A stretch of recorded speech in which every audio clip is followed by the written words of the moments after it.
Chapter 1. The Most Miserable Time Traveler. Luo Lan believed she was the most unfortunate time traveler in history. At this moment, she sat by the Wei River, the very place that had claimed the original owner's life. In the chill of late autumn, she trembled uncontrollably, her thoughts haunted by the inhumane treatment endured by the original owner. The original owner, Shui Luolan, was 17 years old. 17 years prior, her uncle had found her swaddled in a blanket while gathering firewood on a mountain. Moved by her pitiable appearance, he decided to keep her. However, after the birth of her younger sister, Shui Chunhua, her aunt's affection for her waned. From the moment she could recall, she was relegated to consuming only the leftovers of her family's meals, while the burdens of household chores fell solely upon her shoulders. Unlike her younger sister, who was afforded the privilege of attending school to learn to read, she was compelled to rise at dawn, bearing a bamboo basket to forage for pig fodder. In the mountains, despite her tireless efforts, her aunt's disdain for her never wavered. Just yesterday, inexplicably, her aunt had suddenly begun to treat her kindly, purchasing her a new set of clothes and even cosmetics. For 17 long years, the frail Luo Lan had worn only her sister's hand-me-downs, so the joy of donning new garments was overwhelming. Her aunt's praises filled the air, leaving Luo Lan's heart swelling with elation. "Laner, how did I not notice you sooner? You are truly beautiful.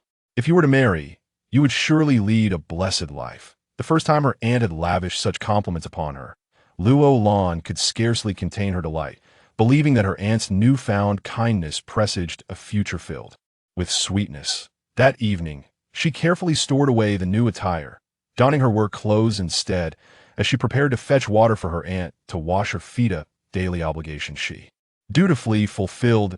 As she passed her aunt's room, she overheard a heated conversation between her uncle and aunt. No, her uncle's voice rose sharply. An inexplicable intuition told her that the matter at hand concerned her, prompting her to crouch by the door and eavesdrop. Her aunt quickly hushed him. "Can you keep your voice down? We've raised her for 17 years. She ought to contribute to the family. The prince is gravely ill. To marry Laner to him is tantamount to sending her to her death. Who knows if the prince will die imminently? She would be the rightful wife, and besides, that would bring us 1,000 taels of silver enough for a lifetime." I said no, and I mean no. Why not send Chunhua instead? If you keep plotting against Laner, beware that I will not hesitate to confront you. With that, her uncle's heavy footsteps approached the door. Fearing discovery, Luo Lan hurried back to the humble abode she had called home for over a decade. Seated on her makeshift wooden bed, tears streamed down her face, for the sudden kindness from her aunt was not without reason.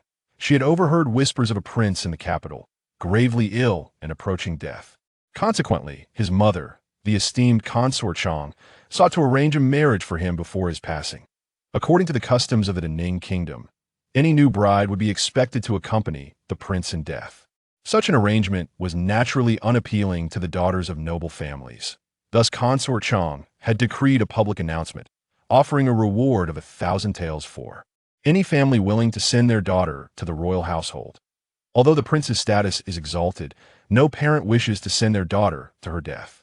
The imperial edict has been posted for nearly a month, and while a few women, lured by the allure of wealth and glory, have ventured to the prince's residence, inexplicably they all had a change of heart upon entry. Thus, the edict remains unheeded, untouched by any further hands.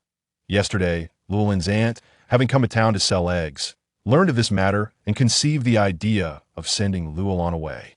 The original Luo Lan had spent a night in the woodshed, contemplating the grim fate of accompanying a dying person to the grave, her heart heavy with despair, leading her to entertain thoughts of a more merciful demise.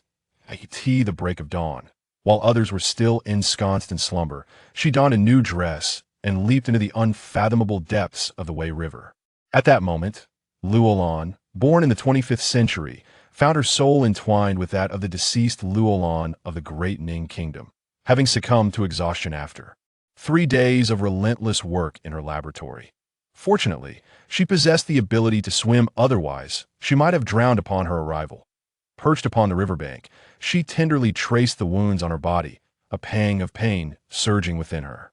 These injuries were inflicted by her aunt, who had taken advantage of her uncle's absence, using needles and wooden sticks. Her aunt often accused her of stealing food, when in reality, it was the cold meal she had consumed over the years that had led to her ailments. She had merely sought to warm some water in the kitchen at night, only to be misinterpreted as attempting to pilfer food. Over the years, the original Luo Lan had developed a habit of timidity, refraining from explaining or resisting the beatings from her aunt, enduring the lashes of the whip without protest.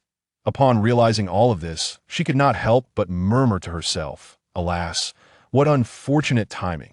In my past life, I was a celebrated medical prodigy, yet in this existence, I have become a battered, impoverished girl, devoid of even a jar of healing ointment." The red ointment was a salve she had invented in her previous life, renowned for its swift efficacy on superficial injuries. In that moment, she longed dearly for her red ointment. Just as her thoughts concluded, a silver halo materialized before her, and she gazed in astonishment at the sight within. Her former laboratory, the operating room, and an array of the ointments, pills, potions, and advanced medical instruments she had created. Heavens! The sight exhilarated her. It appeared that fate had not been unkind, for she had brought the fruits of her labor from her previous life with her. Armed with these resources, she could forge a path to prosperity in this world as well. Just as she prepared to apply the ointment to her wounds, she heard someone calling her name. Luo Lan. Luo Lan. It was her uncle's voice, but if there remained anyone in this world worth the original Luo Lan's affection, it was undoubtedly this uncle, who had saved her life years ago and had often quarreled with her aunt on her behalf. This was precisely why the original Luo Lan had refrained from revealing her aunt's mistreatment to her uncle. Her very presence had already burdened their impoverished household, and she could not allow further discord to arise between them. With this thought, she waved her hand, causing the silver halo to vanish, yet the red ointment remained firmly in her grasp. Her uncle approached and knelt before her, breathing heavily and anxiously inquiring, "Juan, what brings you here so early? Why are you all wet?" Observing her uncle's anxious expression, Luo Lan smiled gently as she wiped the water from her face. "It's nothing. I wanted to catch some fish in the river, but I ended up with nothing and my clothes got soaked." Her uncle sighed, "Alas, it's my fault. I can't even afford a single fish. If you crave fish, just tell me, and I'll go catch some from the lake when it warms up at noon. The water here is too deep to catch anything." Luo Lan could not disclose her intent to end her life to her uncle, as it would only cause him distress. Since she had taken over the original owner's body, she believed she could, through her own efforts, provide her uncle with a better life. Resolute in her decision, she walked with her uncle towards their home. However, before they could reach the courtyard, they were met with her aunt's scathing words. "Damn it all! I won't live with you any longer. You can manage on your own. Relying on your meager hunting and firewood gathering, will surely starve to death, and you refuse to find a suitable match for that dead girl. Can you really support her for a lifetime?" Chapter 2. The disintegration of kinship. Upon hearing these words, Uncle softly urged Luo Lan, "You should return to your room." A chill swept across Luo Lan's features as she stepped toward the courtyard. Just as she entered, Aunt suddenly sprang up like a furious lion, pointing an accusing finger at her and berating, "You wretched girl, where have you been so early? That scoundrel claims I drove you away. Does he fear you might seek death? Why have you returned? Why not go die instead?" Silence. Uncle's voice rose sharply as he swiftly approached Aunt, seizing her collar and shouting, "You insolent woman, if you dare utter another word of nonsense, I shall strangle you." "Strangle me? If you have the guts, then do it," Aunt retorted defiantly, her neck arched as she glared back at him. Uncle, incensed by her words, actually attempted to throttle her. At that moment, Chunhua and Debeo, who had been hiding inside, rushed forward to intervene. "Father, what are you doing? Father, if you kill Mother, what will we do? Father, let go. Father, please, release her." Under the combined efforts of Chunhua and Debeo, Uncle finally relented and released his grip. Aunt coughed violently a few times, while Chunhua turned to Luo Lan, her gaze icy as she spat. "Luo Lan, you are a calamity. Ever since your arrival, my parents have quarreled incessantly over you. You should leave this house at once." No sooner had she spoken than Uncle lunged forward, delivering a resounding slap to her face. "Chunhua, if you dare speak such foolishness again, I will not hesitate to strike you down." Chunhua, clutching her face, glared at her father and seethed. "You would strike your own daughter for the sake of a wild child? Very well, If you wish for my demise, I shall oblige and take my own life." With that, she prepared to hurl herself against the crumbling earthen wall, prompting Debeo and Ant to rush over and restrain her. Luo Lan observed the chaos with a cold, scornful gaze before turning toward the woodshed. She had endured enough of this family. Even with newfound strength, she was disinclined to offer anything further to this home devoid of affection. After her departure, the courtyard descended into disarray, resonating with Ant's furious tirade. "We have raised her for 17 years. It cannot be in vain. If she refuses to marry into the Wang household, let her wed the son of Zhang Yuanwei from Dongtuan." "Nonsense. Zhang Yuanwei's son is a fool. You do not wish for Lan'er to have a good life. Do you intend to support her for a lifetime? She is a liability. I state this clearly. If you do not permit her to marry and earn some silver, I shall leave with Debeo and Chunhua, and you will never see us again." Unable to endure the escalating argument, Luo Lan pushed open the door and, with an ethereal calmness, declared, "Enough of this discord. I am willing to marry into the Wang household." Her words instantly silenced Ant, who had just been shouting, while Uncle vigorously shook his head, insisting, "No, Lan'er, do not listen to your aunt's foolishness. You cannot marry that dead man." Luo Lan merely curled her lips, her expression devoid of emotion as she uttered a phrase, "Marrying a corpse is preferable to being forced to death." With those words lingering in the air, she coldly shut the door, her heart plunging into despair. What difference did it make to marry a dead man? Since fate had thrust her into the life of such a coward, she might as well embrace her cowardice fully. That evening, remarkably, she did not prepare dinner, nor was she summoned to eat. Her uncle knocked on her door before the meal, Lan'er. He was the one person she could not refuse. So she opened the door. Her uncle stood before her, his face etched with regret. "Lan'er, I am sorry. Come, have some fish." As he spoke these words, his eyes glistened with unshed tears. Luo Lan took the bowl of rice and fish from his hands, this being the first time in many years that she had seen a warm meal. Previously, her aunt would always tell her uncle that she had already eaten, preventing her from joining the table, and she had claimed to her uncle that she had eaten in the kitchen after cooking. Thus he had never known she had been subsisting on leftovers and cold meals. "Uncle, this fish looks delicious. Did you catch it? Come in quickly, for tomorrow I shall go to the Wang Fu. Let's talk tonight." Her uncle nodded through his tears, explaining that he had purchased the fish from the city.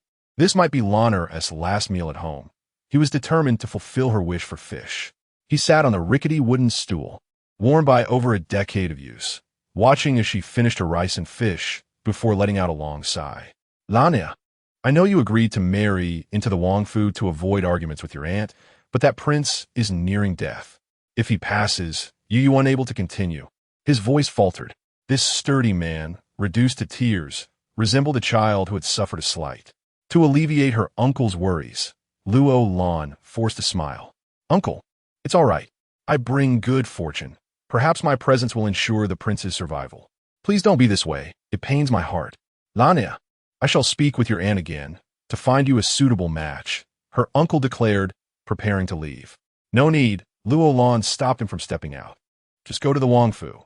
After all, I will be a princess, and with my status, perhaps I can enjoy a couple of years of good fortune." Her uncle sighed, aware that even if he spoke, her aunt would not agree. He retrieved a floral handkerchief from his pocket, trembling as he handed it to Luo Lan. "Lan'er, this is what you had with you when we found you. There were also a small quilt and clothes, but over the years they have been lost. Take this handkerchief. It is all I can offer you." As he spoke, tears fell anew. Luo Lan accepted the handkerchief, which bore her name, Luo Lan, embroidered in blue thread. It turned out her name derived from this very piece, yet the unfamiliarity of the embroidered handkerchief evoked little emotion within her. She tucked the handkerchief into her sleeve and looked at her uncle with comforting words. "Do not be disheartened. Marriage is a journey every woman must traverse. I am quite eager to wed into the Wang family. Besides, I could become a princess. How splendid that would be." Her uncle understood that she was trying to console him, and he fought back the tears welling in his eyes as he replied, "Lan'er, if you do not wish to marry, just say so. I will protect you with all my might. I do wish to marry. I've never said otherwise." Luo Lan deliberately flashed a broad smile. for she needed to reassure the one person in the world who cared for her. Her uncle sighed deeply, resigned, and stepped out the door. That night, Luo Lan lay awake, reflecting on the day she arrived in this world, having resolved to marry a man on the brink of death, a notion that seemed somewhat absurd. Yet what could she do? Not to mention her identity as the transmigrated Luo Lan. Even if the original owner still existed, she would unhesitatingly go to the Wang family for her uncle's sake. The following morning, her aunt astonishingly prepared 4 dishes and invited Luo Lan to dine with her. But Luo Lan declined coldly, saying to her smiling aunt, "Once I marry into the Wang family and you receive your reward, we shall be strangers from that point onward." This statement was the culmination of her thoughts throughout the night. Naturally, her aunt was pleased, though she feigned words of affection, saying, "What are you talking about? This will always be your family home. You're always welcome to return whenever you wish." Chapter 3. Entering the prince's manor. Return? Can she truly return? She has no desire to come back. A disdainful smile graced her lips. Aside from that handkerchief, she had taken nothing from this home. Not having seen her uncle that early morning, she mused that he must be weeping in some hidden corner, unable to bear the sight of Luo Lan being sent away. As she stepped out of the door of the home she had inhabited for 17 years, she cast a glance back, a fleeting smile of relief appearing at the corners of her mouth.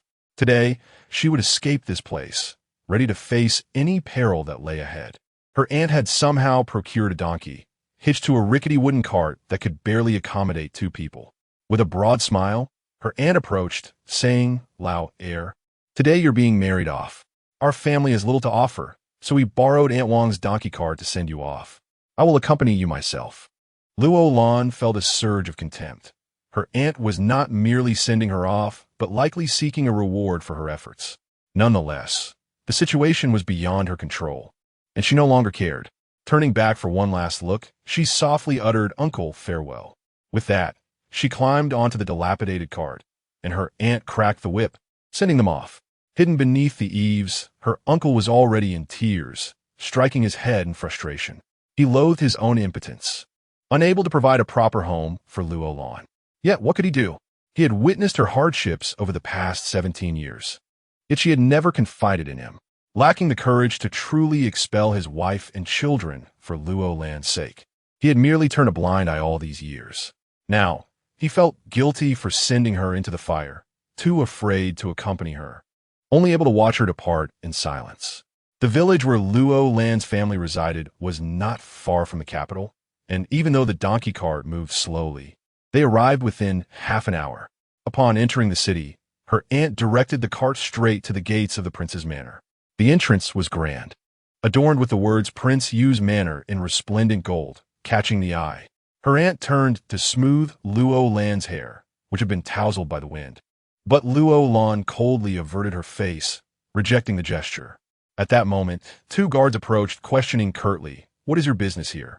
Her aunt quickly donned a smiling facade, replying, "We have come to deliver the imperial edict." As she held the edict before the guards, they scrutinized her and then Luo Lan, before one of them coldly stated, "Wait here, I will inform the steward."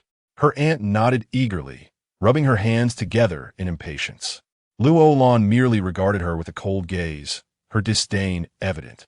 Yet, her aunt remained undeterred, chattering amiably, "Lao heir, winter is fast approaching. Just look at how splendid this manor is. You will no longer feel the cold. Serve the prince well, and for every day he lives, you shall enjoy that much more comfort." Luo Lan dismissed her aunt's words, staring blankly at the imposing gates. Would this truly be her new home? A short while later, the guard returned, announcing, "The steward has instructed that you wait in the back courtyard. He will inform Consort Chong, who wishes to see you personally." Aunt furrowed her brow and murmured, "What is there to be picky about when one is on the brink of death? Such a bother." "What are you saying?" the guard questioned, raising the large blade in his hand. "Let me remind you, once you enter the royal residence, do not speak carelessly or wander about. Remain still and wait. Or else if you lose your head, do not blame me for not warning you." Hearing this, Aunt's face turned ashen with fear, and she hurriedly nodded in compliance. Thus, Luo Lan and her aunt were escorted into a secluded courtyard, where 2 guards were left at the entrance, as if they feared the women might flee.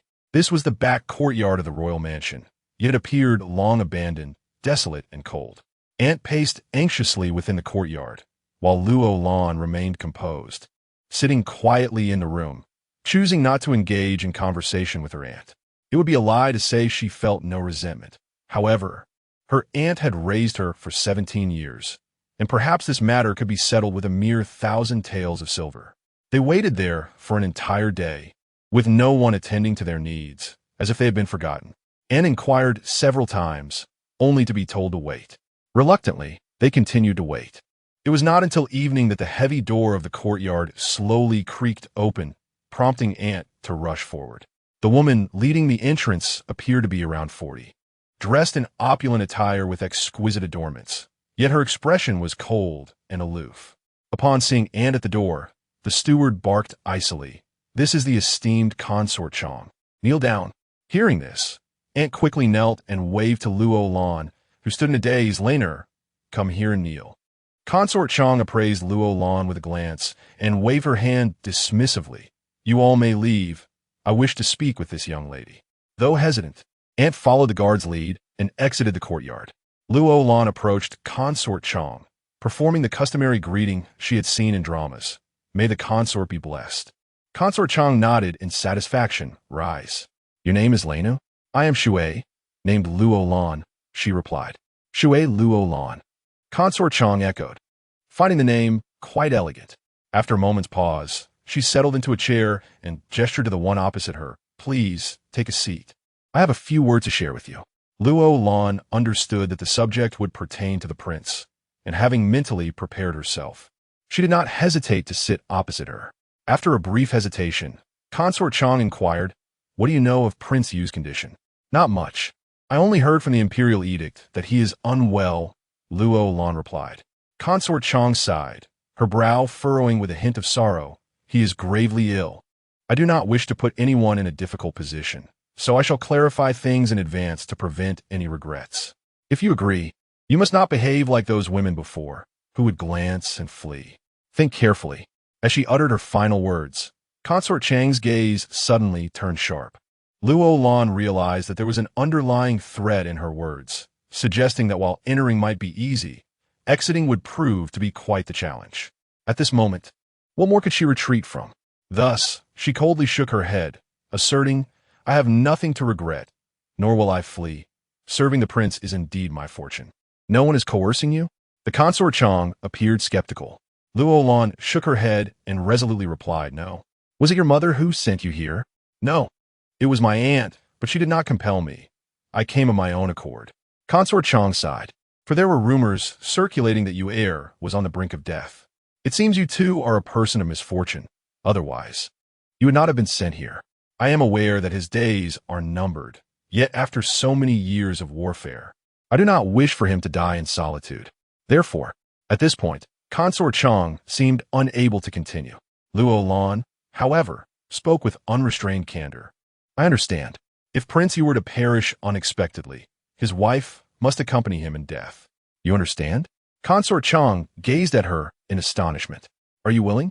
Chapter for the initial encounter with the useless Prince Luo Lan merely smiled faintly, her bright eyes casting a sidelong glance at her companion. Perhaps he would not perish after all? Upon hearing these words, Consort Chong was momentarily taken aback, then sighed softly. Alas! She raised her handkerchief as if to dab at the corners of her eyes, stating, "His condition is far worse than you might imagine. However, if you can prepare yourself mentally, I shall feel at ease. I do not wish for the woman marrying him to spend her days in despair within this palace, which is why I have shared these words with you. You seem to be a sensible child. If you are willing, you may wed tomorrow." Tomorrow? It felt rather sudden, yet she did not mind. After all, she had already entered this royal residence. What difference did it make on which day she married? Thus, her aunt returned home, content with the 1,000 taels of reward, while Shui Luo Lan remained within the palace.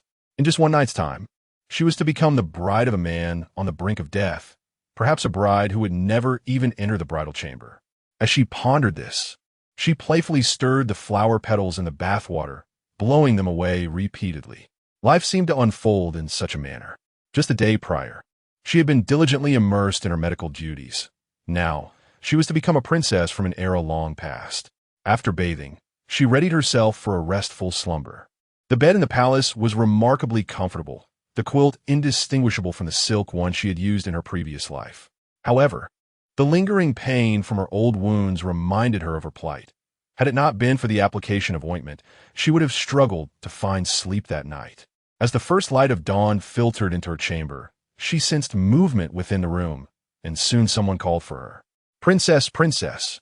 In just one night, she had become a princess? She opened her bleary eyes to catch sight of the maid calling her. "What is it?" "Princess, it is time to rise. Today is your momentous day, and the prince awaits." The maid's eyes carried a hint of sympathy, and Luo Lan realized that even this young girl felt for her.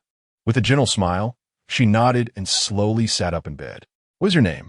The maid replied coldly, "My name is Rui. Consort Chang has instructed me to attend to you, princess. You may summon me for any assistance you require." So, she was a servant appointed by Consort Chang, evidently still concerned for her well-being. Nevertheless, Luo Lan did not mind. After rising, she allowed the maids to groom and adorn her. The ceremony for her elevation was notably simple. Aside from a few added crimson silks, there was nothing more, not even a guest to bear witness. She mused internally. How quickly fortunes can fade. It was clear that this prince, being on the verge of death, did not wish for visitors to extend their congratulations. Not even his own father, the emperor, or his mother, Consort Chang.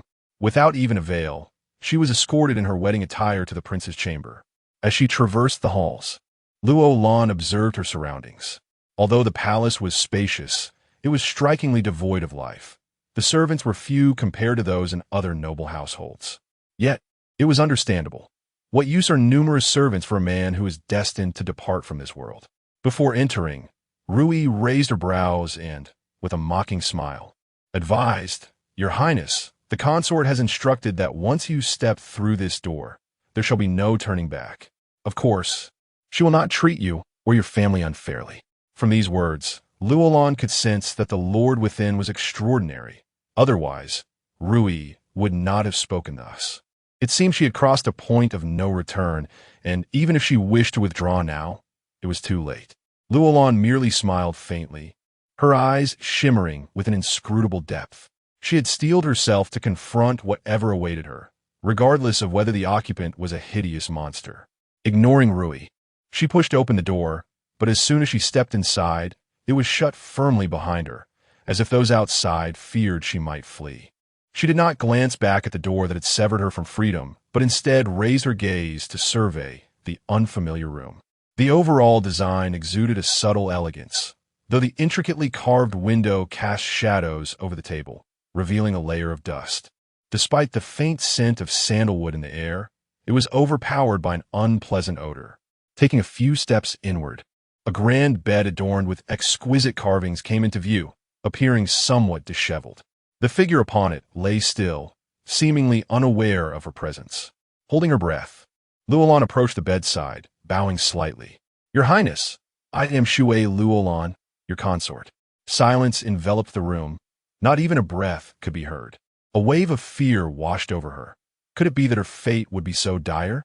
Had the lord passed away just after her arrival? Biting her lip, she endeavored to calm her racing heart before slowly stepping closer to the bed. Upon seeing the figure, she gasped and instinctively covered her mouth. Could this still be called a person? His complexion was pale and haggard, the left side of his face grotesquely decayed. His eyes were tightly shut, and his emaciated body resembled that of a corpse. Though faint breaths escaped him, he was scarcely alive. The state of this lord was far worse than she had imagined. Steadying her breath, she softly inquired, "Your Highness." Yet there was no response. However, she sensed a movement in his fingers, indicating he still had some awareness. As she drew nearer, an overpowering stench hit her, reminiscent of human waste. Could it be? Furrowing her brow in disbelief, she slowly lifted the brocade quilt covering him, only to discover his lower body was exposed, surrounded by filth. More alarmingly, the flesh at the top of his thighs had begun to rot. Witnessing this horrific sight, she rushed to the door, flinging it open to find Rui and several maidservants. Her anger flared immediately as she demanded, Where are the attendants?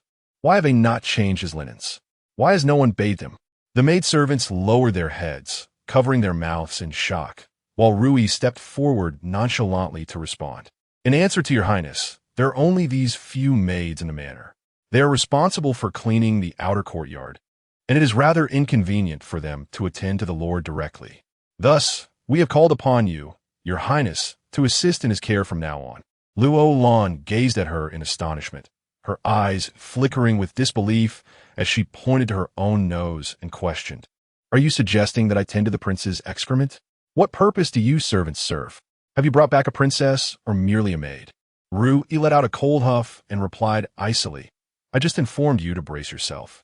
If the prince's condition were not so dire, those eager to enter the royal residence as the princess would be fighting tooth and nail for the opportunity. How could it possibly fall to you? To speak frankly, Consort Chang is well aware that the prince's days are numbered and has already made arrangements for his affairs. Therefore, you should prepare yourself for the worst." With this statement, Rui waved her hand dismissively at the nearby maidens, who cast a sympathetic glance at Luo Lan before bowing their heads and falling silent. Chapter 5. The Despairing Man. How utterly disheartening. Luo Lan was overwhelmed with an impulse to strike. Even the servants held disdain for this prince. It was no wonder that Consort Chang had invested heavily in seeking him a wife. However, it appeared she sought not merely a spouse, but rather someone to serve him in life and accompany him in death. Reflecting on this, she could not help but sigh, lamenting the cruelty of human nature and the harshness of the world. A prince of the illustrious Ning kingdom had met such a tragic fate. Now that she was wed to him, regardless of others' indifference, she felt compelled to care for him. With this resolution, she returned to the room, where the man lay with his eyes still tightly shut, oblivious to whether he was conscious or in a stupor. Regardless, the discomfort of lying in his own filth must be unbearable. With this thought, she entered her personal space, retrieving a mask, a pack of disposable underpads, and an ample supply of tissues, along with some antiseptic cleaning products. These soft tissues, a luxury of the future, were evidently a mark of fortune for this prince. As a competent physician, she was indeed capable of tending to the ill. Thus, she donned her mask and disposable gloves, preparing for the task ahead. Lifting his blanket, she meticulously cleared away the accumulated waste, replacing it with a fresh underpad, and then used antiseptic wipes to cleanse the inner and outer thighs. The condition beneath him was far worse than she had anticipated. The ulcerated area had formed a deep cavity, and there was a disturbing lack of sensation in his legs. No matter how she maneuvered him, he remained unresponsive, even with years of medical experience. The sight brought tears to her eyes. She could not suppress a quiet curse, lamenting the cruelty of those who had inflicted such suffering upon him. Were they devoid of conscience? As she uttered these words, she sprinkled her specially formulated healing powder onto his wounds. Once this was accomplished, she covered him with the blanket once more and turned her attention to his upper body. Gazing at his tightly closed eyes, she sighed, first taking cleansing water to wash the wounds on his face. As she applied the antiseptic, she sensed a low groan emanating from his lips, indicating some awareness of pain. "Prince Yu, I have heard of your grave illness, but I had not anticipated its severity. Fear not, for your fortune lies in encountering me. I shall restore your health." His tightly shut eyes flickered slightly, yet he remained silent. Luo Lan applied her special anti-inflammatory ointment to the ulcerated areas on his face before lifting his collar to inspect the garment. It was indeed filthy.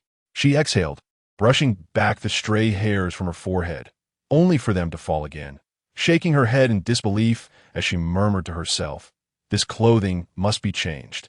How can the hearts of people be so dark? And your own mother, that extravagantly adorned Consort Chang, feigns concern for you. Otherwise, she would not permit such treatment from the servants." As she spoke, she rose to search for clothes in the wardrobe. At that moment, the man quietly opened his eyes, catching a glimpse of her silhouette, a petite woman. He had been bedridden for 3 years, and to still draw breath was a testament to his resilience. What more could he possibly wish for? The servants of the estate had once shown him the utmost respect, but now that he lay incapacitated, their demeanor had shifted to mockery and derision, even cursing when they came to change his sheets weekly. In those moments, he longed to cast them away with a mere wave of his hand, yet his limbs had betrayed him. He could only move his head and his still-beating heart. Thus, even in the face of their insults, he remained powerless. Suddenly, a gentle woman appeared before him, and he wondered if he were dreaming or if she had ulterior motives. For who else would care for a man in his state? As he saw her prepare to turn around with the clothes she had found, he quickly shut his eyes once more, unwilling to meet the contemptuous and pitying gazes of others. In his current state, he felt akin to a lifeless corpse, believing that death would be a release from his torment. Luo Lan lifted the garment in her hands, inspecting it. Fortunately, the prince still had a few decent pieces of clothing, but such elaborate robes were ill-suited for him now. Thus, she produced scissors from her space and trimmed the hem of the garment, removing the burdensome embellishments, ensuring that it would be more comfortable to wear. Approaching him with the scissors, she whispered, "This attire must be changed. Regardless of whether you can hear me, I shall assume you do. This is not disrespect. I'm merely helping you replace these old garments with something more suitable, so that you may feel at ease." As she spoke, she deftly cut away the clothing draped over him, a chilling sensation engulfing the man. No matter her words, he felt no inclination to respond. He had long considered himself unworthy of existence, believing that each additional day was a torment. He resigned himself to be a living corpse until he drew his last breath. Yet even that seemed an insurmountable challenge. Luo Lan possessed considerable strength. She propped him up and dressed him in a modified garment before gently laying him back down and fastening the buttons. Suddenly, he felt a wave of comfort wash over him. The sensation of cleanliness and freshness was delightful, a feeling he had not experienced in what felt like an eternity. Perhaps even over a year since he last changed his clothing. He felt an overwhelming urge to express gratitude to the young woman before him, regardless of her motives. She had provided him with a semblance of dignity in his final moments by allowing him to wear clean attire. Observing the man on the bed, Luo Lan deemed that his bedding also required changing. She gathered the discarded refuse and carried it outside, addressing the people there with a cold tone. "Prepare a brand new set of bedding for the prince." Ru-yi, standing at the door, glanced at her, though no one wished to serve in the prince's residence. The decree from the favored consort Chang mandated that they comply with the needs of the new princess. She turned to the maid beside her and said, "Xiao Hong, please fetch the new bedding." The maid named Xiao Hong acknowledged her with a nod and turned to leave. Luo Lan tossed the garbage she had collected in front of Rui, instructing her to dispose of it. Rui frowned deeply as the foul odor from the bag assaulted her nostrils. She quickly covered her nose and urged the nearby maid, "Hurry, take it away. Take it away. This stench is unbearable." Though the other maid was reluctant, she too covered her nose and, as if carrying a bomb, hastily picked up the bag of refuse and went to dispose of it. Luo Lan coldly addressed Rui, who was responsible for the prince's meals. Rui furrowed her brow, glanced at her, and replied, "The prince can only drink rice porridge for now. It could be handled by anyone." Rice porridge? Chapter 6. Does he suspect her? Luo Lan scoffed disdainfully, pondering that these individuals likely believed that providing him with ample food and drink was sufficient, hence their offering of only thin rice porridge. No wonder he appeared so emaciated. She turned to Rui and instructed, "Add some rice grains to the prince's porridge at noon, and a bit of brown sugar as well. Since this princess is attending to this dying prince, it hardly matters what he consumes." Rui nodded readily, yet she hesitated to ask, "Does the princess require anything else?" Luo Lan cast her a glance and continued, "Prepare some hot water for me, along with a few fresh towels and new bedding." Rui's reluctance was evident. A flicker of disdain crossed her features as she murmured, "For someone on the brink of death, why the fuss?" Upon hearing these words, the pent-up anger within Luo Lan erupted. She strode swiftly to Rui, grasped her arm, and, in a fleeting moment as Rui turned, delivered a sharp slap to her face. Angrily, she exclaimed, "If you cannot discern what words are appropriate for a servant to utter, allow me to enlighten you." Rui, taken aback, had not anticipated such a reaction. Clenching her jaw, she covered her reddened cheek, feeling a mix of resentment and fear. Despite the impending death of the princess, she still held the title, and as the consort had stated, All her requests must be honored, for she had come prepared to embrace her fate. Thus, Rui gritted her teeth and knelt, saying, "I misspoke. Please forgive me, Your Highness." A faint smile played on Luo Lan's lips, her eyes reflecting an even deeper coldness. These servants needed a lesson. Without it, they would undoubtedly take advantage of her as the newly appointed princess. Contemplating this, her gaze darkened, and she instructed Rui, "Summon all the servants in the manor to the main courtyard. I have something to say." Rui, biting her lip, responded dismissively, "If the princess has something to convey, I can relay it." "You relay it?" Luo Lan's lips curled into a slight smirk as she leaned closer to Rui, her long eyelashes casting a shadow, imbued with a chilling aura. Although Rui was audacious, she felt overwhelmed by Luo Lan's imposing presence. Recalling the sting of the slap, she quickly revised her words. "I shall gather everyone at once, Your Highness. Please wait." With that, Rui inhaled sharply and hurried toward the front courtyard. Luo Lan harbored a deep disdain for those who looked down upon others. These servants exhibited such arrogance solely because of the prince's grave condition. If he were well, they would likely fawn over him. In a short while, the maidens arrived one by one, bringing fresh bedding, new sheets, towels, and hot water. Luo Lan did not permit them to attend the prince. She instructed them to set the items down and dismiss them, for she realized they would not sincerely care for the dying man. Rather than endure their disdainful expressions, she preferred to tend to him herself. After all, in her previous life, she was a doctor, accustomed to performing surgeries, and had seen all manner of men. For now, she would regard the man before her as her patient. Upon realizing this, she gently lifted him with one hand while using the other to replace the sheets on his bed, followed by changing the urine pad, and finally covering him with a fresh blanket. After completing these tasks, she found herself breathless and unable to suppress her frustration, placing her hands on her hips and muttering, "Could you at least say thank you?" Remaining motionless, what does that signify?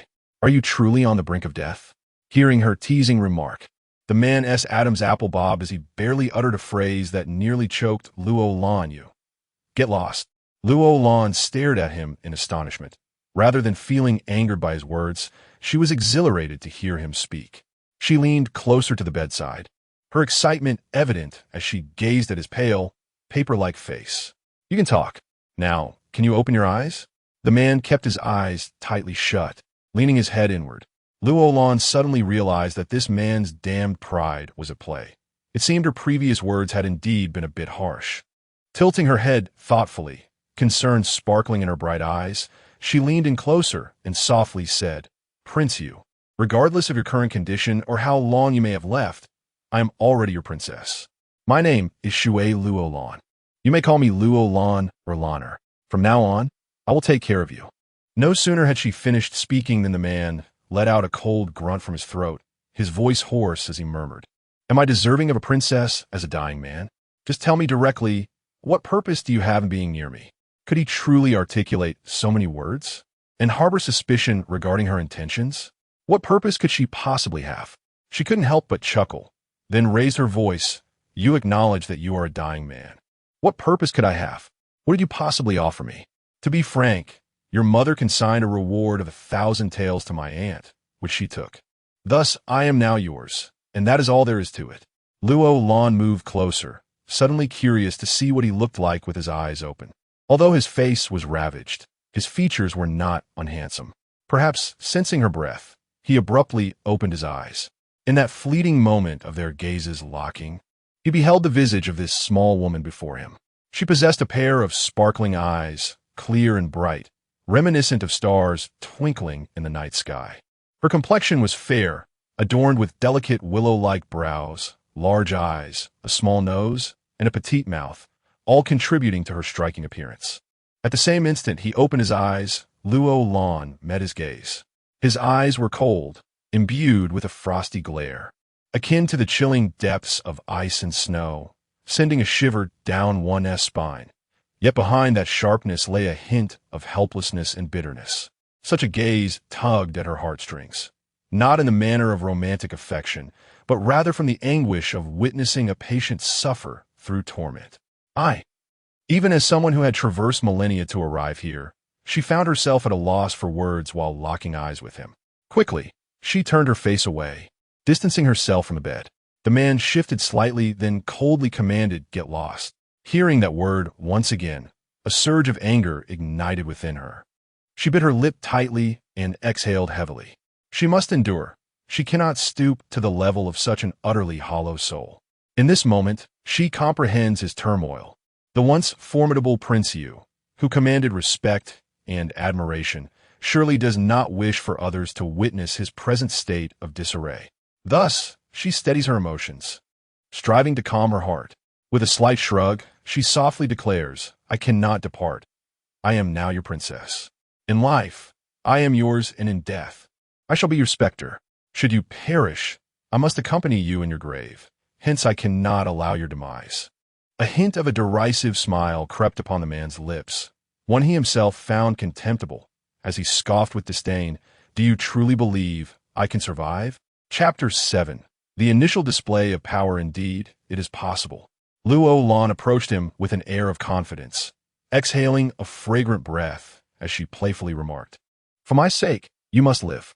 Upon uttering these words, a sly smile graced her lips. In her previous life, she had always relished the challenge of intricate medical dilemmas. And now, faced with the sight of this man in such a debilitated state, she thought that should she manage to restore him to health, her medical prowess would surely advance to new heights. However, the man's voice suddenly turned icy. "Get out, let me die, let me die." His emotions spiraled out of control, and Luo Lan sensed that had he the power to move, he would have certainly risen to expel her. Yet he could not move, so she stood a short distance away, her gaze warm as a gentle breeze, allowing him to hurl invectives at her without restraint. Suddenly, he turned his head, gazing at her with a look of desperate longing. "I beg you, let me die. Give me a blade." This wish had long been festering in his heart, yet no one had ever granted it.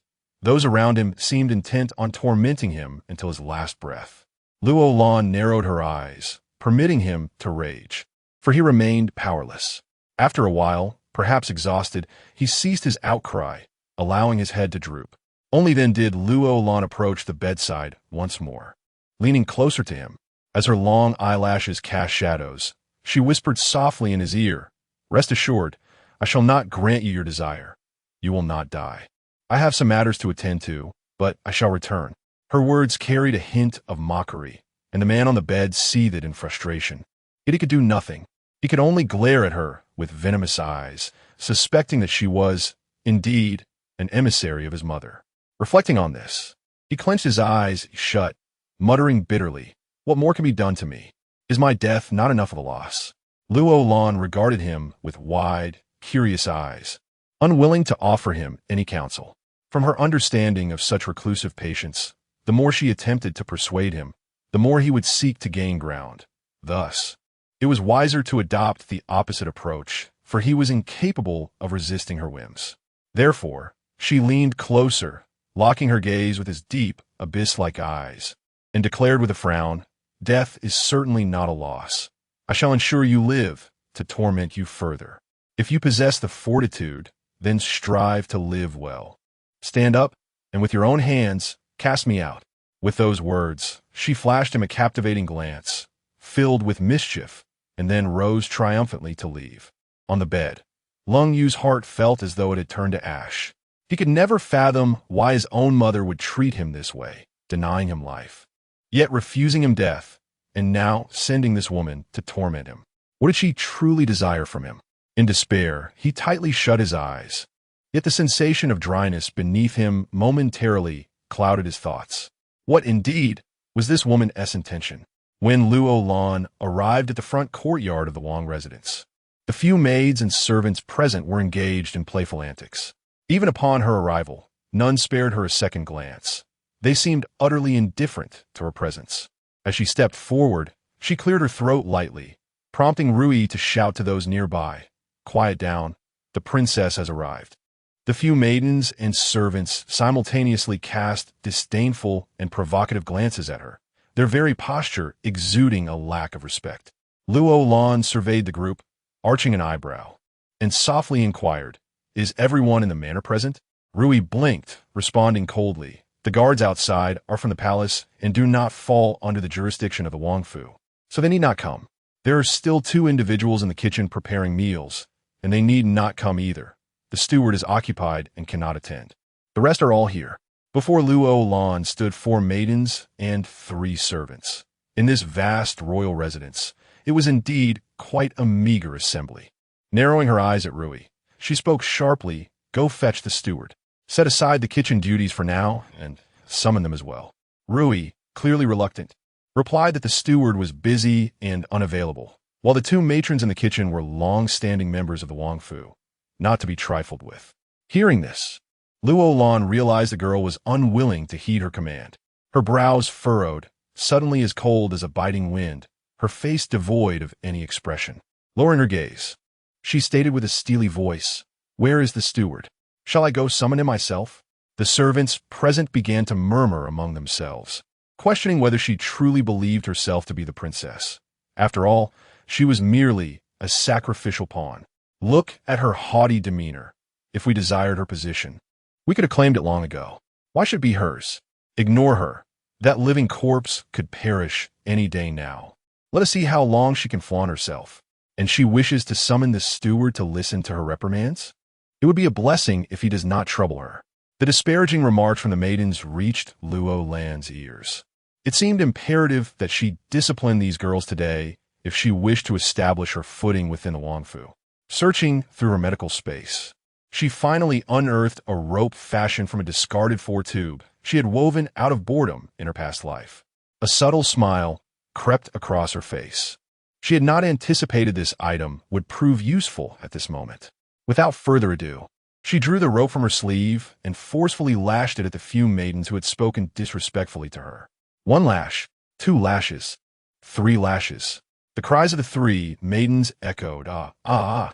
Rui, having witnessed her formidable prowess before, had remained silent, now relieved to have evaded her whip, while the other 3 maidens were not so fortunate, collapsing to the ground and beginning to wail. The 3 servants, witnessing this, displayed expressions of terror, prompting Rui to command the maidens sternly, apologize to the princess at once. Though the maidens were beaten and full of grievances, they could only kneel and plead for mercy. "Princess, spare us. We were wrong." Luo Lan glanced at them, her eyelids slightly lowered, and coldly retorted, "From this day forth, in this courtyard, I shall indulge only the prince. Anyone who dares to show disrespect towards me or the prince shall not escape the consequences of my whip." Having said this, she continued with a fierce tone, "Summon the steward and the kitchen staff immediately." The 3 servants hurriedly rushed to fetch them. The steward, surnamed Su, was brought into the royal residence by the favored consort, Chong, in the year the prince became paralyzed. Consequently, his status within the palace was exceedingly elevated. To be more precise, he held a rank even surpassing that of the prince himself. The maidens attended to him with greater diligence than they did for their lord. Upon hearing of the princess's act of seizing a whip to strike someone, he let out a disdainful snort, remarking, "She is merely a relic of the past. What pride is there to be found?" The steward, considering her limited days remaining, deemed it appropriate to grant her this small concession. With that, he elegantly flicked his robes and strode confidently towards the front courtyard. The 2 elder women in the kitchen, engaged in preparing meals, followed him into the courtyard as well. At that moment, Luo Lan was delicately entwining her fingers around the translucent whip in her grasp, pacing gracefully before the onlookers. None of the servants had ever encountered such an object, their faces betraying a flicker of trepidation, fearing that at any moment the whip might lash out and strike them. As Steward Su entered the front courtyard, he clasped his hands in salute and called out in a loud voice, "Your Highness, I apologize for my tardiness. Please allow me to pay my respects." Chapter 8. Lessons in Authority. His transformation indeed came swiftly. Luo Lan lifted her luminous eyes and cast a fleeting glance over his face. With a slight arch of her brow, she reproached, "Steward Su, how bold you are. Today marks my first day in office, and do you require me to summon you thrice before you deign to appear?" "I dare not, Su," the steward replied, his eyes rolling in disdain. Though he felt a surge of defiance within, he did not allow it to manifest on his face. "Dare not. Luo Lan suddenly cracked her whip, the sharp sound echoing as it struck the ground before him. Dust billowed into the air, causing Su to retreat in fear. She raised her voice, cold and commanding. With roots unsteady and seedlings askew, your negligence, Steward Su, explains the audacity of these servants. Today is my first day. I wish not to foster enmity with you. However, mark my words, should I summon you again, any tardiness will not go unpunished. Upon hearing her words, the crowd exchanged bewildered glances, including the two self-important cooks who stood momentarily dumbfounded. They speculated that this new princess must possess an extraordinary background, for how else could she treat them with such authority within the palace? Luo Lan turned her attention back to Steward Su. From today onward, the prince's meals shall adhere strictly to my prescribed menu. Any deviation is unacceptable. Su, still shaken by her earlier display, nodded in understanding. I comprehend, my lady. She then addressed the two cooks. You two shall prepare meals for the prince that are light. Less salt, less oil, but the flavor must remain impeccable. Though reluctant, the cooks could only nod in acquiescence. Luo Lan then turned to Rui and the other three maidservants, instructing, you all are to clean every room in this palace thoroughly. This task must be performed daily. Your wages are not simply for show. One of the maidservants muttered under her breath, who could possibly clean all these rooms? Besides, there is no one living in them. Luo Lan's brow furrowed as she fixed her gaze upon her. With her whip tapping against her palm, she glared at the maidservant. Speak louder, so all may hear. Do not murmur in secrecy. The maidservant quickly silenced herself, casting her gaze downward, too intimidated to respond. Luo Lan then regarded the house servants, her expression a mix of authority and expectation. Do you not see the filth that surrounds you? I care not for your usual activities. From this day forth, you are to clean the entire palace yard daily. I expect no dust or litter to remain.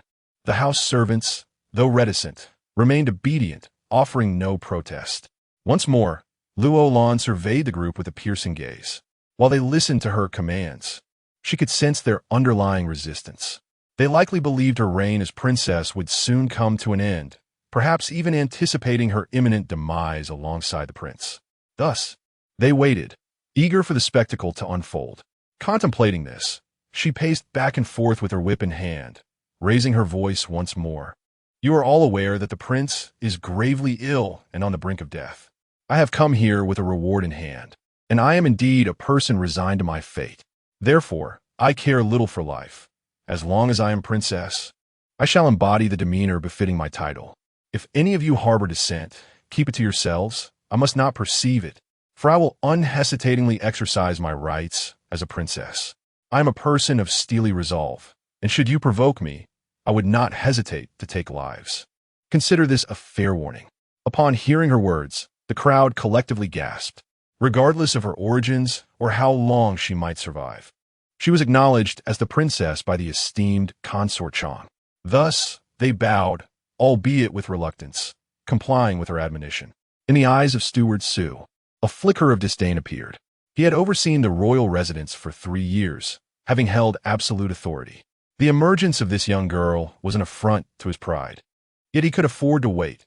Once she departed with the dying prince, everything would revert to his control. Just as he was lost in thought, Luo Lan's sharp gaze turned toward him. Steward Su, please retrieve the household accounts for me. You have toiled as steward for so long. It is fitting that I assist you in shouldering some of your burdens. Startled by her request, Su found himself at a loss. What accounts? He had enjoyed a life of luxury within the royal residence, pocketing the majority of the funds allocated by the court, leaving only a meager portion for the household's expenses. How else could he have retained a select few servants who suited his preferences? Noticing his silence, Luo Lan pressed on. What is it? Does Steward Su find himself in a predicament? Or is it that there are no accounts to speak of in this residence? Realizing she had seen through his ruse, Su hurriedly bowed his head, clasping his hands together. Your Highness, you jest. How could there be no accounts? They are merely disorganized. Allow me to tidy them up before presenting them to you, lest you find them incomprehensible. Though Luo Lan recognized this as a mere stalling tactic, she was willing to wait.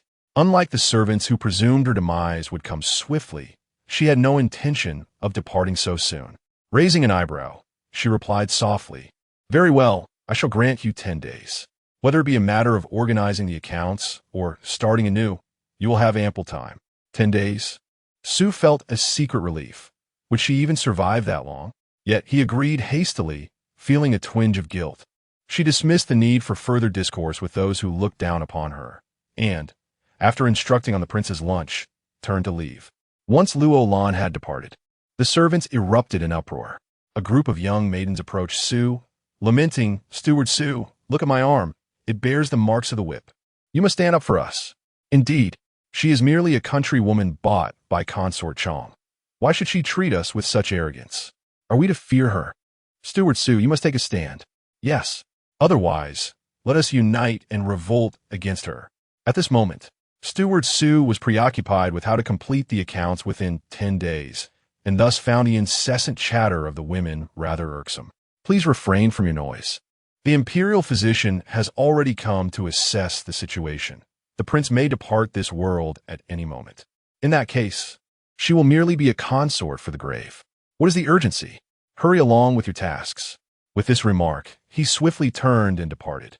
Though he harbored no fear of the new princess, he was apprehensive about his clandestine activities within the palace being uncovered by her.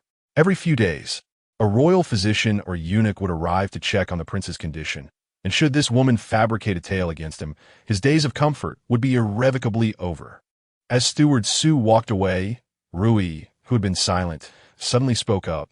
With so many of us, should we truly fear a single woman and a man on the brink of death? Chapter 9. Overwhelming shame as the crowd gathered around Rui, captivated by her words. Several individuals began to whisper amongst themselves in the courtyard. Upon returning to her room, Luo Lan was once again met with an unpleasant odor. She knew that this useless prince had soiled himself yet again. She set down the crystal whip in her hand, shedding her earlier cold demeanor towards the servants, and approached the bed, resolutely preparing to lift the covers. "Get away," he suddenly growled in a low voice. "Leave me alone, it's none of your concern." His eyes were tightly shut, a wave of humiliation washing over him. Luo Lan glared at him, exhaling a resigned sigh. "Do not use that phrase again. It is utterly meaningless. Do you truly believe I would heed your words? I have told you before, do not shoo me away with your mouth. If you have the capability, use your hands and feet instead." The man's eyes snapped open, glaring at her. "Are you mocking me?" Ignoring his defiance, Luo Lan pulled back the covers, yanked off the wet pad, and replaced it with a new one, saying, "If I were to mock you, I would simply leave you be, allowing you to wallow in your own filth. Therefore, you ought to recognize your situation." Cold Yu's expression remained stormy. Unlike the disdainful servants who had attended to him in the past, this woman approached the task as if it were the most mundane of activities. Once he was dry, she perched herself on the edge of the bed, retrieving anti-inflammatory medicine and ointment from her medicinal space, preparing to treat his wounds. He turned his head in refusal. "Let me die. I beg you, let me die." Without hesitation, Luo Lan forcefully turned his head towards her, her large phoenix eyes locking onto his. And then she smiled mischievously. "Do not utter such words in my presence. I shall not grant you that wish. Your survival is intertwined with mine, and should I hear such sentiments again, I will ensure your wounds ache even more. Test me if you dare." As she spoke, she jabbed a cotton swab into the festering wounds on his face, causing Cold Yu's expression to contort in pain. Satisfied, Luo Lan raised an eyebrow. "Will you still utter such words?" He glared at her through gritted teeth, wondering what this petite woman intended to do to him. "What is she sending you here for? To torment me slowly until I perish?" While applying the ointment to his face, Luo Lan gently inquired, "Who are you referring to? Is it the favored consort Chong? Since she is your mother, she naturally entrusted me with your care. She stated that should you die, I am to accompany you in death." The way she casually mentioned accompanying in death caused the man's brow to furrow slightly. He then closed his eyes tightly, letting out a long sigh. It seemed she intended for him to suffer endlessly. Once she finished applying the medicine, she began to tidy up her belongings while asking, "Now, you must tell me how you fell ill and what exactly ails you, so that I may devise a comprehensive treatment plan for you." He scoffed coldly. "You cure me? The imperial physician could not heal my leg. Do not come here to mock me." With that, he stubbornly turned his head towards the bed, refusing to look at her any longer. Luo Lan, however, remained unperturbed. She understood the sentiments of such a patient, particularly one who had once held a position of great esteem, now reduced to a bedridden state. The disparity he must feel was undoubtedly immense. His desire for death was not feigned. Thus, she chose to indulge him, vowing not to match his bitterness with her own. Since he was reluctant to disclose the cause of his paralysis, she resolved to first attend to the rotting flesh upon his legs, lest it worsen further. With this thought, she rose and lifted the blanket covering his legs. "What are you doing?" the man exclaimed in terror, his eyes wide with panic, followed by a fierce shout. "Do not touch me." Luo Lan wore a countenance of indifference. Despite his protests, she persisted in uncovering his legs, then gently placed a cloth over his private areas. As she applied antiseptic, she remarked, "I have seen it all before. What is there to fear? You find yourself in this state. What more could I possibly do to you?" At that moment, the man, filled with shame, closed his eyes, unable to face her. As she continued her ministrations, she softly reassured him, "You need not feel embarrassed. I am a woman who harbors no shame. What do you fear? Truth be told, although I hail from a farming background, I possess some knowledge of medicine. I shall not allow you to languish here in despair, both for your sake and my own. I will care for you diligently. Therefore, do refrain from shouting at me, as it serves no purpose. I am quite thick-skinned, and I have nowhere else to go, so your outbursts will not drive me away."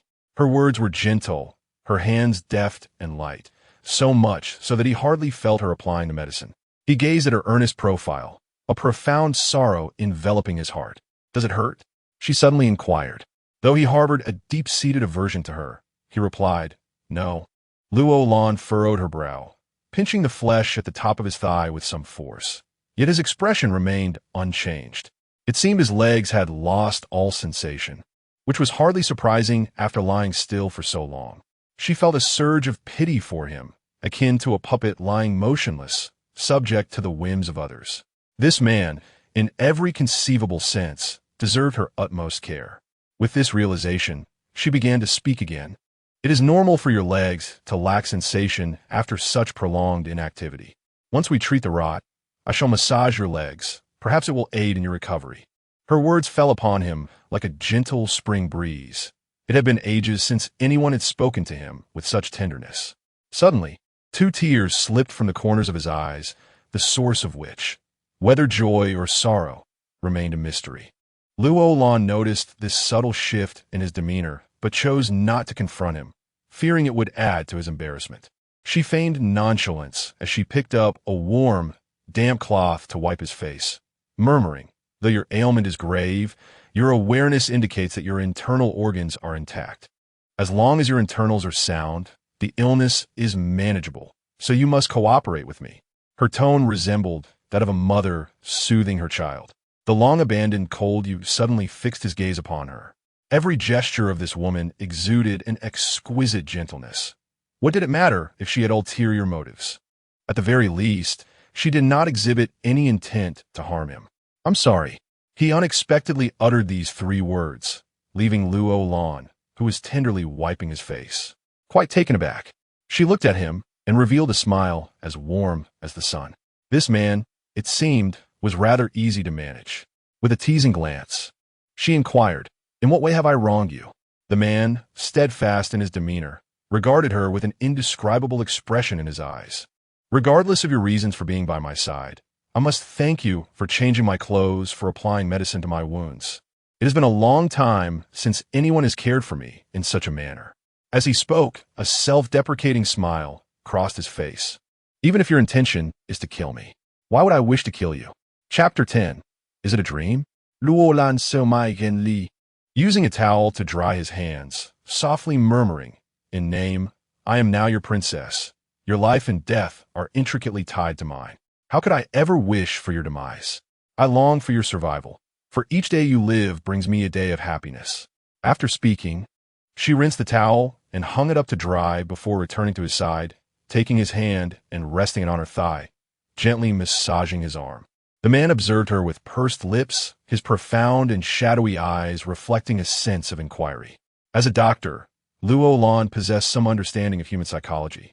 She was aware that to aid his recovery, she must first instill within him a desire to live, as this would significantly contribute to his physical healing.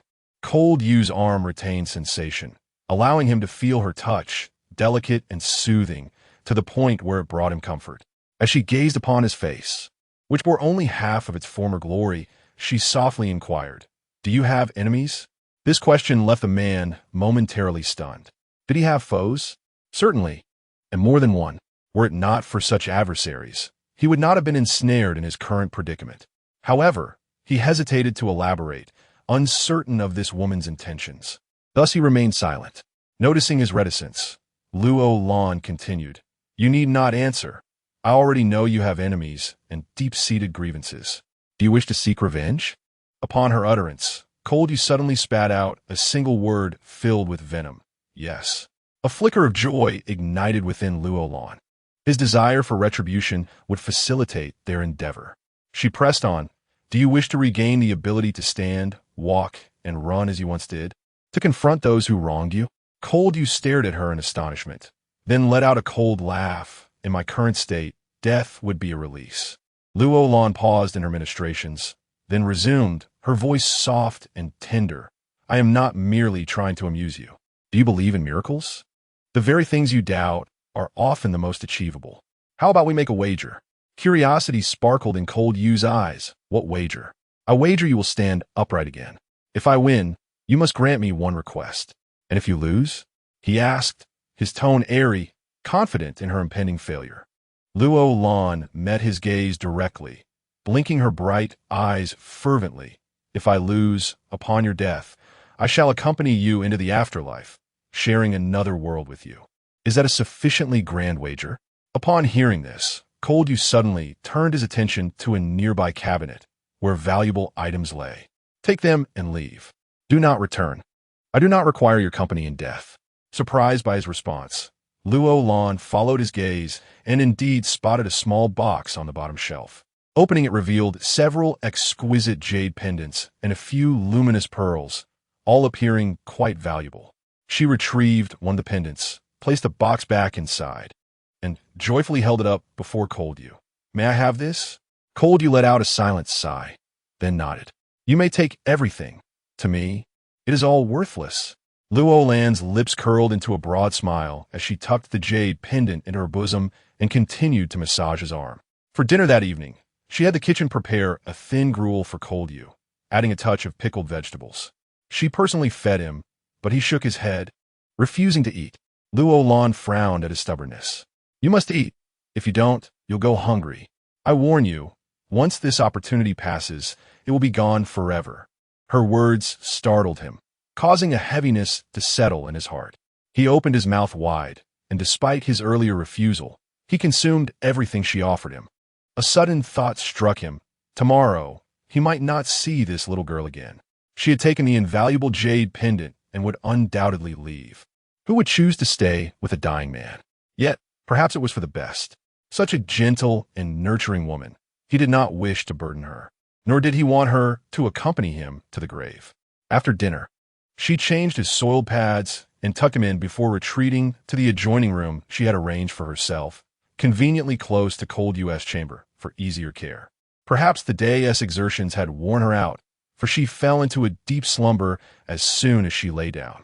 The following morning, she returned as usual to feed him the thin porridge, then cleaned up beneath him, replacing the dirty pads with fresh ones, disinfecting his wounds, and applying new dressings.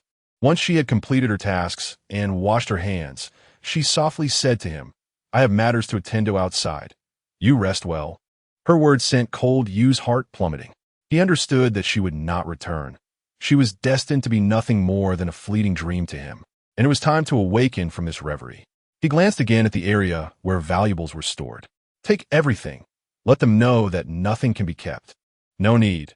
That jade pendant appears quite valuable and can fetch a handsome sum, sufficient for my needs," she replied, tucking him in snugly and smiling at him.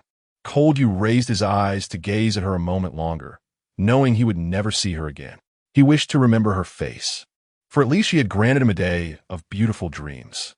As she turned to leave, the sound of the closing door echoed, and tears of despair streamed down his face. She had given him hope yesterday, only to strike him down again today. He found himself wishing he could end his life with a single stroke to escape this torment. Yet, he could not.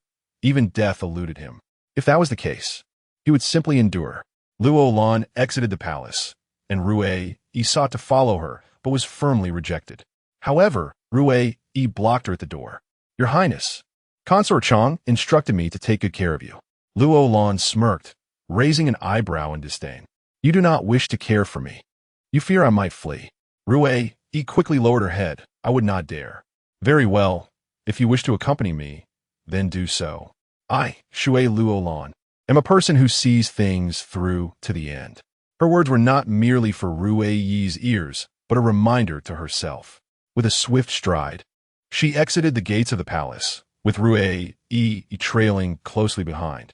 However, she had no intention of allowing her to follow, for if she discovered her intentions, she would undoubtedly inform Consort Chang, leaving her utterly defenseless.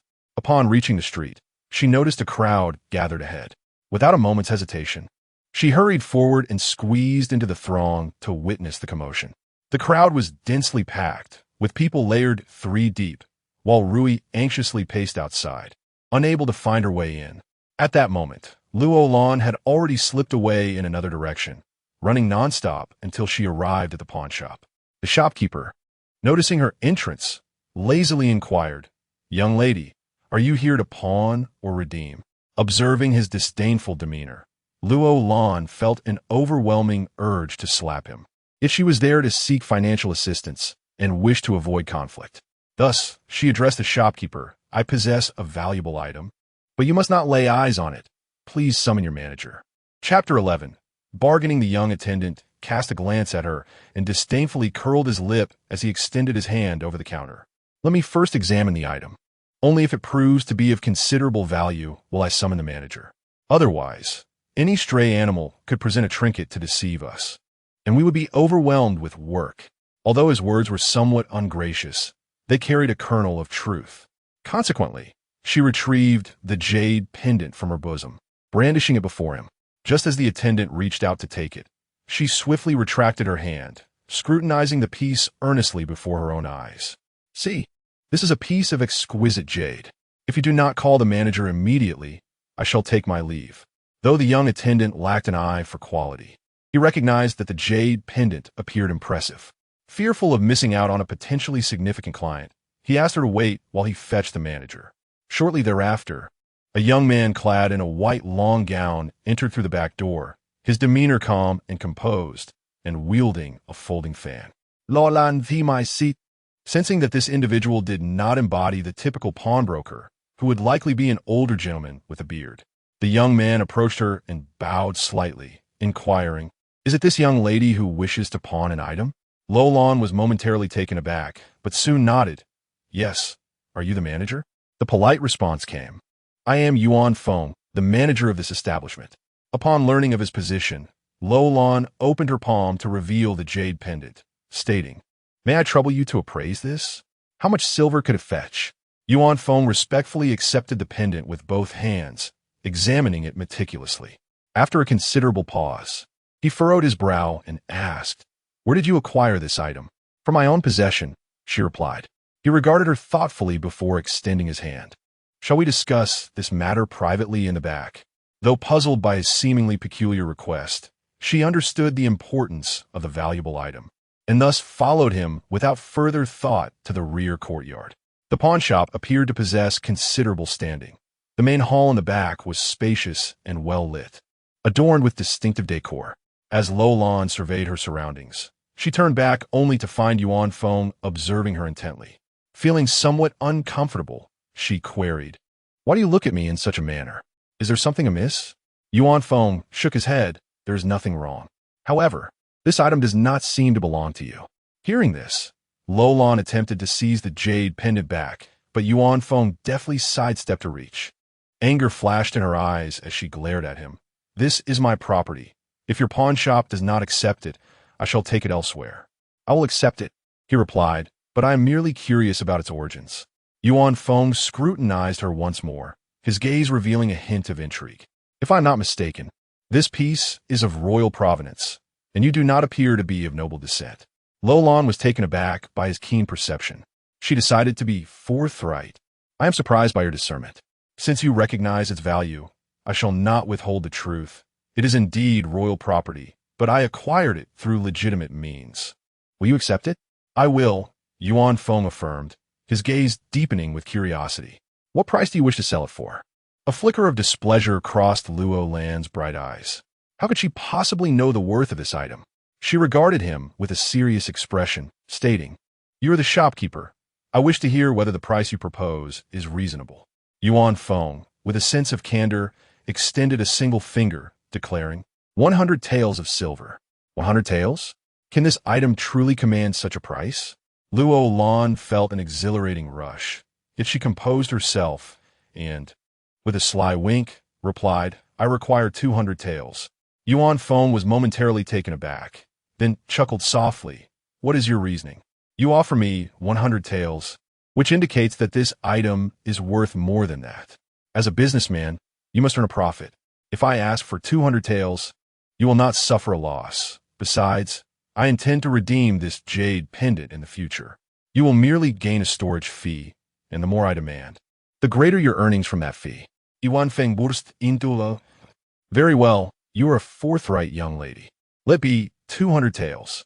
I shall grant you the longest term, 1 year. If you do not redeem it within that time, it shall belong to me. Luo Lan nodded without hesitation, agreed. I require 10 taels in cash, the remainder in silver notes. Carrying too much cash is inconvenient and easily attracts attention. The two sealed the deal promptly. Luo Lan, eager to avoid delays, took the money and signed the pawn ticket, leaving with her 200 taels in silver notes. Her spirits high. At the pawn shop's entrance, Yuan Feng watched her retreating figure, his eyes filled with inscrutable intent. He turned to the shop assistant and instructed, Find someone to follow her and observe her destination. The assistant acknowledged and withdrew. Having secured her funds, Luo Lan inquired about the location of the human market and swiftly made her way there. To survive in the vast royal residence, one must have a few capable allies, which was precisely why she was eager to exchange silver. In this ancient society, the impoverished and the condemned were treated like livestock, herded and sold by the wealthy. Upon entering the human market, she was approached by a man who inquired, Miss, are you seeking male or female servants? I have all sorts, all from esteemed families. Luo Lan scrutinized him. He appeared rather unsavory, with two conspicuous tufts of mustache accentuating his face, and his shrewd little eyes sparkled with a sinister glint. It seemed that only someone of her disposition could engage in such a trade. Thus, she inquired, Do you have any who possess skills? I require 2 male and 2 female servants. Upon hearing this, the man eagerly slapped his thigh, exclaiming, You have come to the right person, miss. A few recently arrived here are servants sold after their masters were exiled for crimes. Would you like to take a look? Luo Lan nodded. Lead me to them. The man, grinning broadly, bent over backwards in his eagerness to show her. He guided her to a wooden cage where 2 disheveled young women sat. Their expressions were cold, and upon seeing Luo Lan, they regarded her with icy glares. Though they were mere servants, a sense of pride was discernible in their eyes. Although such girls can be challenging to manage, they possess their own distinct personalities. Luo Lan has never favored those who are overly submissive. Thus, she addressed the man with the small mustache, saying, I will take those 2. How much silver is required? The man, seeing her decisiveness, quickly held up 2 fingers. These 2 girls possess some skills, and purchasing them would entail a binding contract, a one-time investment, naturally making them more expensive than ordinary girls. 20 taels will suffice, he stated. At that moment, one of the girls inside the cage stood up and glared at the man with the mustache, exclaiming, You are deceiving us. Someone inquired this morning, and you claimed it was 5 taels each. Why the sudden price increase? The man's face turned a shade of iron as he brandished the whip in his hand, threatening, Speak another word, and I shall whip you. Luo Lan swiftly raised her hand to intervene, declaring, Fine, 20 taels it is. Release them, and bring forth the contract. Chapter 12. The rainbow after the rain. Upon hearing these words, the man with the small mustache could hardly contain his delight. The moment he opened the wooden cage, he presented the slave contract before Luo Lan. She accepted the document and tossed 20 taels of silver into his hands, then inquired, "And the men?" "Right this way, Mississippi." The man with the small mustache led the way again. Luo Lan cast a glance at the two maidens and gently urged, "Stay close to me." Although the two girls appeared somewhat disheveled, they still possessed a certain delicate charm that appealed to Luo Lan, who favored such quiet and unassuming companions. The man then guided her to a sturdy iron cage, where two young men were confined. He pointed at them, stating, "They too are under a death contract. The men are a bit pricier than the women, but considering your purchase of multiple individuals, I shall charge you 25 taels." Luo Lan scrutinized the two men. Their vacant expressions and gaunt faces suggested they had not eaten for quite some time. Without hesitation, she handed over 25 taels to the man, received the death contract for the two men, and then exited the marketplace with her 4 new charges. On a spacious street, she paused and regarded the 4 individuals. Each had endured a lengthy imprisonment, their pallor and tattered clothing evoking a sense of sympathy in Luo Lan, despite her own hardships. Yet, such is the nature of humanity. The strong remain resolute, while the weak are left to be trampled upon, an immutable truth. Surveying the 4, she declared, "I do not care what names you once bore. From this moment forth, you are my people. I shall bestow upon you new names." The 4 stared at her in silence. She addressed the 2 maidens. "You shall be called a Kai and a Hong." Turning to the 2 young men, she named them a Yu and a Ho. After assigning names, she regarded them with a serious expression. "From now on, you shall be my formidable 4 companions. Apart from my commands, you are to heed no one else. Let us proceed. We are returning home." With noon approaching, she felt uneasy about the inept prince, who would undoubtedly require a change of his soiled linen. To assuage her concerns, she purchased 2 fitting garments for herself, 2 sets for each of her new attendants, and some cotton fabric before hastening towards the royal residence. As they entered the estate, they spotted Rui standing before Steward Su, seemingly engaged in conversation. Upon noticing Luo Lan's arrival, someone whispered, "She has returned." Rui abruptly turned, her eyes lighting up with joy upon seeing Luo Lan. It appeared she had searched for Luo Lan on the streets for quite some time, fearing she had fled. Rui was in the midst of reporting this to Steward Su, who was scolding her and warning that she would soon face reprimands from Consort Chang. Steward Su approached Luo Lan, inquiring, "Where have you been, Your Highness? The servants have been worried about you. We feared you might encounter trouble while out alone." Luo Lan curled her lips in disdain as she glanced at them, reassuring Steward Su, "Do not worry, I shall not flee. Next time I venture out, you need not scour the world for me. You may disregard the prince. I shall not neglect him." With that declaration, she turned to Steward Su and continued, "This is my newly hired maid and servant. Instruct the kitchen to prepare meals for the 4 of us. From now on, they shall solely attend to me and the prince. None of you are permitted to command or bully them." After delivering her admonition, before he could respond, she strode towards the courtyard, her concern for the prince compelling her to hasten her steps.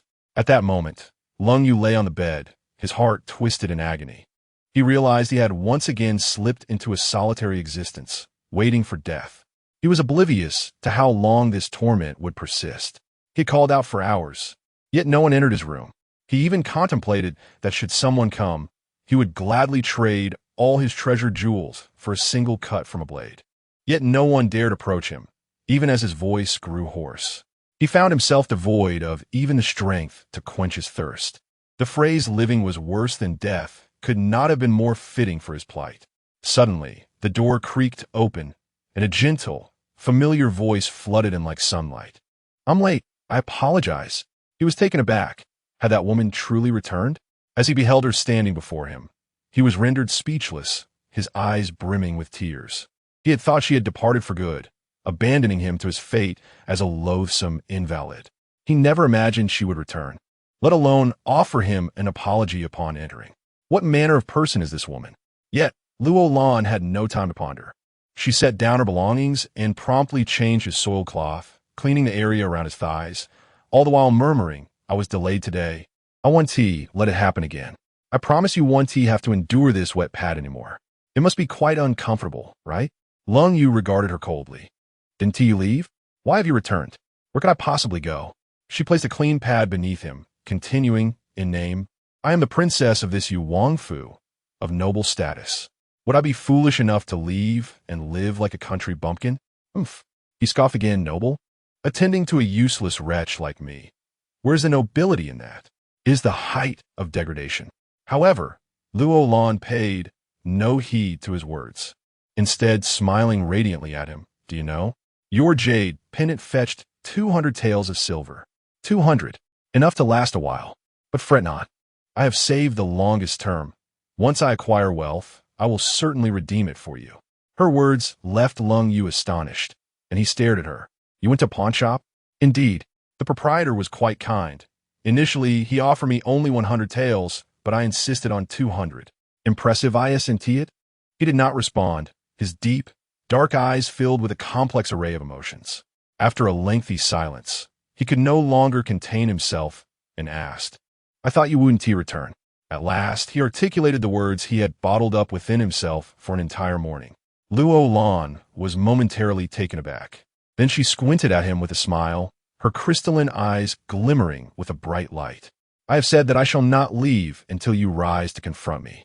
As of now, I have no intention of departing. By the way, I have recently acquired 4 new attendants, ensuring that I shall have reliable individuals at my side in times of need. As for the maids and servants in this royal residence, I find none of them worthy of my regard." While engaging him in casual conversation, she gently took his arm to massage it. "This arm requires frequent attention. It will enhance circulation. Once your leg wounds have healed in a few days, I shall tend to your legs as well, and by then, you will regain sensation in them." Chapter 13. Comprehensive examination. Listening to her incessant chatter, Lung Yu, lying on the bed, found an unexpected sense of security. Her voice was melodious, reminiscent of the sweet song of a lark. Previously, he had never been inclined to engage in conversation or listen to others. Yet now, as he lay there, he was captivated by the sound of this young girl's voice and wished for her to continue speaking indefinitely. "By the way, I have purchased some cotton fabric for you. Although my sewing skills are rather poor, I can certainly manage to make you a modest covering. Otherwise, when it comes time to change your dressings, it is I who remains unfazed, yet you seem to feel embarrassed, which makes me rather anxious." After finishing her monologue, she proceeded to massage his other hand and continued, "Isn't it amusing? The servants in this household thought I had run away and searched for me all over the streets, even fearing punishment from Consort Chong. How could I possibly flee? Given your current state, if I were to leave, what would that make me?" "I thought you might run away," he replied with a hint of resignation. Luo Lan looked at him in astonishment. "You do not believe a single word I said? I promised to take care of you. And you didn't believe me at all?" Lung Yu shook his head. "I couldn't believe it. If you chose to leave, I wouldn't blame you. After all, I am but a useless person, and keeping you here would only burden you." Upon hearing his heartfelt confession, she suddenly smiled, realizing that this fellow was not beyond redemption and possessed a modicum of kindness. With a gleam of mischief in her eyes, she leaned closer, her long lashes brushing against him as she whispered, "So, do you wish to be a burden to me?" His words left him momentarily speechless. He did not wish to be a burden. However, if she truly left, he could scarcely imagine the torment he would endure in the twilight of his life. Despite such thoughts, he stubbornly shook his head. "No, you should go." Luo Lan frowned, displeased, her exquisite features darkening with a stormy hue. "I will tell you one last time. Do not utter the words, 'Let me go again,' or I shall truly be angered." Lung Yu remained silent, and Luo Lan inched closer once more, whispering in his ear, "If you do not wish to burden me, then recover swiftly. Once you are on your feet, I shall take my leave." With that, she stood up, tucking his hand beneath the covers, and added, "Rest for a while. Skip lunch today. In the afternoon, I will conduct a thorough examination for you. Since you are reluctant to disclose your ailments, I shall uncover them for you." Uncertain of her intentions, Lung Yu chose not to inquire further. Given his current condition, he resigned himself to whatever she wished to do with him. as Luo Lan stepped outside. A rainbow arched in the sky, and upon seeing her emerge, it bowed in greeting. She nodded slightly and addressed Akai and Ahong. You both reside in the adjacent room. Should I require assistance, I can call upon you at any time. Turning to a Yu and a Ho, she continued, you two will be staying in the prince's side chamber tonight. Remember this. The current prince is in a delicate condition, as you have observed. As his consort, I hold little standing here, even less than a mere maid. This is precisely why I sought your presence. From this day forth, should anyone dare to speak ill of the prince behind his back, they shall face immediate consequences, and I will take full responsibility for their punishment. A Yu and a Hong clasped their fists and bowed in unison, assuring her, rest assured, Your Highness, those who serve you will heed your words. Luo Lan gazed at the group once more and stated, though your contracts are in my possession, I do not intend for you to serve me indefinitely. 1 year shall suffice, after which I shall return your contracts and grant you your freedom. Upon hearing this, joy illuminated the faces of a Yu, a Hong, a Kai, and a Ho, as they bowed deeply, expressing their gratitude. Thank you, Your Highness, for your kindness. Luo Lan had meticulously devised a plan. In just a year, she intended to help the prince rise again, and that would coincide with her departure. These 4 individuals have been purchased, and thus deserve their liberty in due time. During lunch, Lung Yu was not expected, and he was not particularly hungry, so he was indifferent to missing a meal. Before entering her room, Luo Lan instructed a Yu, a Hong, a Kai, and a Ho, from this moment until I exit through this door, allow no one to enter, nor disturb me with knocks. Do you understand? The 4 replied in unison, Your Highness, do not worry.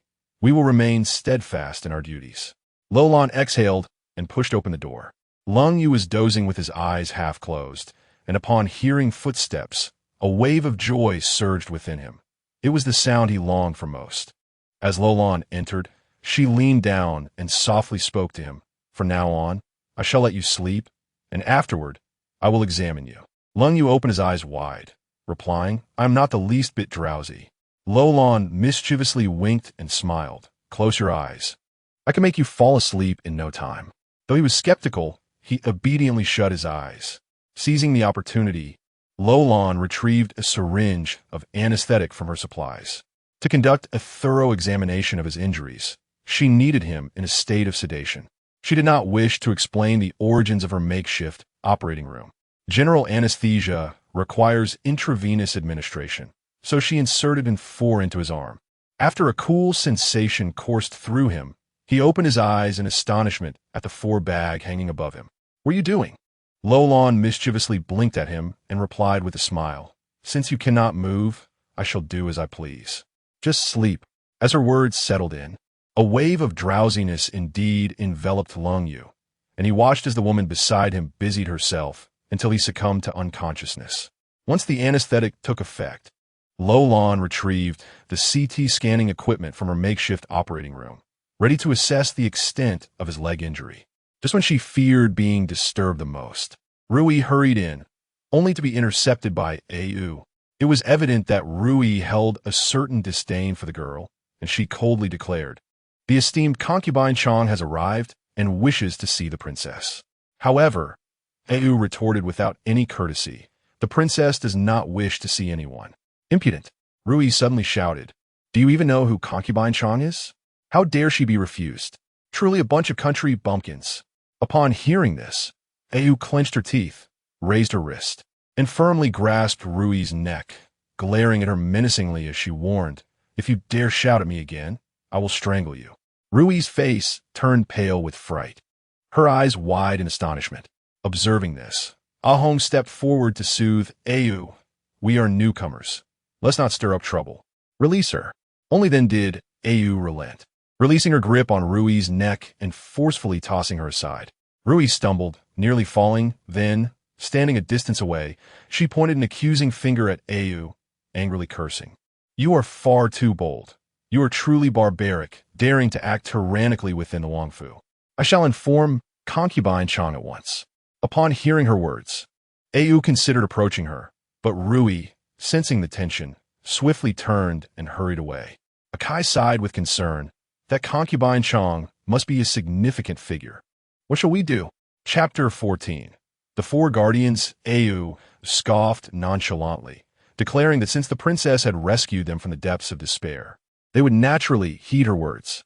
Even if the emperor himself were to arrive, Au would remain steadfast, listening solely to the princess. Upon witnessing this, Ahu approached in agreement, affirming Au's sentiment. The two brothers had endured hunger and cold in the market, but it was the princess who had rescued them, providing new garments and nourishing meals, while sparing them from arduous labor. Thus, they were devoted to her alone. Ahong furrowed her brow and stepped forward gracefully, addressing the group, "Let us not quarrel. The princess has her reasons for wishing to be undisturbed. The deed is done. Let her seek counsel from whomever she pleases. We shall face whatever comes our way. We are united in our loyalty to the princess, and the opinions of others matter not." Having spoken, the four stood resolutely at the doorway, akin to four steadfast guardians, ensuring that not even a fly could penetrate their vigil. Inside, Luo Lan meticulously completed a CT scan for the ailing Lung Yu. Moments later, the images emerged, and upon inspection against the light, she was taken aback to discover foreign objects lodged within both of his calves, seemingly embedded in the bone, with the tendons around his ankles exhibiting signs of atrophy. Heavens, how dreadful! Should this foreign object remain within his leg for 3 years? The road to recovery would be exceedingly arduous.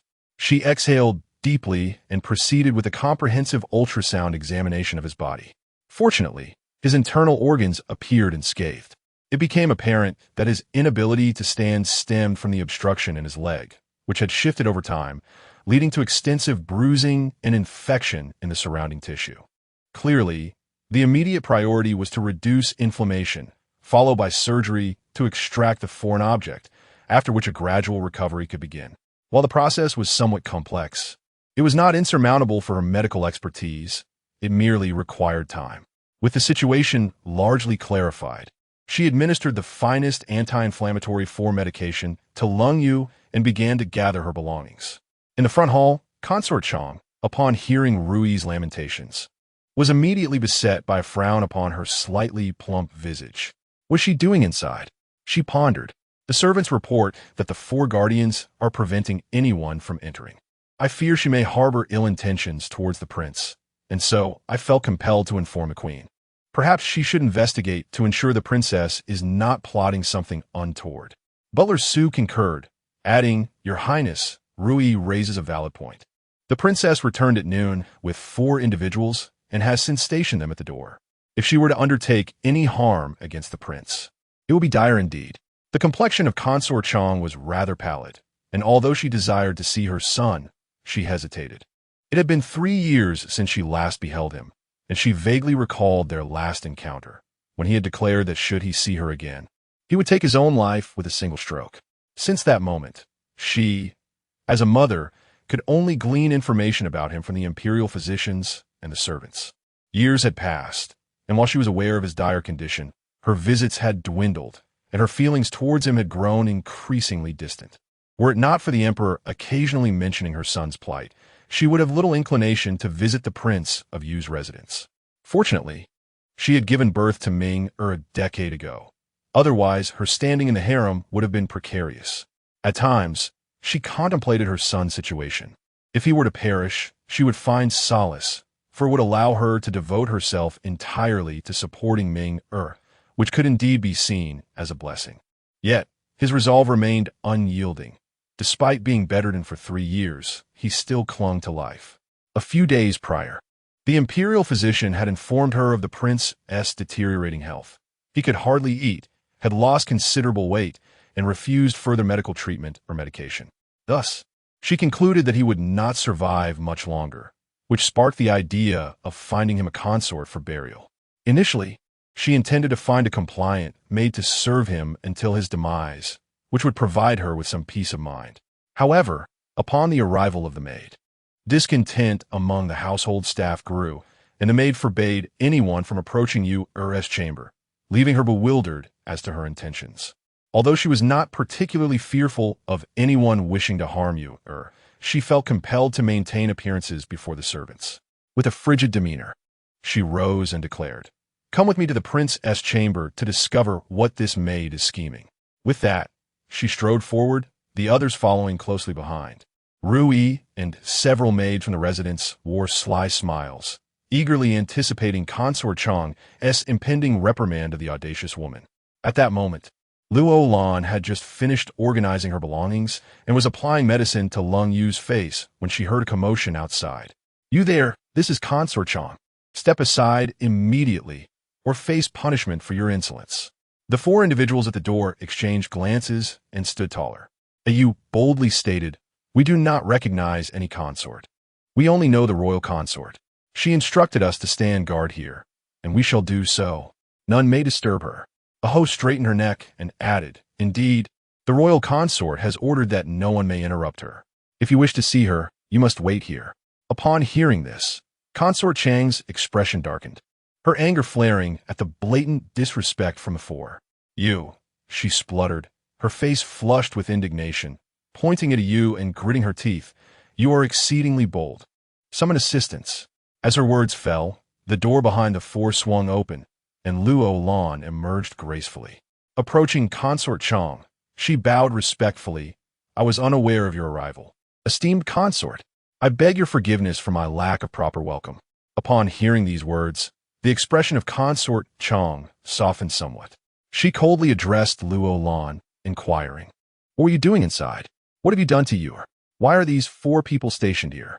This series of questions elicited a slight amusement from Luo Lan.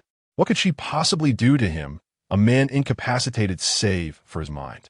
Nevertheless, she maintained a seductive smile and responded, "I am a newly wedded consort of Prince Yu. Although the prince is paralyzed, his mind remains sharp. I have discovered that some of his bodily functions still operate. In order to truly fulfill the role of a woman for the prince, and to ensure that when the time comes for his burial, it is not done without propriety, I must, of course, engage in the acts that are befitting a man and a woman. It would be quite inappropriate to have onlookers during such intimate moments. What if these inattentive servants were to intrude? Should Consort Chang truly wish to eavesdrop on the matters between us in the chamber?"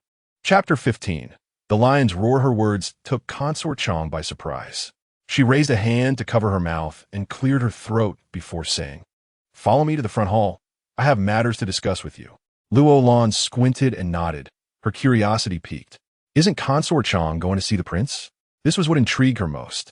Consort Chang should be the biological mother of Lung Yu, yet she had not entered to see him despite being at the doorstep. Logically, wouldn't a mother be expected to weep by her son's bedside before departing? However, as Consort Chang turned, she coldly remarked, with the princess attending to the prince, "I am at ease." Before her words had fully echoed, she strode forward. Luo Lan turned and gave a thumbs up to the four bodyguards, intending to commend their earlier performance, then followed Consort Chang into the front hall. The four men had just been worried about whether they had caused trouble for the princess, but seeing her praise them alleviated their concerns. Luo Lan arrived at the main hall of the Wang residence, her hands folded in front of her, waiting for Consort Chang to invite her to sit. Yet, Consort Chang directly inquired, "How's the prince been these past few days? Are you comfortable here in the Wang residence?" Luo Lan could not help but inwardly curse. Her question sounded as absurd as flatulence. With all the fuss over bodily functions, it was surprising if she felt comfortable at all. Nevertheless, she reluctantly replied, in response to Consort Chang, "I have only just arrived 2 days ago. The prince appears unchanged, and I find the Wang residence quite comfortable. As a humble country girl, it is a blessing to serve the prince." Consort Chang's expression darkened momentarily before she nodded. "That is good. I appreciate your care for the prince. I shall not treat you unfairly. I will arrange for the royal physician to come and examine him and prescribe some medicine." "No need," she flatly refused. Given the prince's condition, taking medicine seemed futile, especially since he refused to consume it. For reasons unknown, Luo Lan sensed that Consort Chang's concern for Lung Yu was not as genuine as it appeared. It seemed more like a fade. Could maternal affection truly be so callous? After a moment of contemplation, Consort Chang continued, "In that case, we shall postpone the physician's visit. By the way, do you have any wishes? Perhaps concerns regarding your family?" Her words sent a chill down Luo Lan's spine. Consort Chang quickly added, Do not misunderstand. Before your arrival, I mentioned that your condition is poor. I fear for any unexpected events. So I thought you might have unfulfilled wishes to share, lest we are caught unprepared. I will ensure your wishes are met. Luo Lan stifled a chuckle inwardly. It seemed that Consort Chang was resigned to the notion that her son might die, even preparing for the aftermath. However, she would not allow her to have her way. Though she harbored such thoughts within, her countenance betrayed a sorrowful expression. Since Consort Chang had inquired, I shall speak candidly. My family holds little of significance, yet the servants within this estate are unmanageable. I have sought out 4 individuals from the market who are obedient and sensible. However, their wages are exorbitant. Thus, I reasoned that as I have ascended to the position of princess in this royal household, I cannot treat this role with indifference. I implore your highness to take charge, as I wish to oversee the accounts of this manor and the monthly stipend allocated by the court, permitting me to allocate resources judiciously. Furthermore, my wardrobe is rather scant. If it pleases your highness to arrange for a few suitable garments, I would be most grateful. She then absently touched her head and ears, murmuring to herself, though I'm a princess, I possess not a single decent ornament. If this were to be known, I would surely be the subject of ridicule. Even for burial, one ought to have a few respectable pieces of jewelry. In her heart, Luo Lan mused that if there was an opportunity for gain, it should not be overlooked. Since her mother cared little for her son, it was only fair for her to concern herself, and it was reasonable to expect some monetary compensation in return. Consort Chang's gaze darkened. She had not anticipated such avarice from this woman. Yet, she understood that without greed, one would not willingly agree to serve as a companion in the royal palace. After a moment of contemplation, she narrowed her eyes and spoke coldly. Very well. I can grant you these requests, but you must comprehend your current status. Do not attempt to abscond with what you receive. Otherwise, even if you flee to the ends of the earth, I shall not allow you to escape my grasp. As she spoke, a fierce glint flashed in her eyes. Her fists clenched tightly as she glared at her. Was she attempting to intimidate her? Luo Lan licked her lips, innocently nodding. How could I flee? I am now a legitimate princess, enjoying the comforts of the royal palace. Why would I want to escape? You had best speak truthfully. Otherwise, not only will you find no refuge, but your aunt's family and the entire village where you grew up will also bear the consequences of your actions. She was indeed quite ruthless. However, Luo Lan felt no fear.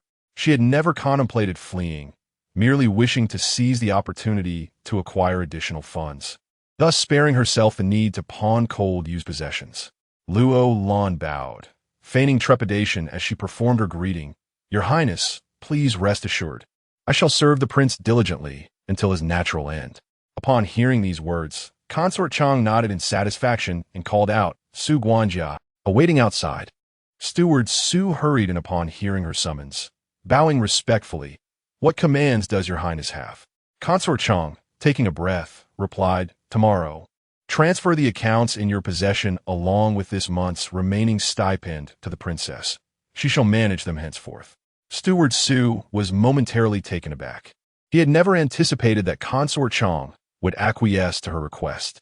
He had intended to endure a few more days, anticipating that once the prince passed away, there would be no further inquiry into the accounts he had not kept. He had not expected this woman to raise such a matter with Consort Chang.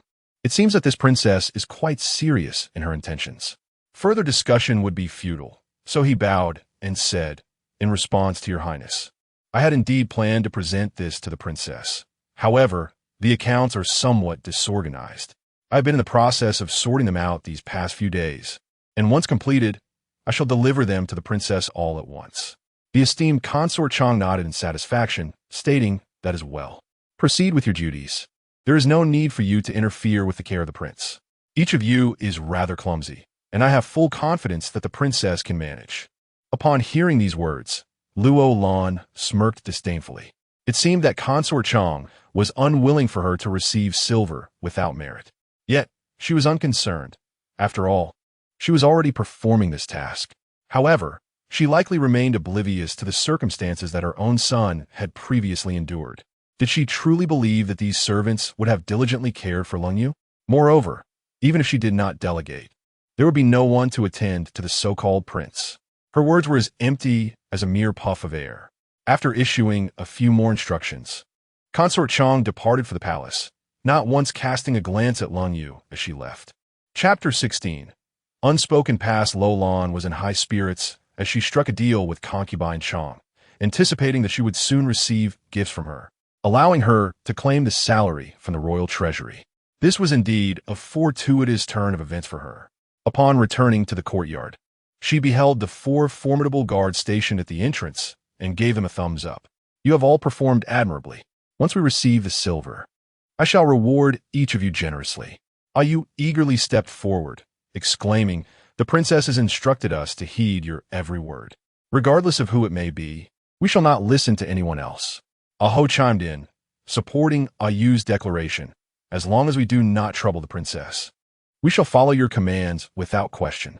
Although Kai and Hong remained silent, their resolute gazes conveyed unwavering loyalty. Luo Lan nodded approvingly at the 4 of them, raising her delicate fist in a gesture of oath. It appears I have chosen wisely. From now on, we shall stand united against our adversaries. In response to their charming princess, the 4 guards raised their fists in solidarity, further solidifying their commitment to serve her faithfully. Lowering her arm, Luo Lan addressed them once more. Having stood for so long, you should all take a moment to rest. This evening, inform the kitchen to prepare some millet porridge for the prince, sweetened with brown sugar and accompanied by an egg. Also, prepare some porridge and pickles for me, as I shall be dining with the prince from now on. The 4 nodded in agreement before departing, and Luo Lan closed the door behind them. It was now late autumn. Although the days were sunny, a chill lingered in the air, making it prudent to keep the door shut. After all, it would not bode well if the man in bed were to catch a cold.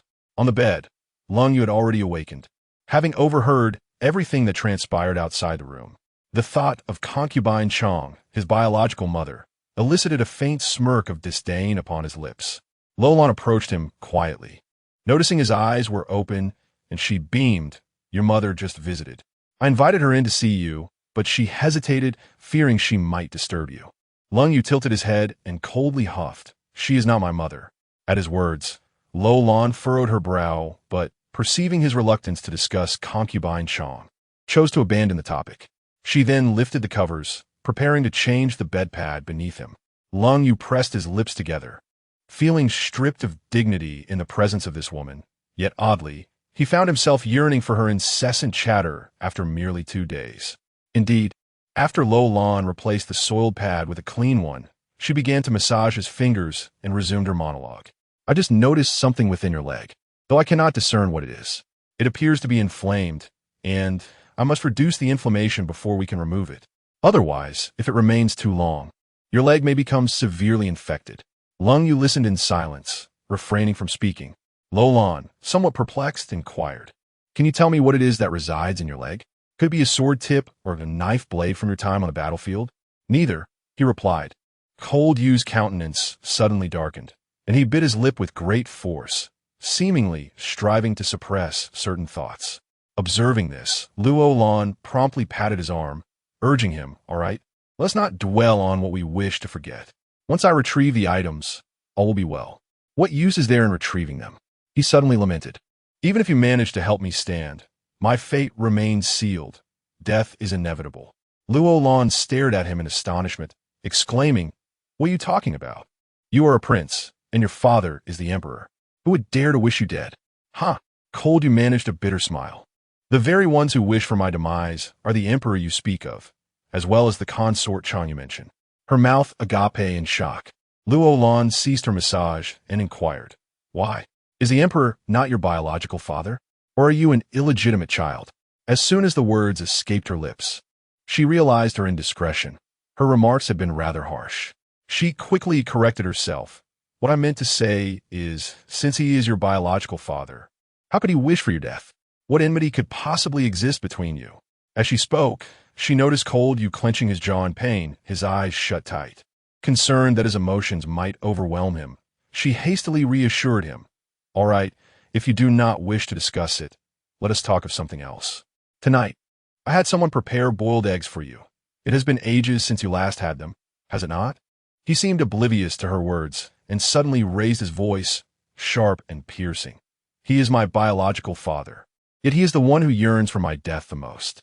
My mother also wishes for my demise. For every day I live, they suffer. Therefore, there is no need for you to save me. It is a futile endeavor. His cold words left her once more in disbelief. How could any parent desire the death of their child? Even beasts do not exhibit such cruelty. She regarded him with pity, wondering how such parents could exist in the world. Even if one were to commit the gravest of sins, as a parent, they should not wish for their child's demise.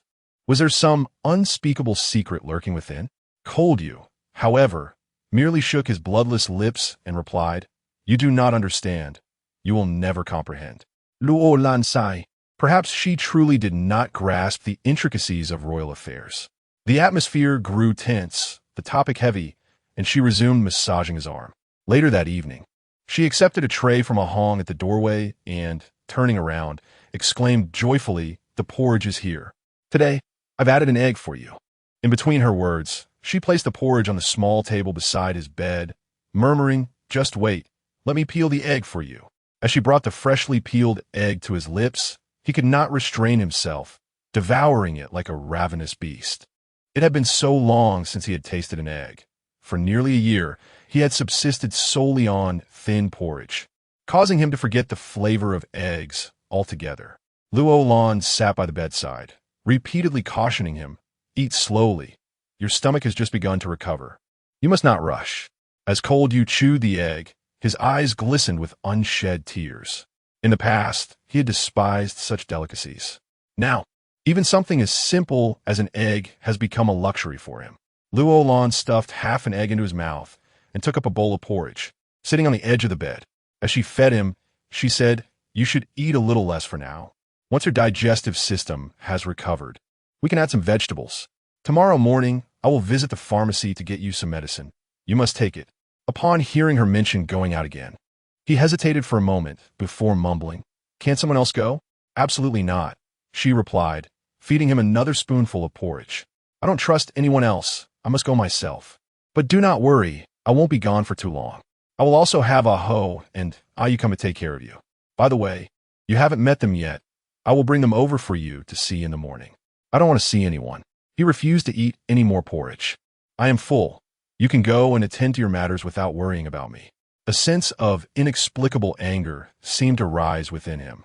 Luo Lan set down his bowl of porridge, completely unaware of his irritation, and directly picked up another bowl to continue eating. Koldu questioned her with an icy tone. "Are you eating this too?" "Yes," she replied, her mouth still full of porridge. "I have eaten cold food since childhood, which has made my stomach weak. Porridge helps a bit." Chapter 17. The Sorrowful Past. Why have you been eating cold food since childhood? Luo Lan took another sip of porridge and, after swallowing, she spoke as if recounting someone else's experience. "My aunt despises me and does not allow me to join them at the table. By the time they finish their meal, the food has already gone cold. I merely scrape together a bite or two, and I am fortunate if they leave anything behind. If not, I would go hungry. Over time, this has taken a toll on my stomach." As she spoke of her past with such nonchalance, he felt a pang of sorrow in his heart. It dawned on him that he was not the only one to suffer. At least during his childhood, he had been free from hardship. It could be said that for 3 years, he had lived in relative comfort. In a short while, she finished her bowl of porridge, tidied up the dishes, and carried them outside. After the meal, she stayed in a room with him, as there was little else to do. It would be beneficial for her to massage his arms and stimulate his circulation. He gazed at her delicate face and suddenly inquired, "You truly are not sent by her, are you?" Taken aback by his question, Luo Lan paused for a moment before pursing her lips and responding, "Who do you mean by her? The favored concubine Chong?" With half-closed eyes, Lung Yu exhaled and nodded. Luo Lan replied with a hint of exasperation, "Of course not. I do not even know her.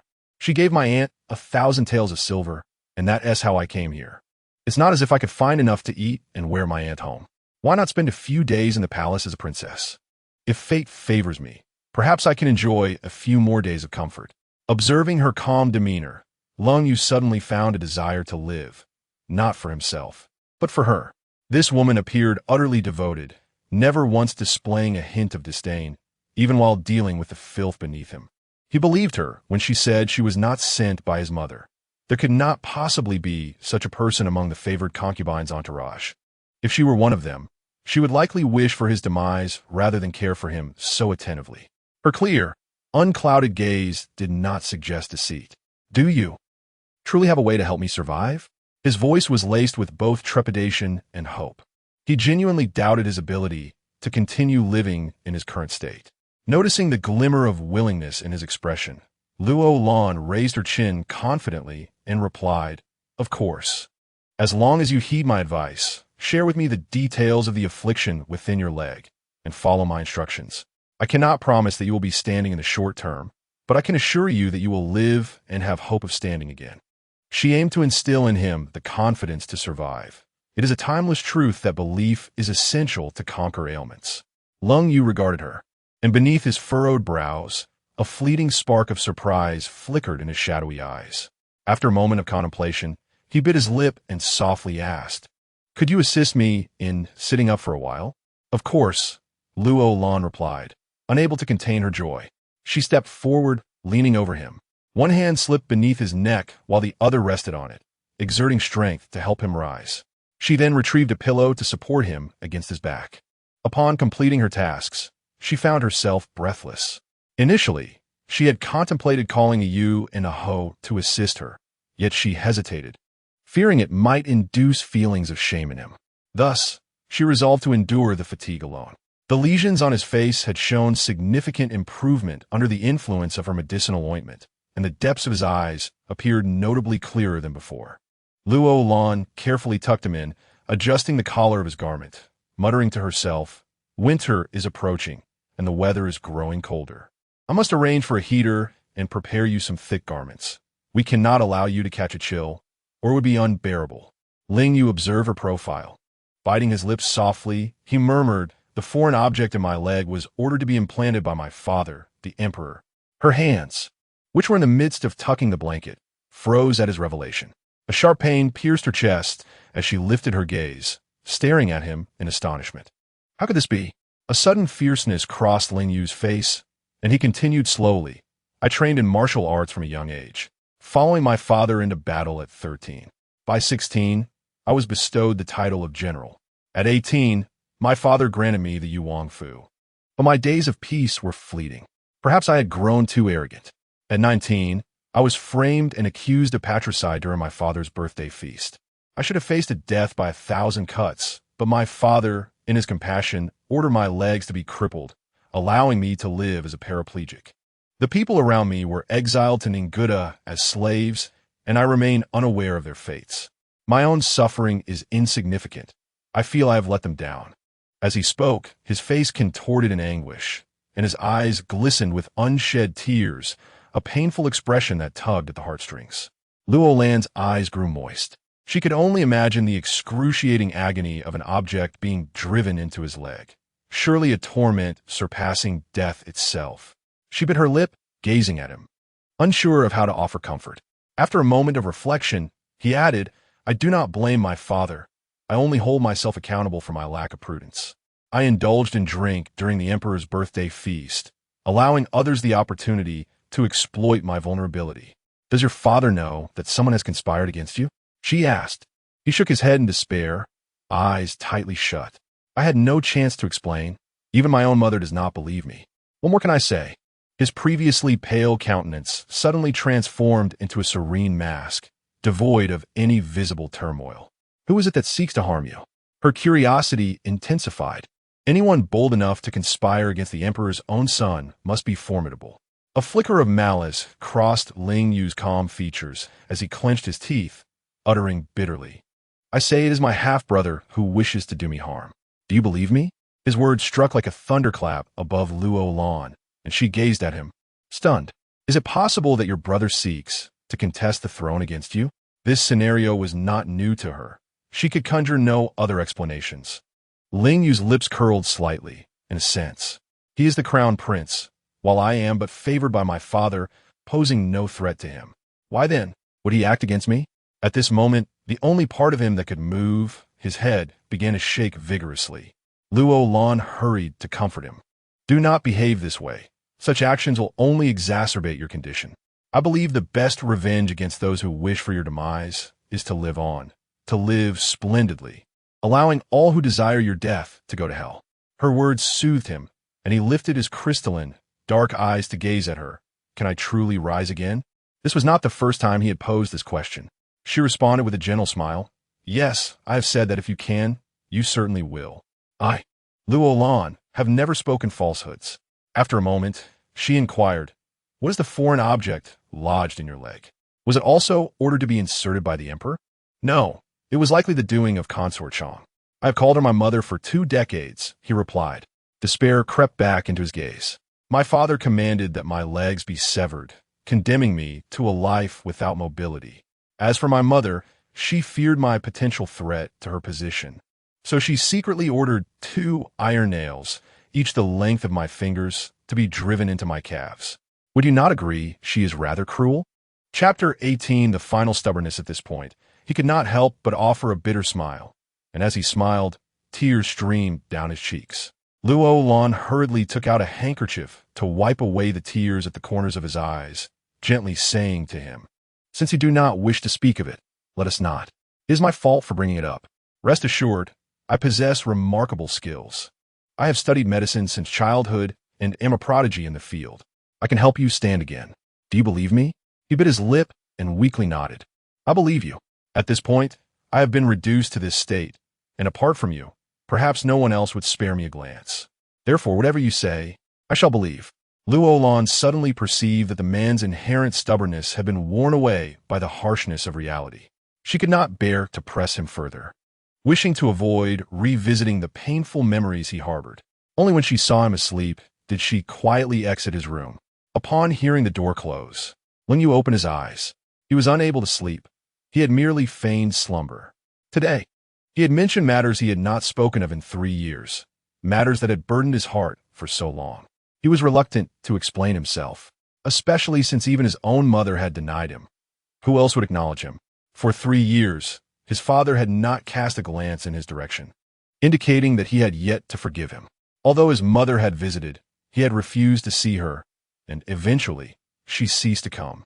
Now, with this girl on, it was as if a bright star had appeared in the darkness of night. He feared that if he closed his eyes and fell asleep when he awoke, she might vanish like a shooting star. 3 days later, the gifts from Consort Chang arrived at the Prince U.S. residence. Lung U.S. countenance had notably improved, and Luo Lan was tending to his wounds when a Kai called from outside. "Princess, someone from the palace has arrived, bringing many items." Hearing this, she turned to Lung Yu with delight, saying, "Wait here. I shall return shortly." However, Lung Yu coldly replied, "I do not want their things." "Why not?" Luo Lan frowned at him. "She's your biological mother. She does not even wish to come in and see you. What harm is there in accepting some gifts? If they're offered freely, why refuse?" With that, she swiftly exited the room. Lung Yu let out a long sigh, realizing he had perhaps been overly arrogant. Reduced to a bedridden state, he had lost all means of earning a living. Should he refuse the gifts offered by others? Did he expect her to endure a life of poverty alongside him?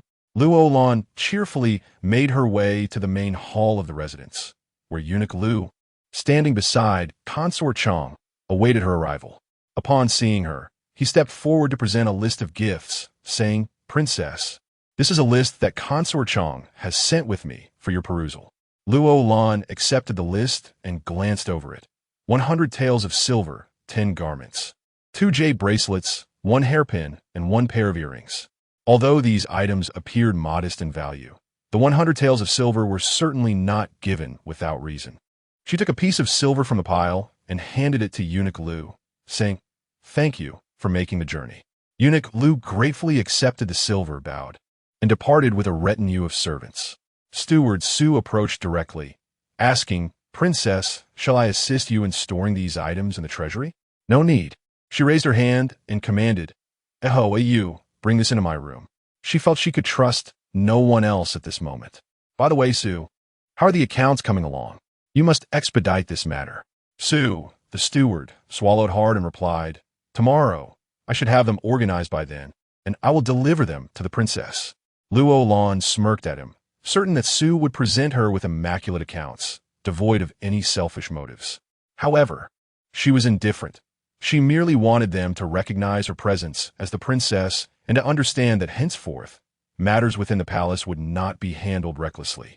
Once everything was in place, Ahong had also prepared the medicine. When she returned to Lung Yu's room, she excitedly informed him, "Guess what? We will have money now.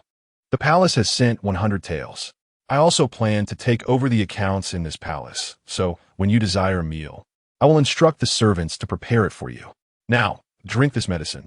Lung Yu gazed at her expression, reluctant to dissuade her from accepting anything from them. Yet, reality ultimately subdued the last vestige of pride in his heart. Early the next morning, in the main hall of the Yuangfu, Su approached Luo Lan with an account book, presenting it with a certain deference. "Your Highness, here are the accounts for the past 6 months of the palace. The previous records have been destroyed."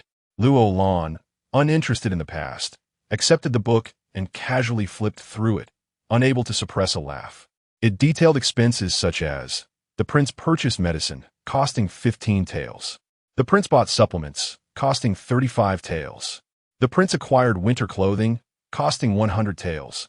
The prince purchased bedding, costing 50 taels. Disdainfully, Luo Lan closed the account book and inquired of Su, "Is there any silver remaining?" Su shook his head. "None left." Luo Lan narrowed her eyes, pondering for a moment before asking, "It is only mid-month, and there is no silver left?" "As far as I know, the prince receives 1,000 taels of monthly salary." Su replied, "That was 3 years ago. Ever since the prince fell ill, the salary has decreased by 30%. Now he receives only 300 taels each month, and after accounting for the servants' expenses, little remains." 300 taels a month? Luo Lan felt a surge of frustration, realizing why there were so few servants in the palace. With such a meager sum, how could they sustain even a handful of servants? However, it was no surprise, given the number of people who wished for Lung Yu's demise. It was fortunate that he received any silver at all. She nodded. "So, there is no remaining silver for this month?" "Indeed," Su replied, appearing quite helpless. "Moreover, we owe the servants their wages for this month. Your Highness will need to find a way to pay them by the end of the month." Upon hearing this, Luo Lan was nearly apoplectic, realizing that as soon as she assumed her position, she was expected to clean up after others. She regarded Su for a moment before nodding. "Very well. Summon all the servants. I will pay them their overdue wages now." Keeping those few individuals in the palace was futile. It was better to settle their dues and let them leave. Upon hearing these words, Steward Su hastily summoned the servants, recognizing the significance of the occasion. Before long, the subordinates appeared in the courtyard of the royal mansion, their faces adorned with expressions of schadenfreude. Steward Su respectfully approached and said, in response to the princess, "Everyone has arrived."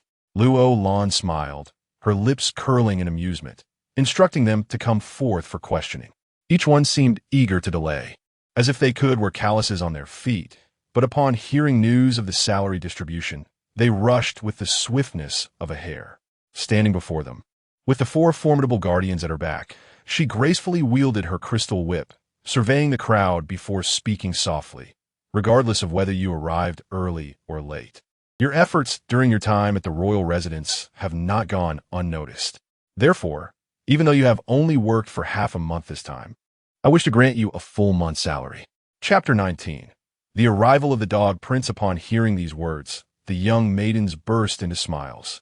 Yet Rui's expression remained persistently grim.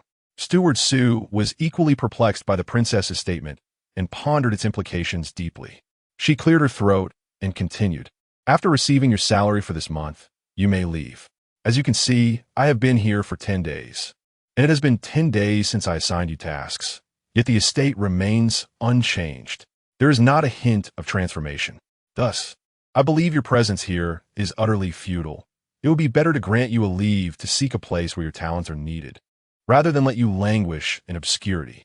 At this declaration, the previously jubilant maidens became flustered, pleading fervently, "Please, your Highness, do not dismiss us. We were wrong. We'll tidy up at once." "There's no need," she retorted, elevating her voice with a cold edge. "I have given you opportunities, yet you failed to seize them. It is too late to change now." Ahong, Asai, distribute the silver to them and supervise their packing. Should anyone dare to touch even a blade of grass in this estate before they depart, report them to the authorities. The maidens bowed their heads in defeat. But Rui stepped forward defiantly. I was assigned to the estate by Consort Chong. You cannot dismiss me. Luo Lan smirked. Ah, if Consort Chong provides you with a salary, I have no objection to your staying. You. Rui clenched her teeth in anger, but Luo Lan dismissed her ire, addressing the few diligent male servants. You have shown some industriousness, even if there are moments of idleness. I shall grant you 1 more month. I will decide your fate when the next salary is distributed. The male servants exhaled in relief, as if granted a reprieve from death. At that moment, she turned to Steward Su. Matters of the estate are now under my purview. Your talents are wasted here. Perhaps it is time for you to seek greater opportunities elsewhere. Startled, Steward Su was taken aback. He had not anticipated that she would dismiss him as well. Gritting his teeth, he replied, like Rui, I was assigned here by Consort Chong, and you have no authority to dismiss me unless she commands it. Very well, Luo Lan retorted nonchalantly. Then you may go to Consort Chong for your salary. By the way, while residing in my estate, you are required to pay for your lodging and meals. This is not a free inn. Steward Su's face darkened as he glared at Luo Lan. You are truly overstepping your bounds. I will report this to the princess. With that, he turned furiously and stormed away, with Rui following closely behind. Luo Lan instructed you and Aho assist Steward Su in gathering his belongings, ensuring nothing is left behind. He will not return to this estate. Her implication was clear. She feared that Steward Su might pilfer from the estate. Ayu and Aho hastened to catch up with him. With the dismissals complete, the 2 timid cooks glanced nervously at her, fearful that they might be the next to be sent away. Luo Lan cast a glance at the 2 women before softly inquiring, Do you wish to stay or depart? The 2 matrons, upon hearing her question, hastily nodded in agreement, expressing their eagerness to remain, stating, We have diligently served in the household, obediently fulfilling any task assigned to us. We humbly request your grace, princess, to allow us to stay. Luo Lan surveyed them. Although both were placed in the royal residence by the favored Consort Chong, they had not committed any grievous errors. Given their advanced age, she felt a twinge of compassion at the thought of dismissing them. Thus, she replied, Very well, I shall grant you an additional month. Should you perform well, you may stay. If not, you shall depart the royal residence together. Upon hearing her words, the 2 matrons bowed deeply, repeatedly expressing their gratitude.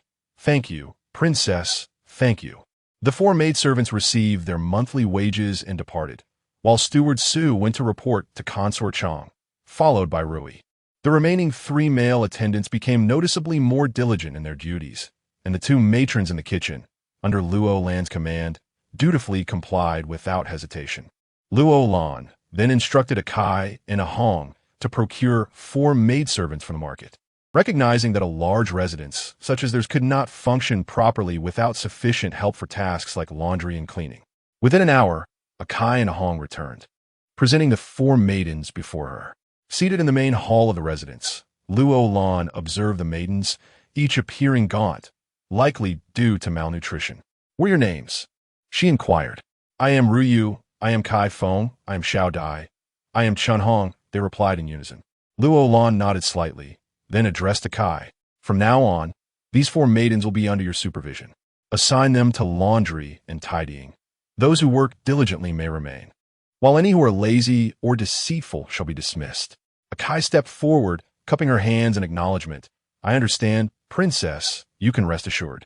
Just then, a Yu approached to report, Princess, there is a man in the courtyard claiming to be the crown prince, accompanied by a group, requesting an audience with you. The crown prince? Luo Lan's brow furrowed. Was he not the elder brother of Lung Yu, the very one who had conspired against him? Did he dare to come here? A smile tugged at her lips as she waved her hand, saying, Please, let the crown prince enter. In a short while, a man clad in white entered, holding a folding fan, followed closely by a younger gentleman dressed in a dark green robe. As they entered, Luo Lan frowned. She had never seen the crown prince before, and she presumed the companion was also of royal lineage. Remaining seated in the principal position, She cast a sharp gaze upon the two men below. The crown prince, with a furrowed brow, regarded her with a cold, disdainful glare. Noticing her seated position, his arrogance swelled. This crown prince graces you with his presence, yet you remain seated. Unmoving? Do you not see? Luo Lan raised an eyebrow, feigning shock. The crown prince? I was skeptical when the servant reported your arrival. What brings you to the residence of Prince Yu? Your noble status renders this murky and ominous place unworthy of your presence. Should Prince Yu truly depart from this world one day, would you not find yourself plagued by nightmares? Upon hearing these words, the crown prince's countenance instantly paled. He raised a fan in his hand, pointing it at Luo Lan, and furiously exclaimed, "You audacious woman, dare you speak to me, the crown prince, in such a manner? Do you wish for your life to be forfeit?" The man beside him, witnessing this, hastily intervened. "Elder brother, it is her first encounter with you. It is natural that she does not recognize you. Do not lower yourself to engage with a woman in such a trivial manner." Yet the crown prince remained obstinate, letting out a cold snort. "I have already introduced myself. Her continued insolence in addressing me thus is clearly the result of external instigation." Chapter 20. Exhaling in her heart. Luo Lan scoffed coldly, realizing that this prince was merely seeking trouble. After all, both she and Lung Yu had already been deemed dead in the eyes of the outside world. What harm could come from offending this prince? Thus, she rose from her seat and strolled over to the prince, sizing him up with disdainful words. "Your Highness, your assertion is incorrect. I harbor no intention of disrespect. I merely offer a kind reminder. Should you choose to disregard it, consider it as me playing a lute to a cow or passing gas before a pig." Upon hearing her words, a Hong and Ah Kai, standing on either side, nearly burst into laughter. The prince, momentarily taken aback, found the man beside him unable to suppress a chuckle. Once he observed that everyone was laughing, the prince furrowed his brows, and, after a moment of contemplation, his face darkened with fury, and he sprang up in a fit of rage. Pointing at her, he shouted, You dare to insult me?" Yet, Luo Lan gazed at him innocently, replying, "Not at all. Your Highness has misunderstood. How could you compare yourself to such lowly creatures as cows and pigs? You are a person of great stature, and how could I, soon-to-be deceased consort, dare to provoke you?" The prince felt as if he might be driven to madness. But as a royal, he could not lose his temper with a woman who was ostensibly his brother's sister-in-law. Suppressing his anger, he spoke coldly. "This prince has no desire to engage in idle chatter with you. Today, I have come with the fifth prince to visit the fourth prince." Realizing that the man beside the prince was indeed the fifth prince, Luo Lan was resolute in her refusal to allow them to meet, knowing that Lung Yu would also wish to avoid this encounter. Thus, she scrutinized them with a dismissive click of her tongue, saying, "Since you have come to visit a patient, why do you come empty-handed? You are aware that the royal stipend for the Yu Wangfu has been reduced by 70%. My husband, the Prince Yu, is currently surviving on thin gruel. Woe is me." At this juncture, she unexpectedly began to sob, muttering, "Are those of royal blood so heartless? Even the common folk know that one should never visit the sick without a gift, lest they incur heavenly wrath. Moreover, considering he is your own brother, it would be better if you did not visit him at all. If he learns that you have come without bringing a token of goodwill, he is bound to be angered. What if he were to suffer a stroke and pass away? What would I do then?" With that, she plopped down onto a chair, wailing in anguish. Her behavior left the lofty prince utterly bewildered, while he was unafraid of confrontation. He dreaded dealing with such unreasonable antics.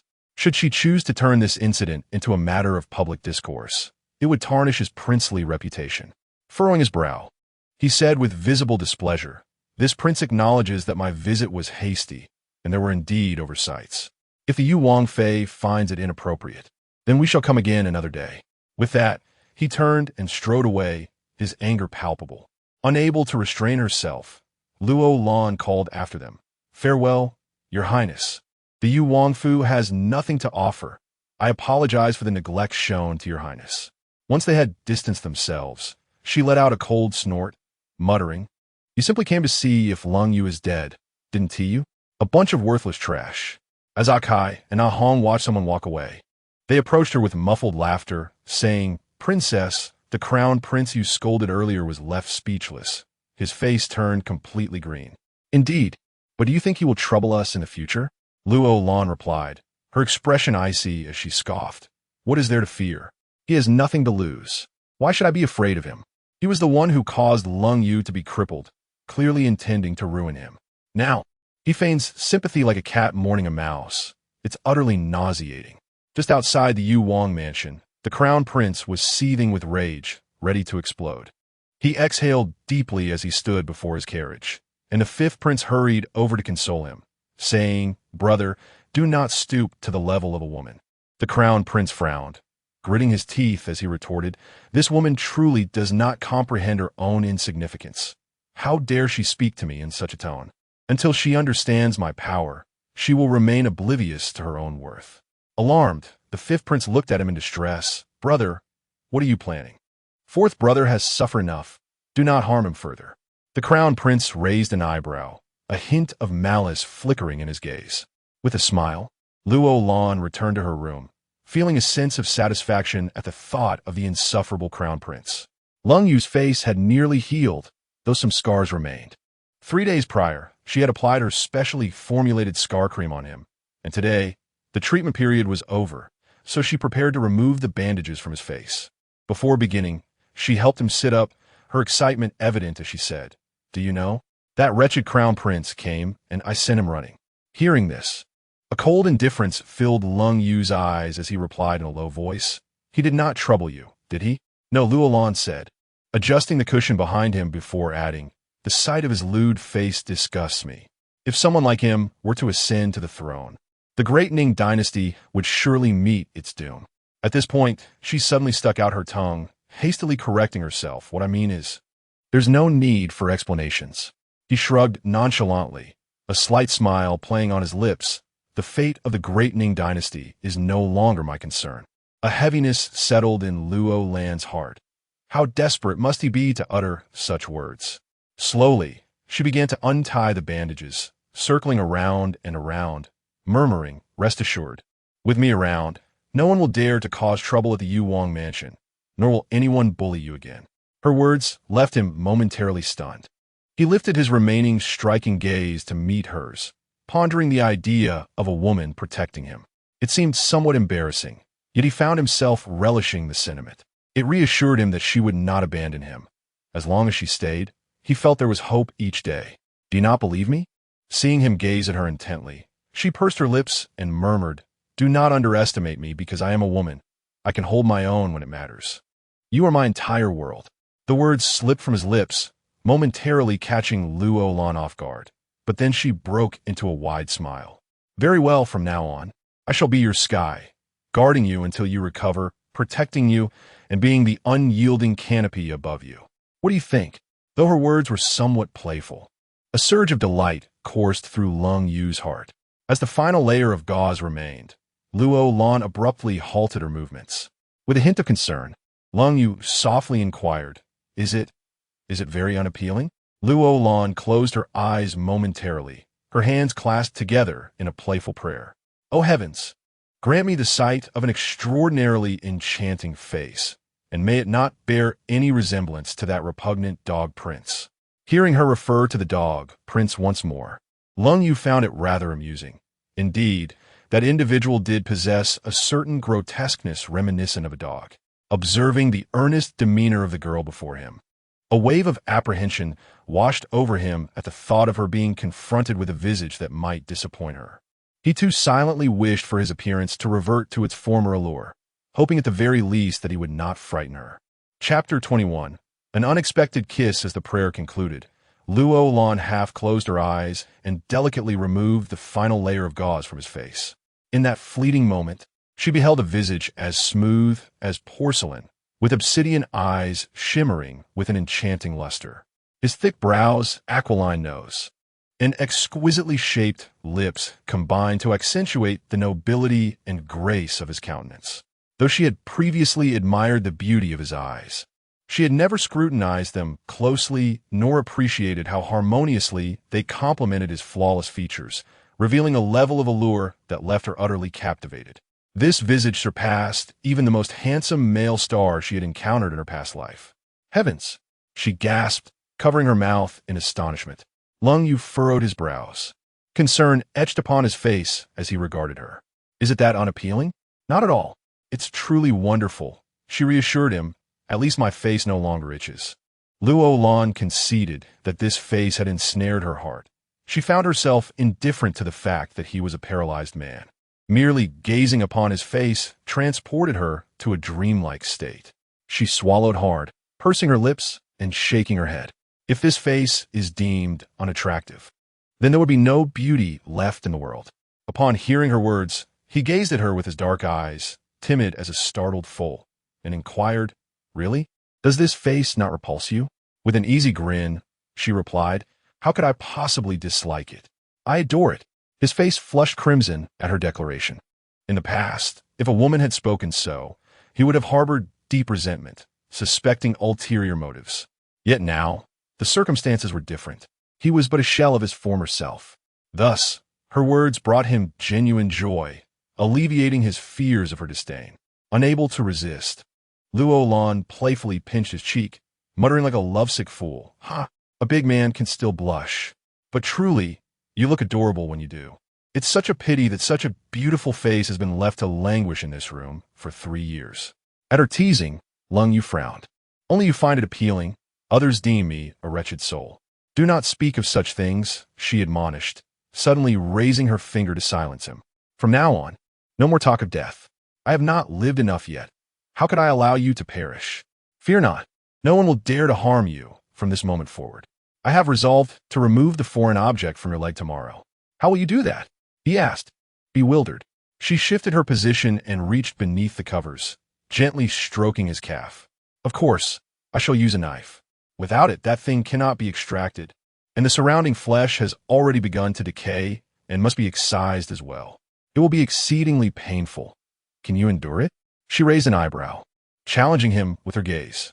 His expression darkened, and then he gritted his teeth and said, "Before your arrival, I yearned for death. Now that you are here, I find myself wishing to live.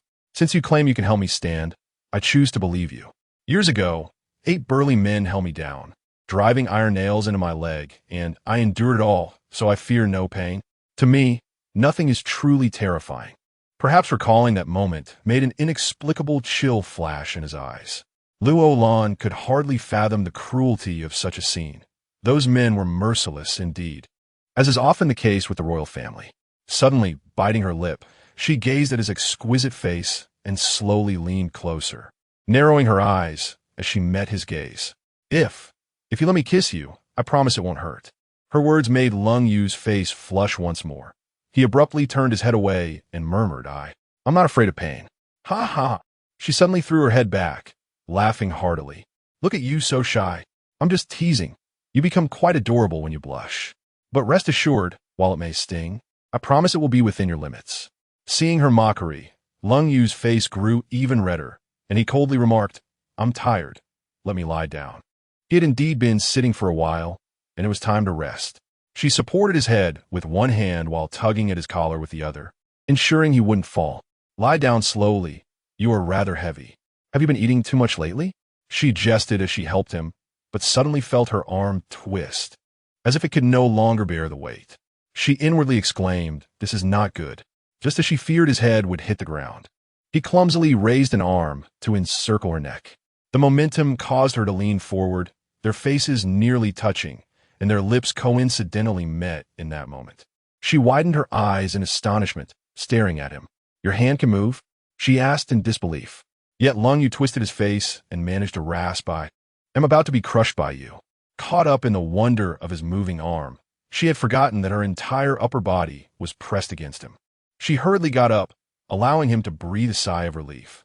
He attempted to lift his hand again, but it would not budge. The previous moment felt surreal, and he did not truly believe his hand had moved. However, beads of sweat were clearly visible on his face from exertion.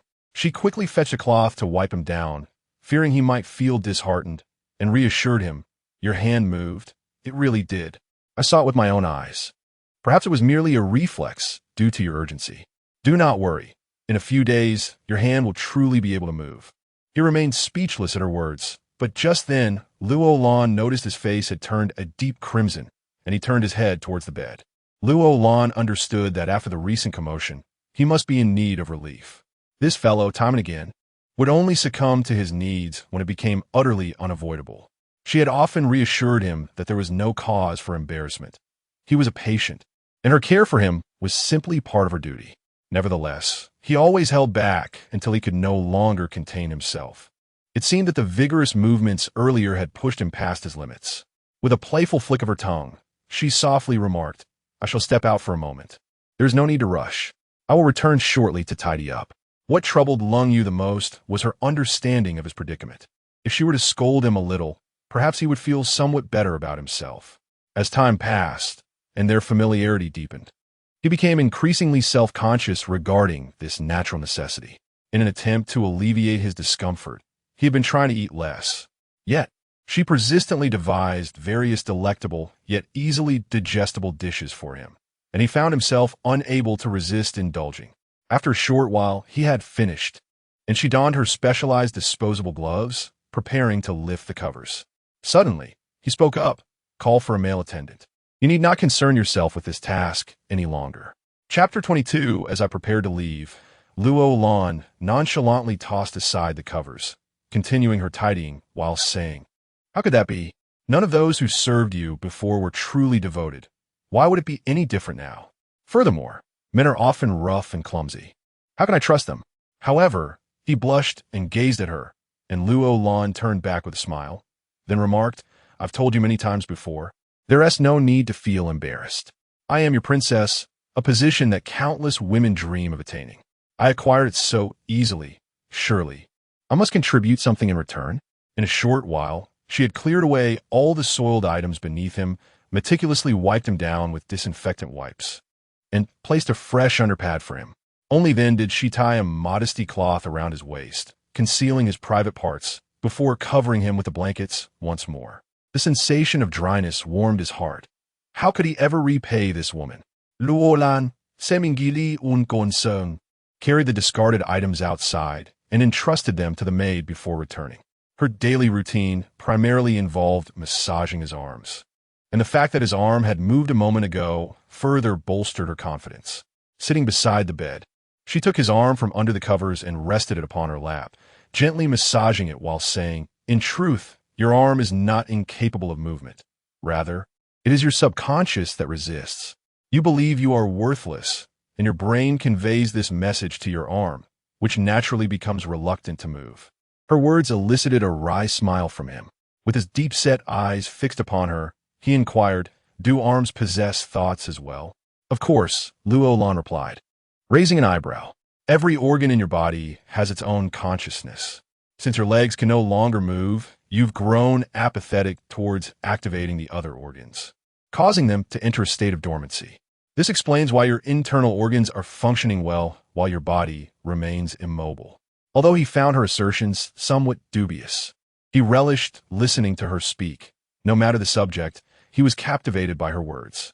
At that moment, a Kai call from outside, "Miss Consort Chang has arrived and requests your presence in the front hall." Upon hearing this, Lung Yu's brow furrowed slightly.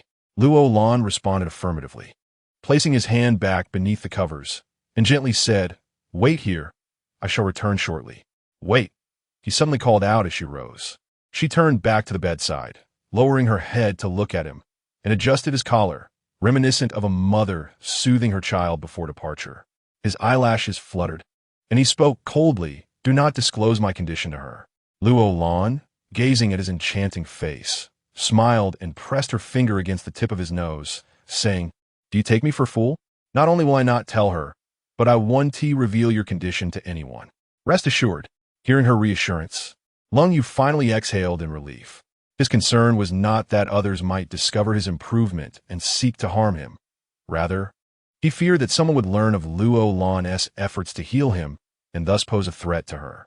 The girl, as pure as a blank sheet of paper, was someone he wished to protect from any harm before he possessed the capability to do so.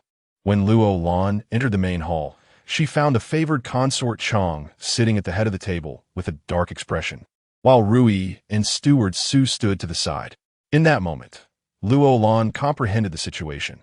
These two had indeed gone to report her actions, and to her surprise, they had brought the consort with them. She stepped forward, curtsied, and greeted, "Your Highness." Consort Chang regarded her with disdain and coldly inquired, "I have heard that you dismissed all the servants in the Wang residence.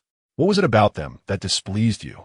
This was the first time Consort Chang had spoken to her in such a tone since Luo Lan had become acquainted with her. She glanced at Stewards Su and Rui, raised an eyebrow, and replied softly, "I recall from the very first day I entered this Wang residence that I am the Wang Fei. Since I hold this title, what is inappropriate about dismissing a few servants? Where do you find fault, Your Highness?" Consort Chang glared at her with a face ashen with rage and retorted coldly, "While it is not wrong to dismiss servants, why must you specifically target these two who have served here for several years? They have attended to the Wangye for many years, and even if their contributions are not commendable, they surely have endured hardships." Attended? Luo Lan found the word jarring. She cast a glance at Stewards Su and Rui and smirked derisively. If others were to learn of how they have attended to the Wangye, it would surely provoke laughter. "If Your Highness wouldn't mind hearing about my arrival and the state of the Wangye, I would not hesitate to elaborate." As she prepared to speak further, Stewards Su interjected coldly, "What do you mean by that, Wang Fei? The Wangye has been unable to move, and the servants are merely changing him several times a day. You arrived just as he needed changing. Surely you cannot use such a trivial matter against us?" Rui chimed in, "Stewards Su is correct. I have always devoted myself to caring for the Wangye. If not for our efforts, he would not still be alive. How is it that, in your words, we have accomplished nothing? The Wangye has been bedridden, and bedsores are inevitable. Even the imperial physician cannot remedy them. What can we, as mere servants, do?" These two were remarkably quick with their tongues, sealing her lips before she could even respond. She lowered her head with a faint smile, then turned to Consort Chang and said coldly, "Since Your Highness believes my dismissal of two servants is erroneous, then I shall accept that I am in the wrong. After all, I have had enough of being Wang Fei. Who would wish to serve a paralyzed man? Let them return. I shall take my leave." With those words, she turned on her heel, silently counting her mind. 1, 2, 3. She was certain that by the time she reached 3, Consort Chang would call her back. After all, she had invested a considerable sum to acquire her, and surely the palace, including the emperor, was aware of this matter. If she were to leave, it would not be easy to find another woman to take her place. Indeed, as she reached 3 in her thoughts, Consort Chang called out coldly, "Stop." She halted her steps, facing away from Consort Chang, awaiting her words. "You have taken 1,000 taels of silver from this palace, and you have only been here for a few days. Do you think you can leave so easily? How naive." Luo Lan curled her lips into a light smile, then calmly turned away. "Your Highness, this assertion is erroneous. I do not wish to abandon my post in haste. However, if my status as a princess consort is subject to your interference even when I dismiss 2 servants, then I, as a soon-to-be departed princess, find myself in an exceedingly constrained position.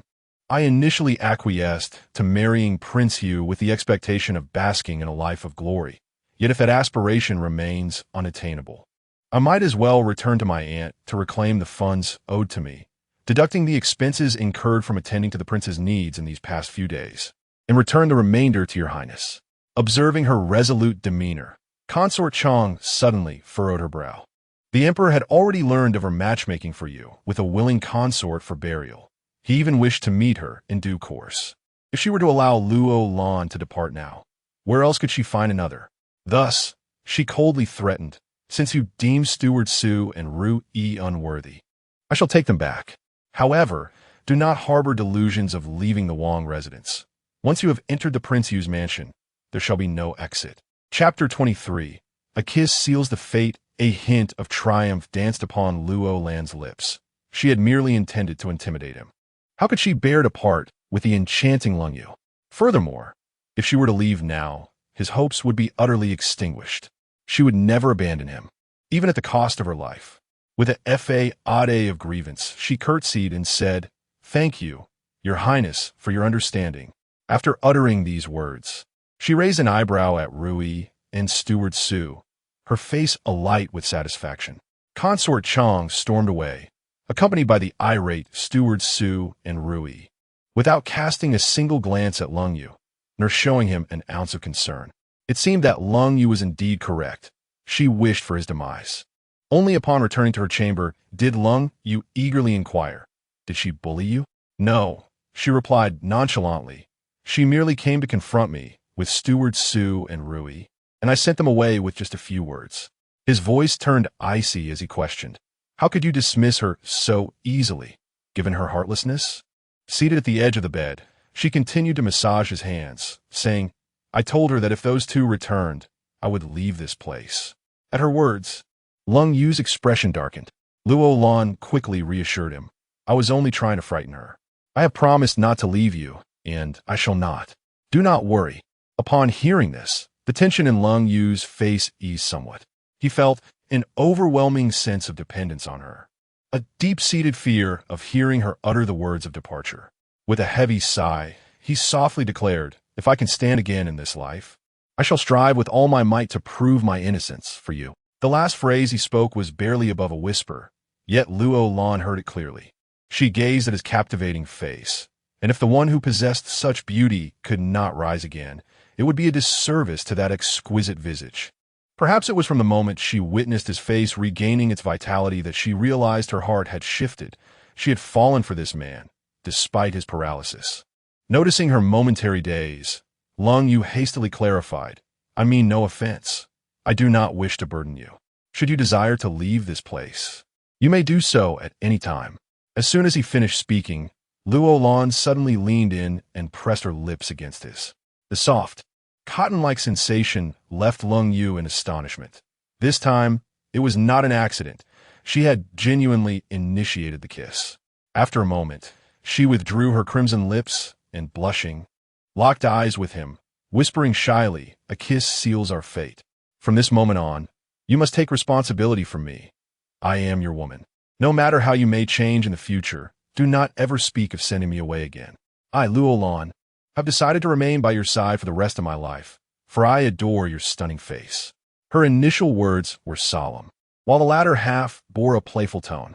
Lung Yu pressed his lips together, savoring her essence lingering upon them. He gazed at her, his voice trembling. "You won't find me repulsive, will you? I am a cripple, and I may remain so for a lifetime." She raised her hand to gently cover his cool lips, her crystalline eyes radiating unwavering determination. With each deliberate word she uttered from her crimson lips, she declared, "No matter how you may change, I, Luo Lan, will never forsake you. Therefore, for my sake, you must rise." Her words stirred a sudden warmth in his eyes, and he felt that enduring his current plight was worthwhile. Simply to hear her speak thus. Upon seeing his tears, she hurriedly wiped them away with her hand, murmuring softly, "Why must you be so emotional, you big man?" Lanner's soft voice flowed from his lips. It was the first time he had called her by name, and Luo Lan paused, her hand halting in its motion to dry his tears. A gentle smile graced her lips, curving into a perfect arc.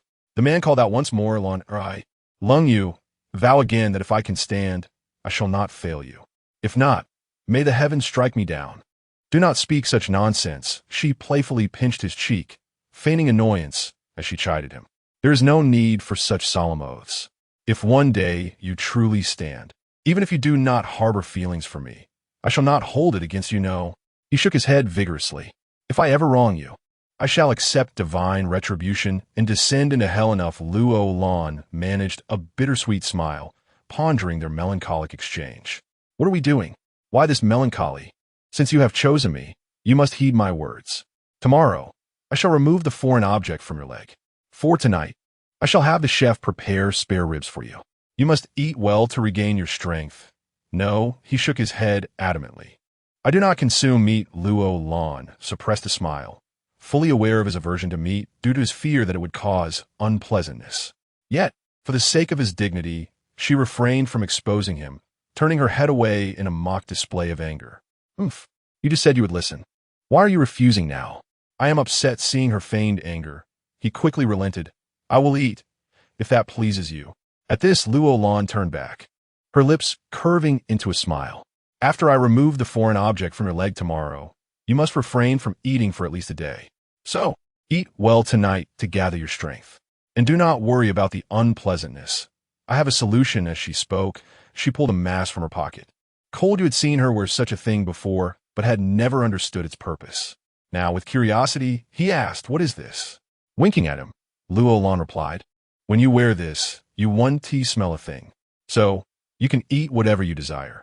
After I remove the nails from your leg tomorrow, you must indulge in good food, or your wounds will heal slowly." Skeptical of her claims regarding the extraction of iron nails from bone, he thought it sounded fantastical. However, seeing her confidence, he couldn't bring himself to dampen her spirits. With half-closed eyes, he gazed at her and gently said, "I will heed your words." Pleased by his compliance, she approached him and playfully patted his cheeks twice, grinning widely as she said, "Now that's a good child." "A child?" He frowned, perplexed. "When did I become your child?" She truly regarded him as a child. After all, is it not the essence of a mother's role to care for her offspring? To attend to their most basic needs, to serve them meals, and attend to their personal hygiene. In fulfilling the duties of a mother, she often felt as though he was her child, deserving of her meticulous care and affection. At dinner, a ewe indeed brought forth braised ribs accompanied by 2 bowls of rice and 2 steamed eggs. "Let me assist you," she offered. After placing the dishes, she approached him, slipping her hand beneath his neck to support him firmly. Luo Lan elevated his head for a moment. He suddenly shifted his arm, resting his elbow on the bed, testing his strength. Witnessing this scene filled Luo Lan with joy. However, she did not react with alarm, but instead moderated her support, allowing him to rely on his own elbow to prop himself up. Chapter 24. The passionate vow. She exerted tremendous effort to help him sit up, propping him against a cushion. With a gleeful expression reminiscent of child, she exclaimed, "Do you know? Just now your own arm played a role. I only used half the strength I usually do." "Really?" He stared at her, bewildered. "My arm can move?" Leaning forward, she gently grasped his arm with both hands and said softly, "Your hands can move now. With both of mine and yours, if you can hold tight, I will remain by your side." She was employing a tactic to stimulate his determination. Lung Yu clenched his teeth, gazing at his long yet frail hands. Suddenly, his right pinky twitched, and a smile of surprise broke across his face. "Did you see that? Your finger moved." Lung Yu looked at her with astonishment. "I saw it. It really did move." Encouraging him once more, she declared, "Now I will count to 3. If you can grip my hands tightly, I will stay to care for you. Otherwise, I shall ignore you." Upon hearing this, Lung Yu felt an urgency. He feared nothing, not even death, but the thought of Lan'er leaving him terrified him.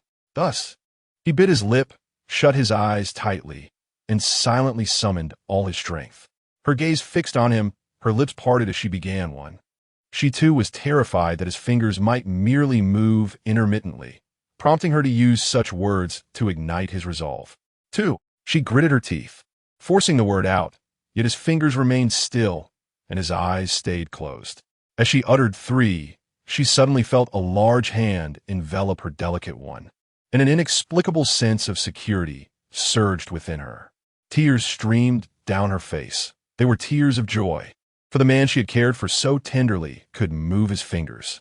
She allowed her tears to fall freely, and as Lung Yu opened his eyes and looked at her, he released one of her hands and awkwardly attempted to wipe her tears away. She leaned forward, not wanting to tire him, but yearning for him to dry her tears. "Don't cry," he murmured from the depths of his heart. Luo Lan chuckled softly in response, taking his hands in hers and pressing them against her face, gazing at him with tenderness and satisfaction. "It's wonderful. My efforts during this time were not in vain. Your hand can move. It's truly wonderful." Lung Yu looked at her with his deep, jade-like eyes.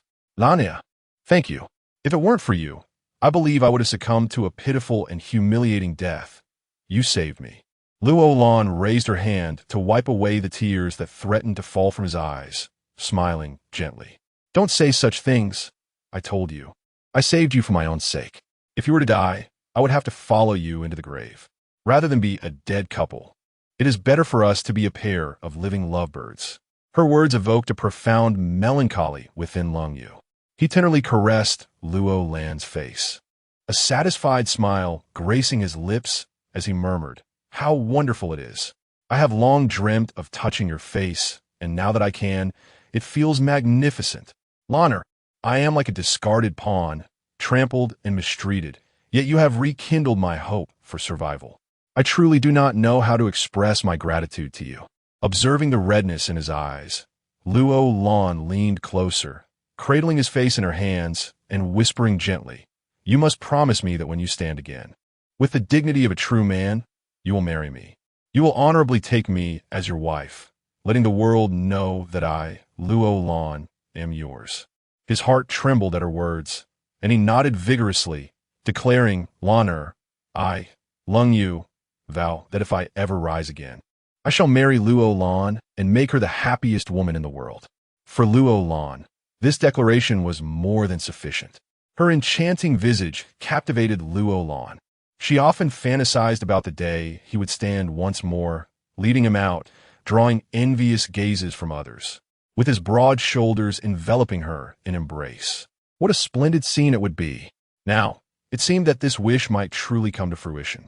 Suddenly, wiping away the tears at the corners of her eyes, she straightened herself and remarked, "Look at me, lost in joy while the food is getting cold." With that, she picked up a piece of rib and placed it in his bowl, lifting it to his lips and softly urging, "Come, open your mouth." Lung Yu, suppressing a smile, replied, "Silly girl, have you forgotten that my hands can move? I can manage this myself." Realizing her oversight, Luo Lan responded, "In my excitement, I completely forgot. Very well, you may eat on your own." With that, she carefully handed the bowl and chopsticks to him. Lung Yu watched her, a pang of tenderness in his heart as he sighed. "As a child, you never had warm meals, and now, after meeting me, you still haven't tea enjoyed a hot meal. But now I can eat on my own. Moving forward, we will share meals together, and you shall never again have to eat anything cold." Luo Lan lifted another bowl of rice, nodding vigorously, "Yes, from now on, we will eat together, and I shall no longer need to feed you." After speaking, she placed another piece of rib in his bowl, encouraging him to eat more. Lung Yu slowly lifted the rib, moving his arm with care. "You should eat too. Of course, I can serve myself." As she attempted to evade his offering, he gently insisted, "You have always taken care of me. I wish to serve you this piece of rib." Hearing his words and witnessing the hopeful glimmer in his eyes, Luo Lan paused momentarily before smiling and holding her bowl out to him. He placed a rib in her bowl and grinned. "Eat up and be sure to have plenty. You're looking too thin." Unable to contain her laughter, she replied, "Am I too thin? You're the one who looks like skin and bones. My physique is larger. Being a little thin is inconsequential, but you must not lose weight." "Why not? It is said that women look more beautiful when they are slender." The room suddenly came alive with laughter as Aho and Au exchanged smiles at the doorway. The presence of the prince and the princess seemed to warm the autumn breeze considerably. Although they had not yet glimpsed the prince's true visage from the princess's descriptions, they could surmise that he must be a strikingly handsome royal, albeit ravaged by illness. They sincerely hoped for the prince's swift recovery, believing that it would uplift the princess's spirits and, in turn, bring joy to those in service. As dusk fell, Luo Lan changed the clean diaper for Lung Yu, planting a gentle kiss on his forehead. She softly murmured, "It's important for you to rest early tonight. Tomorrow holds great significance for you, and it will be a considerable challenge for me as well. I hope that through our combined efforts, we can extract the foreign object from your leg." Lung Yu raised his gaze to her, nodding earnestly. "You should return and rest well. Do not rise too early tomorrow. You've been exhausted from taking care of me during this time." "I'm not tired," she replied with a playful smile. "Caring for you feels akin to a nurturing game I once played. Once I have taken good care of you, I will gain a healthy and handsome husband, which is a tremendous blessing. How could I possibly be weary?" Chapter 25. The brazen prince of Stream. Her words left him in a daze. What was this about a nurturing game? What did she mean by husband? Nevertheless, not comprehending it all was acceptable. It was better not to inquire further, lest she mock his lack of knowledge. After all, the things she spoke of were foreign to him, including the very mat he was lying on, which he had never encountered before. Having settled Lung Yu, she ventured alone into the back garden of the royal residence. This was her first visit since arriving, and buoyed by a pleasant mood after caring for Lung Yu for over 10 days, She had never imagined that she would fall for a man in such a short span of time. His eyes, filled with pity and hope, captivated her. If her affection stemmed from compassion, it was certainly possible. Yet, she found herself enamored by his eyes, his nose, his lips, every feature of his countenance. If only he were not a cripple. With that thought, she chuckled to herself. If he were not disabled, she would have no chance of marrying him. Had he remained the striking Prince Yu, perhaps she would have stayed at her aunt's house after her arrival and never met him in the royal palace. This, perhaps, was fate. She tilted her head back, gazing at the vast expanse of stars, unable to articulate her feelings. The image of that man was etched in her heart. Her entire world revolved around him. Were it not for his desperate need for her, she would not feel that her existence held such value. "What are you doing?" A voice emerged from the darkness, startling Luo Lan. Frowning, she searched for the source and spotted the fifth prince, Lung Shi, watching her from a short distance. She regarded him with displeasure. What was he doing at the Yu prince's residence in the dead of night? Lung Shi smiled at her, casually approaching with a fan in hand. "Oh, just taking a stroll." "A stroll?" she retorted. "As far as I know, the Stream Prince's residence is quite distant. You didn't come here for a casual walk. You came deliberately. Speak, what is it that you want?" Her forthrightness caught Lung Shi off guard. He narrowed his eyes, scrutinizing her, then snapped his fan shut, clapping it against his palm, curiosity flickering in his refined gaze. "Where did Consort Chong find such a gem for my fourth brother? Do you truly not mind that he lies bedridden?" Luo Lan shot him a disdainful look. It was quite absurd for him to flaunt his fan in the dead of night. Raising an eyebrow, she confidently replied, "What of it if he is bedridden? I prefer the disabled. They are obedient, pose no threat of infidelity, and won't bring home a harem of concubines. As long as he remains incapacitated, I will forever be the princess of the Yu residence, and I will be his only woman. I see no downside." "Ha ha ha!" Lung Shi suddenly burst into laughter, throwing his head back. "You're compelled by circumstance, forced into this position, are you not? I have heard that you married him for 1,000 taels of silver. How about this? I'll give you 2,000 taels, and you can come with me. I shall ensure your every need is met." "You're talking nonsense." Luo Lan shot him an irritated glare. Indeed, members of the royal family could hardly be considered humane. He was, after all, your fourth brother. He lies ailing in bed, and instead of showing concern, you come here to tease his woman? He is truly a vile and despicable person. I advise you to be wise and swiftly depart from the Yu Wangfu. Otherwise, do not blame me for my lack of courtesy." Upon hearing these words, Lung Shi furrowed her brows, then smiled broadly. "What has made fourth sister so furious? I only worry that you, with your exquisite beauty, might be wronged by tending to a paralyzed man all day long. It would be a waste. Leave," she shouted again in a low voice. "I will remind you one last time. He is a cripple. I am willing to serve him, whereas you, though whole, are of no worth to me." She cast a cold glare in his direction before stepping forward. As she passed by him, maintaining a distance, she halted, turning her back to him, and coldly said, "As the prince of the Daming Kingdom, it is indeed inappropriate for you to come to the back courtyard of the Yu Wangfu at such a late hour. I kindly ask you to conduct yourself with dignity in the future." With that, she hastily made her way to the front courtyard, while he called out behind her, "How? Is he?" Luo Lan did not stop. Instead, she scoffed disdainfully, "That is none of your concern." She had no desire to exchange further words with this person. Perhaps only Lung Yu could elicit a few more conversations from her. As for the others, she held them in utter disdain. Watching her cold figure vanish, a subtle, indescribable smile appeared at the corners of Lung Shi's mouth. Upon returning to her room, Luo Lan suddenly felt a pang of pity for Lung Yu. He had once mentioned Lung Shi to her, stating that Lung Shi was relatively close to him, but after the events of 3 years ago, he had refused to see Lung Shi again, fearing that his presence would bring trouble. He trusted him so deeply, yet he was such a scheming individual. If he were to find out about this, it would surely sadden him greatly. Lying on her bed, Luo Lan sighed deeply. Suddenly, a thought struck her. This Lung Shi had come with the crown prince during the day and returned at night. Could it be that he was here to investigate Lung Yu's condition?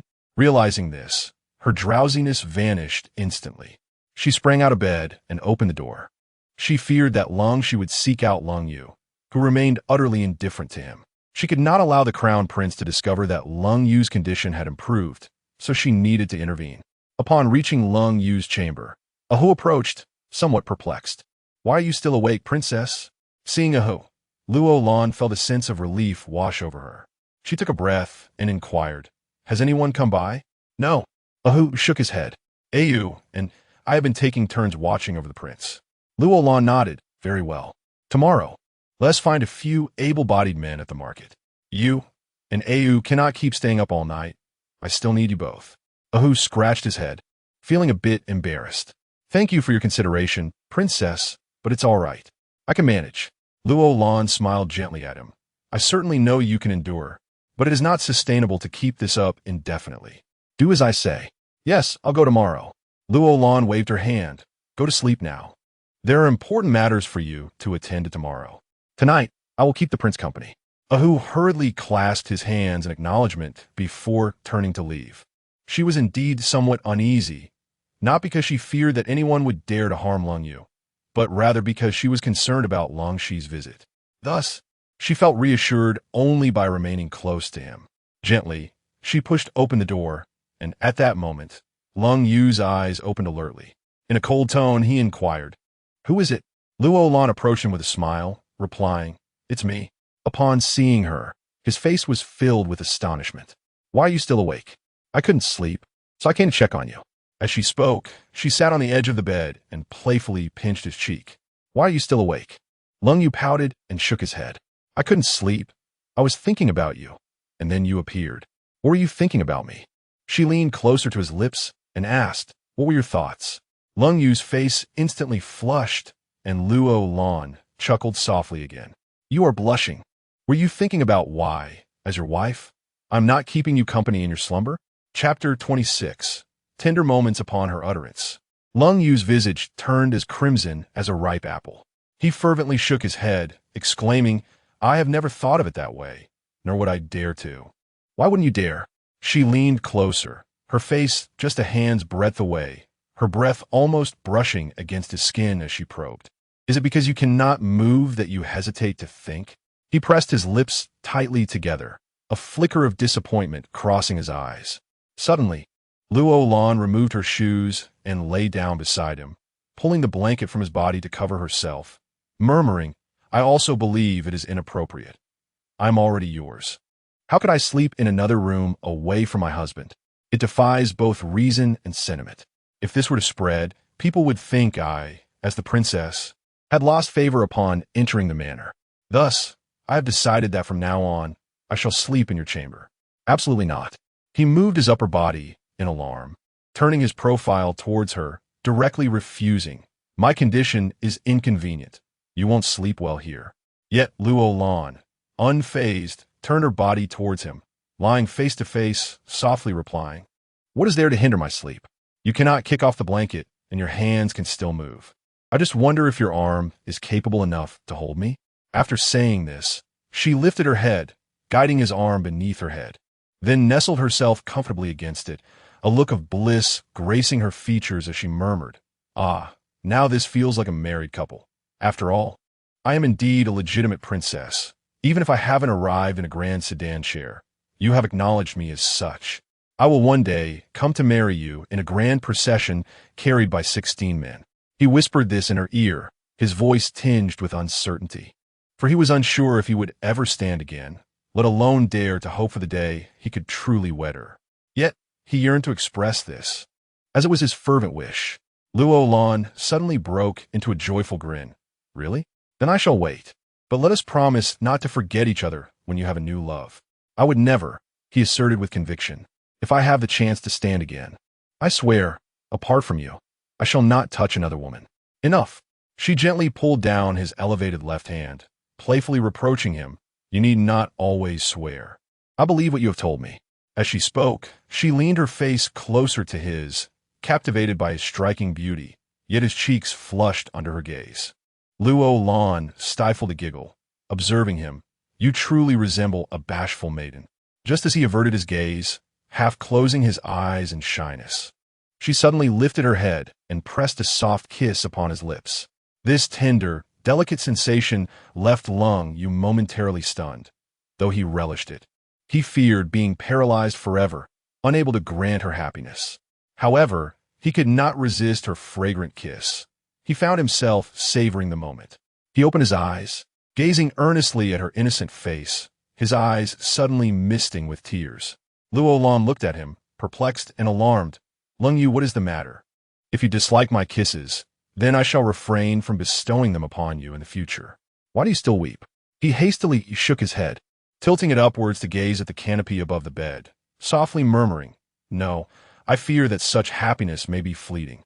You are but a dream to me, and I dread that you will vanish like a fleeting flower, spending only a brief moment by my side before suddenly disappearing.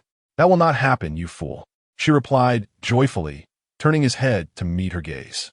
With utmost sincerity, she declared, I will not leave you, at least not when you need me. How many times must I reassure you before you find solace? Ling Yu pressed his lips tightly together, uncertain of how many reassurances would quell his worries. He felt as though she was merely a figment of his imagination, destined to disappear when he awakened from this dream. Luo Lan understood the profound suffering he had endured over the years. He was terrified of those dark days devoid of hope, which had extinguished his aspirations for a beautiful life. Yet, she vowed to help him gradually regain his confidence in the days to come, believing that with her efforts, he would rise again. That night, they embraced and drifted into slumber, until the following morning when Ling Yu awoke to find himself alone. A wave of anxiety washed over him as he scanned the room, but it was empty.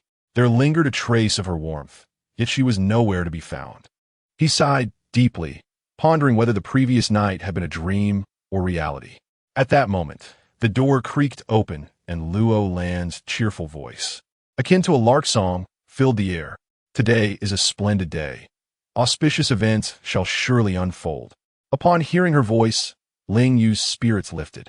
Her melodious tone resonated like the gentle warmth of spring sunbeams, illuminating his heart. She approached him, holding a stove aloft. Ding, ding, ding. Come, see what this is. Ling Yu turned to her with a smile. It's a stove. Luo Lan pouted in mock displeasure. I was trying to surprise you. Who would have thought you would recognize it? How dull.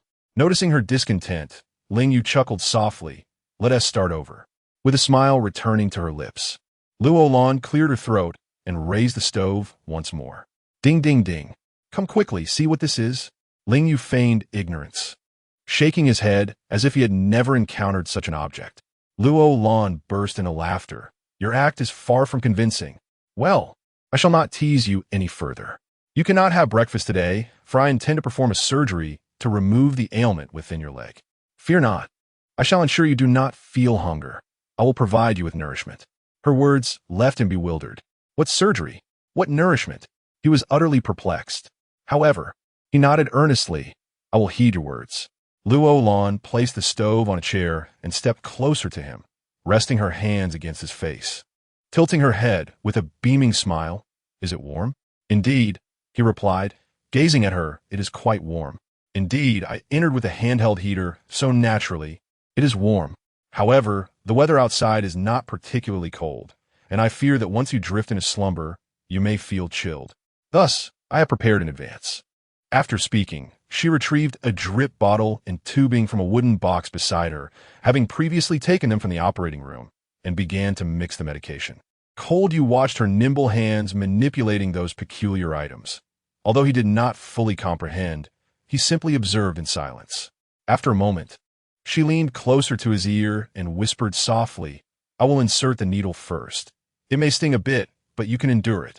I am not afraid of pain, he replied, half closing his eyes as he gazed at her, unconcerned by the prospect of further discomfort. Luo Lan smiled gently at him, saying, I know you fear not the pain, but I shall feel heartache. Chapter 27. The surgery begins. Her words were as gentle as water, igniting a long-frozen heart within Lung Yu, causing it to blaze like a fierce fire. Contemplating her words, a bittersweet smile tugged at the corners of his mouth.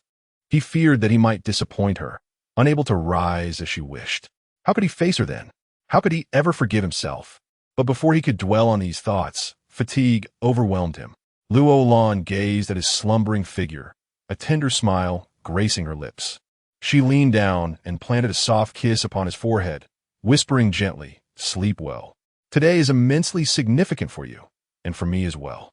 Our happiness in the future hinges on today." After uttering these words, she tucked him in, then crossed the screen and traversed the main hall, arriving at the door. Addressing the four formidable guardians stationed there with a serious demeanor, she declared, "Today is a day of utmost importance. You shall remain here, as I will likely not emerge until nightfall. During this time, none of you are to leave, and no one is to be allowed entry, not even the Emperor. Do you understand?" The four guardians clasped their fists, their expressions solemn as they replied, "Understood, Your Highness. You may rest assured." She regarded them with a nod, adding, "If you grow hungry at noon, have someone bring food. Do not concern yourselves with me. Until I emerge, no one is to knock at the door, understood? Rest easy. Your Highness, we comprehend your instructions." Having instructed the four guardians, Luo Lan stood at the threshold, gazing skyward, her hands pressed together as she murmured a prayer. "Heavenly deities, may today's surgery proceed without a hitch." In her past life, she had not placed faith in the heavens. Yet today, she found herself fervently wishing to believe, willing to trust in divine providence if it meant ensuring his successful operation. After completing her prayers, she reiterated a few more instructions to the guardians before returning to the room, her expression grave as she closed the door and secured the bolt. The room fell into a profound silence, save for Lung Yu's rhythmic breathing. Observing the man sleeping soundly upon the bed, admiring his handsome visage, she lifted her hand to caress his face. His spirit was as fragile as parchment, requiring her gentle care and protection. He was her first patient since her arrival in this world, the most significant person in her life thus far, and the first to promise her happiness. This surgery was one she could not afford to lose. Victory was her only option. Standing tall, she exhaled deeply, waving her hand to summon the operating room beside her. She lifted the covers from his lower body, placing a heated device at his side before commencing her preparations. The iron nail embedded in his leg was prone to rust, and its prolonged presence had caused the surrounding flesh to decay. Thus, she needed to proceed with utmost caution. Carefully, she disinfected his leg, then, following the indications from the previous ET scan, she began to make incisions. The scalpel deftly danced in her hands, and as she sliced through the muscle of his leg, she was met with the anticipated sight of the iron nail, surrounded by severely decayed tissue. Upon witnessing the ghastly and grotesque wounds, Luo Lan could not suppress a gasp of horror. The cruelty of these individuals was beyond comprehension. Their actions were far more grievous than taking a life. She delicately picked up the iron nail with tweezers and placed it on an empty dish, then commenced the arduous task of cleaning the surrounding necrotic flesh. As she labored, her brow remained furrowed in concern, for it seemed that the healing process would be protracted. Both legs required surgical intervention, necessitating the repetition of these steps, which consumed her an entire day. Fortunately, she was undisturbed, for any interruption could have led to dire consequences. As twilight descended, her surgical endeavor reached its conclusion. Just as she sighed in relief, his blood pressure plummeted and his breathing weakened. Drawing upon her years of experience, Luo Lan discerned that he had succumbed to a postoperative infection. Yet, her meticulous care during the procedure should have precluded such an outcome. Without a moment to lose, she transferred him to the ICU, employing a ventilator, EEG monitor, and ECG monitor. While vigilantly observing the data on the instruments, she silently prayed, "Lung Yu, you must endure. You still have a reckoning with those who have wronged and slandered you. You cannot succumb to this fate." It was only when darkness enveloped the sky that Lung Yu's breathing stabilized and his blood pressure gradually improved. Luo Lan released a long breath, replaced the bag with a fresh one, and exited the operating room. Given Lung Yu's current condition, he would need to remain in the intensive care unit for at least 3 days to surpass the critical phase. Although this was merely an external surgery, the excised flesh weighed a considerable 2 pounds, a significant toll on his life. The success of her operation was crucial. Had any necrotic tissue been left behind, The consequences would have been dire. To prevent any curiosity upon awakening in the surgical suite, she administered a sedative, allowing him to sleep for 3 days, as the 4 contained essential nutrients. As she stepped out of the operating room, night had fully fallen, yet the 4 individuals remained stationed at the entrance, unwavering. Though unaware of the princess's activities within, they faithfully honored her request to stand guard, even if it meant enduring 3 days and nights. Upon opening the door, they hurried forward. "Princess, you have worked tirelessly. Go eat something and rest. There is no need to keep vigil tonight." Observing their weary countenances, her heart ached for them. Ah Hong gazed at her with concern. "Your Highness, I just had the kitchen prepare some congee for you. I will bring it to you now. Your complexion is not well, and you have not eaten all day." At Ah Hong's reminder, she recalled that she had indeed gone an entire day without sustenance, and her stomach now echoed its hunger. Shortly thereafter, Ah Hong delivered the congee. Without hesitation, she took a few spoonfuls and consumed an entire bowl.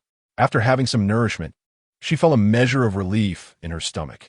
Lying on her bed, she exhaled deeply, fervently hoping that everything was stable for Lung Yu in the ICU. Perhaps she was simply too fatigued.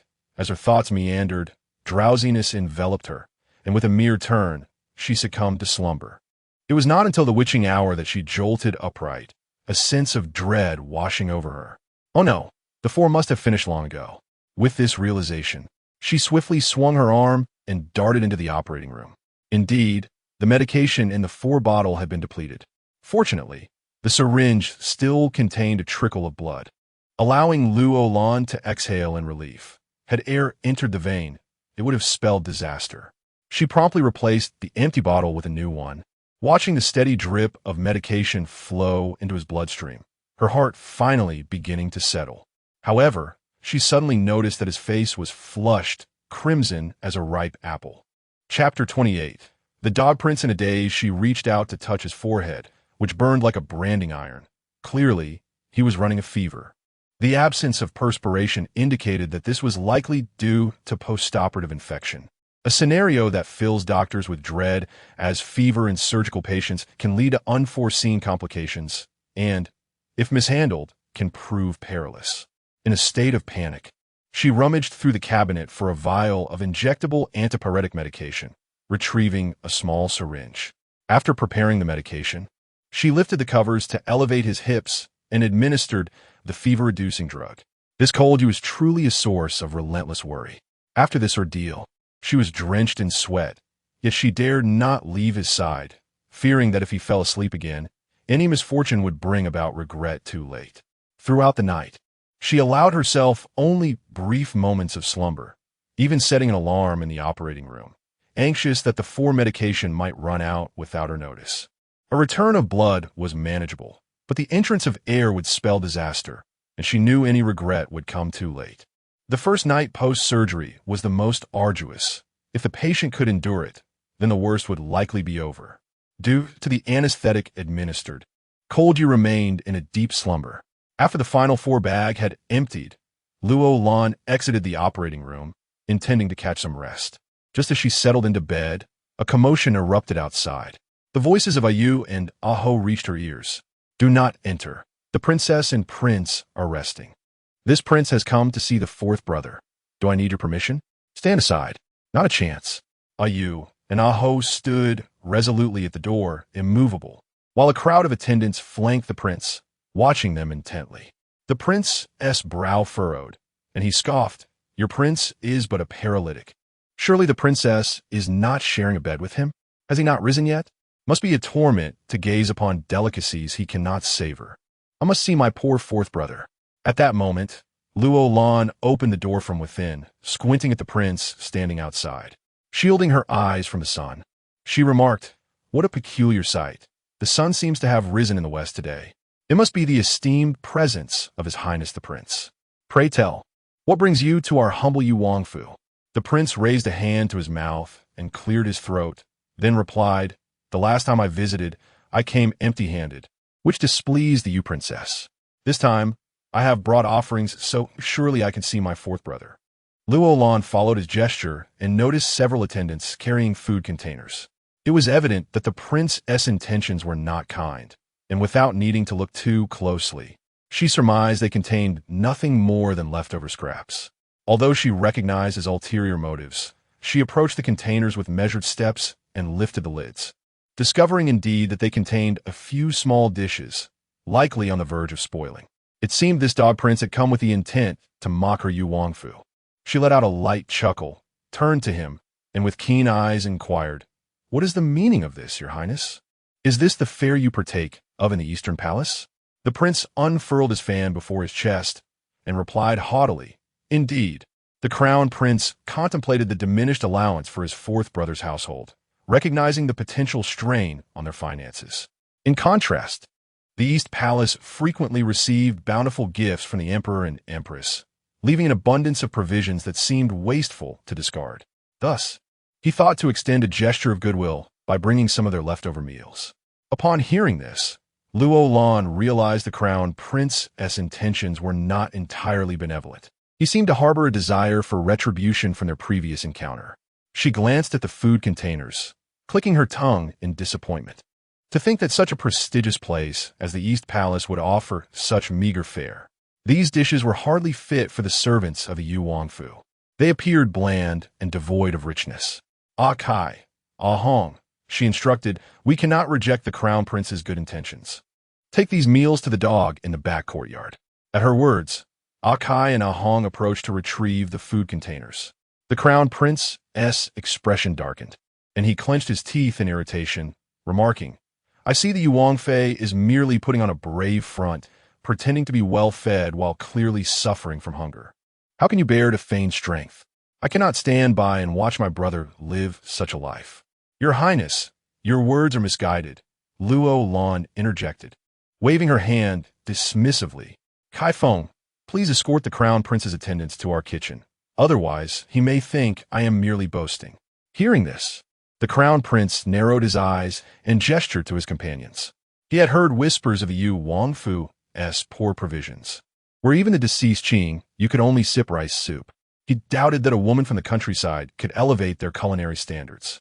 After a brief interval, the crown prince's attendants returned, and he smirked, asking with feigned indifference, "Did you see for yourself?" "Indeed," the attendant replied, "the kitchen at fourth brother's residence is quite well stocked." The crown prince's face fell as he listened to the report. "There are fish and meat, chicken and duck, rice and flour, and an abundance of vegetables, more variety than in our own palace."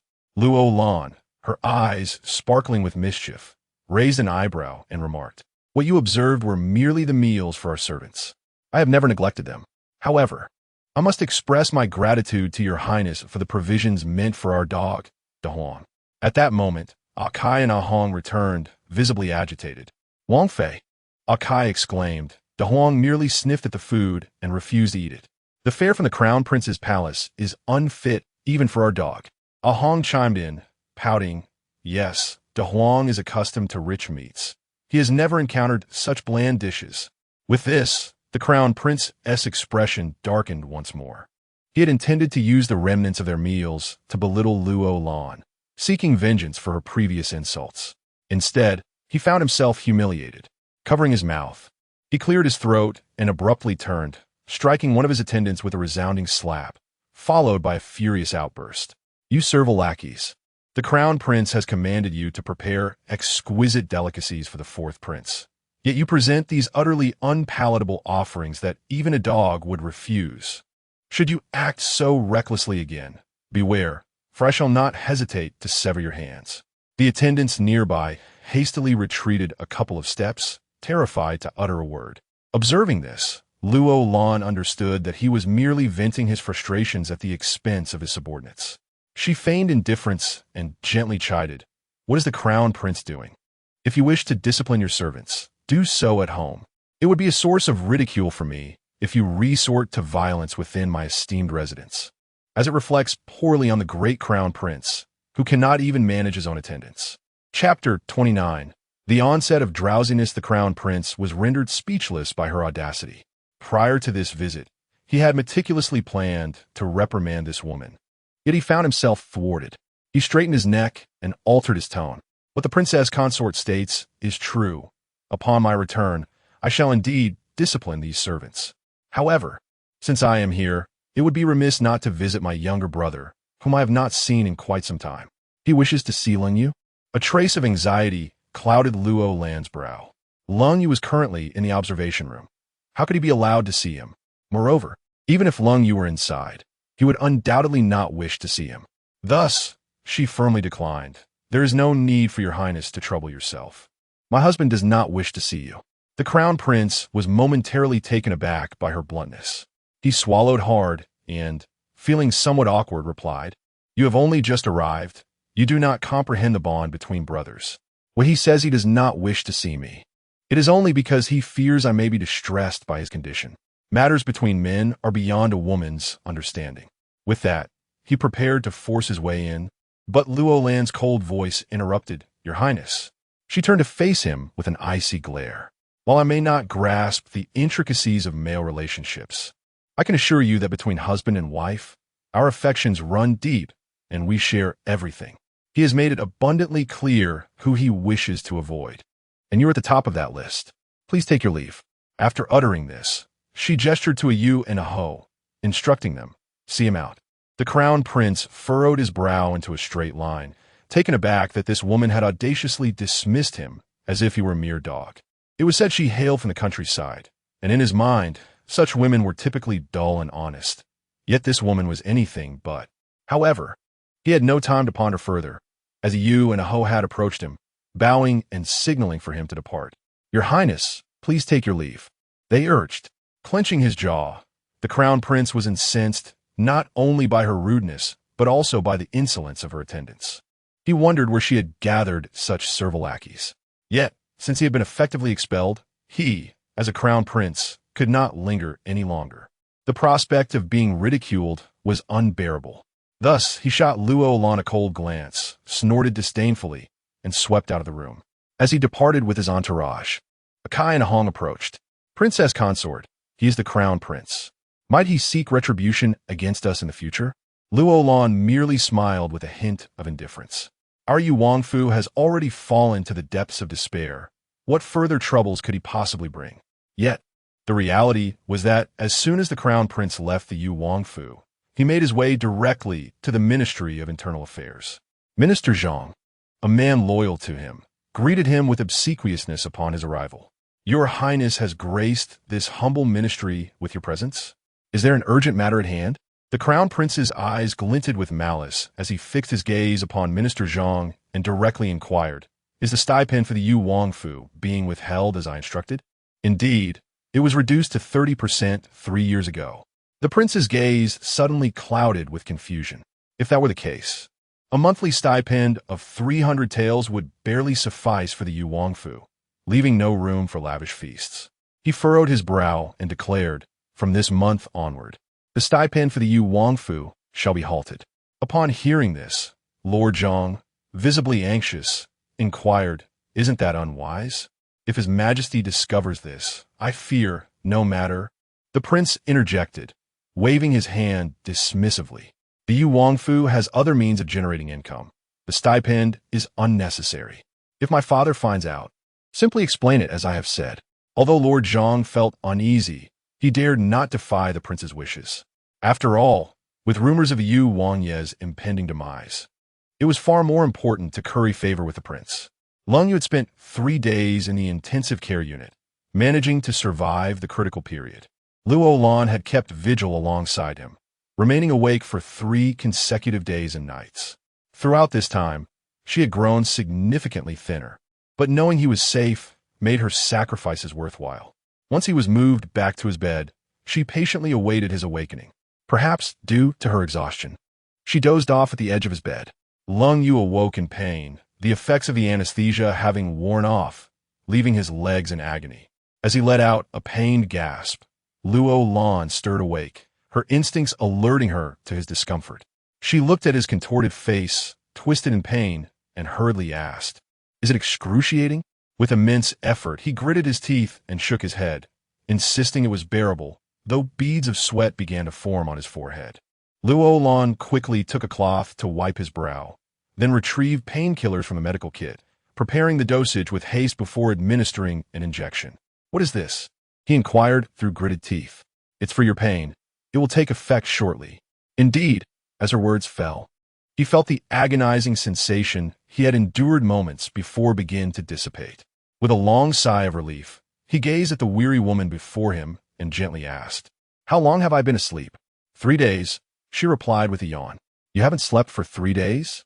His eyes began to redden as he reached for her hand, murmuring, "I'm sorry for the suffering I've caused you." Luo Lan smiled, a hint of mischief in her expression. "You look so foolish. I have good news. I removed the iron nails from your leg." As she spoke, she rose and retrieved a tray holding the nails, presenting it before him. With tweezers, she lifted the nails to his line of sight. "See, these have been lodged in your leg for 3 years." Upon seeing the 2 iron nails, Lung Yu's fists clenched tightly, his teeth grinding together.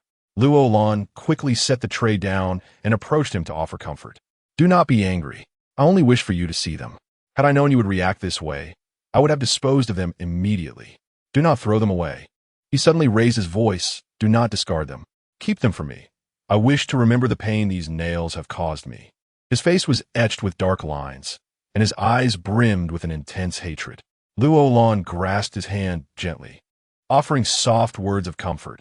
"I understand your hatred for these individuals, but you must not succumb to anger at this moment. Your leg injury requires healing. I will have to remove at least 30 tails of flesh from your leg, and that will suffice for your recovery for quite some time." Suddenly, Lung Yu lifted his piercing gaze to meet hers. "Will I truly be able to stand again?" he questioned once more. Luo Lan smiled gently, her lips pressed together, and nodded, "Yes, but patience is essential. Given your current condition, you will need to remain bedridden for at least another 6 months." A glimmer of hope ignited in Lung Yu's eyes, and he tightened his grip on her hand, tears of excitement shimmering in his gaze. "Really? In 6 months, I will be able to stand? Is it true?" "Of course, you must trust me," Luo Lan replied, stifling a long yawn. Lung Yu looked at her with concern. Leaning in closer, "You should rest for a while." Luo Lan squinted her eyes and shook her head. "No, I'm not a restful sleeper. If I accidentally disturb your leg injury, it will cause you pain." He held her hand tenderly, gazing at her with deep affection. "It is of no concern. Having you beside me allows my heart to be at ease." Chapter 30.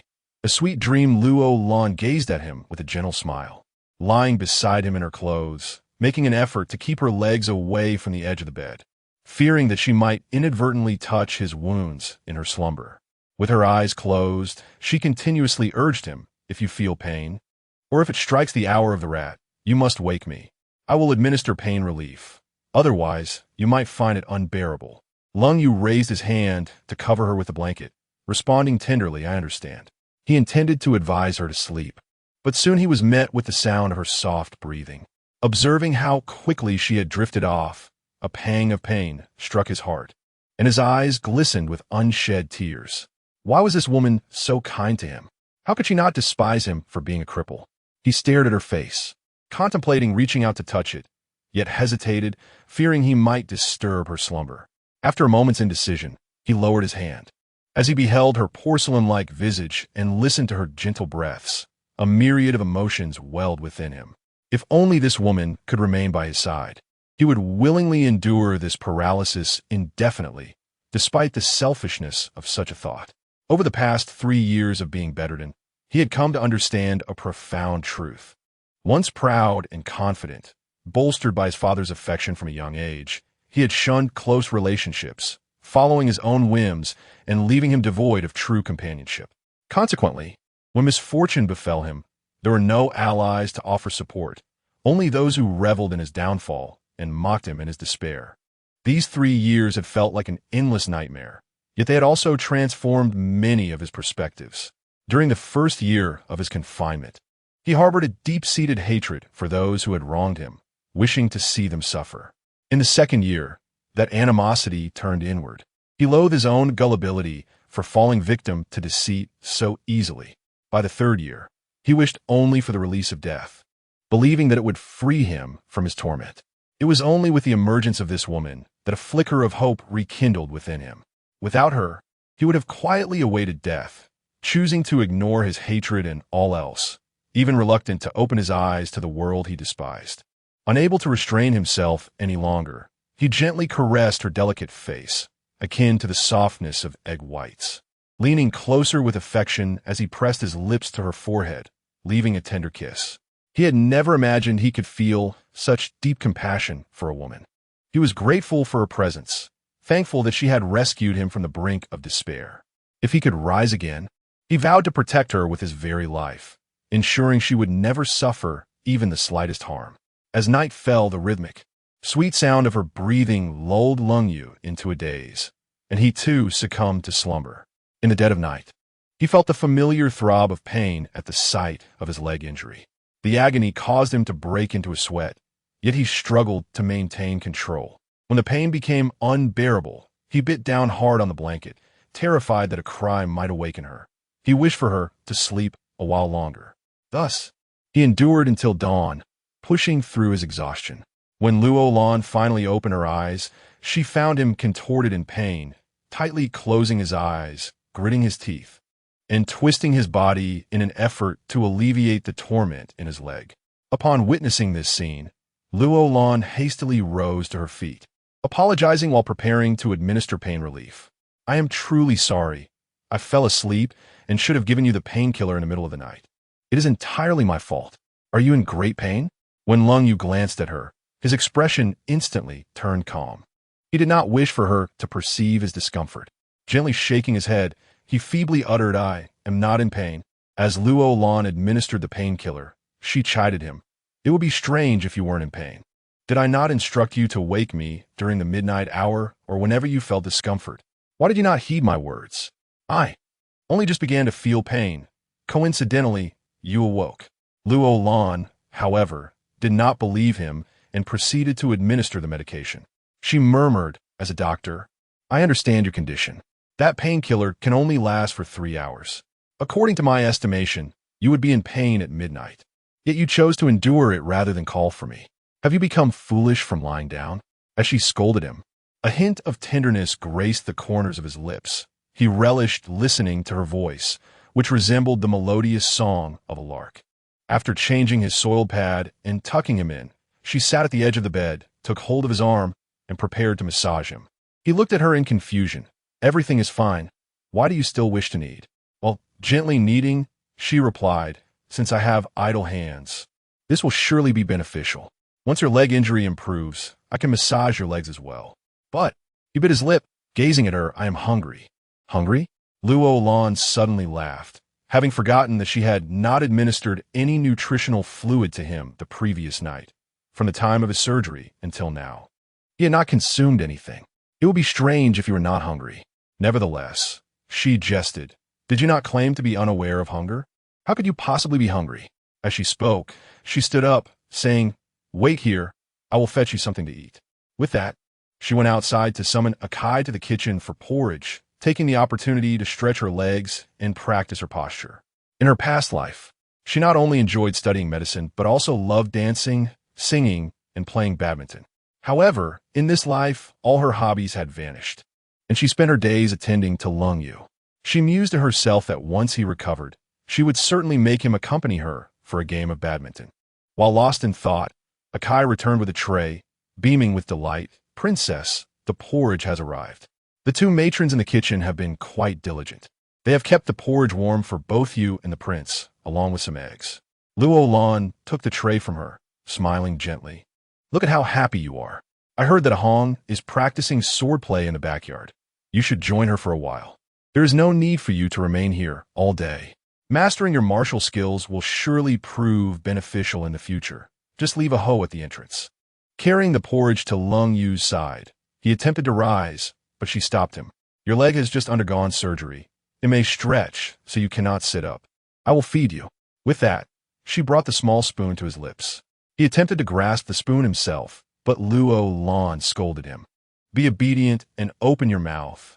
Otherwise, I shall become upset." This phrase proved to be most effective for him, and indeed, he obediently parted his lips.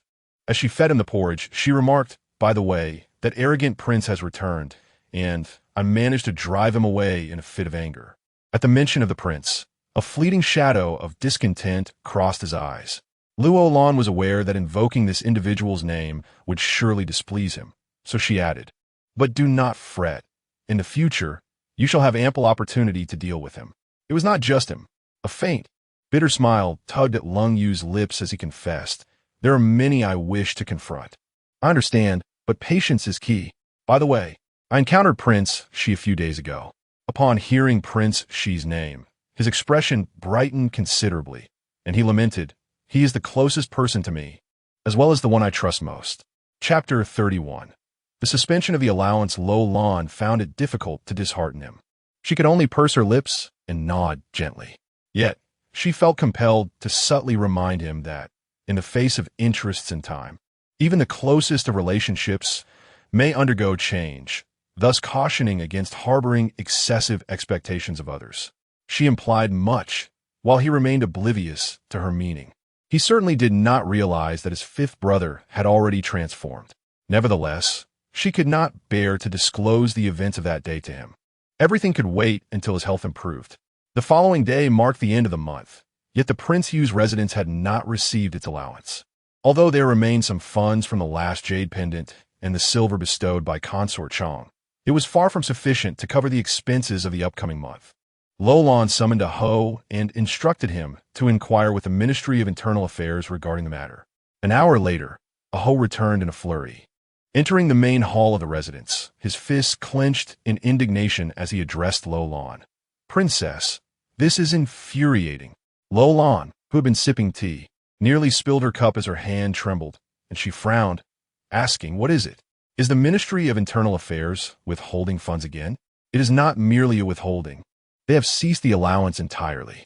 Someone in the ministry has heard rumors that our Prince Yu's residence has alternative sources of income and thus deemed the imperial allowance unnecessary, stopping it outright. Is that so?" A dark shadow suddenly crossed Luo Lan's delicate features.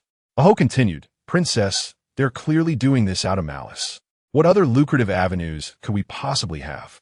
With so many mouths to feed in the residence, how can we survive? Now, if the allowance has been cut, what are we to do?" Luo Lan furrowed her brow, feeling an increase in her ire. It was evident that such an event was orchestrated by that wretched crown prince. Having visited a few days prior and witnessed the Prince Yu's residence thriving, he must have been unable to contain his jealousy and prompted the Ministry of Internal Affairs to terminate our allowance. He had no idea that the lavish meal on that occasion was a celebration of Lung Yu's successful surgery. Ordinarily, the household's fare was rather modest. Ahong, with concern, suggested, "Princess, perhaps we should tighten our belts this month and reduce our grocery purchases in the kitchen." Luo Lan shook her head with a wry smile. Saving money was not as simple as it seemed. What further reductions can we make? We are not indulging in lavish feasts every day.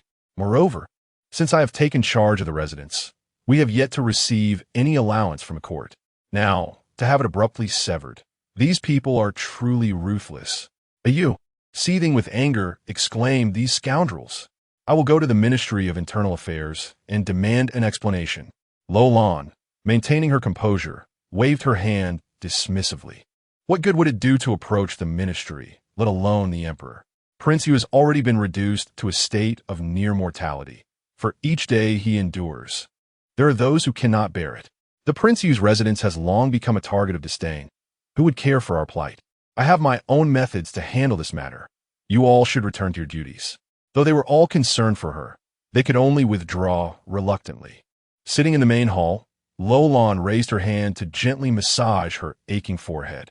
This matter is exceedingly perplexing. Even if she were to exchange items belonging to Lung Yu for silver, it would merely serve as a temporary solution. The royal treasury of the Yu family has ceased to provide the stipends, and this situation has persisted for quite some time. It is not a fleeting issue. Consequently, without any means of income, relying solely on dwindling resources is untenable. The more she contemplates these matters, the more her head throbs. Yet, she cannot confide in Lung Yu, for it would only exacerbate his restlessness, which would be detrimental to his recovery. She sat in solitude for an extended period, akin to a forlorn bird, uncertain of her next course of action. She has managed to uphold this household, and she must persevere until the day Lung Yu can rise again. Resolute in this thought, she clenched her teeth and exhaled deeply. The weather has turned chilly. It is time to procure a few warm garments for Lung Yu. Although she possesses only a few dozen taels of silver, he must not be deprived of comfort. She summoned Ah Hong and Ah Kai and made her way to the tailor shop in town. It had been nearly 10 days since her last venture outside. Had it not been for the interruption of funds and her concern that their silver would dwindle, leaving Lung Yu without adequate clothing for the cold, she would have refrained from going out. That fellow Lung Yu, upon awakening and finding her absence, would undoubtedly fall into a spiral of worry. As she traversed the streets of the capital, her heart was a tumult of emotions. It was already late October, yet the servants still donned their flimsy attire. They ought to be outfitted with warmer clothing. Though these individuals were bound by contract, they still deserved some allowance for their daily expenses, and the household servants, too, required their wages by month's end. Pondering these matters, her brow furrowed even further. Akai, trailing behind her, interjected, "Your Highness, do consider purchasing a warm garment for yourself as well. Your constitution is frail, and with the chill in the air, you ought to wear more layers." She shook her head with a wry smile. How could she possibly indulge herself? Nevertheless, as a princess, she could not voice such meager sentiments. Thus, she replied, "I shall find a place to have a few garments tailored.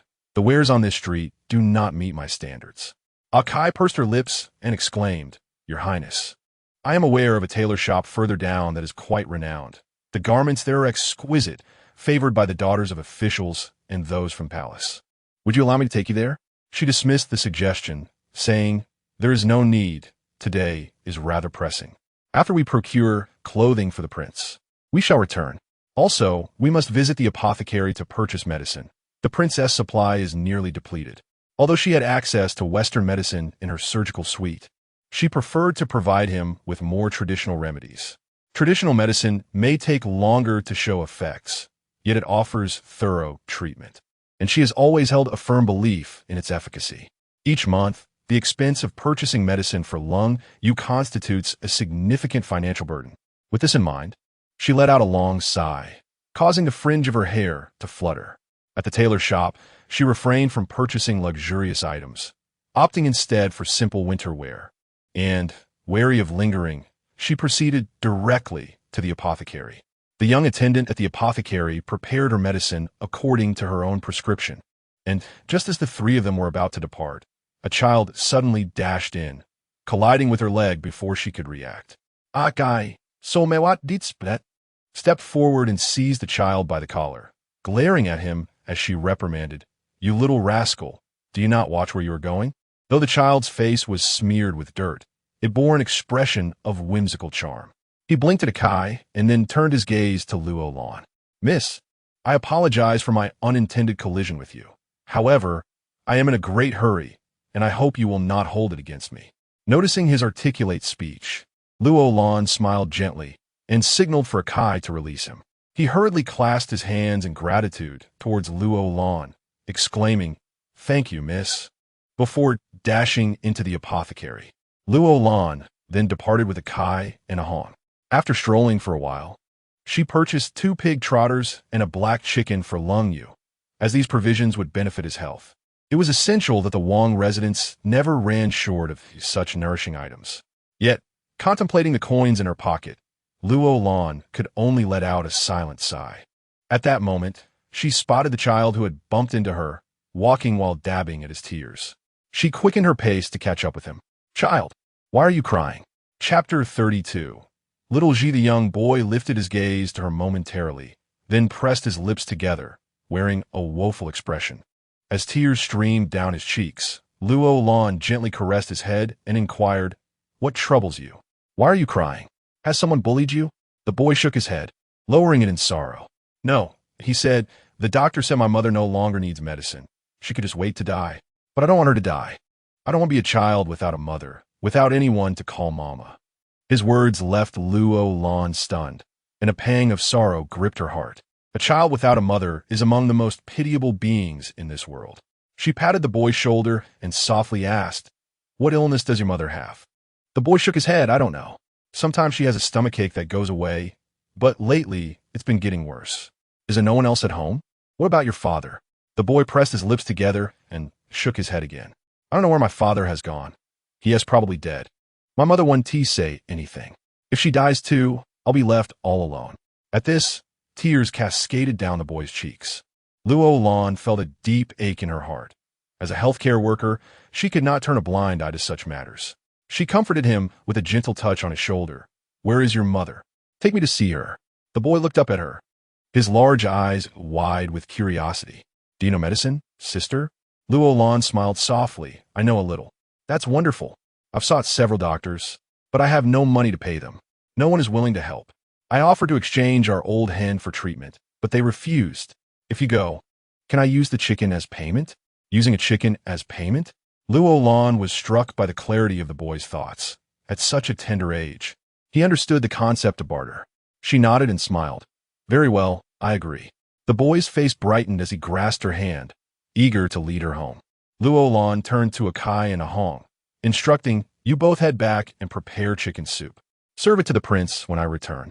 We'll save the pig trotters for tomorrow." Akai looked at her with concern. "I should accompany you. Let Ahong return alone." "There's no need," Luo Lan replied firmly, shaking her head. "I'll be back shortly. You two wait for me at home." But Akai remained worried, fearing something might happen to the princess. Seeing the girl's stubbornness rise, she could only say to Ahong, "All right, Ahong, you go back and prepare the medicine. Akai will accompany me." Upon hearing this, a smile finally graced Akai's face. She handed the black chicken to Ahong, offering a few more words of caution before swiftly following Luo Lan and the young boy as they hurried away. On their journey, the boy introduced himself as Xiaoji. He shared that he had never seen his father, and his mother earned a meager living by mending clothes for others. They kept 3 old hens, selling the eggs to make ends meet. Life was manageable, though purchasing ink and paper for his studies was a significant expense. He chattered on, revealing himself to be quite the talkative child. Luo Lan could not help but inquire, "Can you read?" "Indeed," the little boy replied with unwavering confidence. "My mother can read, so she taught me how to write from a young age. She says that when I grow up, I must strive for academic success to bring her honor, earn money for her, and ensure she lives a good life. By the way, I can also recite the 3-character classic, the Analects, the Book of Songs, and the 100 family surnames." Observing his proud demeanor, Luo Lan suddenly became intrigued by his mother. A woman raising a child and yet being literate was quite remarkable. In this era, literate women were scarce. Typically, daughters from common families were not sent to school. Those who could read and write were either daughters of officials or from affluent families.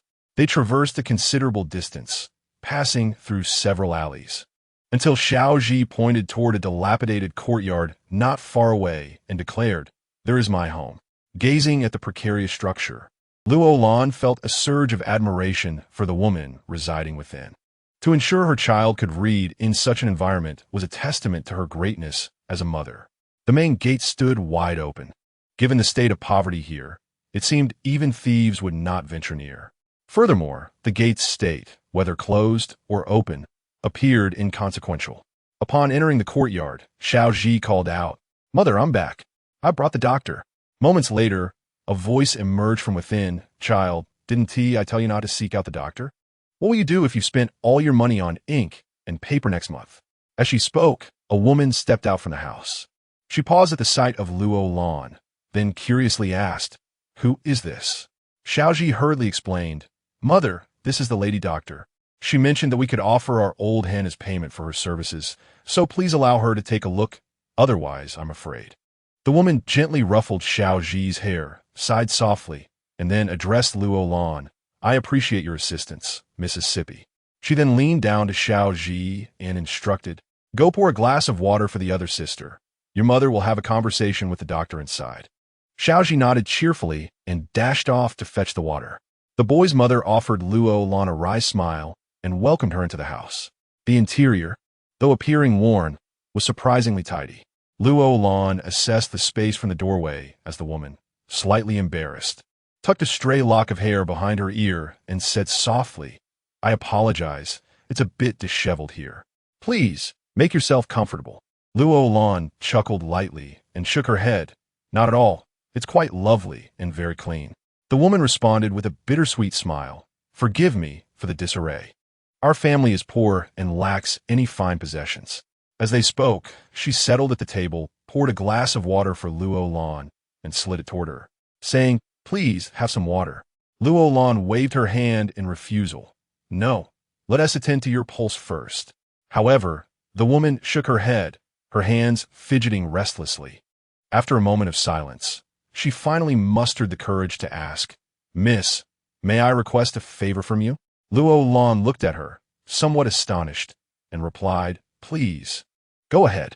The woman pressed her parched lips together, lifted her gaze, and with a look of yearning implored softly, "I beseech you, dear lady, to inform Xiao Ji that my ailment is not grave, if you would be so kind." "Why?" Luo Lan asked in confusion.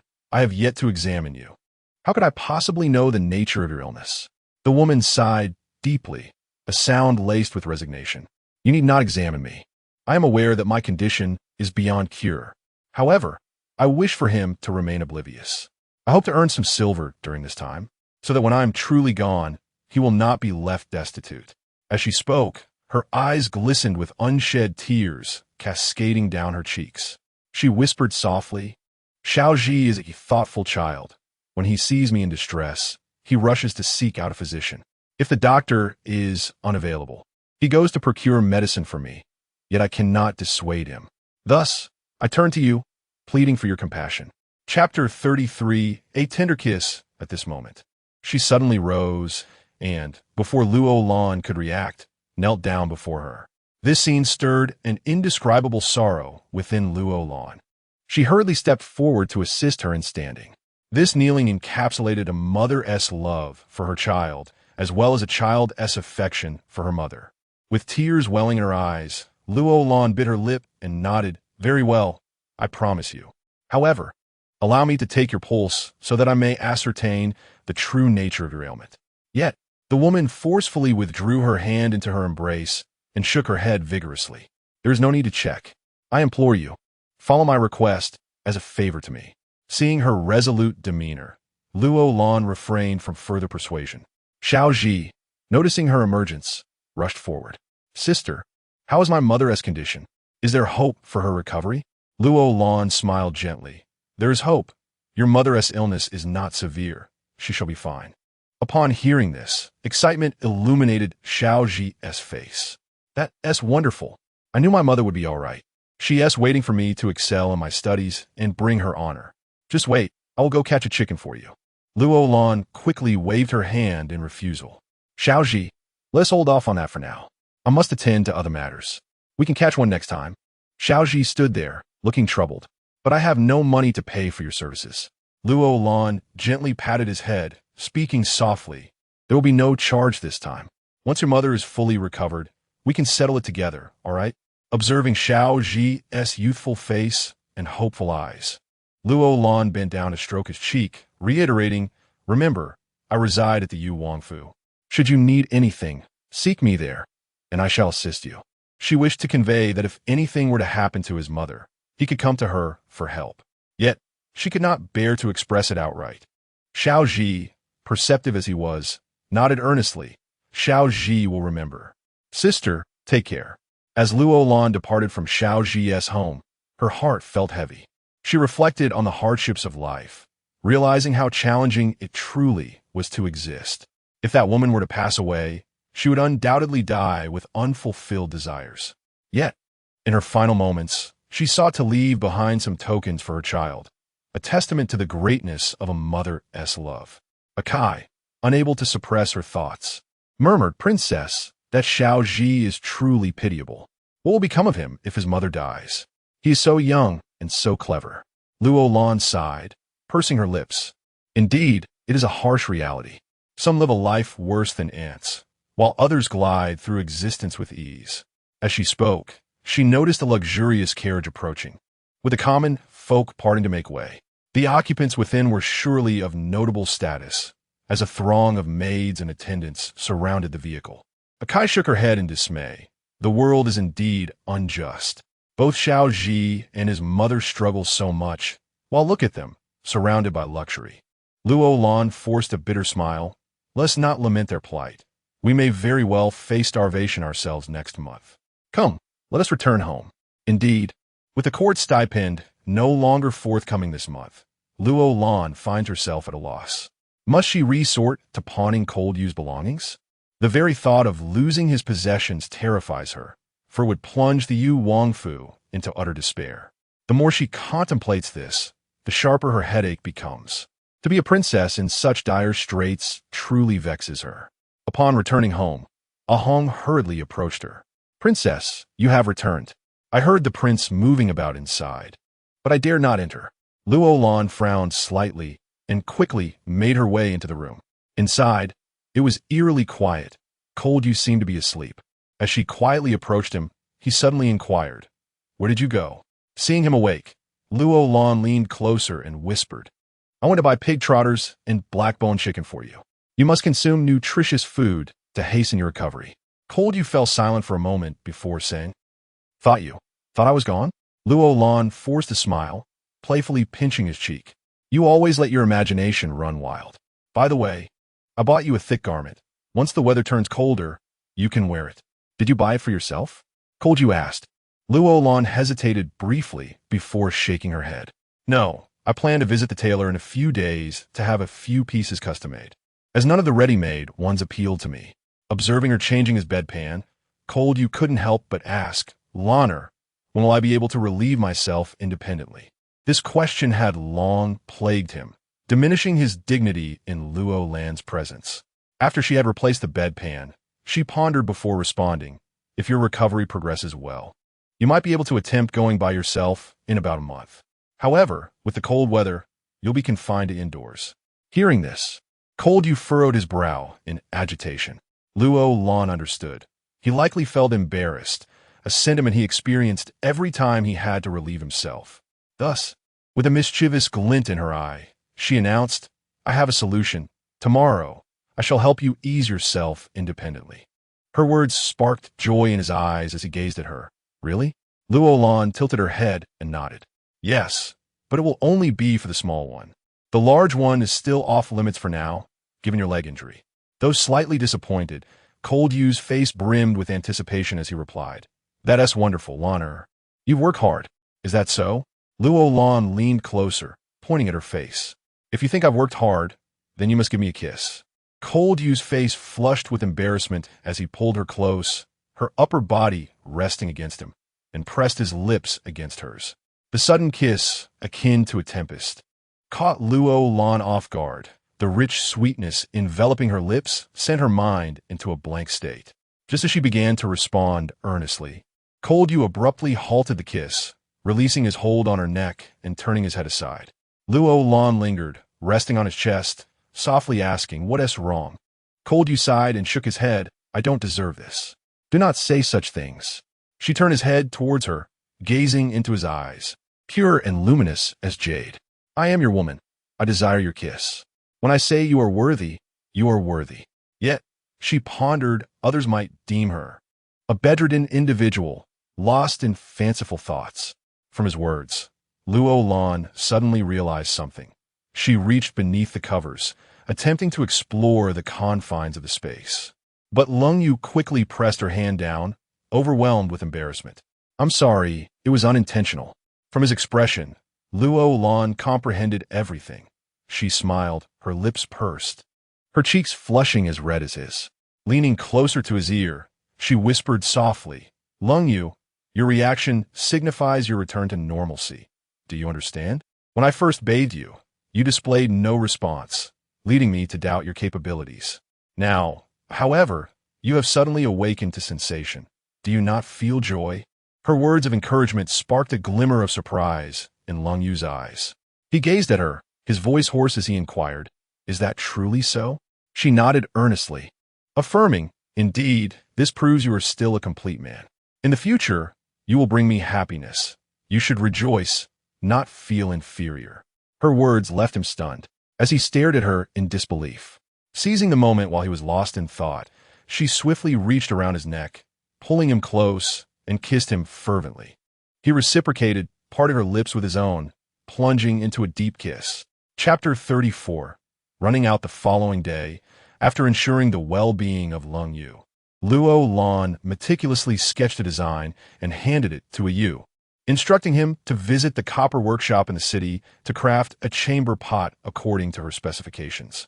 To preserve Lung Yu's dignity, she designed a pot with a small opening and a larger base, allowing him to attend to his needs discreetly, alleviating any embarrassment he might feel.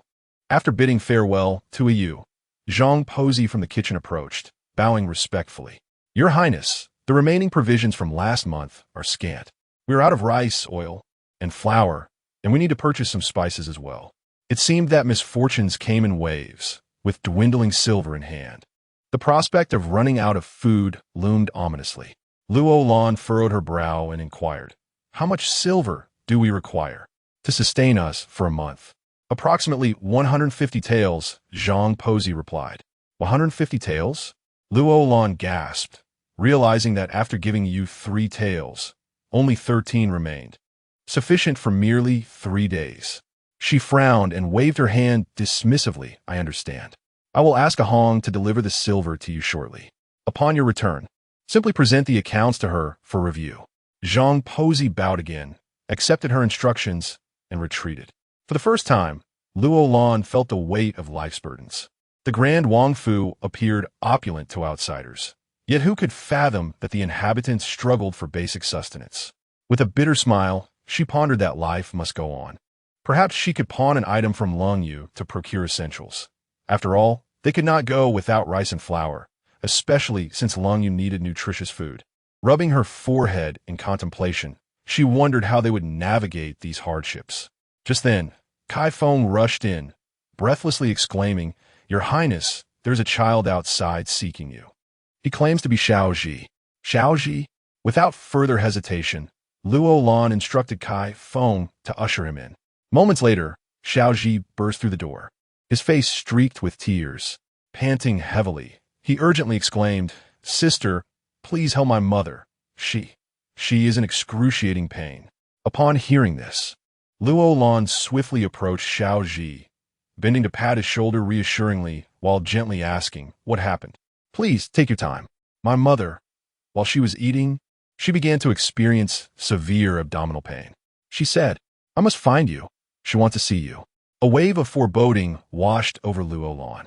She turned to Akai behind her and instructed, "Go inform the prince at the door that I have urgent business outside and will return shortly." Having spoken, she grasped Xiao Ji's hand and hurried out. In the Grand Wang Fu, they lacked even a carriage, so they could only run towards Xiao Ji's home. By the time they arrived, Luo Lan was breathless, yet Xiao Ji showed no signs of fatigue, eagerly pulling her toward the house while exclaiming, "Sister, hurry! Why is my mother silent?" Luo Lan, equally anxious, could only catch her breath with her hands on her knees in the courtyard before racing inside with Xiao Ji.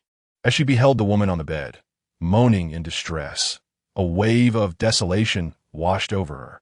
Xiao Ji had already thrown himself beside her, exclaiming, "Mother, mother! Sister is here. Sister has come." Upon hearing these words, the woman mustered her strength to sit up, her pallid complexion revealing her utter exhaustion. Luo Lan approached her, gazing at her wan face, and leaned in to inquire, "Where does it hurt? Please, show me." The woman pointed weakly at her abdomen, her eyes half closed as she murmured, Here, it hurts." Luo Lan turned to Xiao Ji, instructing, "Help your mother lie down. I shall examine her." Suddenly, the woman grasped her hand, her eyes filled with longing. "Young lady, I know you hail from a noble family. You are a good person. I beseech you, if I do not survive, please allow Xiao Ji to remain by your side and provide for him." "Mother!" Xiao Ji burst into tears. "I won't go anywhere. I will stay home and accompany you." "Xiao Ji, be good." Mother, I cannot go on." With that, she closed her eyes in despair. Luo Lan furrowed her brow and said sharply, "Do not speak such things. Regardless of your fate, I must examine you. Xiao Ji, help her lie down." Heeding her words, Xiao Ji hurriedly assisted the woman in reclining. The woman's body twisted in pain as she weakly urged Xiao Ji, "Wait outside. If I pass away, you must acknowledge this sister and follow her, obeying her words. Do you understand?" Through tears, Xiao Ji nodded vigorously. "Mother, do not worry. You will not die. This sister will surely heal you." After saying this, he turned to Luo Lan, his legs giving way as he sank to his knees. "Sister, I implore you to save my mother. Xiao Ji is willing to toil endlessly in gratitude.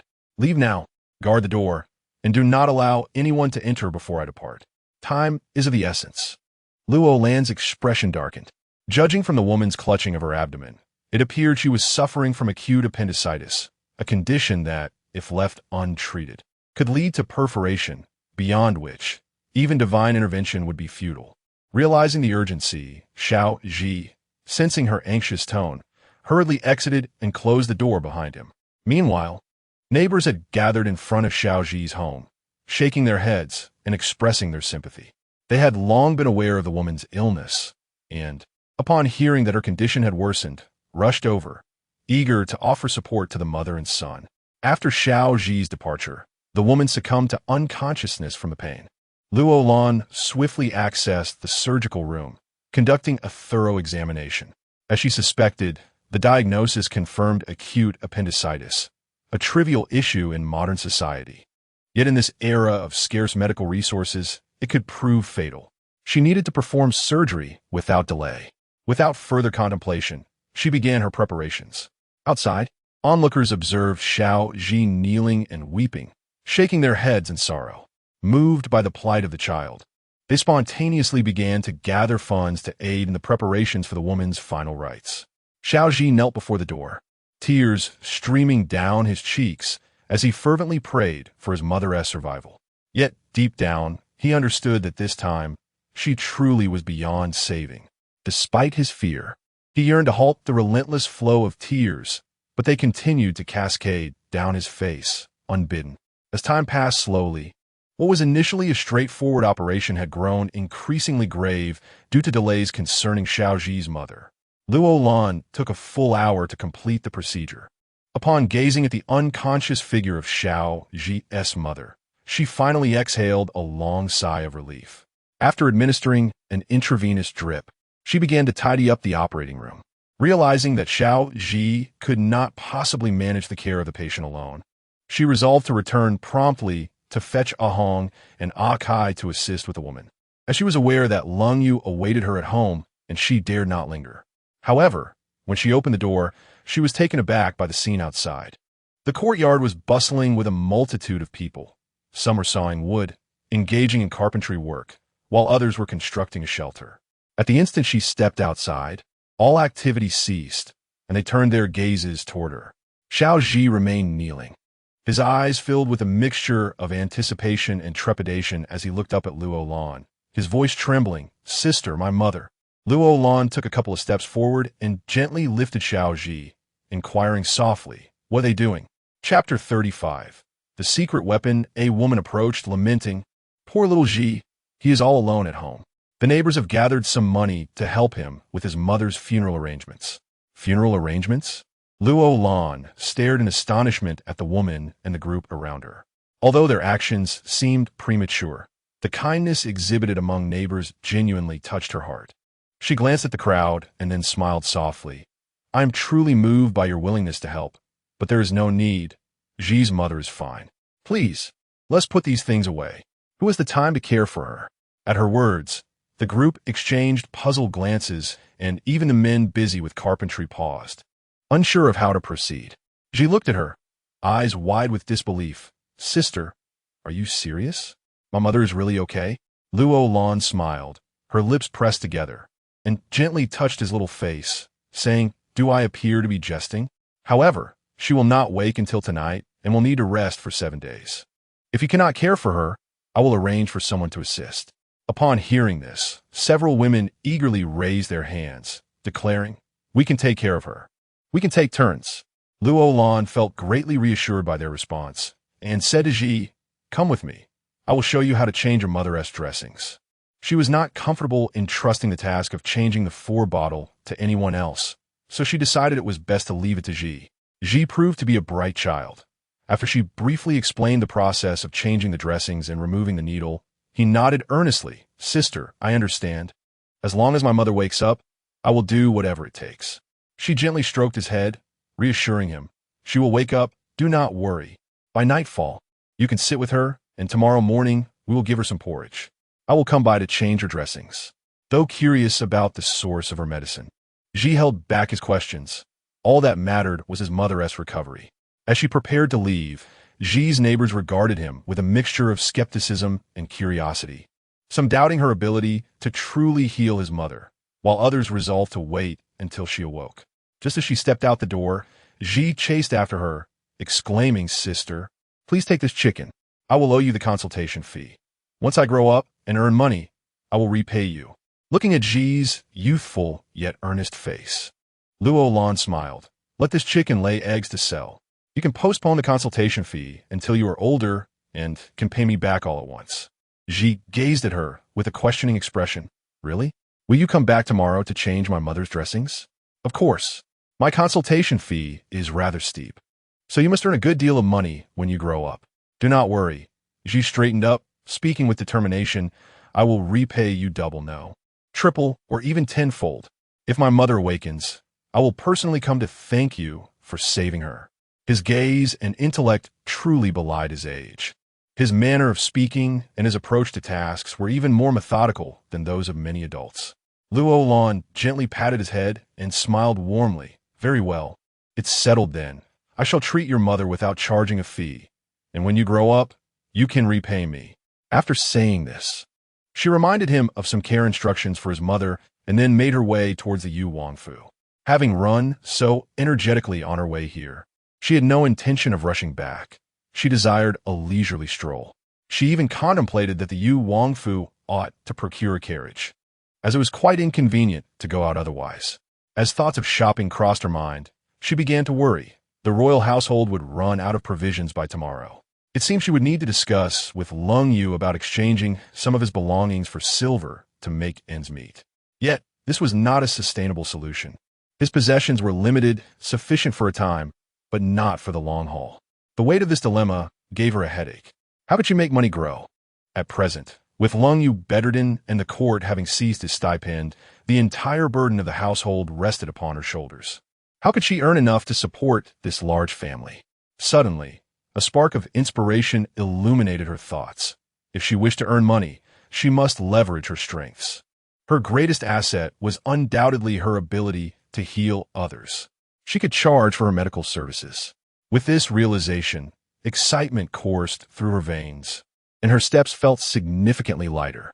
However, she needed to discuss this with Lung Yu first. After all, she was the princess consort of the Yu Wangfu, and it was somewhat inappropriate for a woman to be so publicly involved in this era. By the time she returned home, it was already noon. Yu had also come back with a newly forged copper pot. Luo Lan took the specially crafted pot into the house. Today, Lung Yu was not worried about Luo Lan's absence. He knew she would not abandon him. It was only when he heard the sound of her opening the door that a faint smile of relief and pride graced his lips. "Lung Yu, look what I brought you." As she entered, she eagerly held up the chamber pot before him. He was momentarily taken aback, then furrowed his brow and asked, "What is this?" "This is for you. You can use it for your needs from now on," Luo Lan explained, demonstrating its use. Observing the large-bellied, small-mouthed copper pot with a lid, surprise flickered in Lung Yu's eyes. Doing it himself was certainly preferable to troubling her. "Would you like to try it?" Just as Luo Lan was about to lift the covers to assist him, he quickly stopped her, saying, "No, I'm not in need right now." He reached for the pot and placed it within reach on the bed. Luo Lan then advised, "Very well. Just keep it there for easy access. Call me when you need to use it. Otherwise, it might smell if left too long." Having said this, she began to lift his covers while muttering, "I've been out all morning. I should have replaced this cushion by now." Lung Yu's face flushed crimson. He pressed his lips tightly together and closed his eyes, embarrassed to look at her. In a brief moment, she had assisted him in changing into a fresh diaper, and only then did she settle beside him, observing the blush of embarrassment that colored his cheeks.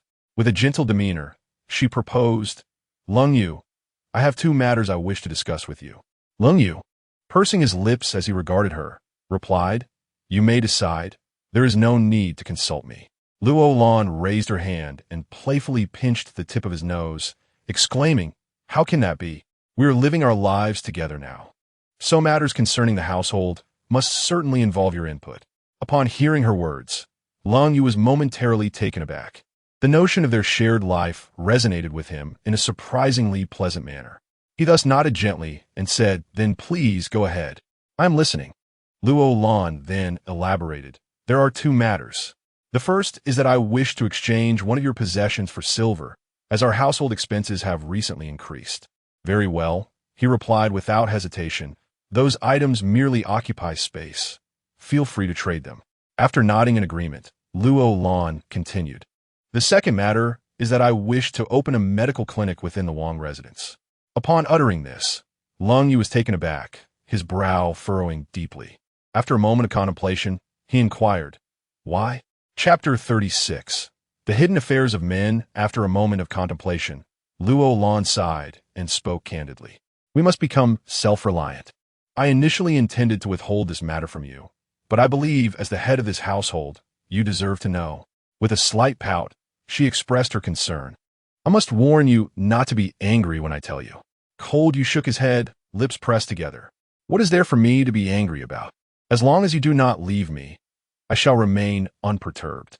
The only thing that could truly upset me would be your suffering."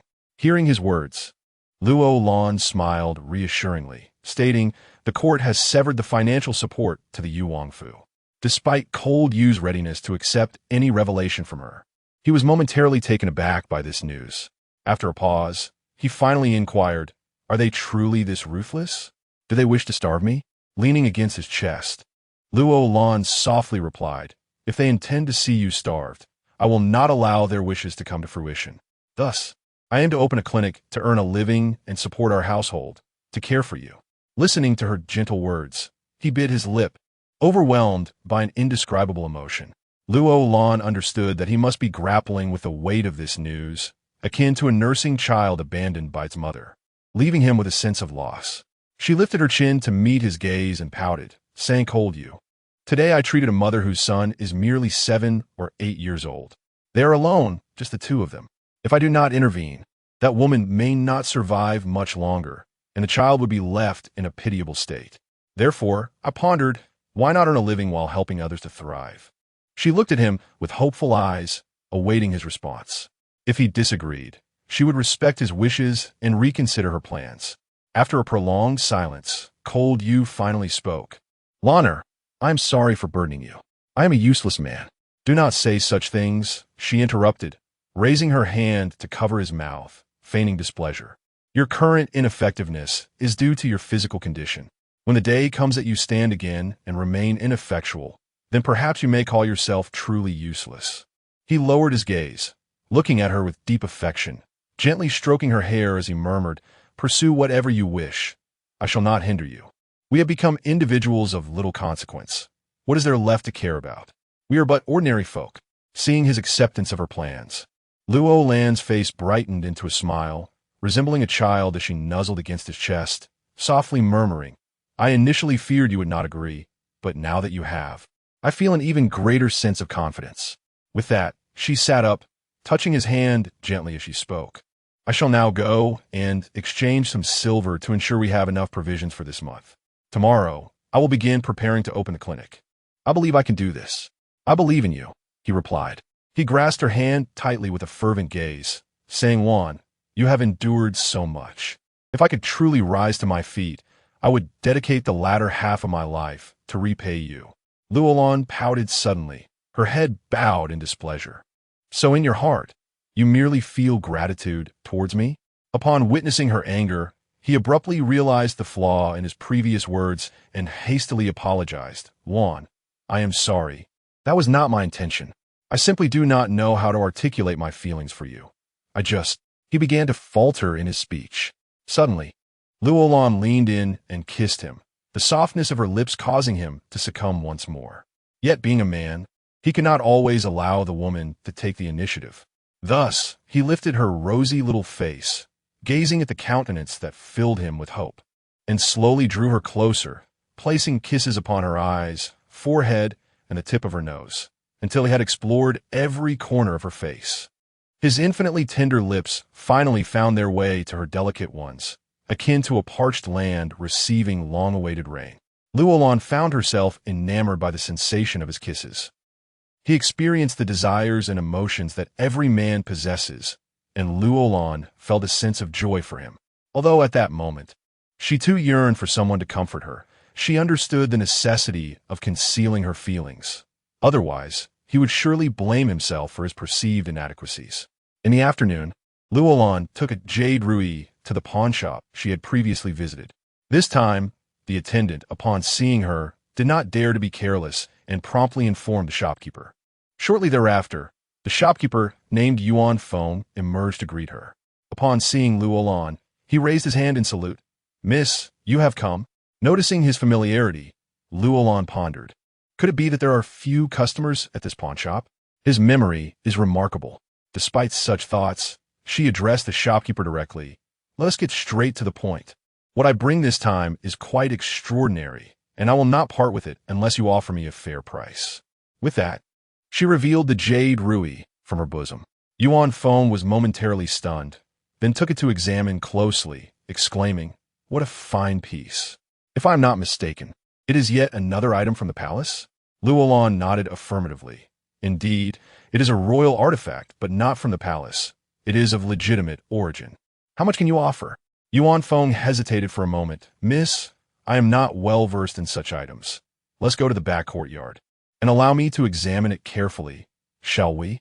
Realizing the shopkeeper's cautious nature, Luo Lan knew she could not leave immediately, as the household of the Yu Wangfu was awaiting rice for their meals. With this in mind, she nodded slightly. "Very well, but please do not delay too long, as I have pressing matters at home." "Rest assured, miss, it will not take long," he replied, leading her inside while signaling the attendant with a glance.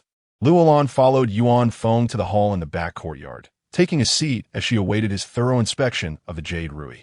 After all, this was a valuable item, and if Yuan Feng truly did not recognize its worth, she could not be held accountable for seeking another buyer. After examining it for a while, Yuan Feng inquired, "How much does the young lady wish to pawn it for?" Luo Lan pondered for a moment and then raised 2 fingers. 20 taels? She queried, shaking her head. 200 taels. This figure was determined based on her household's needs. The kitchen expenses for the month amounted to 150 taels, and she needed to purchase additional supplies for her medical practice, necessitating a larger sum to sustain the month's expenditures. Yuan Feng, however, pursed his lips and shook his head, asserting that such an item was not worth that much. "I cannot discern its authenticity. I will find someone to help me assess it." Upon hearing his words, Luo Lan rose in displeasure. "If that is the case, then we have nothing further to discuss." Chapter 37. A debt of revenge. Just as she was about to rise and depart, a group of individuals clad in official attire suddenly surged into the courtyard. Upon entering, they swiftly flanked to either side, clearing a path. A man dressed in official garb strode in with a commanding presence. Observing this, Yuan Feng promptly approached him. "Master Hu," he greeted. The man, Master Hu, narrowed his eyes at Luo Lan and scoffed. "This official has received a report indicating that someone is illicitly trafficking in royal goods of dubious origin. Is that you?" Upon hearing this, Luo Lan comprehended the situation. It was evident that this Yuan steward had alerted the authorities, which explained his delay in concluding the transaction. With this understanding, she felt no need to conceal the truth. Rising to her feet, she approached Master Hu, who was scrutinizing her intently, and with a disdainful smirk, she declared, "So you're Master Hu? What if I'm trading in royal goods? Am I not permitted to sell what is rightfully mine? Which law of the great Ning state expressly forbids the sale of one's own possessions?" Master Hu frowned at her, curling his lips in a dismissive sneer. "Your own possessions? From where do you claim to have such belongings? Do you take me for a child of 3? Guards!" As it appeared Master Hu was preparing to take action, Luo Lan raised her voice, exclaiming, "I am the princess consort of the Yu Kingdom. Who among you dares to lay a hand on me?" At this proclamation, both Master Hu and Yuan Feng paused in surprise. The people of the capital were aware of the audacious princess consort of the Yu Kingdom, yet none had laid eyes upon her true visage. This woman before them claimed to be the princess consort, causing Master Hu to hesitate in his aggression. Despite the Yu Kingdom being suppressed by the court and the prince nearing death, it was rumored that the favored consort often visited the Yu residence. Anyone who inadvertently offended a member of the Yu household could easily incur the wrath of the favored consort, a situation to be avoided at all costs. However, Master Hu was not easily swayed. Having embarked on this official duty, he had no intention of returning empty-handed. He had observed the jade rui in Yuan Feng's possession. A splendid artifact indeed. While stroking his small beard, he scoffed, "You claim to be the princess consort, but who would believe such a tale? I could just as easily declare myself the emperor. It requires someone to be gullible to accept it." Preposterous. Luo Lan shot a glare at Master Hu.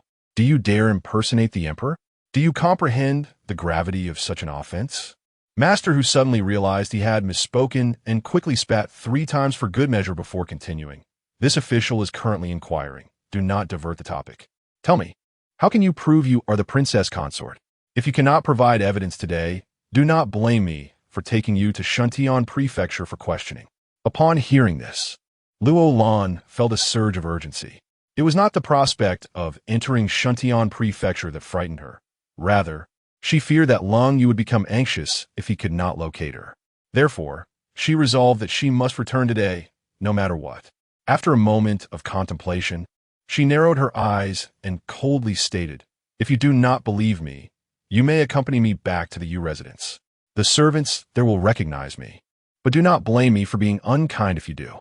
Her gaze suddenly sharpened, infusing her words with a sense of menace. Master Hu, taken aback, blinked several times before craftily replying, "I shall not accompany you to the Yu residence. I have official matters to attend to." As he spoke, he snatched the jade talisman from Yuan Feng's grasp and coldly declared, "This item shall be kept by me for the time being. When you can prove your identity as the Princess Yu, I shall return it." After uttering these words, he gestured to those behind him, signaling them to depart. Hearing this, Luo Lan felt as though she had encountered a bandit. This was hardly the conduct of an official, but rather an outright theft. Nevertheless, she had no desire to engage with them further, for Lung Yu awaited her at home. She mentally noted the name of this master, Hu, as well as the shopkeeper Yuan standing before her. Turning her gaze back, she fixed him with a cold stare, causing Yuan Feng to avert his eyes and bow, saying, "Please, princess, do not be angry. I truly had no knowledge." Luo Lan curled her lips in disdain, letting out a scoff. "No matter, I shall remember today's events, and in due course, I shall repay you in kind." With that, she turned and exited, making her way towards the front courtyard. Upon leaving the pawn shop, she deliberately raised her head to glance at the sign above the door, Yuan Family Pawn Shop. She committed those 4 characters to memory. A gentleman's revenge is never too late. Just because she lacked the means now did not imply she would always be powerless.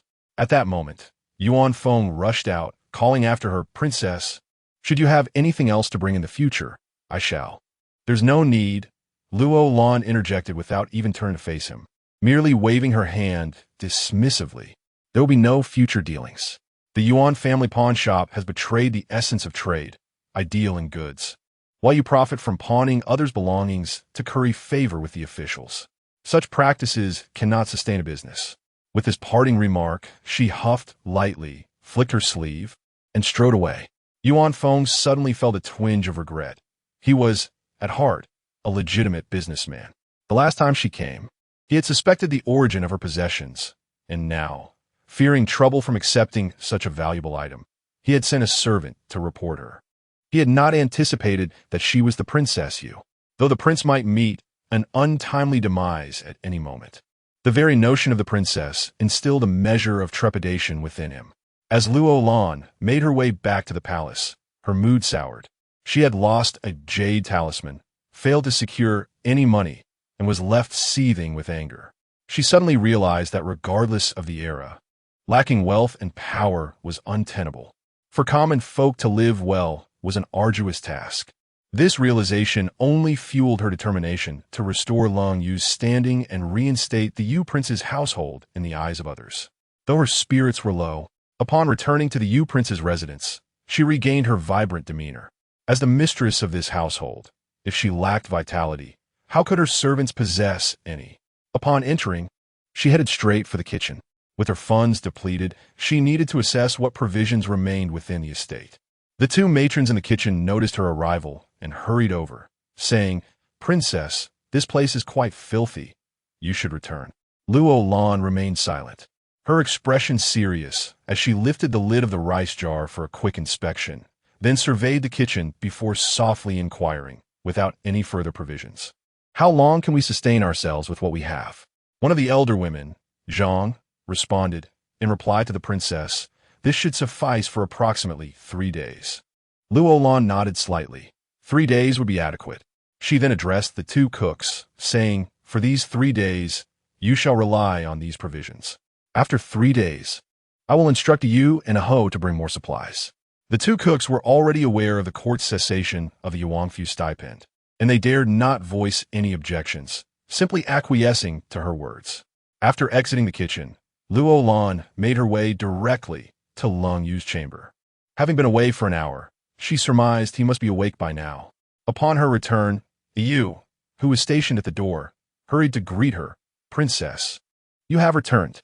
The esteemed Consort Chang is here, awaiting you in the main hall." Chapter 38. The path to wealth. When it came to the mention of Consort Chang, Luo Lan harbored little affection. A mother who could allow her son to be in such a predicament while remaining indifferent was hardly deserving of respect. Her presence was merely a formality, a facade to prevent others from mocking her neglect towards her disabled son. With a cold, emotionless tone, she declared, "I shall first visit the prince, and then I will see her." With that, she pushed open the door and entered the room. Leng Yu just dozed off when, in his dreams, he envisioned Luo Lan departing. He reached out desperately to grasp her, yet his fingers closed around nothingness. Awakening in a sweat, he heard the sound of the door opening. He hurriedly inquired, "Is that you, Lan?" As she stepped around the screen and approached him, her eyes narrowed into a smile. "It is I. I have returned." At this, Leng Yu exhaled a sigh of relief. "It is good that you are back. What is the matter?" As she wiped the sweat from his forehead, her brows furrowed in concern. "Why are you sweating so profusely?" He grasped her hand tightly, his voice tinged with fear. "Lan, I just dreamt that you could no longer bear the burdens imposed by this family and chose to leave me."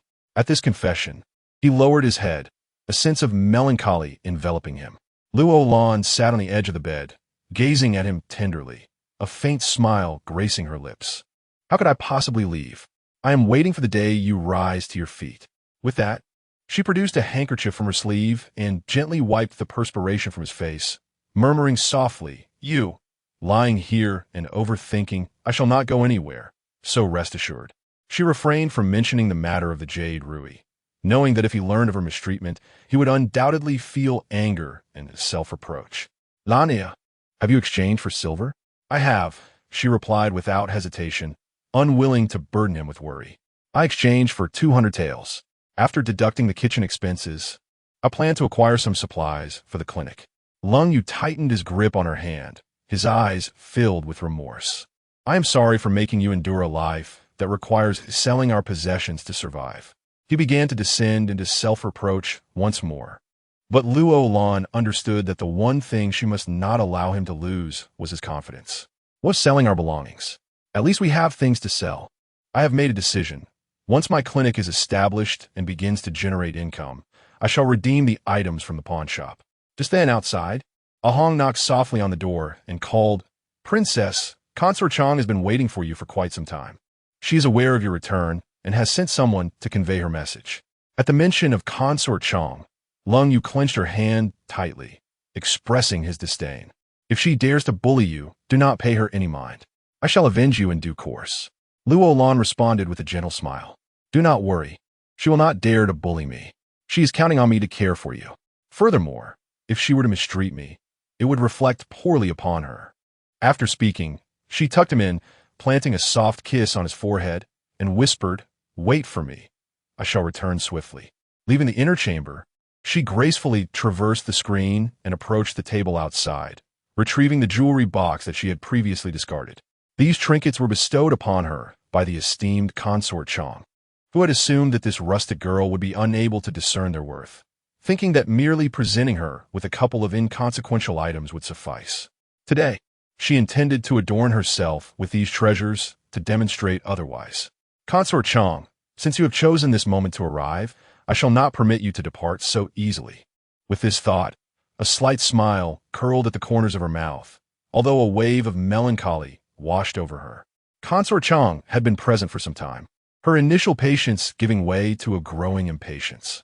She had learned from the servants that Luo Lan had returned to the residence. Yet she had not come to see her, which greatly displeased her. When Luo Lan finally entered, her demeanor was cold as she performed a curtsy, uttering, "May the consort be blessed." Consort Chang regarded her with a cold glare, demanding, "Why have you taken so long to present yourself before me? Is it that I cannot summon you?" "Not all," she replied succinctly. "I had just stepped out, and upon my return, I was in a foul mood. Thus I hesitated to see you, fearing my ill temper might offend you." A flicker of anger crossed Consort Chang's brow as she scrutinized Luo Lan, inquiring, "What has caused your discontent? What are you doing outside?" "The prince desired osmanthus cake, so I went to procure some. Not only did I fail to obtain any, but the shopkeeper also ridiculed me, claiming that those who could afford such delicacies were of noble birth and refused to sell to me, saying I looked like a mere rustic girl." Upon noticing that Consort Chang did not press further, she continued, "I protested, asserting that I am the legitimate wife of the Prince of Yu, adorned in jewels and garments gifted by the most favored Consort Chang, which are indeed of great value. Yet, can you believe it? These blind fools insisted I was merely a maidservant. What maid could ever wear such priceless adornments?" At this point, she feigned indignation, clenching her fists, and declared, "The shopkeeper is utterly ignorant. He even accused me of impersonation, insisting that my attire could not possibly resemble that of a princess, even if the house of Yu has fallen from grace. Surely Consort Chang would not allow the newly wed wife of the prince to appear so threadbare or wear such inexpensive jewelry." As she spoke, she absently touched her earrings, valuing these ornaments dearly. How could they be deemed cheap? The common folk truly lacked discernment, and she could not be bothered to argue with them. Ultimately, she bought nothing and returned home in a fit of anger. Although Consort Chang had instructed the servants to prepare these items, she discerned from Luo Lan's words that they were indeed the very gifts she had previously bestowed upon her. Consort Chang had presumed that this country girl would not comprehend the distinction between fine and inferior, thus casually ordering a few pieces for her. Little did she know that Luo Lan had been mocked because of them, and worse yet, she had divulged their origin. If this were spread through the streets, Consort Chang would be perceived as a wicked mother-in-law deceiving her daughter-in-law with trinkets of little worth. Should this scandal reach the ears of certain officials or their wives at court, her reputation as a consort would be irreparably tarnished. This time, she truly suffered a significant loss due to a minor oversight. She could hardly anticipate that Luo Lan would openly declare in front of the populace that this item was a gift from her, the esteemed Consort Chang. Contemplating this, she furrowed her brow and spoke in a cold, measured tone. "Since there are those who are unable to recognize true value, you ought not to adorn yourself with such items in the future. I shall arrange for someone to deliver some alternatives to you."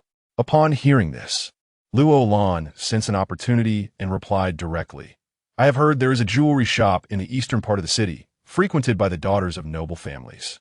If your highness is inclined, it would be better to provide me with the cash equivalent so that I may select a few pieces that catch my eye." At this, Consort Chang's brow tightened momentarily, yet she nodded in agreement, thinking it a reasonable solution. "Very well, I shall ensure you receive 200 taels of silver. That should suffice." Luo Lan promptly bowed with delight, expressing her gratitude. "Thank you, your highness, for your consideration." Consort Chang nodded slightly and inquired, "How has Yue been faring these past few days?" Luo Lan could not help but ponder internally. Perhaps she was questioning why Lung Yu had not yet succumbed. After a brief contemplation, she pursed her lips and replied, "Your highness, the prince has been doing well these days. In fact, he is already eager to enjoy osmanthus cake today." However, Consort Chang's face revealed not a hint of joy, but rather an air of melancholy. Nonetheless, he was still her son. Despite her profound disappointment, he should at least be allowed to indulge in what he desires. With this in mind, she nodded at Luo Lan. "The servants in the manor are all newly appointed by you. In light of your willingness to serve you heir, I have indulged your requests. Although I am not fully acquainted with the affairs of the Yu Wangfu, you must harbor no selfish intentions. I will personally visit every few days to oversee matters." Upon hearing this, Luo Lan felt an urge to laugh. What intentions could she possibly have? The Yu Wangfu was nearly destitute, and it was hardly likely that she would flee with the funds. She inclined her head slightly and spoke softly. "Rest assured, Your Highness. While the household staff have been replaced, none dare to harbor any selfish motives towards the prince. As for myself, I am already devoted to the prince and have no further ambitions." Chapter 39. The awkward state of Master Hu concerning Luo Lan. Consort Chong felt a degree of reassurance. During this period, she frequently dispatched individuals to monitor her discreetly. Observing that Luo Lan exhibited no intentions of departing from this place, she deemed the mere 200 taels of silver insignificant, thus allowing her to maintain her composure before the emperor and the populace. Regardless of the grave missteps made by Long Yu, it would be utterly unacceptable for her, as a mother, to turn a blind eye. Luo Lan regarded this silver as a token exchanged for Yurui, a matter she could not let Long Yu discover. In the evening, she summoned a Yu and a Ho, who stood before her, awaiting her words in silence. With a cold demeanor, she exhaled softly and spoke. "I entrust you with a task. Dare you accept it?"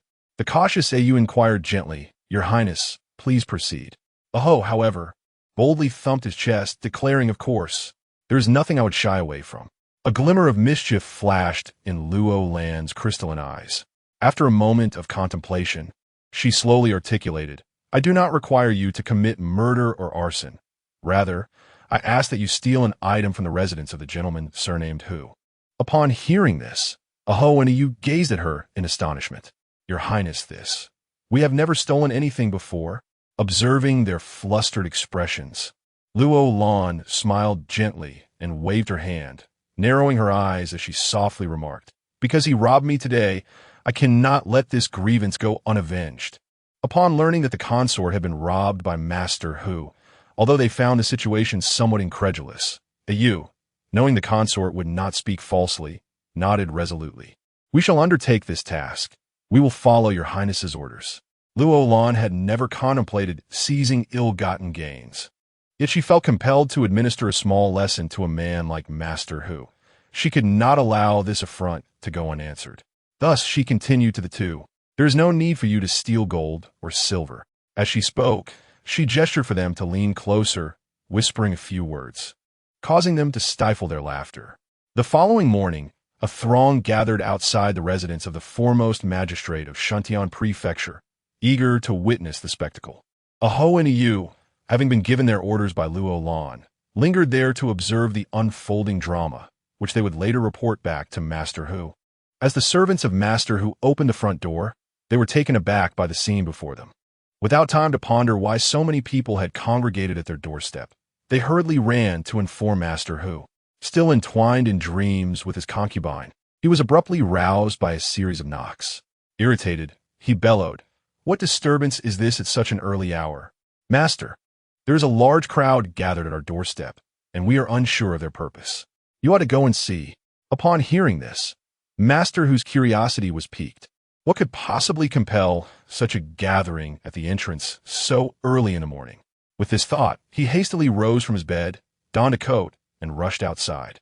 Indeed, upon arriving at the threshold, he found the crowd buzzing with excitement, pointing and laughing at him. As he emerged, the commotion escalated, and laughter erupted among the onlookers. Bewildered, Master Hu regarded the crowd, gesturing with his hands, "What on earth are you all doing? What is so amusing?" Amidst the crowd, laughter echoed.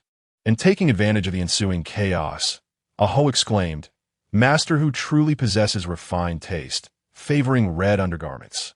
And that belly band, is it also worn by Master Hu? If you wish to wear it, then wear it. Why hang it at the entrance?" The crowd erupted in laughter at his words. It was at this moment that Master Hu furrowed his brow and turned to gaze in the direction indicated by the crowd. Upon seeing the large red underpants and the pink belly band hanging from the plaque, his face turned ashen, and he was consumed with rage. Those were the very garments he had discarded in his concubine's chamber after their rendezvous the previous night. How could they be hanging here so early in the morning? Fuming, he spun around and bellowed at the servants, who were stifling their laughter. "Are you all blind? Hurry and take them down." Witnessing his embarrassment, the crowd erupted into another round of hearty laughter.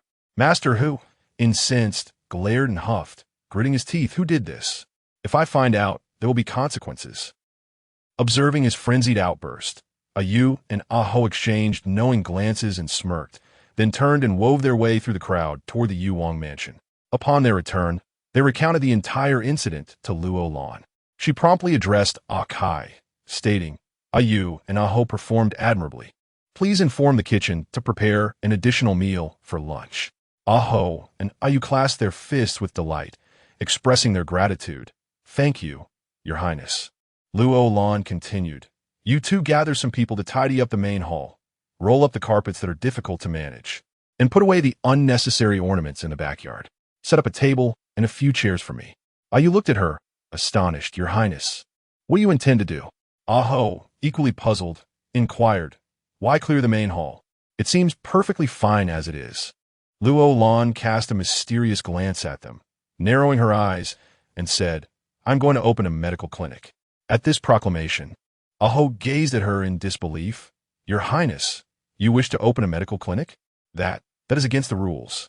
What has a royal mansion ever hosted a clinic? And what of it? Luo Lan frowned, looking at him. The court has severed our stipend. We must fend for ourselves. We have to eat and drink. If I do not earn money, you will all starve. Yu pursed his lips, clenching his fists. I believe this plan can succeed. The court wishes to see us starve, yet we cannot allow them to have their way. However, hiring a physician entails considerable expense.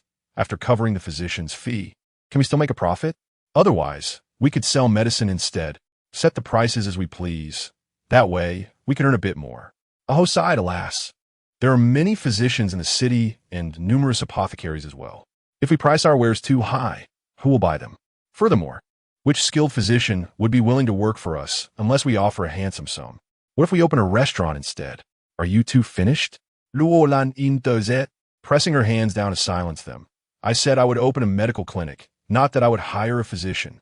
At her words, the two looked at her even more incredulously. How can we run a clinic without hiring a physician? Are we to deceive people? Luo Lan pointed to herself, declaring, I am a physician. Yu and Aho exchanged incredulous glances as they regarded her. They could hardly believe that the princess possessed any medical skills. However, Luo Lan was disinclined to elaborate, as she preferred to let her actions speak for themselves. With a dismissive wave of her hand, she urged, You two have been quite chatty lately. Hurry and follow my instructions. Just as Yu and Aho were about to withdraw, Xiaoji rushed in, clutching a hen with great urgency, exclaiming, Sister, I've brought you a chicken. At this sight, both Aho and Yu paused in curiosity. Luo Lan, regarding Xiaoji with a wry smile, chided him, Didn't I tell you to keep that chicken to lay eggs for money? Why have you brought it here instead? Xiaoji raised the hen high, brimming with excitement, and replied, Sister, my mother asked me to express her gratitude for your life-saving kindness. She even said that once she recovers, she will personally come to kneel in thanks to you. Seeing his rosy little face, Luo Lan could not bring herself to send him away with the chicken. Yu, take the chicken to the kitchen. We shall prepare chicken soup for the prince tonight. Yu accepted the hen, and Luo Lan turned to Xiaoji, saying, I was just about to go and change your mother's medicine when you arrived. So let us go together. With that, she led Xiaoji away, while Yu and Aho began to murmur amongst themselves. Does the princess truly understand medicine? Aho shook her head, lips pursed, and replied, I'm not sure. The princess mentioned she could gauge it well enough. Chapter 40. The Awakening of Huichentang. 3 days later, Luo Lan's medical clinic officially opened its doors. At a prominent position near the entrance, she erected a striking plaque, naming it Huichentang. The plaque was adorned with red silk, and 2 strings of firecrackers hung at the entrance. Dressed in an elegant dark green gown, Luo Lan stood amidst a gathering of onlookers, her expression solemn as she clasped her fists together in greeting. Esteemed elders and fellow villagers, from this day forth, the Yuwangfu will also be known as Huichentang. I, Shui Luolan, am not only the Yuwangfei, but also the attending physician of this clinic. If your loved ones or friends suffer from perplexing ailments, do not hesitate to seek my assistance. While I cannot guarantee miraculous cures, I am willing to attempt what others have deemed impossible. As the youthful visage of Luo Lan captivated the crowd, murmurs began to circulate among them. The Yu Wangfu transformed into a medical clinic? This is indeed unprecedented. They whispered, and the physician is actually the Wang Fei. How curious. Alas, the Yu Wang has been bedridden for years, and few have come to visit him. It seems he has been neglected, enduring difficult times. How valiant he once was. Now, he must rely on his newlywed wife to venture out and earn a living. What a plight. That woman hails from the countryside. Can she truly possess medical skills?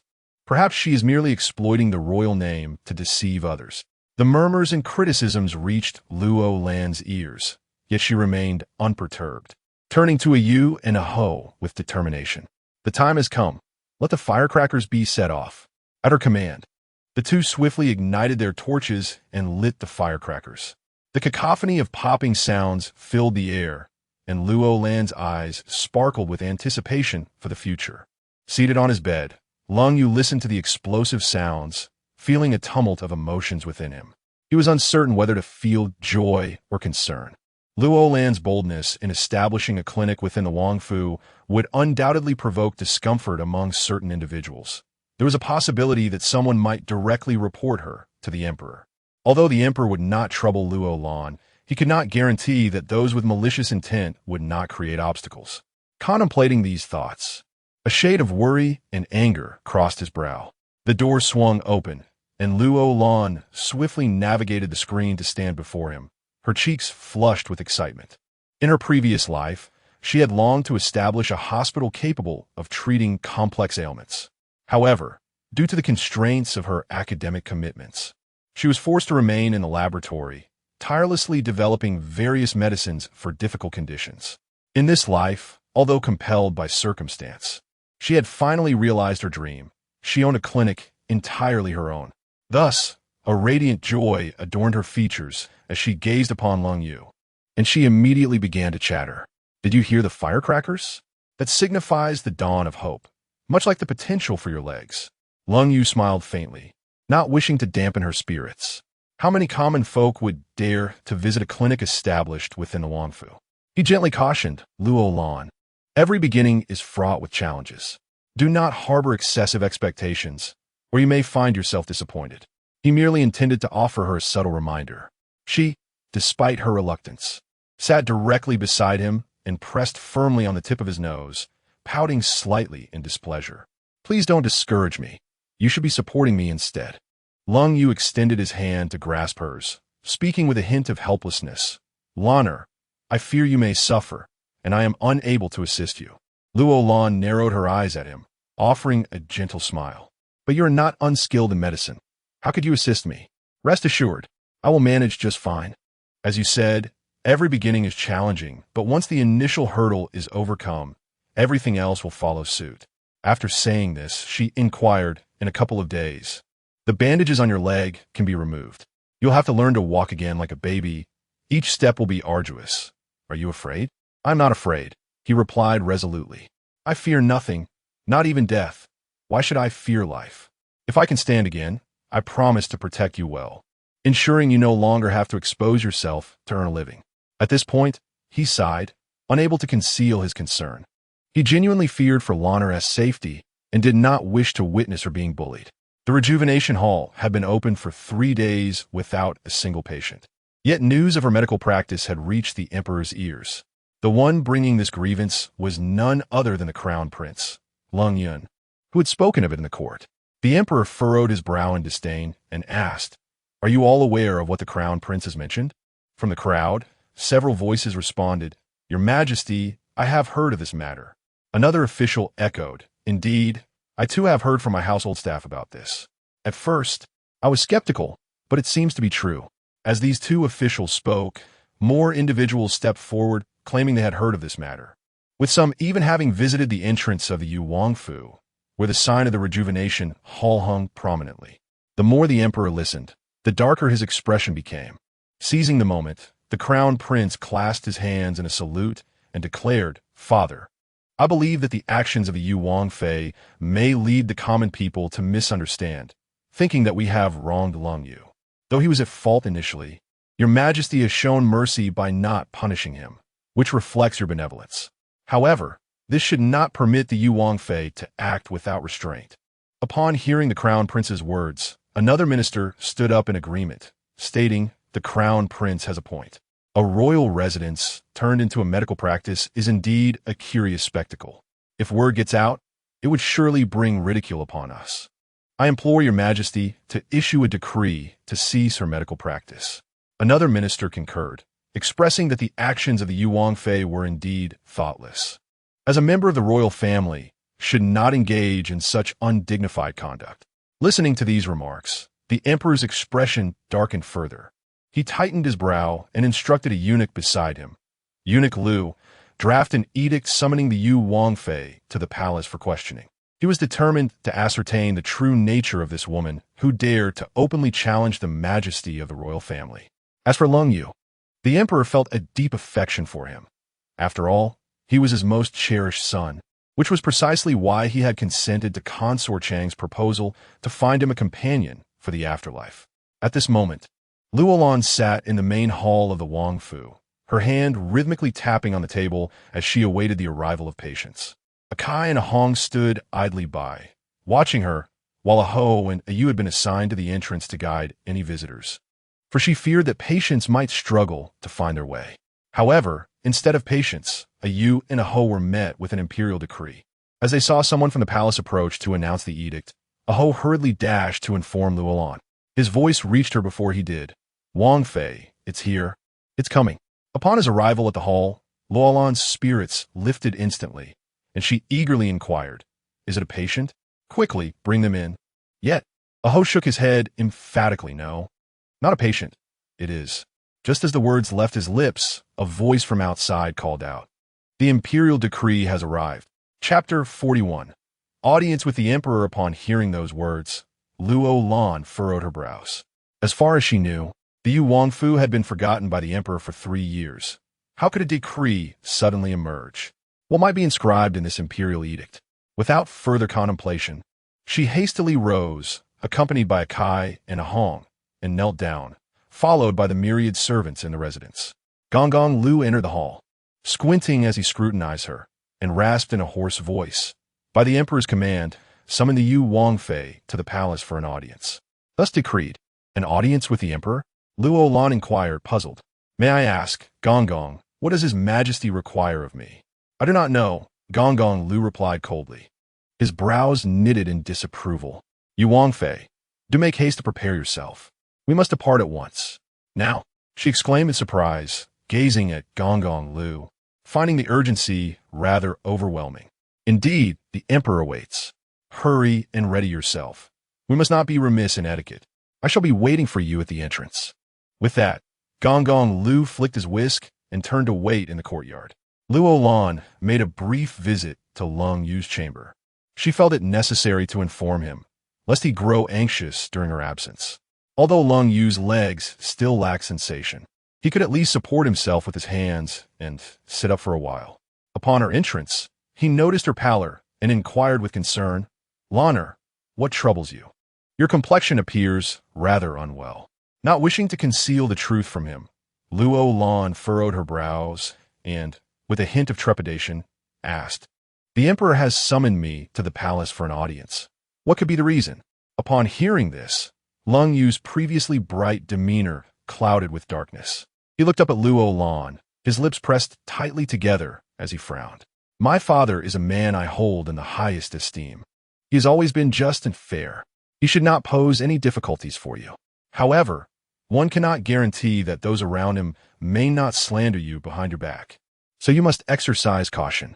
Seated on the edge of the bed, Luo Lan grasped his hand and smiled reassuringly. "Your words bring me comfort. As long as the emperor is wise and just, what harm could others inflict upon me? Take a Kai and a Hong with you. Do not venture into the palace alone. I cannot bear the thought of you being there unaccompanied." Concern flickered in his eyes as he tightened his grip on her hand, revealing the depth of his worry. Luo Lan gazed at him, her smile gentle. "Fear not. If I can revive one as gravely ill as you, what challenge could possibly daunt me? Should I not return by noon, I shall send a Ho and a Yu to bring you sustenance. You are presentable enough now." "No." Lung Yu shook his head emphatically. "If you do not return, I shall not eat or drink. I shall see no one." His resolve was firm. With a sense of helplessness, Luo Lan playfully pinched his nose and scolded, Must you be so childish and stubborn? What if I am late? Will you starve yourself? If I cannot see you, I shall not be hungry, he retorted. Understanding his obstinacy, Luo Lan could only acquiesce with a reluctant nod. Very well. I shall endeavor to return before lunch. If you tire, do lie down and rest. As she stood to leave, he called out to her, Lan wait. She turned her gaze toward him, questioning, What is it? He gazed at her with eyes as gentle as flowing water, softly uttering, Return early. He wished to convey that he could not bear to be without her, not even for a moment. Yet, he refrained from voicing these sentiments, not wanting to burden her. Luo Lan smiled, her lips pressed together, her sparkling eyes offering her gentle comfort. I understand. I am merely entering the palace. You make it sound like a parting of life and death. I promise to return swiftly. Her smile brought him solace, yet also stirred a sense of unease within him. Once they departed from the manor, Luo Lan took Ah Hong and Ah Kai with her, instructing Ah Ho and Ah Yu to take turns guarding the entrance of the Cold Yu Hall, in case he needed assistance. The carriage from the palace halted before the gates of the Duke of U.S. residence, and upon boarding, Ah Hong and Ah Kai appeared somewhat exhilarated, chattering animatedly throughout the journey. Ah Kai, brimming with excitement, murmured, Princess, this is our first time entering the palace. I wonder if we will see the Emperor. I have heard the palace is splendid. Ah Hong interjected with a sharp tone, Do not idealize the palace so much. Once we arrive, you must refrain from speaking carelessly. If you utter the wrong words, it could lead to dire consequences. Upon hearing this, Ah Kai furrowed her brows and looked at Luo Lan, asking with concern, Princess, is it truly like that? Luo Lan shook her head gently. It is also my first visit to the palace, and I am unfamiliar with its rules. However, if you both refrain from speaking and acting recklessly, you should be fine. Ah Kai stuck out her tongue, silenced by Luo Lan's words. Before long, their carriage came to a halt at the palace gates. Ah Kai and Ah Hong disembarked to lift the curtain of the sedan chair. Luo Lan took a deep breath, her heart fluttering with apprehension at the uncertainty that lay ahead. As she alighted, Chief Eunuch Lu, wielding a feather duster, led the way, with Luo Lan following behind alongside Ah Hong and Ah Kai, and a throng of young eunuchs trailing behind them. As they walked, Chief Eunuch Lu cautioned, The palace is not like the outside world. You must not speak or act recklessly. When you meet the Emperor, after paying your respects, if he does not inquire, you must remain silent. Do not make direct eye contact with the Emperor, nor should you look around disrespectfully. Half of Lu's words reached Luo Lan's ears while the other half was carried away by the wind. Luo Lan was preoccupied with observing the resplendent palace surrounding her, which appeared so noble and elegant, yet the inhabitants bore expressions of indifference. Occasionally, she glimpsed a woman who seemed to be of noble status, hurrying past without a trace of composure. Luo Lan could not help but ponder, no wonder the favored consort treated Yu in such a manner. It seemed the palace had forged her into a heartless being. After a while, Chief Eunuch Lu brought her to a halt at the entrance of the imperial study, instructing her to wait outside while he entered to announce her presence. Shortly thereafter, he emerged, addressing Ah Kai and Ah Hong, You shall wait outside. The princess will enter alone. Luo Lan turned back to nod at Ah Hong and Ah Kai, signaling for them to remain outside as she stepped into the grand entrance of the imperial study. Following Chief Eunuch Lu's guidance, she traversed the main hall and passed a screen, entering the space where the emperor conducted state affairs. She passed through the screen and beheld a figure seated behind the dragon table, clad in attire identical to that of the emperor from the television dramas. Hastily, she advanced a couple of steps, knelt on both knees, and softly proclaimed, Your Majesty, Princess Shui Luolan, pays her respects. May your Majesty be auspicious. Upon hearing her words, the emperor lifted his gaze, squinting slightly, and kindly replied, Rise. Thank you, Your Majesty. She stood up, bowing her head as instructed by Eunuch Lu, patiently awaiting the emperor's words. After a moment of silence, the emperor spoke, Lift your head. Taking a deep breath, Luolan slowly raised her head. Eunuch Lu had advised her not to meet the emperor's gaze, so she fixed her attention on the dragon robe he wore. Exquisitely crafted from fine silk, undoubtedly possessing a delightful texture. Just as her thoughts wandered, the emperor suddenly inquired, "How has Yuer been of late?" Chapter 42. Turmoil in the palace. Luo Lan found herself at a crossroads, uncertain whether to speak the truth to the emperor or to weave a fabric of deception. Contemplating the reasons behind Lung Yu's confinement, she resolved that honesty could only lead to complications. The current state of the Yu Wangfu could not withstand any further turmoil. Thus, she inclined her head and replied, "In response to your majesty, Prince Yu is still alive, though bedridden, consuming only thin porridge and bland rice." The emperor's brow furrowed. He had not anticipated that Luo Lan would convey such a sentiment as "he is still alive." It seemed that the condition of Yu was rather grave. He exhaled deeply, rising and approaching her with measured steps, his voice low and somber. "Does he still harbor resentment towards me?" Luo Lan was taken aback. She had not expected such a question from the emperor. Resentment? How could he not? Hate consumed Lung Yu, directed at everyone around him. Yet, she understood the peril of speaking freely in the presence of the emperor. Thus, she shook her head. "He has not mentioned it, your majesty. Does he not even wish to speak of me?" The emperor's expression darkened, a shadow of sorrow crossing his features. Luo Lan inclined her head once more. "He did speak of your majesty. Just before my visit today, he remarked that the emperor is wise and assured me that I need not worry, as the emperor would not make things difficult for me." Her statement was half-truth, embellished with her own words, aimed at elevating the emperor's stature. People, especially those of high rank, are often fond of flattery. The emperor turned to her, astonishment flickering across his face. Really? Did he truly say that?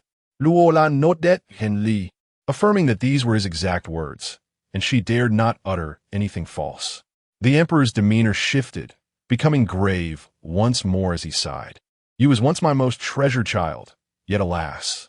Perhaps recalling past deeds, his breath grew heavy, and Luo Lan held her silence, refraining from speaking out.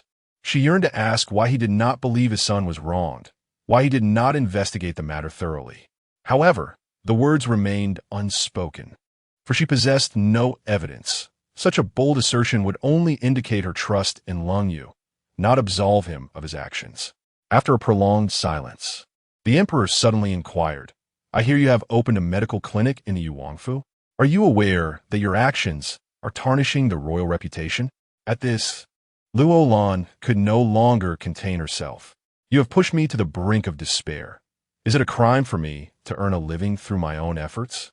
Gritting her teeth, she squared her shoulders and boldly replied, "I do not believe this tarnishes the royal image. I earn my livelihood through my own abilities, walking a righteous path. Pray tell, which of my actions has cast a shadow upon the dignity of the royal family?" Her words, delivered with such conviction, prompted the emperor to scoff coldly, swiftly returning to his throne behind the dragon desk, his gaze piercing as he coldly remarked, "Walking a righteous path? You have transformed the esteemed Yu Wangfu into a mere medical clinic. Is Prince Yu aware of this? Does he consent? He has always been the most cautious of individuals." Luo Lan smirked coldly, raising her gaze to the emperor, and declared in a louder voice, "Not only does Lung Yu know, but he also wholeheartedly supports my actions. What authority does a bedridden invalid possess to speak? You are being outrageous." The emperor, suddenly slamming his hand on the table, roared in anger. "How dare you speak like that? Is there any fault in my words? Is he not an invalid? What voice does a dying man have? Who has ever regarded him as a prince? In the eyes of the royal family, he is less than a mere jester. And you still claim that it is the Yu Wangfu? Why has such a dignified place lost its stipend? The people in the residence are struggling for basic sustenance. Should I not seek a means of survival and wait for starvation? In my eyes, it is even inferior to an ordinary residence." The emperor's face turned ashen from her words. After taking a few deep breaths, he sternly inquired, "The Yu Wangfu has lost its stipend? How could I be unaware of this matter?" Luo Lan suddenly let out a bitter laugh and replied nonchalantly, "Your Majesty deals with state affairs daily. How could you possibly notice the plight of a deposed prince? Now that you are aware, would you kindly permit me to continue operating my clinic to support the neglected Yu Wangfu? Regardless, you cannot open a clinic in the Yu Wangfu. I command you to cease operations immediately upon your return." It appeared that this was indeed the emperor's purpose in summoning her today. Did he intend to sever her livelihood and leave the Yu Wangfu's people to fend for themselves? Unhesitatingly, she raised her head to meet the emperor's gaze and retorted sharply, "I cannot comply with that order. I am determined to maintain my clinic, and I trust that your majesty will not punish me for this matter. There is no law in the great Ning kingdom that forbids someone from opening a clinic in the Yu Wangfu. Should your majesty forcibly shut down my clinic, Shui Luolan, will refuse to comply. I implore you to reconsider." With that, she turned on her heel and departed without hesitation. The emperor, in a fit of rage, pointed at her and shouted, You are truly audacious to speak to me in such a manner." However, Luo Lan had already exited, indifferent to the emperor's fury. Since he showed no concern for Lung Yu's survival, what right did he have to impede her? Her earlier words had made it clear. The emperor could not issue a decree of rebellion against her merely for opening a clinic. The laws of the Great Ning Kingdom did not state that royal family members could not engage in business, nor did they prohibit the establishment of a clinic within the royal residence. By all reasoning, her position was justifiable. What did it matter if he was the emperor? After leaving the imperial study, a Kai and a Hong hurriedly approached, anxiously inquiring, "Princess, did the emperor give you any trouble?" Luo Lan exhaled a long sigh of relief and shook her head. "He is the sovereign. How could he trouble his own daughter-in-law? Let us return to the residence." No sooner had she spoken than someone blocked her path. It was Rui, who disdainfully smirked at Luo Lan and proudly declared, "By order of Consort Chong, you are summoned to the Ning Palace for questioning." Luo Lan looked at Rui with a furrowed brow, surprised. "Rui, have you been promoted?" With a smug expression, she raised an eyebrow and remarked, "Indeed, I must extend my gratitude to the princess. Had you not expelled me from the royal residence, I would never have had the opportunity to serve by the empress's side." Luo Lan raised her hand and scoffed disdainfully, saying, "Return and inform Consort Chong that I have other matters to attend to, and therefore shall not pay my respects." Just as she was about to depart, Rui suddenly blocked her path, pushing her aside with a cold tone. "The audacity of the princess is remarkable. You dare disregard the consort's words? How am I to report back? Should I tell her that the princess disrespects her? If you refuse to comply, do not blame me for taking matters into my own hands." Ah Hong, witnessing this, stepped forward to shove Rui away, coldly exclaiming, "Do not lay your filthy hands on the princess, you wretched servant. Do you think you have the right to speak to her in such a manner?" Rui, her face flushed with indignation, glared at Ah Hong and huffed defiantly, "You are merely a lowly maid. What authority do you possess to address me? In my presence, you are less than a dog." Ah Hong's face reddened with anger, and seeing this, Luo Lan raised her hand and, with a sharp slap, left 5 red marks on Rui's cheek. Caught off guard, Rui widened her eyes in shock, covering her face as she glared at Luo Lan, biting her lip and gasping, "You dare strike me?" Noting that Rui's tone implied a lack of respect for her status as princess, Luo Lan let out a cold laugh, raised her hand once more, and with another sharp slap, left 5 more finger marks on the other side of Rui's face. She then declared sternly, "These 2 slaps are a lesson from Consort Chong. You must understand your own position. I'm still a princess, and regardless of how little regard Prince you may receive, my status remains intact. You, a mere maid, have no right to criticize me, the princess of you." Chapter 43. The emperor's helplessness. Rui's left cheek was bruised, and she dared not mention the matter of sending Luo Lan to greet the Consort Chong again. Luo Lan cast a disdainful glance at her helplessness and coldly remarked, "Return and inform Consort Chong that Prince Yu is awaiting my return to deliver his meal, so I shall not be visiting her this time. Her grace is magnanimous and would not stoop to my level." With that, she strode away with a Kai and Hong in tow. After stomping her feet in frustration, Rui angrily sought out Consort Chong to report the incident. Eunuch Lu, who served beside the emperor, recounted the scene verbatim to him, adding, "This Yu Guifei truly is a rustic girl, lacking in decorum. I had warned her before she entered the palace, yet she still resorted to violence against Rui. It is my fault. I beg the emperor to punish me." Upon hearing his words, the emperor sighed in resignation and replied, "Eunuch Lu, you have served me for many years. You know my thoughts well. I have a deep appreciation for those who are bold and accountable. In this vast palace, a person who is overly compliant will only be bullied. I find that Luo Lan's temperament bears a resemblance to yours. Perhaps her presence will prevent you from falling into despair. With a heavy sigh, Lu bowed and said, "Your Majesty speaks the truth. It is indeed surprising that Prince Yu has survived under such circumstances. His willpower, as you mentioned, is extraordinary.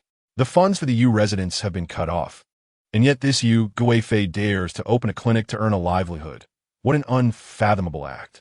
The emperor rose and paced the room before approaching the window, exhaling deeply and speaking in a tone tinged with anger. "Investigate who has severed the prince's stipend. The gravest mistake I made was confining you. Had it not been for that, how could he have resorted to self-harm? He has lost all faith in me as a father." Unbeknownst to the emperor, the truth was that Lung Yu's legs had been pierced with iron nails. After the incident left him incapacitated, the reports he received stated, "Prince Yu, feeling deeply remorseful towards your Majesty, has severed the tendons in his legs and now lies bedridden as penance." Eunuch Lu sighed and shook his head, pondering how the emperor could be blamed, as it was Prince Yu's momentary folly that led to such a disgraceful act, almost bringing harm to the emperor. Had it not been for that, how could the emperor bring himself to punish him? Reflecting on this matter, the emperor appeared aged beyond his years. He sighed, seemingly speaking to himself, "In truth, he is the one I cherish most. Why could he not wait?" The emperor had long believed that Yu was truly coveting the throne and harbored intentions of patricide. Thus, despite his affection, he resented Yu's ambition and the cruelty of his thoughts. Meanwhile, as Luo Lan and her companions were provided with a carriage upon their arrival, they found it absent on their return, forcing them to walk. As they traversed the path, Akai could not contain her murmurs. "The palace is so stingy. Why could they not send a carriage to escort us back?" Ahong, exhibiting more rationality, replied with a pout, "The palace is so vast. They cannot possibly consider every detail." The princess remained silent, "So you ought to refrain from grumbling." Akai, feeling indignant, pursed her lips and declared, "I am merely standing up for the princess. It matters not to me. I fear no length of journey. But why should the princess be made to traverse such a great distance?" Upon hearing Akai's words, Ahong could not help but stoke the flames in the princess's heart. She shot Akai a glance, and then turned her attention to Luo Lan, her expression grave, as if deep in contemplation. Tentatively, Ahong inquired, "Princess, is something amiss? Are you fatigued?" "Oh." Luo Lan had been lost in thought when Ahong called her name. She pursed her lips and replied, "It's nothing. I was pondering why, after 3 days since the opening of the clinic, no patient have graced us with their presence." Akai quickly interjected, "There are many physicians in the city, or perhaps no one has fallen ill these past few days."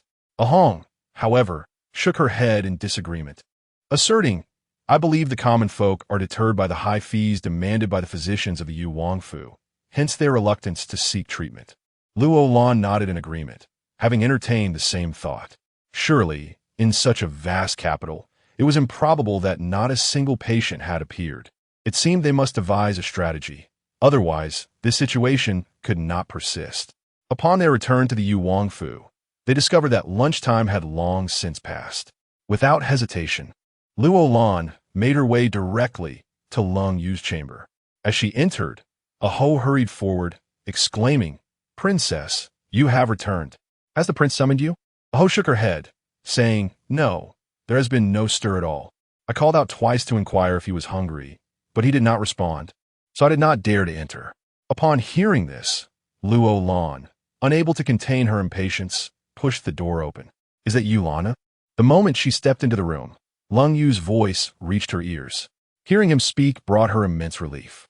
She rushed to his side and, seeing him sitting on the bed, asked, "Are you hungry?" "I apologize for my late return."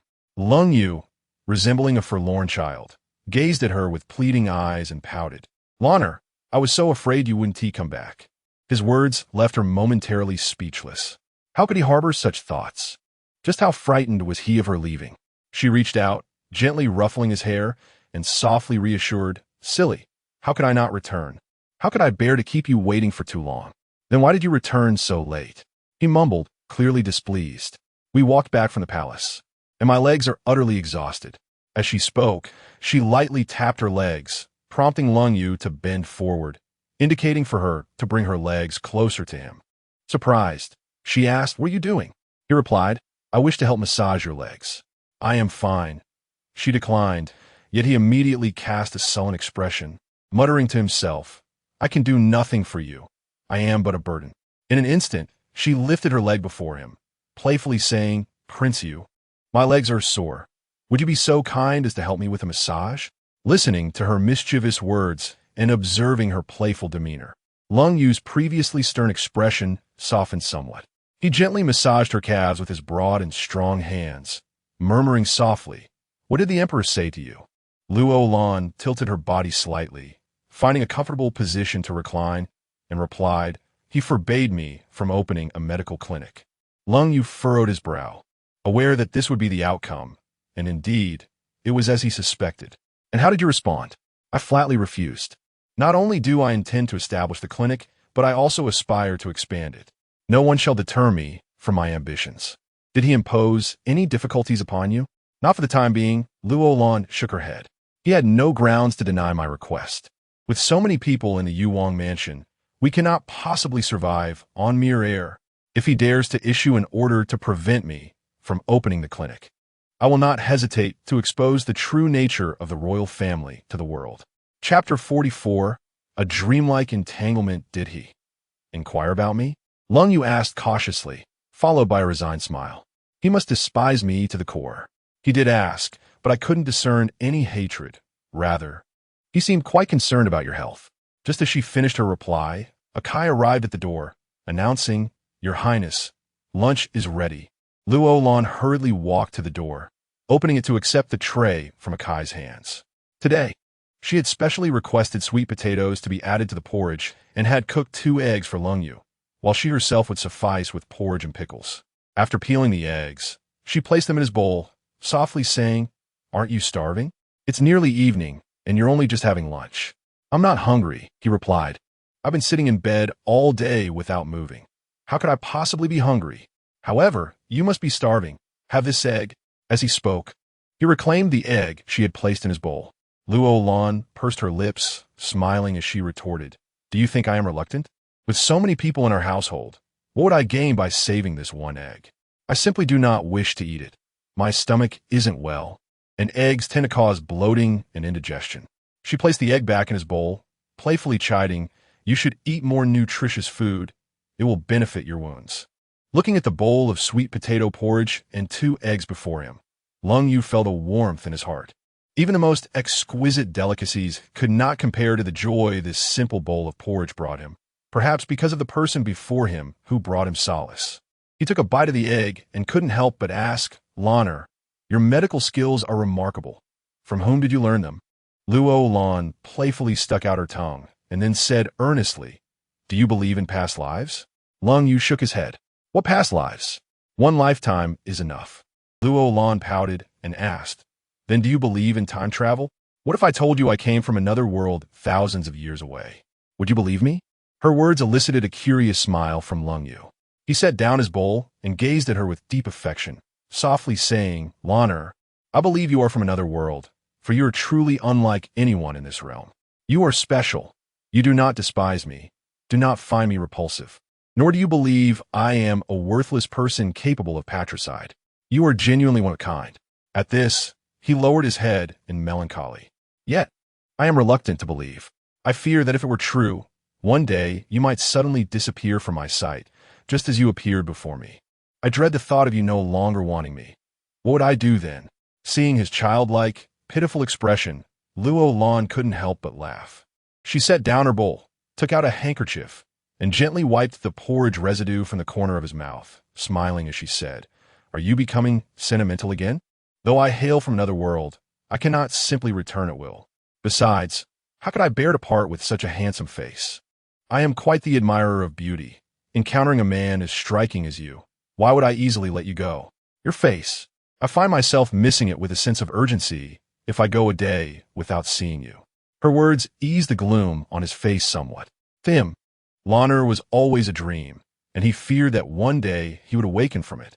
He could scarcely believe that a man like him, so utterly incapacitated, could receive such a beautiful love from her, a woman so perfect in every way. Yet, this dream felt all too real. Luo Lan sat vividly before him, engaging him in conversation, assisting him with his hygiene, and helping him change clothes. These were tangible occurrences. He gazed at her in a daze, prompting Luo Lan to lower her head and scrutinize herself, wondering what was wrong. He shook his head with a gentle smile, and one could not deny that his smile was truly captivating, the kind of healing smile that Luo Lan adored. Observing her flustered demeanor, the gentle voice of Lung Yu emerged. You are perfect in every way. I often feel as though you are a figment of my imagination. One day, I might awaken to find myself still the dying man confined to my bed, and you will no longer be there. As he uttered these words, his eyes became misty. Luo Lan hurriedly tidied up the dishes in front of her, then climbed onto the bed, lifting her hand to wipe away the tears on his face, softly whispering in his ear, "Is a dream truly this vivid?" After speaking, she placed her hand around his neck and leaned in closer, feeling his Adam's apple move. In that moment of mutual gaze, his eyes burned with fervor, while her warm breath caressed his face. Her clear eyes gazed upon his enchanting visage as she murmured tenderly, "Lung Yu, once you recover, I shall become your woman, and then you will no longer perceive me as a dream. Will you?" He remained silent, reaching out to gently caress her rosy cheeks, bowing his head to leave a kiss there. She was so close that he could even discern the fine hair on her face, and her faintly sweet scent was intoxicating. His breath grew heated. At that moment, words became superfluous. Suddenly, his hand grasped her waist firmly, and upon seeing her blushing face, his kisses poured upon her like a tempest. Although Luo Lan was prepared, his fiery lips still caught her off guard, igniting an overwhelming desire within her. After several tentative explorations of her lips, his cool tongue finally slipped into her mouth, greedily savoring her essence. After a flurry of passion, she lay in his embrace, gently touching his Adam's apple as she whispered, "Do you still think this is a dream?" He lowered his gaze, reaching up to tenderly caress her delicate face, his eyes brimming with tenderness, and murmured in an exceedingly gentle tone, "At this moment, I feel even more convinced that you are a dream. You are the fairy from my dreams, and I wish to hold you like this until the end of time." This big man, too, could express such romantic sentiments, causing her to blush and smile, her once smooth and flawless face appearing even more enchanting. 3 days later, at the Yu Wang Fu, the medical clinic had been open for 7 days without a single patient, and Luo Lan was discussing what to do with the rainbow that appeared after the rain. At that moment, a tender yet brilliant voice echoed, "Sister, sister." Following the sound, I beheld Xiaoji, who was eagerly tugging at his mother's hand as they hurried towards the main hall of the Wang residence. Luo Lan promptly gestured to Yu Kai Hong, saying, "You may carry on with your tasks." Just as Xiaoji and his mother arrived before Luo Lan, she was about to rise to greet them when, unexpectedly, Xiaoji's mother knelt down, prompting Xiaoji to follow suit. Luo Lan gazed at the mother and son duo with a hint of bewilderment. "What are you doing? Why kneel upon entering? Has something occurred?" Xiaoji's mother appeared somewhat agitated as she grasped her son's hand, her voice filled with emotion as she proclaimed, "I have come today to express our profound gratitude to the princess for saving our lives. Were it not for your timely intervention, I would have long since been buried beneath the earth. Therefore, please accept this humble bow from us." With that, the mother and son bowed deeply to the ground. Upon hearing these words, Luo Lan hurriedly assisted Xiaoji to his feet, then helped his mother up, chiding gently, "Such behavior is not customary here. There is no need to kneel. Let us speak of the matters at hand." Chapter 45. The malevolent oath. Xiaoji's mother's words left Luo Lan momentarily taken aback. She had merely intended to be polite, yet it seemed she genuinely had matters to discuss. Nevertheless, she readily replied, "Speak your mind. I share a bond with Xiaoji, and if I can assist, I shall do so wholeheartedly." Upon hearing this, Xiaoji's mother quickly urged her son, "Kneel before the princess at once." Startled by the command, Xiaoji suddenly knelt and began to bow his head repeatedly. Luo Lan looked at Xiao Ji in confusion, then turned her gaze to his mother, asking with a hint of displeasure, "What is the meaning of this? Why must you kneel? Can't we converse without such formalities?" As a woman of the modern era, she genuinely disdained having others kneel before her, even feeling a sense of guilt about it. Only then did Xiao Ji's mother assist him to his feet. Bowing slightly as she spoke, "Your Highness, I had previously made an agreement with Xiao Ji. We are but a mother and son without possessions, wishing to remain by your side, to repay your grace of saving our lives. We're willing to work for our keep, asking nothing more than a meal. I can do the washing, and Xiao Ji can tidy up. We shall not be idle." Luo Lan was taken aback by her words. Was she truly offering herself in such a manner? Maintaining a few servants in the royal residence was already a challenge. How could she possibly require more help? As she pondered, Xiao Ji grasped her hand and implored, "Sister, I beg you, we will truly not be a burden. I can work, chop wood, and fetch water. Please let us stay." Looking at his youthful face, Luo Lan felt a pang of compassion and addressed Xiao Ji's mother with utmost seriousness. "If you seek employment, I can allow you to remain. However, if your sole intention is to repay a debt of gratitude, then I must ask you to leave. I do not appreciate being compelled, nor do I enjoy the pressure of such gestures. And no, that is not it." Xiao Ji's mother quickly shook her head in response to her stern tone. "Our home is rented, and yesterday the landlord came to demand the rent. I had given him all our savings, and now Xiao Ji and I find ourselves destitute and homeless. We hope your Highness will take us in." Having said this, she prepared to kneel again, but Luo Lan quickly supported her, sternly stating, "You should have mentioned this earlier. However, if you wish to stay, such grand gestures are unnecessary. My servants do not engage in this custom." Xiao Ji's mother eagerly nodded. "We understand. Thank you for your kindness, your Highness. Xiao Ji and I are willing to work. We shall do whatever you require." When the topic of work arose, Luo Lan pondered for a moment before inquiring, "What is your name?" "Iam Liu Mei." "Liu Mei? What a distinctive name," she remarked. "I have heard you can read." Liu Mei hesitated for a moment, biting her lip before nodding. "I can read a little. It seems your family is quite distinguished. From what I gather, in these times, women who are literate are exceedingly rare, especially at your age." Liu Mei lifted her gaze to meet Luo Lan's, softly replying, "Your Highness, I prefer not to speak of my family. I hope you can understand.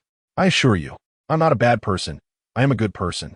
Observing her anxious demeanor, Luo Lan smiled softly, understanding that everyone harbors matters they prefer to keep unspoken. "Since you can read," she suggested, "why not take on the role of an accountant for my medical clinic? Although I currently lack patients, they will eventually come." Hearing this, Liu Mei was momentarily taken aback, her eyes glistening with tears as she nodded. "Is the princess truly willing to entrust me with such a light task?" "Although it is anything but light," she replied. Luo Lan winked at her. "This work demands mental acuity, and not just anyone can manage it." "My mother is not afraid of hard work," Xiao Ji interjected eagerly. "She told me that she learned from the accountant at her family home." Liu Mei interrupted him, addressing Luo Lan, "Let's not dwell on the past.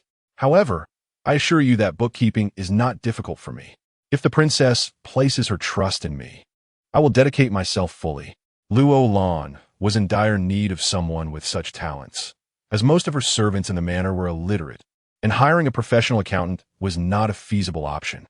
Turning to Xiao Ji, she continued, "As for you, there is no need to chop firewood or fetch water. Simply be my little assistant. Of course, do not forget to study diligently with your mother. One day, when you achieve the highest honors, you must repay her for the medical fees." Upon hearing this, Xiao Ji's eyes widened, and he nodded vigorously. "Sister, rest assured, I will surely excel and repay you many times over." Liu Mei could not help but scold gently. "Do not call her sister. You must address her as princess." Xiao Ji acknowledged with an O, ready to amend his address, but Luo Lan playfully tousled his hair, saying, "Just call me sister. I like it that way." Xiao Ji then broke into a broad smile, revealing a row of pearly white teeth, which made him look exceedingly charming. After lunch, with no patients in the front hall, Luo Lan decided to massage Lung Yu's calves. Excitedly, she spoke softly to him. "You know, Xiao Ji is particularly endearing. When you feel better, I shall have him come to visit you. you will surely take a liking to him. No need, Lung Yu replied coldly, shaking his head in refusal. In my current state, I would only frighten the child. If I cannot stand, apart from you, I wish to see no one. Luo Lan did not chastise him. Instead, she gently remarked, you are far too concerned with appearances. However, this will serve you well. When everyone sees a remarkably handsome man standing before me, they will be struck with awe and envy. With a playful squint, she continued, tell me, if at that time a woman were to take a fancy to you, would you leave me? At her probing question, he pouted, turning his head away and muttering, how can you ask such a thing? It shows a lack of heart. Noticing his evasion, Luo Lan felt a twinge of displeasure. What do you mean by lacking heart? Just give me a straightforward answer. Suddenly, he turned to face her, his voice stern as he declared, Lung Yu, if I were to fall for any woman other than Lanner, let me suffer the most excruciating fate imaginable. Let me endure endless torment. Let countless nails be driven into my legs. All right, she interrupted gently, as Luo Lan listened to his venomous oath. Memories of his cruel demeanor when iron nails were driven into his leg flooded her mind, causing her entire body to tremble. She quickly placed her hand over his lips, gently admonishing, do not utter such dreadful vows in the future. I believe in you. At that moment, the pallor on Lung Yu's face visibly improved. Just then, a Kai arrived at the door, calling out, Your Highness, a patient has come. A patient has arrived. Upon hearing this, Luo Lan felt a surge of excitement. This was her first patient since the opening of her clinic. She promptly responded, I understand. I shall be there at once. After speaking, she tenderly covered Lung Yu with a blanket and placed a warm hand warmer in his grasp, softly saying, My dear, I have a patient. I can earn money to support you now. Having said this, she did not forget to plant a kiss upon his lips before hastily departing. As he listened to the sound of her hurried footsteps and felt the lingering warmth of her kiss, Lung Yu gently caressed his lips with his hand, a smile forming at the corners of his mouth. This woman was sometimes playful like a child, at other times poised like a refined lady, and occasionally as weighty as a seasoned man. He found her utterly inscrutable. Yet, he knew he had fallen in love with this sensation, a feeling akin to the simplicity of everyday life among common folk. The past seemed trivial, and former glories were hardly worth mentioning. As long as this woman remained by his side, that was all that truly mattered. Chapter 46. The first patient. When Luo Lan arrived at the clinic, she indeed found a young man accompanied by an elderly man seated within her premises. Taking her place at the table, she positioned the pulse pillow and inquired of the two, which of you seeks treatment? The young man pointed to the elderly man, whose face bore a frown, stating, My grandfather needs to see a doctor. He has been experiencing frequent dizziness, blurred vision, and difficulty breathing. Upon hearing this, Luo Lan gestured towards the pulse pillow, saying, Elder, please extend your hand. I shall take your pulse. However, the elderly man disregarded her, glaring at his grandson with indignation. I have already stated that we should simply visit an ordinary clinic. Why must you heed the words of this child? Since ancient times, has anyone ever sought treatment at the royal residence? Just look at this courtyard. The consultation fees cannot be low. If you cannot afford the charges later, what will you do? I refuse to see a doctor. I want to go home. With that, the old man attempted to rise and leave. The young man hurriedly pressed him down, urging, Grandfather. The child outside said that the fees charged by the princess are the same as those of other physicians, not expensive, and they are quite effective in treating all manner of ailments. Impossible, the old man exclaimed, bristling with anger. You will fall for this trick again. Ever since you were little, you've had a penchant for being deceived, and now you are still being fooled. What reason would the princess have to open a clinic if not to swindle the common folk out of their silver? The exchange between the grandfather and grandson left Luo Lan with a sense of helplessness. It was no wonder her clinic had seen no visitors since its opening. It appeared that the common people shared the same sentiments as this old man. Furrowing her brow, she queried the elder, How much does the clinic outside charge you? The old man cast a glance at her, snorting disdainfully, That who doctor from Changshaotang charges 101. She extended 5 fingers. Then I shall charge you 51. Will you consider it? Luo Lan had halved the fee. The old man was taken aback at first, then turned to his grandson, and with incredulity in his eyes. He asked, "Is this truly the case?" Luo Lan nodded. "Indeed, would I, as a princess, deceive you, an elderly gentleman?"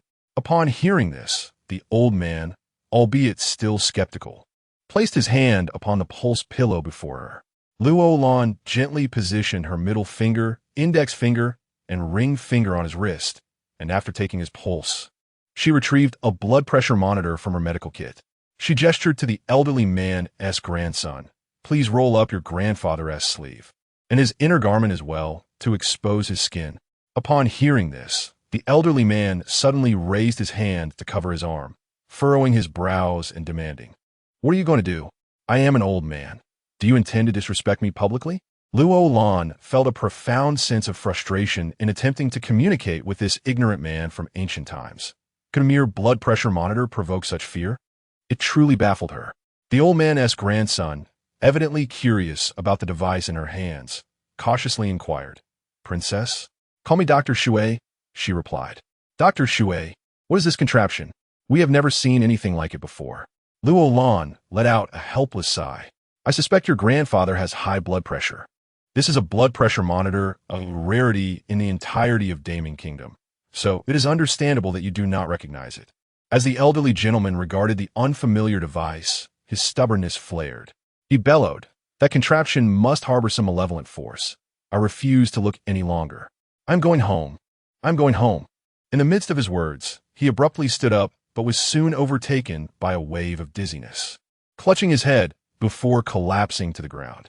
This scene immediately alarmed the young man, who rushed over to assist, exclaiming, "Grandfather, what is the matter with you?" Luo Lan furrowed her brow, realizing that the old man had fainted due to high blood pressure, a condition that ancient people referred to as dizziness. She quickly retrieved a box of anti-hypertensive medication from her medical kit, opened it, and dispensed 2 pills, whispering to the young man, "Give these to your grandfather." The young man hesitated, uncertain of what these pills were, torn between a desire to inquire and a fear of doing so.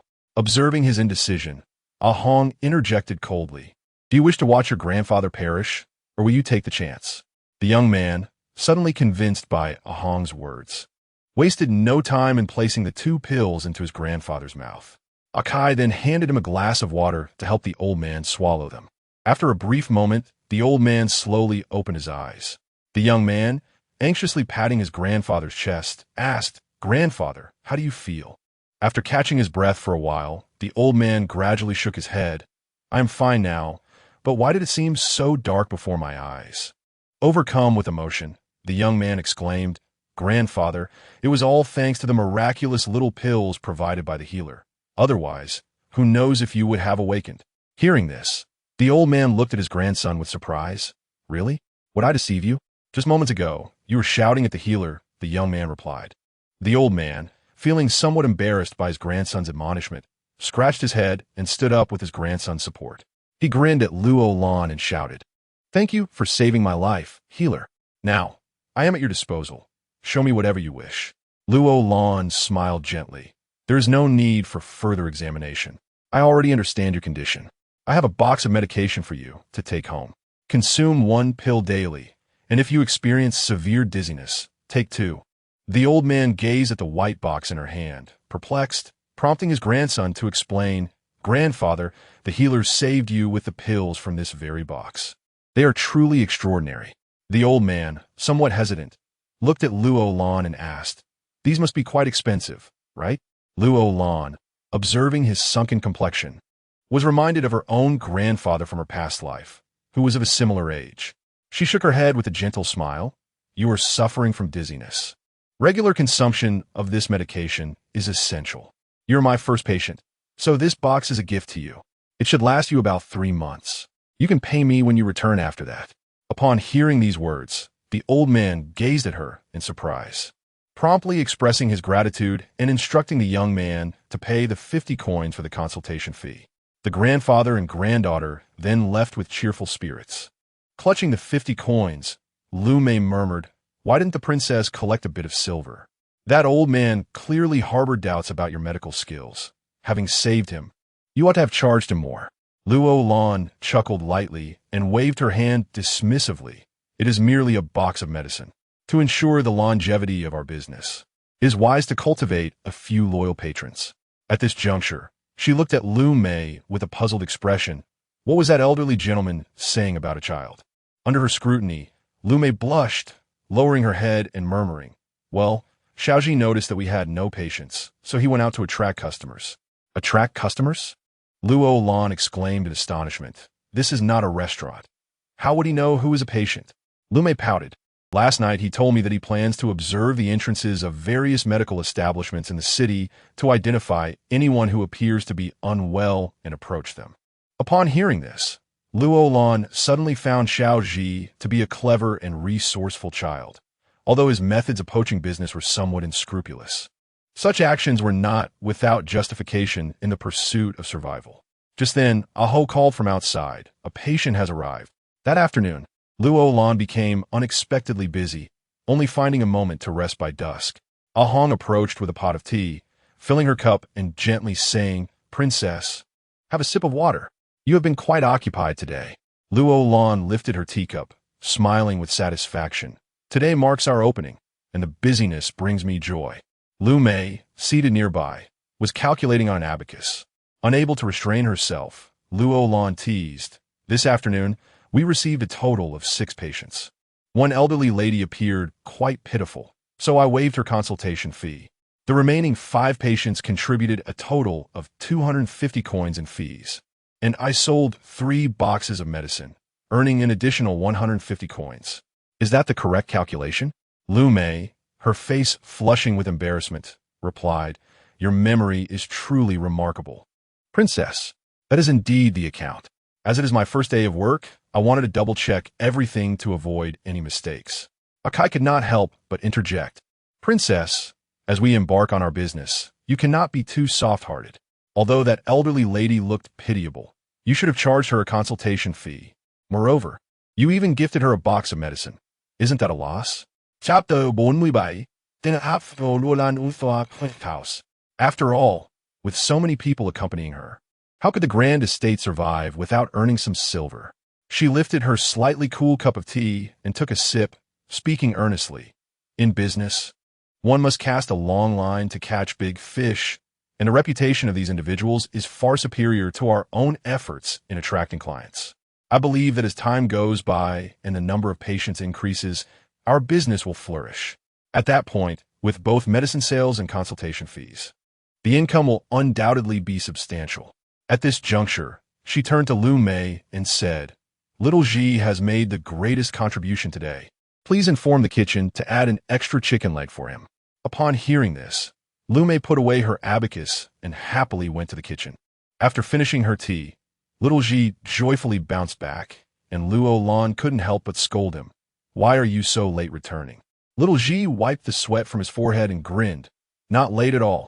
If I weren't worried about you getting too tired attending to the patients, I could have brought a few more.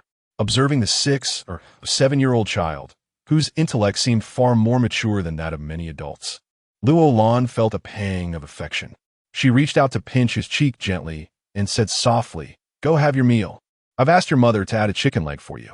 Upon hearing about the chicken leg, Little Ji looked at Luo Lan with surprise. Really? There's really a chicken leg? Indeed. Luo Lan replied with a smile. From now on, there will always be chicken legs. Today marks the opening of our clinic, and your contributions are invaluable, so you shall have an extra chicken leg with every meal. Little Ji beamed with delight and merrily went off to enjoy his chicken leg. As the afternoon wore on, she realized she hadn't visited Lung Yu, and she found herself missing him. Surely that fellow was also anxious. She instructed Kai Feng to have a few servants tidy up the main hall before hastening to the back courtyard. The weather had turned cool, and she wondered if the charcoal in Lung Yu's hand warmer was still warm. He was adamant about not allowing anyone to care for him. With that thought, she quickened her pace. Upon her arrival at the door, Aho, who was standing guard, hurried to greet her. Your Highness, I heard we had several waves of patients today. Does this not signify a prosperous opening?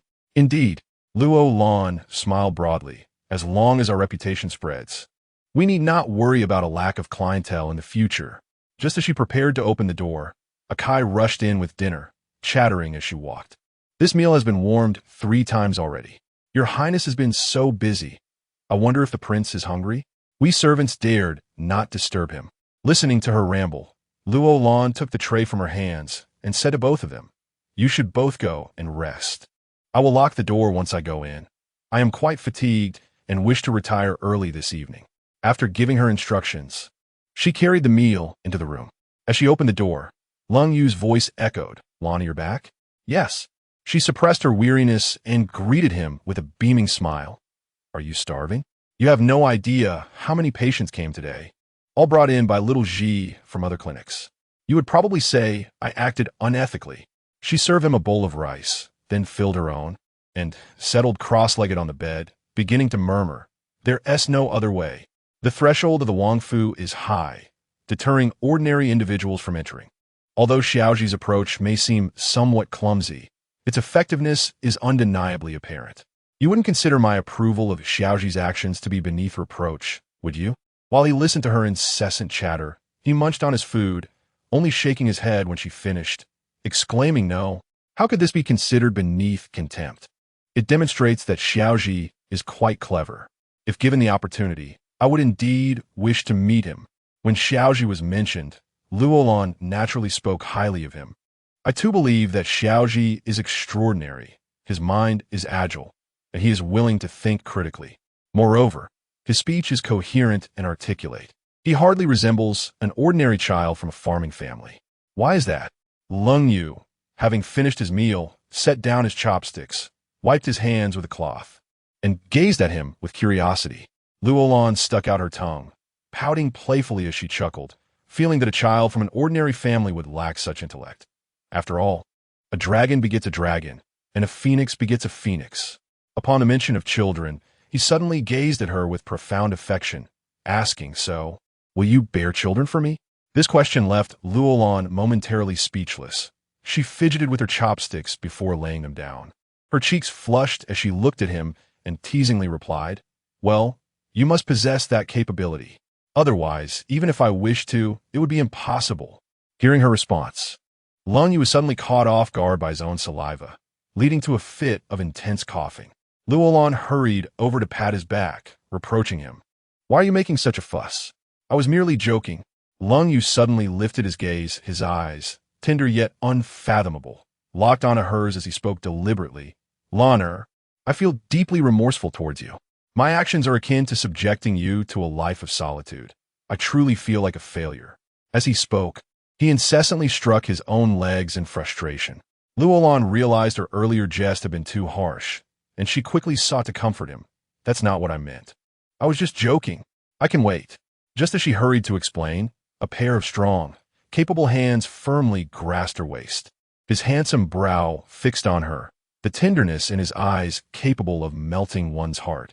His lips hovered just a hand's breadth from hers, and suddenly, he leaned in gently, his cool lips brushing against her fragrant ones, which were remarkably sweet. It was Luo Lan who allowed Lung Yu to savor the taste of a woman's red lips. Having experienced this first kiss, he could not let it go, nor could he stop thinking about it each day.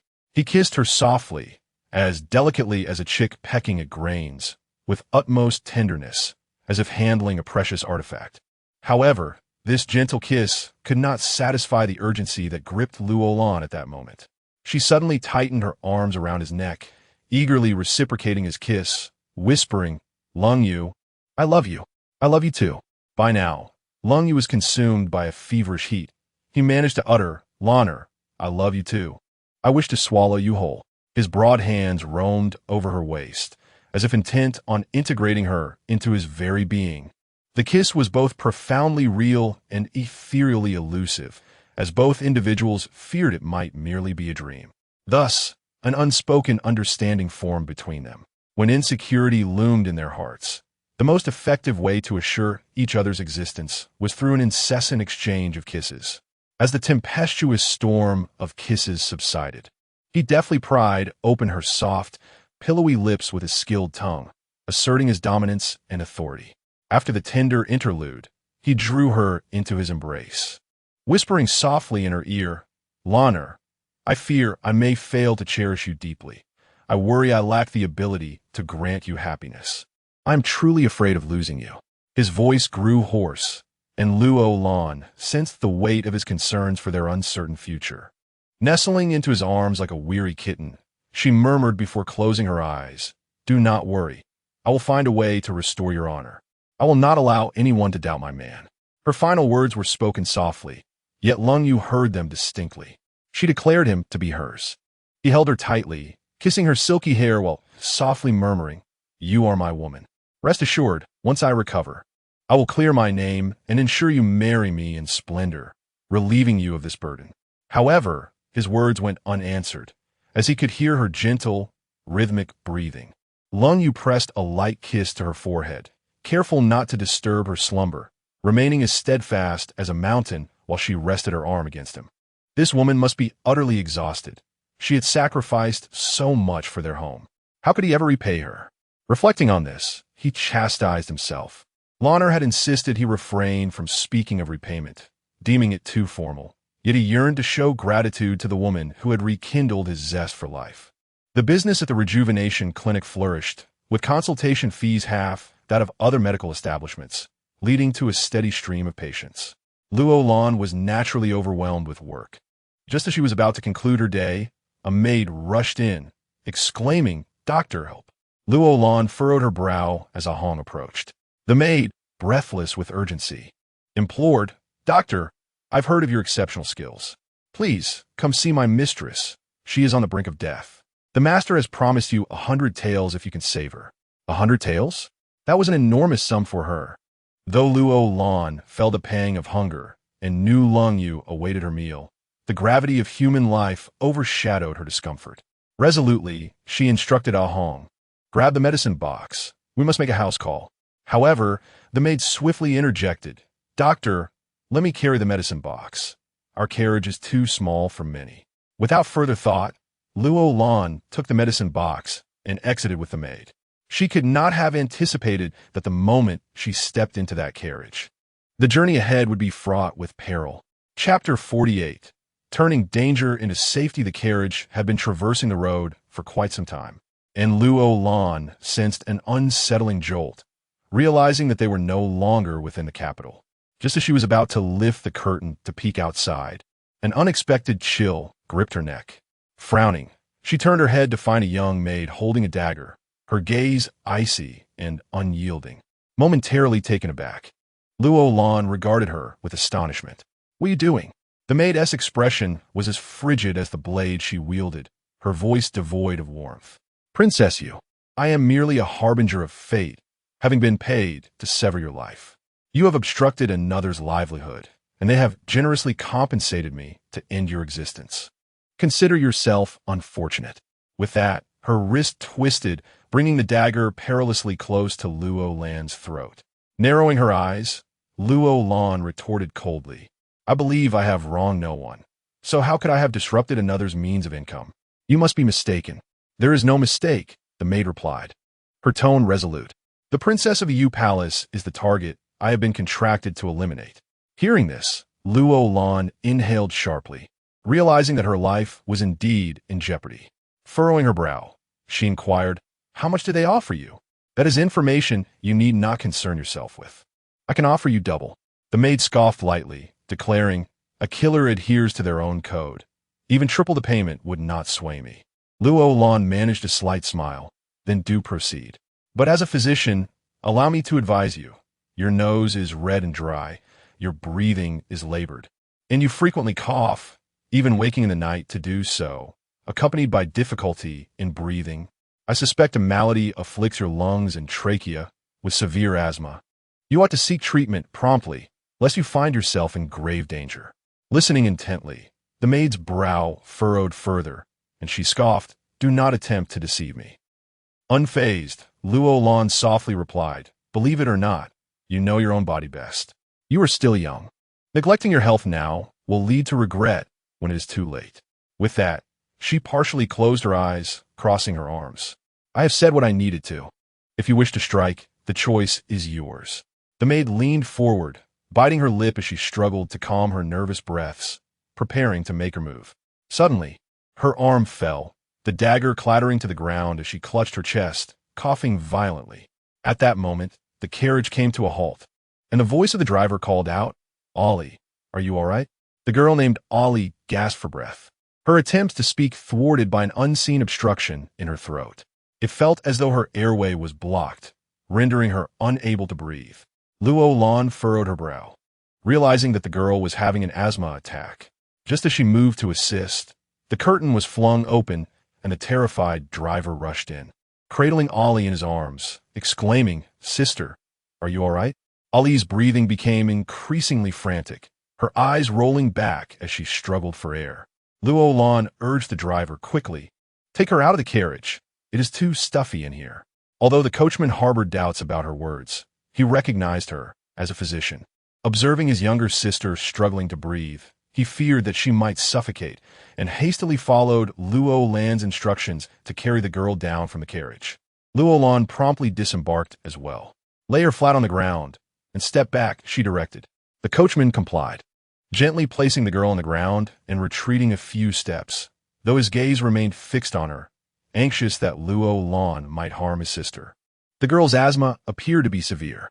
Luo Lan retrieved a vial from the operating room, containing medication she had developed in her past life, specifically for asthma and lung ailments. She swiftly prepared a syringe and was just about to inject the medicine into the girl's skin when the coachman rushed over to stop her, exclaiming, "What are you doing?" Ignoring his protest, Luo Lan replied sternly, "Step aside, or your sister risks dying at any moment." Upon hearing this, the coachman hesitated, sighed, and took a few steps back. He likely understood that his sister's condition was dire, more so than in previous instances. Without timely treatment, she could indeed suffocate. Luo Lan inserted the syringe into the girl's hip and adjusted her clothing, sitting by patiently as she awaited the results. In a moment, the girl exhaled deeply and opened her eyes. The coachman quickly rushed over, lifting her head with concern. "Ollie, how are you? Are you all right?" he asked anxiously. Ollie shook her head and weakly replied, "Brother, I'm fine. I'm sorry for worrying you." The coachman reproached her gently, "Do not speak like that. We are but the two of us. If anything were to happen to you, how could I bear it? What would become of our parents' spirits?" Luo Lan sat on a nearby stone, touched by the exchange between the siblings. Despite their brutal profession as assassins, they shared a genuine bond of brotherhood. Such individuals were perhaps not the cold-blooded killers she had imagined. Ollie gradually regained her strength and sat up.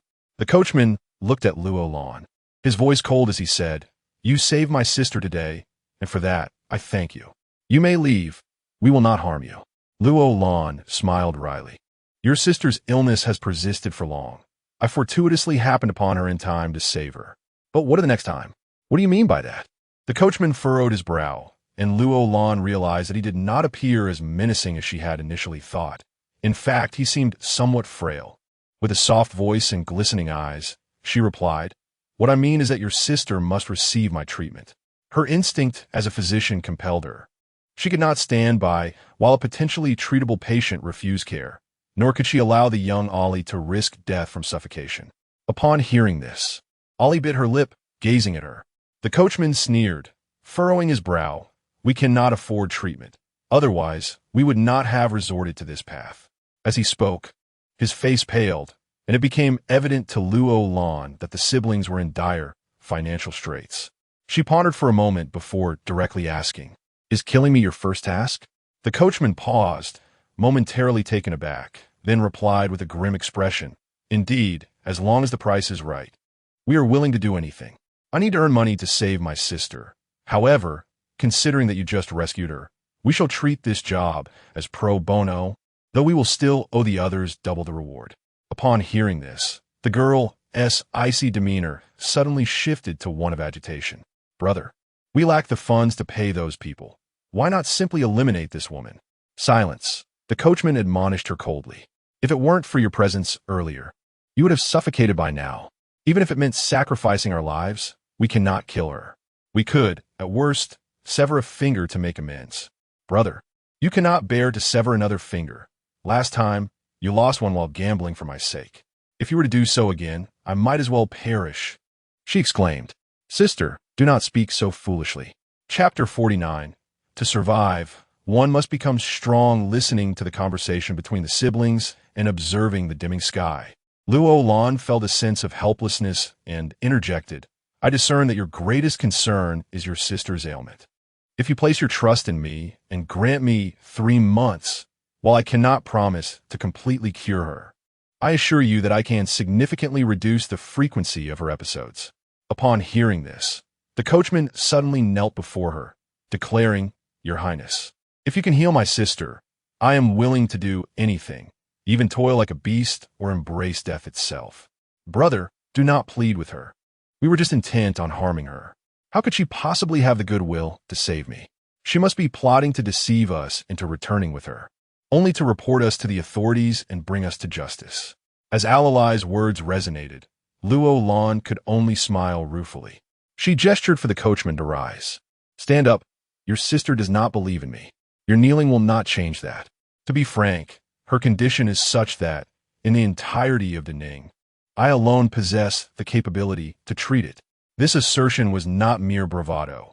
Asthma was a relentless affliction, and even a medical prodigy like her could not remedy it in mere days, especially in an era with scarce medical resources.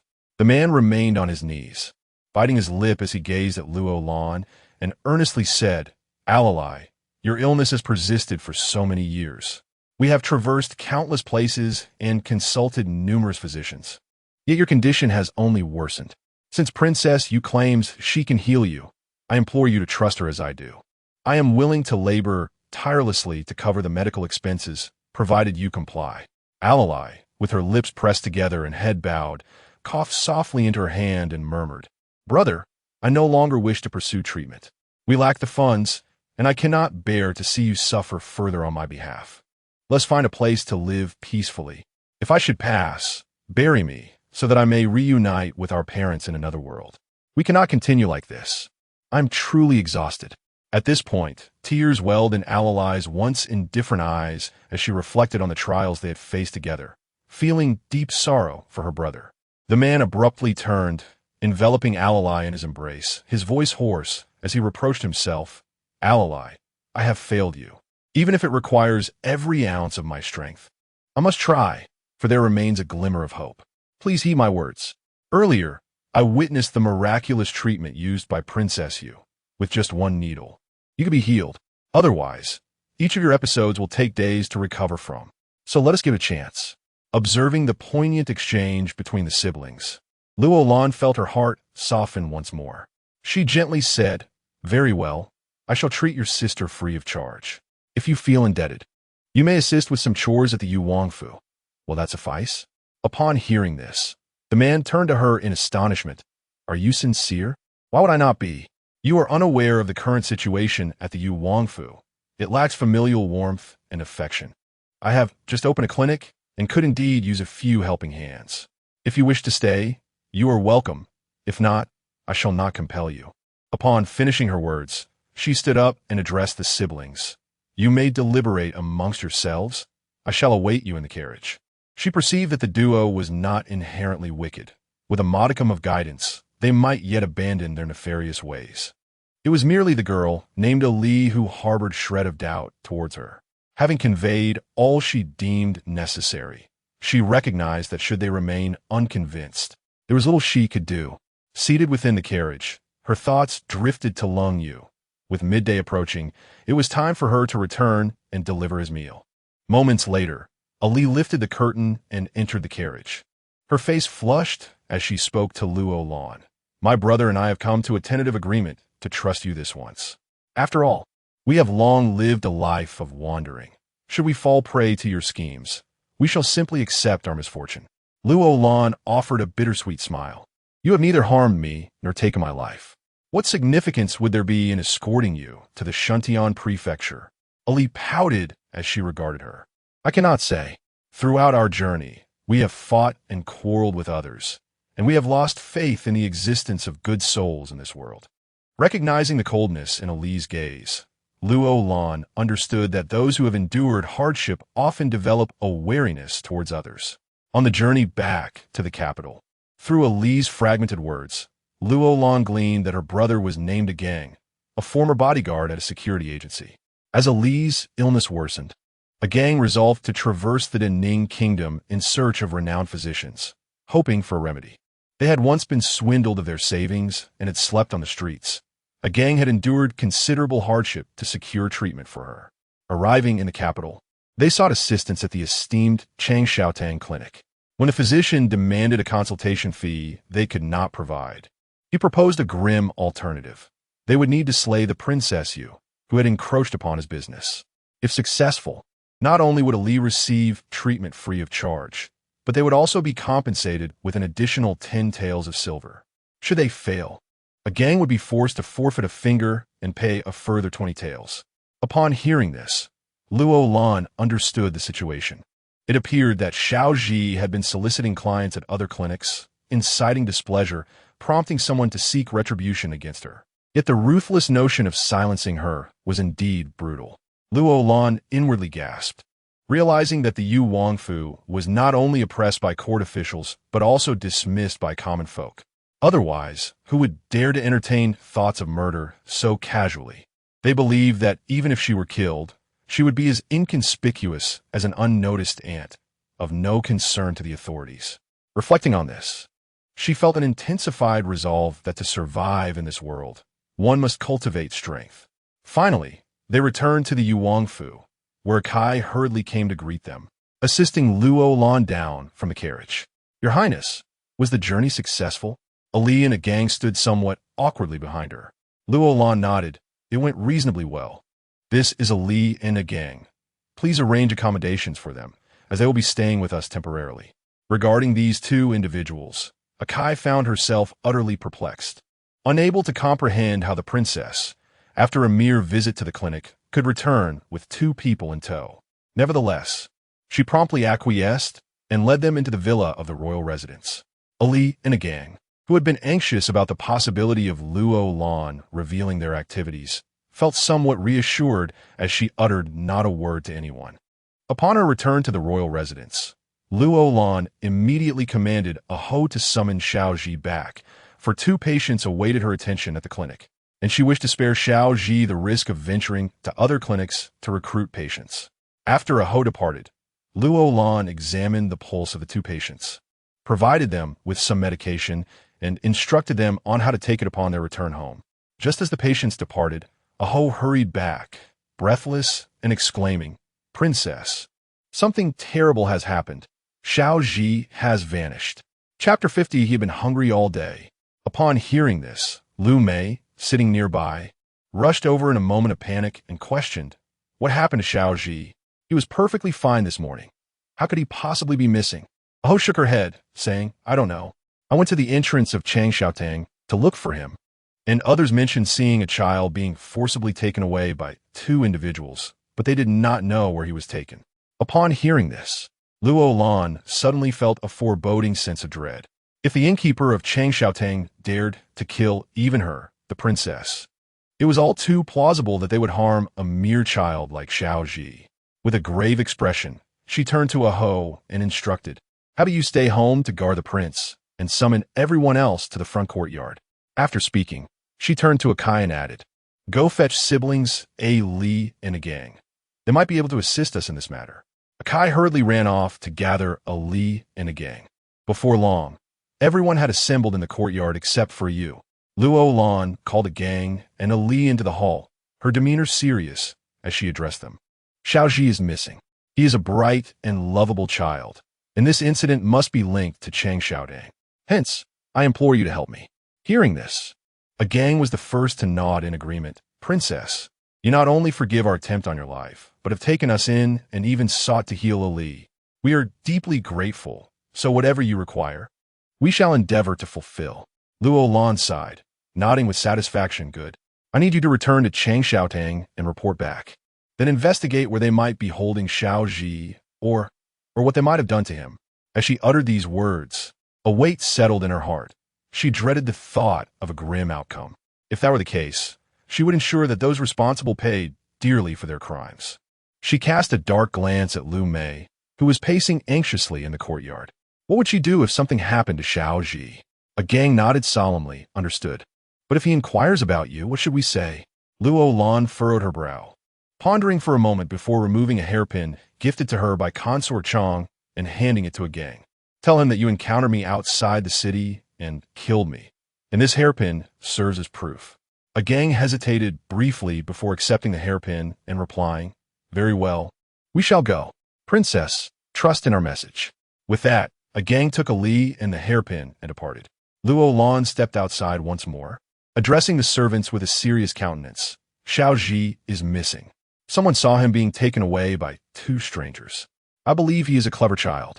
He will be safe. Now, I need you to search the streets for him, leaving no corner unchecked. Regardless of whether you find him or not, be back before nightfall. The group responded in unison and set off. Suddenly, Lu Mei sank to the ground, sobbing uncontrollably. Luo Lan approached, lifted her up, and embraced her gently, soothingly patting her back as she consoled. He will be all right. Xiao Ji is astute. He will be fortunate and survive this ordeal. Lu Mei, overwhelmed with despair, choked back her sobs. For Xiao Ji, I have left my homeland, yearning only to see him grow into adulthood. If anything were to happen to him, I cannot bear to live, she lamented. Do not fret. He will be fine, Luo Lan reassured her, though a gnawing anxiety lingered in her heart. Despite Xiao Ji's intelligence, he remained merely a child of 6 or 7, vulnerable to those who might wish him harm, as easily extinguishable as an ant. Suddenly, Lu Mei pressed her lips together, her gaze solemn. If he is not found today, we shall report to the authorities tomorrow. Reporting is futile. The officials will not aid in searching for him. Rest assured, I shall search for Xiao Ji, even at the cost of my life. At her words, Lu Mei could no longer contain herself and burst into tears. Luo Lan understood her anguish. No mother wishes for harm to befall her child. She could only offer gentle comfort. Throughout the afternoon, Lu Mei wept, while Luo Lan silently prayed for Xiao Ji's safety and continued to console her. As evening descended, those sent out to search returned, their demeanor disheartened, confirming Luo Lan's fears that Xiao Ji had not been found. Hope now rested solely on the shoulders of the 8 gang siblings. It was only then that Luo Lan realized, in her preoccupation with comforting Lu Mei, she had neglected to bring food to Lung Yu. She quickly instructed a Hong to care for Lu Mei and sent a Kai to the kitchen to ask the cook to prepare a meal, then hurried to Lung Yu's quarters. It had been a day since she last saw him, and surely he must be anxious. As she approached the door, Yu eagerly greeted her. "Princess, you have finally returned. The prince has been looking for you all afternoon. I offered to take him food, but he refused, and I did not dare enter." Luo Lan sighed in relief and waved her hand. "When a Kai brings the food, remember to knock." With that, she swiftly entered. The moment she stepped inside, she heard Lung Yu's labored breathing. Without hesitation, she dashed past the screen, only to find him collapsed on the floor, struggling to rise. The sight pained her heart. Once a formidable man, known for his pride, he now lay there like a heap of mud. Perhaps he had heard her entrance and attempted to return to bed, yet his legs felt as though they were made of cotton, utterly devoid of strength. Seeing the sweat glistening on his forehead, she sensed his helplessness. Their eyes met as he lifted his gaze, and he managed a bitter smile. I actually, he struggled to explain his embarrassment. Before he could finish, Luo Lan interjected, moving before him, slipping her arms under his, attempting to assist him to his feet. As she exerted effort, he too tried to respond, but he could only muster strength in his arms. His legs were as weak as if they had no bones. The bed was somewhat elevated, but with all her might, Luo Lan finally managed to lift him slightly. Suddenly, he lost his footing and fell to the ground once more, with Luo Lan instinctively crawling into his embrace. Lung Yu, feeling somewhat embarrassed, managed and said, "I'm so sorry, I'm just too foolish." Luo Lan looked up at him, her brows furrowed in concern, startling Lung Yu with her expression. "Lanner, what is the matter?" he asked, gazing at her in bewilderment. She pouted playfully, chiding him. "You are not foolish. You are simply too foolish." With that, she broke into a wide grin, prompting Lung Yu to chuckle alongside her. His smile was truly captivating, if one were to merely gaze upon his face. Who would suspect that he was a man confined to a bed? Seated across from one another, Luo Lan could not help but admonish him. What are you trying to do by getting out of bed? He pressed his lips together, looking at her earnestly. I wish to see if I can walk. If I can walk, you would have to tire yourself out so much, and I could always be by your side. I was worried sick when you didn't come back today. Seeing the concern reflected in his handsome eyes warmed Luo Lan's heart, and her lips curled into a proud smile. To be cherished by such a man was a profound joy. Unable to resist, she pecked him on the lips, as though a little chick pecking at grains. Chapter 51. Reluctant to burden her, a slight smirk curled at the corners of his mouth as he contentedly licked his lips, teasingly whispering, Lanner, your lips are truly sweet. They could sate my hunger. Upon hearing the grumbling of his stomach, Luo Lan could not help but stick out her tongue. I apologize for letting you go hungry all day. I was genuinely concerned about Xiaoji. Mentioning Xiaoji, she lowered her head, a hint of sadness washing over her. What has happened to Xiaoji? Is he in trouble? Lung Yu pressed, his brow furrowed. Although he had yet to meet Xiaoji, he had grown increasingly curious about the child through Luo Lan's frequent mentions. He has gone missing. Luo Lan s'allait deeply. For the sake of our clinic's business, he went to Changshaotang to solicit patients. However, in this competitive field, he caught the ire of some who did not look favorably upon him, and they took him away. She refrained from mentioning her own near miss with danger, knowing it would only heighten his concern. She continued, It is partially my fault. I should not have allowed a child to engage in such activities. Alas, noticing her self-reproach, Lung Yu regarded her with a serious expression, offering words of comfort. Lanner, this is not entirely your fault. Xiaoji's maturity is not on par with others.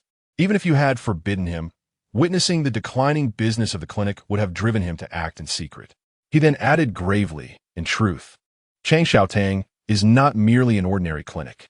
It is ostensibly managed by a man named Nie Chang'an, yet the true owner is by Tiansheng, a high-ranking physician from the Imperial Medical Bureau who has been favored by the Dog Prince. He too referred to Lung Yun as the Dog Prince, believing he truly resembled a mad dog. Upon hearing this, Luo Lan's expression grew serious. Resting her chin on her hand, she pondered, given your words. This situation is indeed complicated. Changshaotang is certainly not as simple as it appears on the surface. No wonder its personnel act with such audacity. A sigh escaped her as she recalled her own brush with peril, a wave of melancholy swelling within her. If this is the case, then Ali and a gang are but pawns in their scheme, and should they return, it would be akin to walking into a trap. They certainly would not allow them to escape alive. The thought tightened her throat with fear. Noticing her distressed countenance, Lung Yu gently urged, You should attend to your tasks. I am fine, truly, I'm not hungry. Though Luo Lan felt anxious, she recognized his attempt to comfort her. How could one possibly go a day without food and not feel hunger? He had even consumed thin porridge that morning. At that moment, a knock echoed from the door, followed by Yu's voice, Your Highness, dinner is ready. Understood. Just a moment, Luo Lan replied, then reached under his arms, saying, Let us work together. You should get into bed first. The floor is cold. With his hands firmly braced against the ground, Lung Yu exerted threefold effort, determined not to add to her burdens, pouring every ounce of strength he possessed into the endeavor. Through the concerted efforts of two individuals, Lung Yu finally managed to settle himself at the edge of the bed. Luo Lan let out a lengthy sigh of relief, nudging herself further into the bed and positioning herself against the wall. She then hastily fetched a cushion to place behind him before making her way towards the door. The dinner was rather simple, consisting only of rice and stir-fried bean sprouts.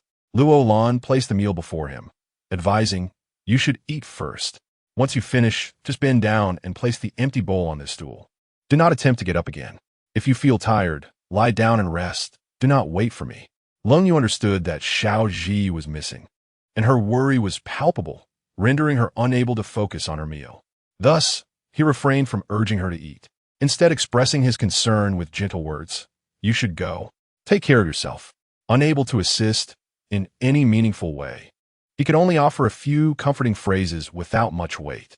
Luo Lan, equally anxious for news regarding Xiaoji, soon exited Lung Yu's room and headed straight to the front hall. At that moment, the household staff had not dared to rest, remaining in anticipation. Lu Mei had cried herself to the point of exhaustion, while Ah Hong continually provided her solace. Upon Luo Lan's arrival, everyone rose to look at her, awaiting her words. Luo Lan surveyed the group and softly instructed, Ah Ho, Ah Hong, Ah Kai, stay behind. The rest may go and rest. We shall continue the search tomorrow during the day.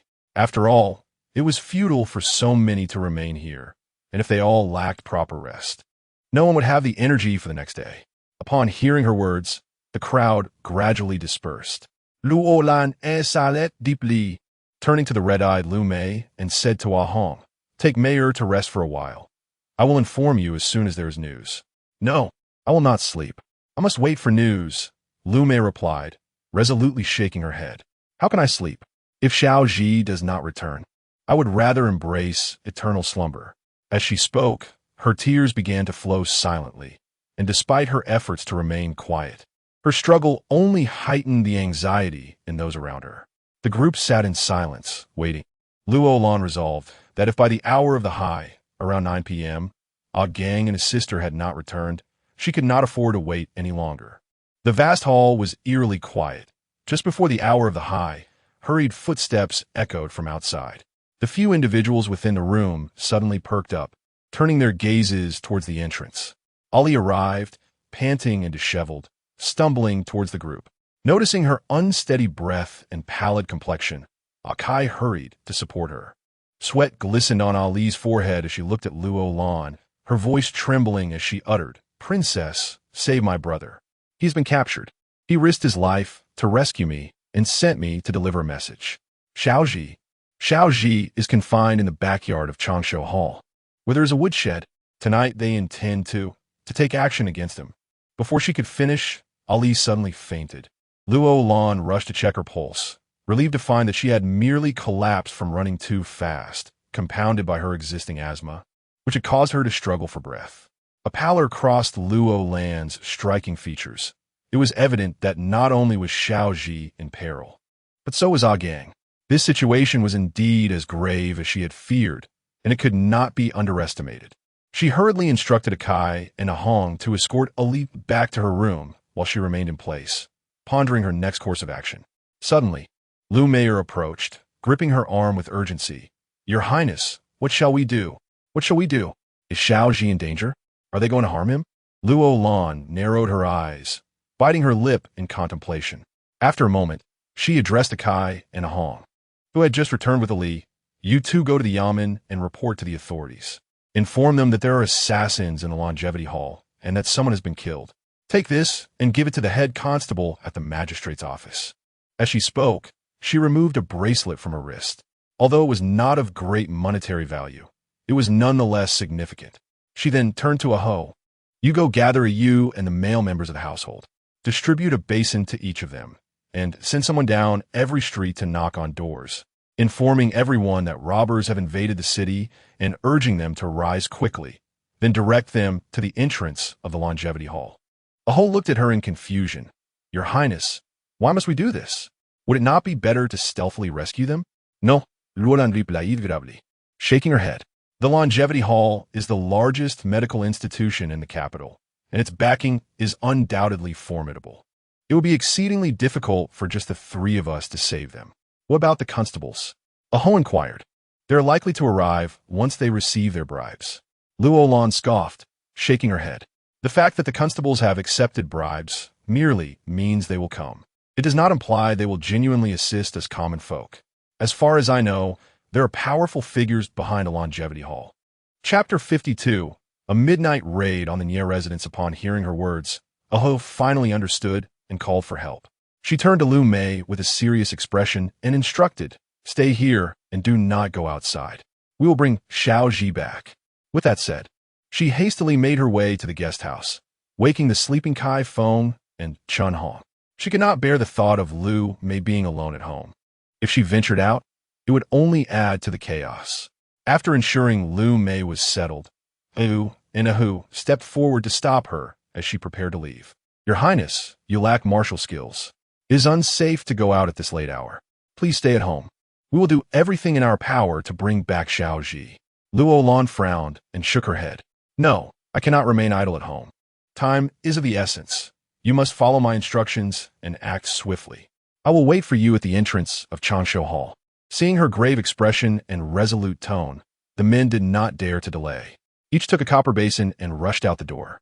Luo Lan's certainty that the townsfolk would investigate upon hearing news of bandits stemmed from a notorious place called Weihu Mountain, which lay but 100 paces from the capital. It was said that the bandits there were merciless, committing murder and robbery without hesitation. The imperial court had sent troops multiple times to eradicate them, only to suffer heavy losses and return empty-handed. Consequently, for the past 2 years, the court had ceased its campaigns against the bandits, leading to a relative calm in Weihu Mountain. Despite their absence from the capital, Luo Lan was convinced that the citizens would not rest easy at home upon hearing any news of them. That night, unrest was inevitable in the capital. If the situation did not escalate, Luo Lan could not guarantee the safe return of her companion. At the foot of the imperial city, the emergence of bandits was a matter of grave concern. As the news spread, the townsfolk poured out to witness the commotion. Within half an hour, the entrance of Changshu Hall was thronged with people. Luo Lan squeezed through the crowd, waiting for someone from the hall to open the door. Perhaps the noise outside was too overwhelming, as the door of Changshu Hall suddenly creaked open. A young attendant peered out, rubbing his eyes and glancing nervously at the crowd. What are you all doing? Ayu, standing among the throng, shouted, "We heard that bandits have taken refuge in your back courtyard. We need to investigate." The young attendant, bewildered, looked at the crowd and stammered, "What nonsense is this? Our Changshu Hall is quite peaceful. There are no bandits here." As soon as he finished speaking, sounds of a struggle and shouting erupted from within the residence. Witnessing this, Ayu called out to the crowd, "Everyone grab your weapons. We are confronting the bandits." With that, the crowd surged forward, pushing the bewildered attendant aside. "Are you robbers? What are you doing barging in at this hour? Someone help!" he cried in alarm. The commotion was so loud that Nye Chang'an, who had been peacefully sleeping with his concubine, was jolted awake. He hastily donned his clothes and rushed out of the room, as the maids and servants of the house followed suit, all eager to investigate the situation in the backyard. In the courtyard of Changshaotang, an unexpected fire suddenly erupted, its flames raging fiercely. The bewildered townsfolk rushed in, searching for clues about the bandits. Luo Lan exchanged a glance with Yu, who quickly made her way to the door of the woodshed. The male servants from Yuangfu and Aho also hurried over, and together they prepared to force open the door. Suddenly, a voice shouted sharply, "Stop!" Luo Lan's brow furrowed. If they did not take advantage of the chaos to open the door, they would soon run out of time. She quickly approached, signaling to Yu and the others to open the door. Following her command, Yu, Aho, and the others united their strength, and just as Nye Chang'an and his group arrived, they burst through the door. In the dim light of the moon, Luo Lan spotted 2 figures curled up on the floor of the shed. It was a gang and Xiao Ji. She rushed forward, only to be blocked by the arriving crowd, which numbered in the dozens. They eyed her with hostility, and the stout man leading them, Nye Chang'an, barked, "You cannot enter." Luo Lan stood her ground, facing Nye Chang'an without a hint of retreat. She coldly declared, "Step aside. I intend to take them with me. This is Changshaotang, the residence of Nye. What does it mean for you to barge in here with so many people?"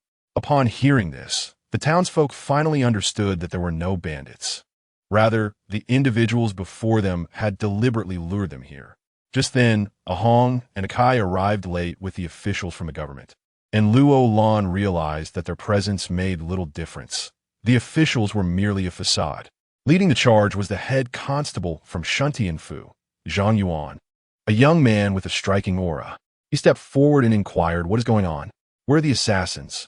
Luo Lan pointed at the 2 individuals huddled in the shed and, with a fierce tone, retorted, "Master Zhang, these 2 are from Yuangfu, but have been brought here against their will. How is their treatment any different from that of bandits or assassins? You must investigate this matter thoroughly and uphold justice for the people." Upon hearing this, Zhang Yuan scrutinized her before asking, "Are you from the Yuangfu?" "Indeed," Luo Lan replied succinctly, "I am the Yuang Fei, and the 2 imprisoned here are my household servants and the son of my accountant. They are inexplicably confined in the wood shed of Changshaotang. I implore you, Master Zhang, to investigate this matter thoroughly." Upon her statement, Zhang Yuan quickly clasped his fists and bowed respectfully.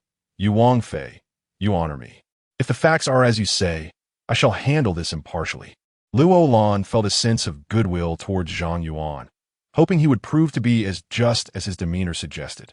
At that moment, Nie Chang'an stepped forward, arms crossed behind his back, and declared sternly, "Master Zhang, these two were caught attempting to steal from my residence, and I ordered them confined in the woodshed.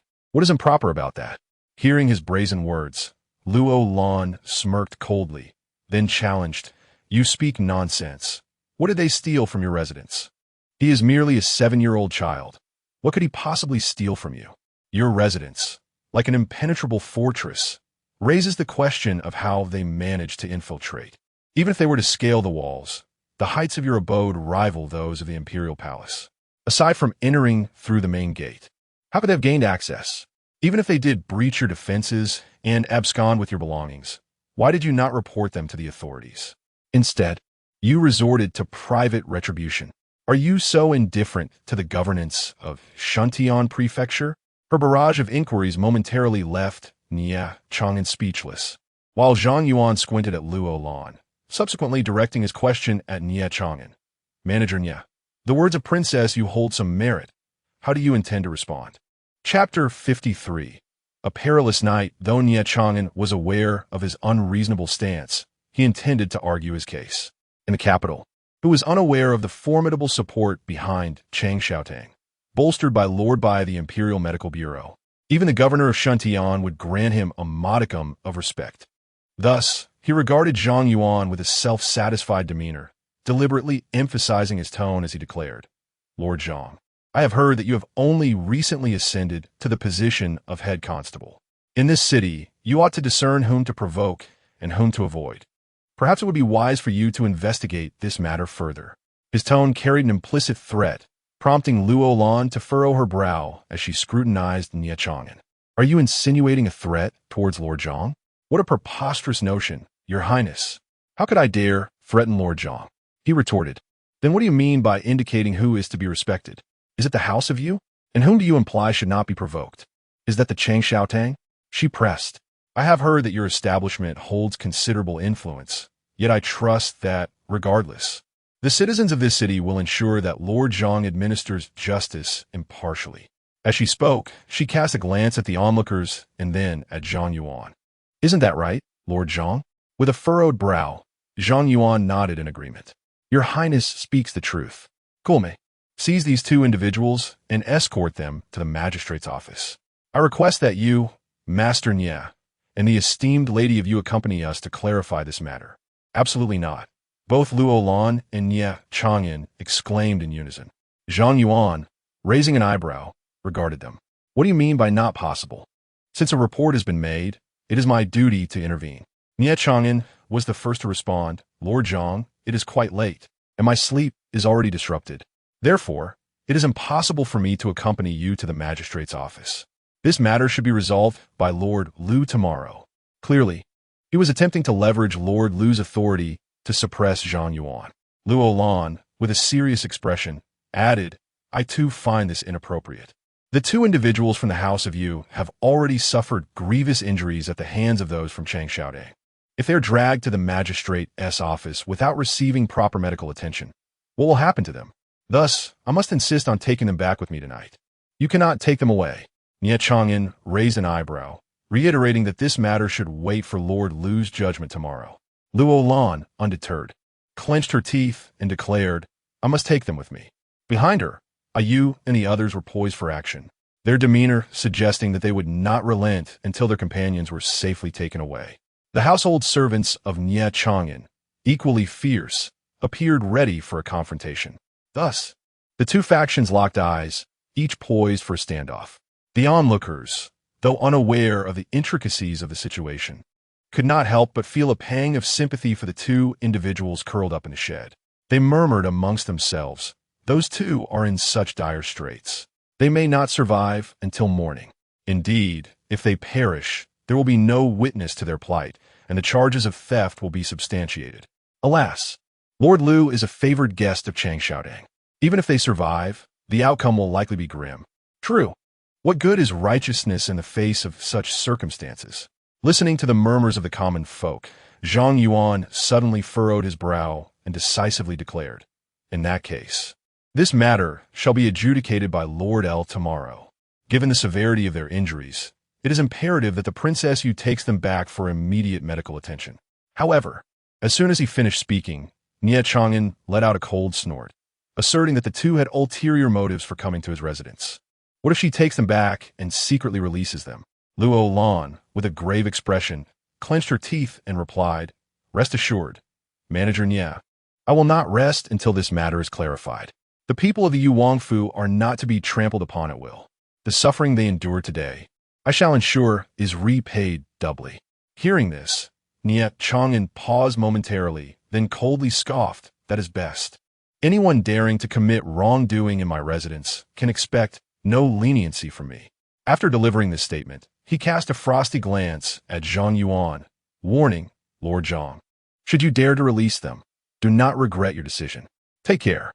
Were it not for the presence of the common folk, he would have pointed a finger at Zhang Yuan and told him that even Lord L would bow before him. Yet here was a mere constable lacking discernment. Zhang Yuan, unfazed, frowned and retorted, "Thank you for the reminder, Manager Nie. I, Zhang Yuan, walk the righteous path and have nothing to regret." With that, he turned to Luo Lan, saying, "Princess Yu, please take your people back, and do arrive at the court promptly tomorrow." Luo Lan clasped her fists in gratitude. "Thank you, Lord Zhang." As a Yu and a Ho hurried inside to assist Xiao Ji and a gang, Luo Lan looked at the two injured individuals. Her teeth clenched in anger as she glared at Nie Chang'an. "You are truly more beast than man, capable of harming such young children." Upon hearing her insult, Nie Chang'an pointed at her in outrage, shouting, "How dare you insult me?" Luo Lan narrowed her eyes, responding deliberately, "How could I dare to insult you? I merely insult people." Nie Chang'an, feeling a sense of pride, let out a cold snort. His companions quickly reminded him, "My lord, she said she wouldn't dare insult you. Only people, implying you are not human." Realizing he had been insulted without comprehension, laughter erupted from the crowd. Meanwhile, Luo Lan strode away with her company, and Zhang Yuan followed suit. The onlookers, savoring Luo Lan's final words, left with amused chuckles. Upon returning to the Yu Wangfu, Luo Lan ordered the cleaning of a gang and Xiao Ji's wounds, applying her specially concocted red ointment. The two had succumbed to unconsciousness due to superficial injuries. Fortunately, they had arrived in time, or they might not have survived the night. With them safely back, Luo Lan felt a weight lift from her heart. After assigning Yu and a Ho to watch over them, she allowed everyone else to retire for the night. A challenging battle awaited her the following day, and given the precarious position of the Yu Wangfu, devising a strategy to secure justice for Xiao Ji and a gang would require considerable thought. It was now the hour of the pig. Cold Yu was surely asleep. She quietly pushed the door open and gently closed it behind her. A gentle voice resonated at that moment. "Lanner, you have returned?" Luo Lan furrowed her brow and hastily made her way to the inner room. There sat Lung Yu, maintaining the posture he had when she departed. Upon seeing her enter, a smile graced his face. "Lanner, you have finally returned. Why are you not asleep at such a late hour?" Luo Lan felt a wave of irritation, her tone sharper than intended. I wish to wait for you to return so we could sleep together."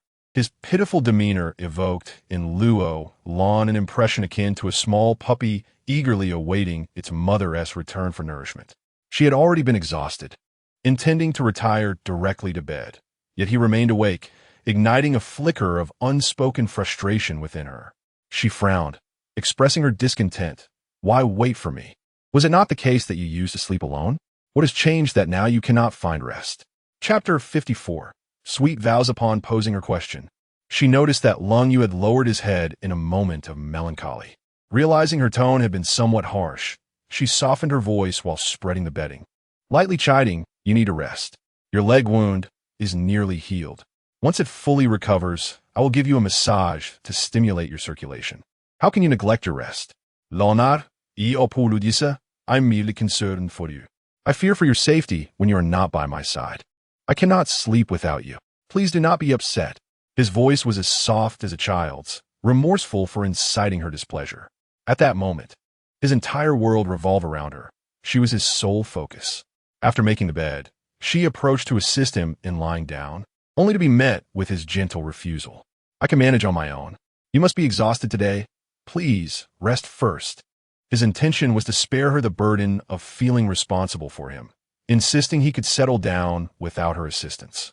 However, Luo Lan interpreted his response as a sign of irritation stemming from her earlier words. If that were the case, she resolved to let him sit there. A tempest of childish defiance surged within her. She lay down with her back towards him, choosing to ignore him completely. Observing her turn back, Lung Yu furrowed his brow, then gingerly lay down himself, a sigh escaping his lips. Deep down, he believed himself to be a burden to her. Over time, he feared she would come to resent him for his disability. The long-buried feelings of inferiority resurfaced, prompting him to bite his lip in frustration and secretly pinch his unfeeling leg. He loathed his legs, wishing fervently to stand as a normal man, to share her burdens. Lost in such thoughts, he inadvertently began to breathe more heavily. Luo Lan, with half-closed eyes, strained to listen to the sounds behind her, curious if he would make an effort to comfort her. Yet, aside from his labored breaths, no other sounds reached her ears. It appeared she would have to initiate the conversation herself. With a resigned sigh, she turned over to face him, finding him lying flat on his back. A cold expression adorning his features, his lips moving silently. Unable to hold back, she playfully reproached him. "Lung Yu, can't you ever take the initiative to comfort me?" Lung Yu suddenly pouted. "I do not deserve it. All I do is burden you. I can offer you nothing. Lanner, I truly did not intend for you to return to care for me. I am genuinely worried for you. I fear the people from Changshaotang may take advantage of you, and I cannot assist you. I feel utterly worthless, a complete failure." Luo Lan recognized that he had begun to spiral into self-deprecation once more. She understood his sentiments. A proud man reduced to lying helplessly in bed, unable to manage even his most basic needs. Each of her words could ignite his insecurities.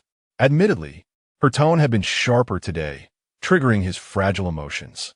Perhaps, when he became stronger in the future, he would be less sensitive to her words. Yet, in his current state, even a slight harshness in her tone led him to question whether she might harbor disdain for him, for he often found himself loathing his own existence.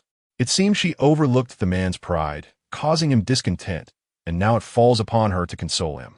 Reflecting on this, a sly smile crept upon her lips as she raised her hand and, as was customary, playfully pressed it against the tip of his nose, whispering gently, "I know you think of me, but it pains my heart to see you awake at this late hour. From now on, you must not wait for me, understand? Lania, am I a burden to you? I feel as though I am of no assistance, unable to protect you, and I question the purpose of my existence." Through the faint moonlight, she noticed the redness around his eyes, yet she chose not to confront him, fearing it might cause him embarrassment. With this thought, she linked her arm with his and chided gently. "I have told you countless times, do not speak of yourself in such a manner. You are not my burden. You are my man, my partner, the one destined to grow old with me." Her voice was imbued with tenderness, causing Lung Yu to pause momentarily before turning to her and asking, "Lanner, do you truly mean those words?" Luo Lan furrowed her brow, fixing him with an incredulous stare. "Do you not believe me?" No, I believe." His hasty denial came as he noticed her feigned anger. Lanner, that was not my intention. I was wrong to think such things." Listening to his jumbled explanations, Luo Lan could not suppress a chuckle.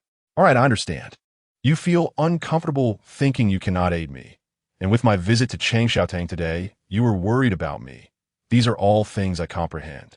With that, she placed her hand upon him, speaking softly. "I forgot to tell you, I found Xiao Ji and brought him back, but he has been injured. Nie Chang'an has falsely accused him of theft, and tomorrow I shall confront that Nie Chang'an in court to seek justice for Xiao Ji." At this mention, she let out a resigned sigh. "That Nie Chang'an, as you said, relies on his connections and behaves without restraint. He has harmed Xiao Ji, and I will ensure justice is served." "And how do you intend to achieve that?" he inquired, taking her hand in his and speaking gently. "Nie Chang'an has by Tianqing backing him, a cunning man who, despite lacking in medical skill, has used his ties with the dog prince to secure his position in the imperial hospital. Thus, Lu Weaving from the Shuntian prefecture will not advocate for you. To confront them alone in this legal matter is no easy feat. As he spoke, he once again loathed himself, thinking, if only I were not so ineffectual, perhaps they would think twice. From his words, Luo Lan discerned his growing self-doubt, and she hurried to reassure him, do not worry, even if they protect one another. There are still countless citizens in this city. I believe they will not dare to turn truth into falsehood. I will manage this matter well. With that, she grasped his somewhat cold hand in return, urging now sleep. The dawn approaches.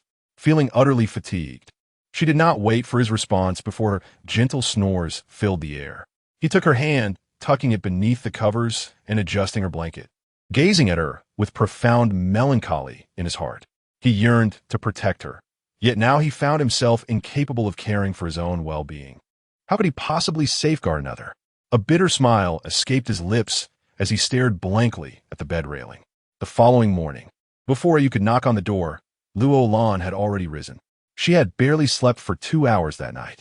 After getting up, she poured out the chamber pot for him, gently washed his face and hands, and served him porridge, reminding him to eat well before preparing to leave. Just before she stepped out, Lung Yu incessantly cautioned her, Lanner, remember, do not act impulsively in any situation. If you cannot reclaim what is yours, do not let anger consume you. In the future, I will avenge this wrong on your behalf. Luo Lan stood by the bedside, biting her lip as she gazed at him, a soft smile gracing her features. I know, whoever dares to bully me now, when my man rises again, I will ensure they pay back double or triple. One Ti? He nodded emphatically. Indeed, although I, Lung Yu, have lain here for 3 years, resigned to my fate, your presence, my dear Lanner, has reignited my heart and given me a reason to live. Thus, I shall dedicate my life to protecting my beloved Lanner. Chapter 55. Revenge is a must. Luo Lan stepped outside, burdened by the heavy promise he had made to her. Standing in the courtyard, she let out a deep sigh.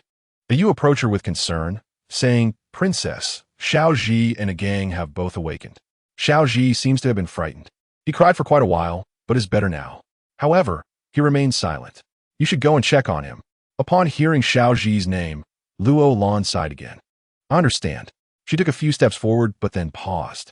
Yu, go to the front hall and find a chair. Carve a hole in the middle, but make sure it isn't too large, just enough for a person to sit comfortably. Yu looked perplexed. Princess, what are you planning to do? I am creating a device to aid the prince in his visits to the restroom. Otherwise, he will continually struggle with the discomfort of relieving himself. Over time, this could lead to a buildup of waste in his intestines, potentially resulting in illness. Upon hearing this, Yu nodded in understanding, recalling the copper pot they had made last time. I see. Rest assured, Princess, I will construct a comfortable toilet aid for the prince shortly. Luo Lan gazed at him and smiled. Since you arrived here, you have been the one to guard the prince the longest. When he recovers, I will ensure that he meets you first. Yu's face lit up with joy, and he nodded vigorously. Thank you, Princess. I have heard that the prince was quite formidable in his youth.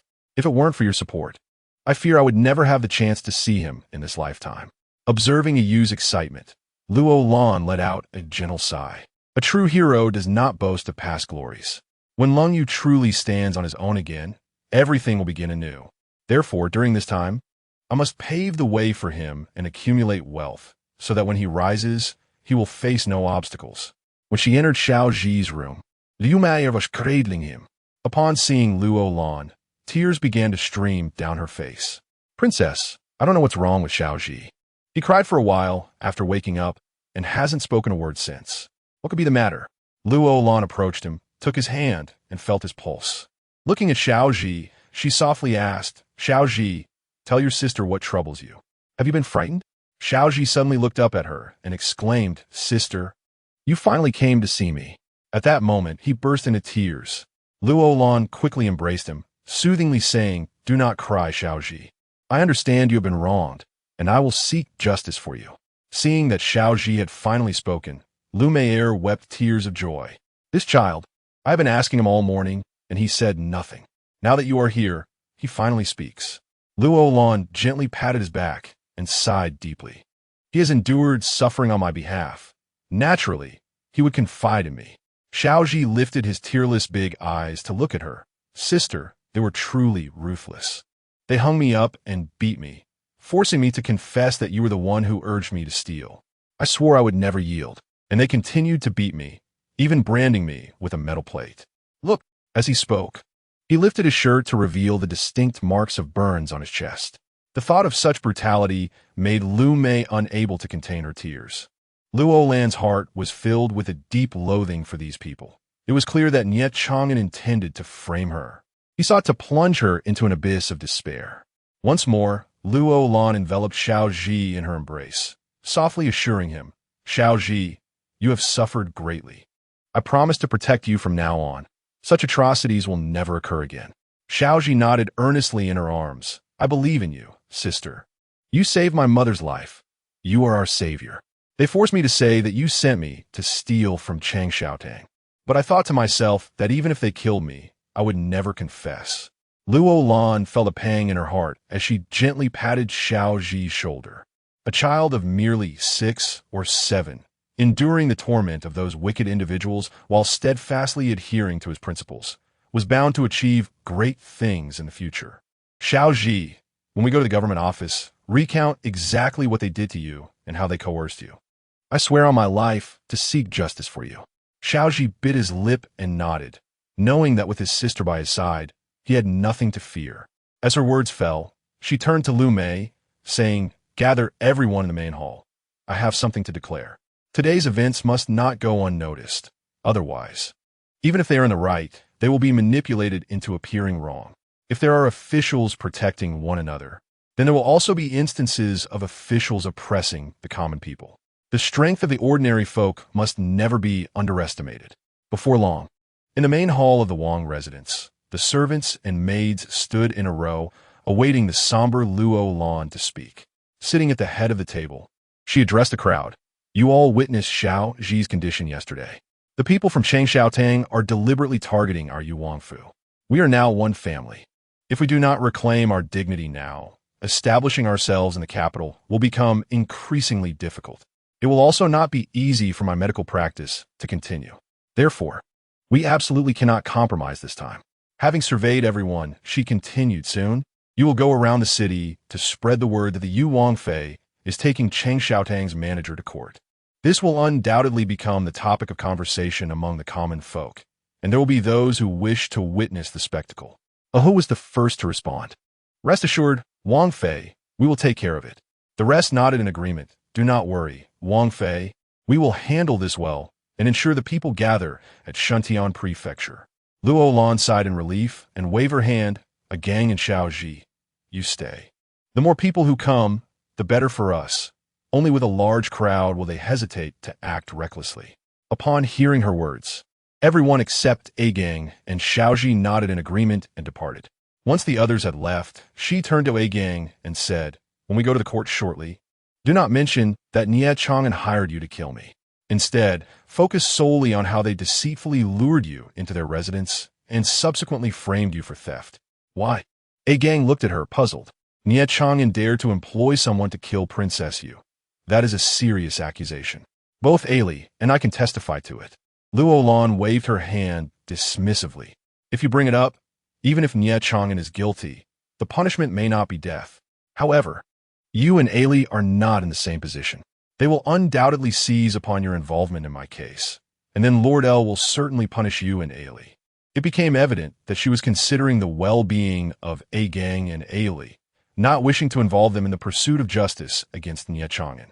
A-Gang gazed at her and suddenly knelt, saying, Your Highness, thank you for your consideration for us siblings. If we were to reveal the truth, the Shuntian Prefecture could punish Nie Chang'an. I would rather confess and submit to the law. However, Luo Lan shook her head with a wry smile. Your confession and the punishment of Nie Chang'an are entirely different matters. Even if you and Ailey were convicted by the Shuntian Prefecture, Nie Chang'an could easily clear himself of any wrongdoing. He could simply deny the allegations and perhaps even accuse you of slander. Lord L would likely believe him over you. As she spoke, a shadow of concern flickered in her eyes. Therefore, today we shall only discuss how they grievously injured you in Shaoji, and subsequently framed you in relation to my case. Mentioning anything else would be futile and could potentially harm the Yu Wangfu. Chapter 56. Court Confrontation. I. At the residence of Prince Yu, aside from Yu who remained to guard the cold Prince Ling Yu, 2 men were stationed at the entrance, while the rest had gone out to relay messages to the common folk. By the time Luo Lan and her companions arrived, the Shuntian Prefecture Court was already thronged with onlookers, eager to witness the spectacle. In the grand nation of Daming, it was customary for the populace to observe court proceedings and even voice their opinions, a tradition established by the late emperor. Today marked the court appearance of the Princess Yu in Nye Chang'an, and as Luo Lan had predicted, the citizens flocked to witness the event. Within the court, the esteemed Lord L sat upright, his keen little eyes darting around the room. When Luo Lan, accompanied by Shao Ji and Gang, made her entrance, Aho called out to the crowd, "Please make way, the Princess Yu has arrived." Upon hearing this, the crowd immediately parted, and with a serious expression, Luo Lan led her companions into the court. At that moment, Nye Chang'an had already arrived ahead of them, engaged in conversation with the clerk who had previously snatched Luo Lan's jade Rui. Upon hearing her approach, he furrowed his brow, exchanged a glance with Hu, and stood at the foot of the dais with his hands clasped behind his back. Luo Lan surveyed the court, but did not see the upright Captain Zhang she had expected, uncertain whether he would make an appearance. Noticing Luo Lan's arrival, Lord L promptly struck the gavel and cleared his throat. Court is now in session. Those present, please state the matter at hand, one by one. As soon as he finished speaking, Nye Chang'an stepped forward and clasped his fists. I am Nye Chang'an, the proprietor of Changshaoting. Today, I wish to accuse the princess of you, for she has instructed her servants to steal from my establishment. I caught them in the act, yet she brazenly stormed into my residence at midnight, abducting them. This is a blatant encouragement of wrongdoing by her subordinates. Lord L, I beseech you to seek justice on my behalf. Lord L cast a scrutinizing glance at Luo Lan, his voice stern as he questioned, Princess Yu, you are of royal lineage. How could you commit such a disgraceful act? Are you not afraid of the emperor's wrath and the consequences of your actions? Upon hearing this, Luo Lan discerned that Lord L was indeed aligned with Nye Chang'an, just as Ling Yu had suggested. With a dismissive scoff, she raised her voice in rebuttal. Lord L, your inquiry seems to violate the principles of fair judgment. Should you not ascertain the facts before rendering a verdict? Are you to conclude solely based on the one-sided account of the proprietor? He claims to accuse me, yet I could just as easily claim to accuse him. He unlawfully seized my people and subjected them to harsh interrogations, coercing them into confessing that I had instructed them to steal from Changshaoting. This is a clear case of extrajudicial punishment, which is unacceptable in Daming. I implore you, Lord L, to uphold justice. You speak nonsense, Nye Chang'an suddenly shouted, pointing an accusing finger at her. Do not slander me before Lord L. How could I resort to such barbaric methods? Nye Chang'an have practiced medicine in the capital for many years, conducting myself with integrity. How could I stoop to such despicable acts? Lord L nodded in agreement, acknowledging the reasonableness of Master Nye's words. Changshaoting is a renowned medical establishment in the capital, held in high esteem by the populace. It is inconceivable that they would engage in the actions you described. Suddenly, Luo Lan raised her voice. Last night, Captain Zhang from your estate personally brought people to Changshaoting. He witnessed 2 individuals from a Yu Wangfu being injured by the staff there. You may summon him for questioning. Upon mentioning Captain Zhang Yuan, Lord L coughed lightly, covering his mouth. Captain Zhang has been dismissed for reasons unknown. He has returned home to tend to his fields, and thus his testimony cannot be trusted. Dismissed? Luo Lan furrowed her brow as she glanced between Lord L and the smug Master Nye. She understood that this must be the machinations of Master Nye. Captain Zhang had likely toiled for a considerable time to attain his position, only to be ousted over such a trivial matter. It appeared that the Shuntian Prefecture was indeed a shadowy place. With a light laugh, she replied, Very well, if that is the case. Let us ask the citizens present whether they witnessed these 2 individuals lying grievously injured in the woodshed of Changshaoting last night. In such a dire situation, The citizens were too fearful to testify. They whispered among themselves, yet not a single soul dared to step forward. Just then, a Ho, accompanied by a retinue of attendants from a Yuangfu, pushed their way to the front. We can testify that last night, Xiao Ji and a gang were confined in the woodshed of Chang Xiaotang's rear courtyard, and when they returned, they were on the brink of death. Lord L squinted slightly, rapping on the wooden bench and inquiring, "Who are you?" Master Nye pointed at them, snorting disdainfully. "Lord L, they are all from the Yuangfu. They must have conspired together. I implore you to investigate thoroughly." Upon hearing this, Lord L smirked coldly. "This is absurd. You are all from the Yuangfu. Thus, your testimony is inherently unreliable. Are there any other witnesses?" It seemed Lord L was certain these citizens would not dare to testify, and indeed, while they murmured amongst themselves, none stepped forward. At this juncture, Xiao Ji took a few steps forward, rolling up his sleeves to reveal the distinct marks of burns from iron plates. Raising his voice, he declared, "You need not testify. I shall provide proof myself. These are the marks left by the staff of Chang Xiaotang when they tortured me last night. They not only burned me with chromium iron, but also suspended me and lashed me to force me to confess that the Yu Wangfei instructed me to steal from Chang Xiaotang." As he spoke, Xiaoji deliberately walked around the courtroom, exposing his injuries. The onlookers at the entrance gasped in shock. He continued, "Yesterday afternoon, as I passed by Chang Xiaotang, two individuals suddenly covered my mouth and dragged me into the rear courtyard, where they bound me. They demanded to know if the Yu Wangfei had sent me to steal from Chang Xiaotang. When I denied it, they began to beat me." With that, he rolled up his sleeves further, revealing additional marks of their beatings. And as he spoke, he removed his trousers, exposing his previously pristine backside marred by numerous welts from the whip. Upon witnessing this scene, Luo Lan's eyes brimmed with tears. She clenched her fists and gently closed her eyes, unable to fathom how Xiao Ji had endured such torment. The townsfolk shook their heads in sorrow, expressing their sympathy toward him. After they had examined his wounds, he pulled up his trousers once more and stated, "I merely passed by the Changsho Hall. I had no intention of entering. I am at a loss as to why they insist on accusing me of theft. Furthermore, they claim that it was Princess Yu who sent me, a charge I vehemently deny. Yet they continue to beat me mercilessly." At this point, Xiaoji lowered his head and began to weep softly, his expression one of profound injustice, evoking deep compassion in those who beheld him. Chapter 57. In the court, Part 2, as his words fell, a gang stepped forward, rolled up his sleeves, and spoke from the depths of his heart. "Xiao Ji is indeed correct. I want to find Xiao Ji," and merely exchanged a few words with the doorman at the entrance of Chang Xiaotang before I was seized. They subjected me to a brutal beating, compelling me to confess that it was Princess Yu who had instigated me to steal. Such a baseless accusation I cannot utter.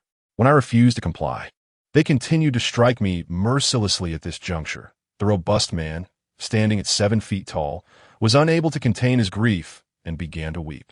The pain inflicted upon him was unbearable, and in that moment he thought to himself that death would be a far more merciful release than enduring such torment. Upon hearing this, the crowd outside began to murmur amongst themselves. A bold individual was the first to speak up, proclaiming, "What he says is true. Last night, I witnessed the spectacle, and they were indeed subjected to severe beatings. Yes, I too can attest to this. I bear witness." As the chorus of witnesses grew, Nie Chang'an's face fluctuated between shades of green and white, while Lord Lu furrowed his brow, appearing somewhat at a loss. After a moment of contemplation, he struck the wooden table forcefully and bellowed, "Silence. Nie Chang'an, you allege that they entered your Chang Xiaotang to steal. Do you possess any evidence?" Nie Chang'an hesitated momentarily, pointing towards the individuals from Chang Xiaotang outside. "The people from Chang Xiaotang can testify." Luo Lan stepped forward with a cold huff, asserting, "Lord Lu previously stated that individuals from your own residence cannot serve as witnesses. Thus, your witnesses hold no weight, correct, Lord Lu?"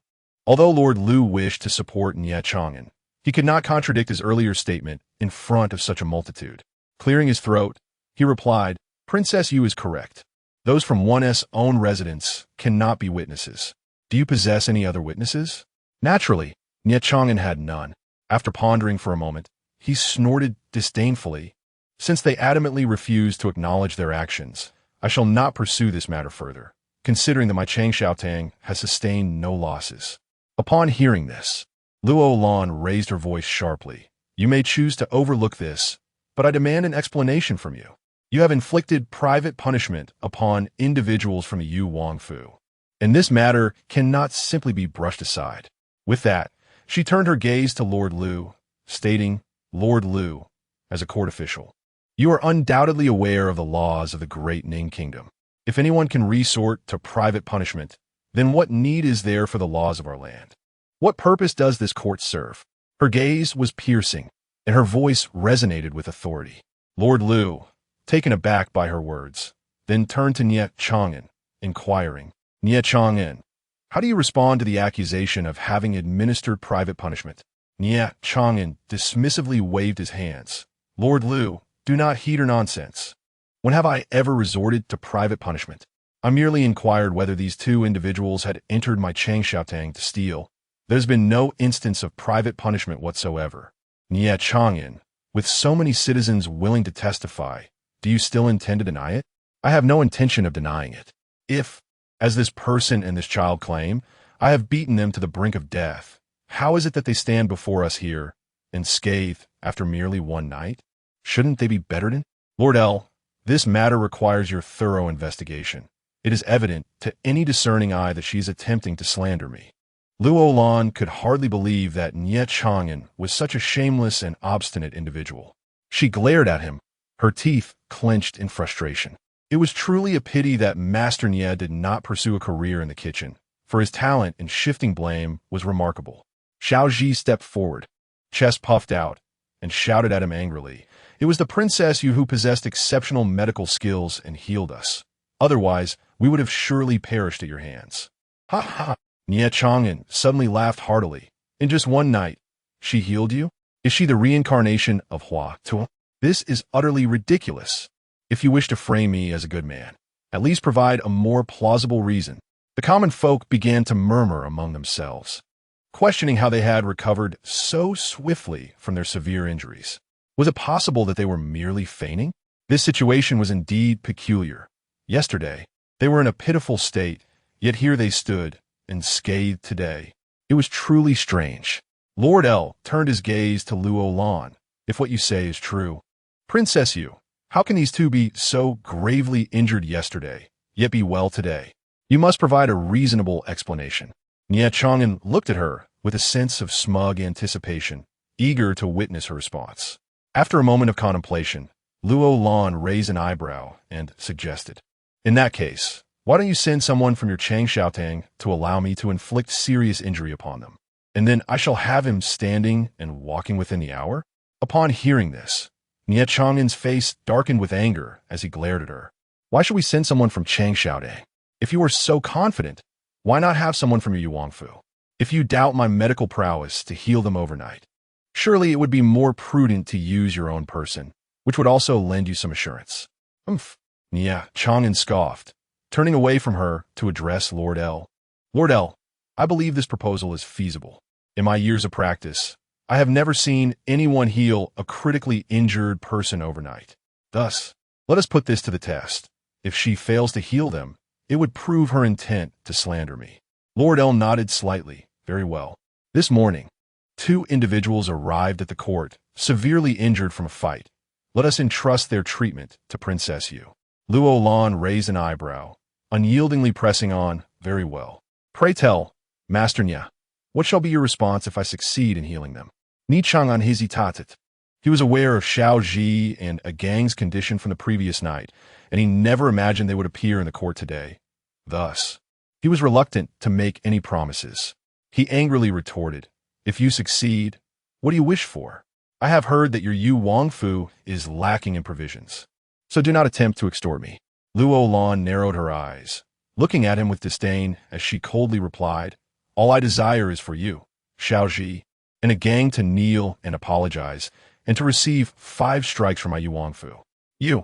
Nie Chang'an glared at her in exasperation. Observing this, the crowd, including Aho and the people from Yu Wangfu, began to jeer. Is Master Nie afraid? Is Master Nia hesitant? Come on, Master Nia, agree. Nia Chang'an narrowed his eyes as he regarded Luo Lan, then coldly declared, very well, I shall grant you an hour. Luo Lan pursed her lips, her eyes sparkling with determination as she nodded. Then I suggest Master Nia prepare to kneel and seek forgiveness, ready to face the punishment. She then turned to the onlookers, urging, if you wish to witness the spectacle, do not complain about the wait, and be sure to stay. Chapter 58. Who loses and who wins the common folk? Naturally, we're not inclined to leave. Everyone was eager to witness the medical prowess of the esteemed Lady Yu. They were equally curious about the outcome of this wager. Would Lady Yu face punishment for framing Master Nia? Or would Master Nia kneel in contrition before the Yu residents for resorting to extrajudicial measures? Regardless of the outcome, it would provide ample fodder for their conversations over tea and meals, and they were unconcerned about waiting for an hour. Seeing this, Lord L discreetly beckoned to Master Hu, who hurried to his side. In hushed tones, Lord L whispered a few words to him, and Master Hu nodded before scurrying off towards the back of the magistrate's office. Shortly thereafter, 2 constables entered, bearing a figure so mangled that it was scarcely recognizable as human, appearing almost lifeless, though faint groans occasionally escaped its lips. The condition of this individual was far more dire than that of Xiao Ji and a gang from the previous night. Observing the scene, Nie Chang'an exchanged knowing glances with Lord L and Master Hu, a triumphant smile gracing his face. Luo Lan frowned at the bloodied figure and turned to Lord L, saying, Lord L, last night, Xiao Ji and a gang suffered only superficial wounds, and I could restore them to health. However, this person's condition is far more complex than mere surface injuries. Thus, it cannot be generalized. It was evident to all that given the present individual's near-death state, even a physician as renowned as Hua Tuo would find it exceedingly difficult to effect a cure. Lord L pondered for a moment before resting his chin on his hand with a sigh. The reality was stark. Should he insist that she revive this near-dead individual in a short span of time, the populace would surely perceive it as an intentional ploy to obstruct Lady Yu. Therefore, before such a large crowd, it would be prudent for him to adopt a more magnanimous demeanor. He then stated gravely, Lady Yu, if you can restore this person to health, it would greatly aid my investigation. Let us arrange it this way. I shall advocate on behalf of Master Nia, and your task will be simply to bring him back to consciousness, enabling him to speak. There's no need for him to rise and walk. Though his words seemed considerate, Lady Yu was well aware of Lord L's intentions. He had deliberately instructed Master Hu to present her with a gravely injured person, aiming for her to fail. However, she was resolute in her determination not to yield to their desires. She would reclaim the justice owed to her. Casting a glance at the critically injured man, she softly declared, I require a quiet room, with no assistance needed. I ask for your convenience, Lord L. Lord L gestured to the constables below, leading the wounded man and Lady Yu to the rear courtyard, leaving a few guards at the entrance to attend to any needs she might have, assuring them they would await good news from the princess.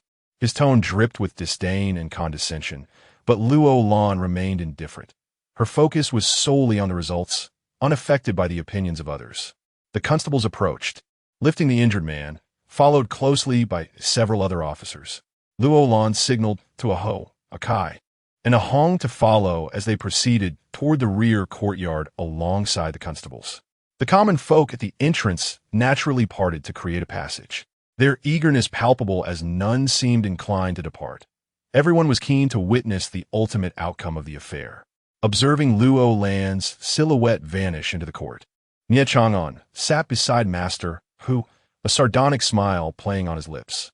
He raised the cup of tea, still untouched, and leisurely sipped it, his expression betraying his smugness. Based on his years of medical experience, he could not fathom that the Duchess of Yu could heal the injured man within the hour. Thus, he was certain of victory. Upon arriving at the rear courtyard of the government office, Luo Lan instructed her companions, a Ho, a Kai, and a Hong, to guard the door firmly, permitting no one to enter. After securing the door, she turned her attention to the gravely wounded man lying on the bed. With unwavering focus, she swiftly gestured, summoning her surgical room into existence. She transferred him into the surgical suite and promptly administered her neuropeptide awakening agent, a remarkable concoction she had invented in her previous life, known for its extraordinary efficacy in treating brain injuries. As the medication steadily infused into his veins, she examined his wounds, finding a deep knife injury on his left shoulder, but no other external injuries. However, his unconscious state suggested severe cranial trauma. Realizing this, she arranged for a CT scan, which confirmed that he had indeed suffered significant head trauma, resulting in a state of unconsciousness. A hematoma was evident externally. The presence of dried blood indicated that he had been severely wounded for at least an hour, but fortunately, there was no intracranial hemorrhage. Otherwise, even a divine being would struggle to save him. No wonder Lord Lu wore a derisive and triumphant expression, as he had already anticipated this man's inevitable demise, waiting to revel in her misfortune. Yet, based on the current CT results, it appeared that he was merely in a state of temporary shock, barring unforeseen circumstances. The neuropeptide awakening agent should rouse him within half an hour. Although the hematoma was not life-threatening, it required prompt attention. She retrieved a bag of ice from the surgical room's freezer and applied it to the swollen area on his head before tending to the wound on his shoulder. The injury was deep and lengthy, but confined to the shoulder, far from the heart, sparing the vital organs from damage. After cleansing the wound with antiseptic, she applied her specially formulated red ointment, which had proven remarkably effective for external injuries since her arrival in this realm. She then bandaged the wound with sterilized gauze, now awaiting the awakening agent to take effect and hasten his recovery. As she watched the infusion dribble into his bloodstream, a smile of satisfaction graced Luo Lan's lips. She couldn't help but ponder that perhaps even fate was on his side. This bloodied figure, seemingly grievously injured, was not as severely harmed as it appeared. As time flowed gradually, his breathing steadied, and a faint flush appeared on his face. As she awaited his awakening, Luo Lan retrieved a pack of disinfecting wipes and gently began to cleanse the bloodstains from his face. Once his features were revealed, she couldn't help but marvel. He appeared quite youthful, perhaps around 15 or 16 years of age, his visage still bearing traces of innocence. The luxurious fabric of his attire suggested he was not a beggar from the streets, but rather the scion of a wealthy family. It pained her to consider the heartlessness of whoever had inflicted such harm upon him. How devastated his parents would be if they knew. After approximately half an hour, Luo Lan noticed a flutter of his eyelashes. In a flurry of urgency, she administered a swift-acting sedative, mindful of the remaining half-vial of stimulant that had yet to be injected. To err on the side of caution, she could not allow him to awaken just yet. Chapter 59, The Amnesiac Youth. After approximately another quarter of an hour, the revitalizing serum in the foredrip was finally finished. Luo Lan removed the drip, and with a flick of her wrist, the operating room vanished, restoring the surroundings to their normal state. Furrowing her brow, Luo Lan gazed at the individual lying on the bed. By her calculations, there was still a quarter of an hour left until the hour mark, meaning this person needed to awaken shortly. She took his hand and checked his pulse. Although still somewhat weak, it was considerably stronger than before. It appeared he was on the verge of awakening. Leaning closer, she softly called out, "Young man, can you hear me? Please wake up." In a brief moment, the boy truly opened his eyes a crack at her summons. Upon seeing Luo Lan before him, a glimmer of surprise flickered in his eyes. He stared at her in bewilderment and hesitantly whispered, "Fairy sister," hearing his address. Luo Lan couldn't help but chuckle. This child had quite the way with words. Calling her fairy sister right off the bat, she nodded with a gentle smile. "Yes, I am your fairy sister. Do you still feel dizzy? Does your head still ache?" The boy innocently shook his head. "I'm neither dizzy nor in pain." "Where am I? Are you really a fairy sister?" "You're in the courtyard of the government office. You've been injured. Do you realize?" "Injured?" The boy furrowed his brow. "How could I be injured? Who made me get hurt?" At his words, Luo Lan suddenly stared at him, half-open mouth, tentatively asking, "Do you know your name? Where are you from? Who else is in your family?" The boy glanced at the edge of the bed, scrunched his nose tightly, and shook his head gently. "I don't know." "Who am I?" Oh no, Luo Lan felt an overwhelming wave of dizziness wash over her. Could it be that this young man had suffered a severe head injury and lost his memory? Goodness. She couldn't help but smile wryly. At least he had awakened and could speak, thus proving herself before everyone. So, she softly said to him, "We will discuss who you are later. For now, I need to take you somewhere." With that, she stepped outside to summon Aho and the others who were waiting. Upon seeing her, the officials also entered the room. When the boy noticed others coming in, he hurriedly closed his eyes, appearing quite frightened. Luo Lan pointed at the young man lying on the bed and instructed Aho, "Carry him to the courtroom." Seeing the boy still with his eyes tightly shut, Aho's face was filled with concern. He feared the boy had not awakened and that the princess had failed. He immediately wore a grave expression and ordered 2 officials from the government office to lift the boy on the very bedding they had used to bring him in, returning him to the courtroom. Akai and Ahong dared not ask too many questions, fearing that any misstep might displease the princess. They silently followed her from behind. At that moment, Lord L was engaged in light-hearted conversation with Nye Chang'an when they saw Luo Lan and her entourage bringing in the severely injured young man. Curiosity and pride illuminated their faces. After the officer set the boy down, he retreated without waiting for Luo Lan to speak. Nye Chang'an quickly approached the boy, circling around him before looking smugly at Lord L and clasping his fists in respect. "Lord L, did you see? The princess you lacks the ability to heal someone overnight. This proves that her claims of my use of corporal punishment are utterly baseless. I implore you to hold her accountable for defaming me." Hearing this, Master Hu stroked his beard with delight, agreeing that Nye's words were indeed accurate and that Lord L would certainly administer justice. Lord L feigned a sorrowful expression, lamenting, Princess Yu, although the prince Yu has fallen out of favor with the emperor due to past misdeeds, you still have noble ties.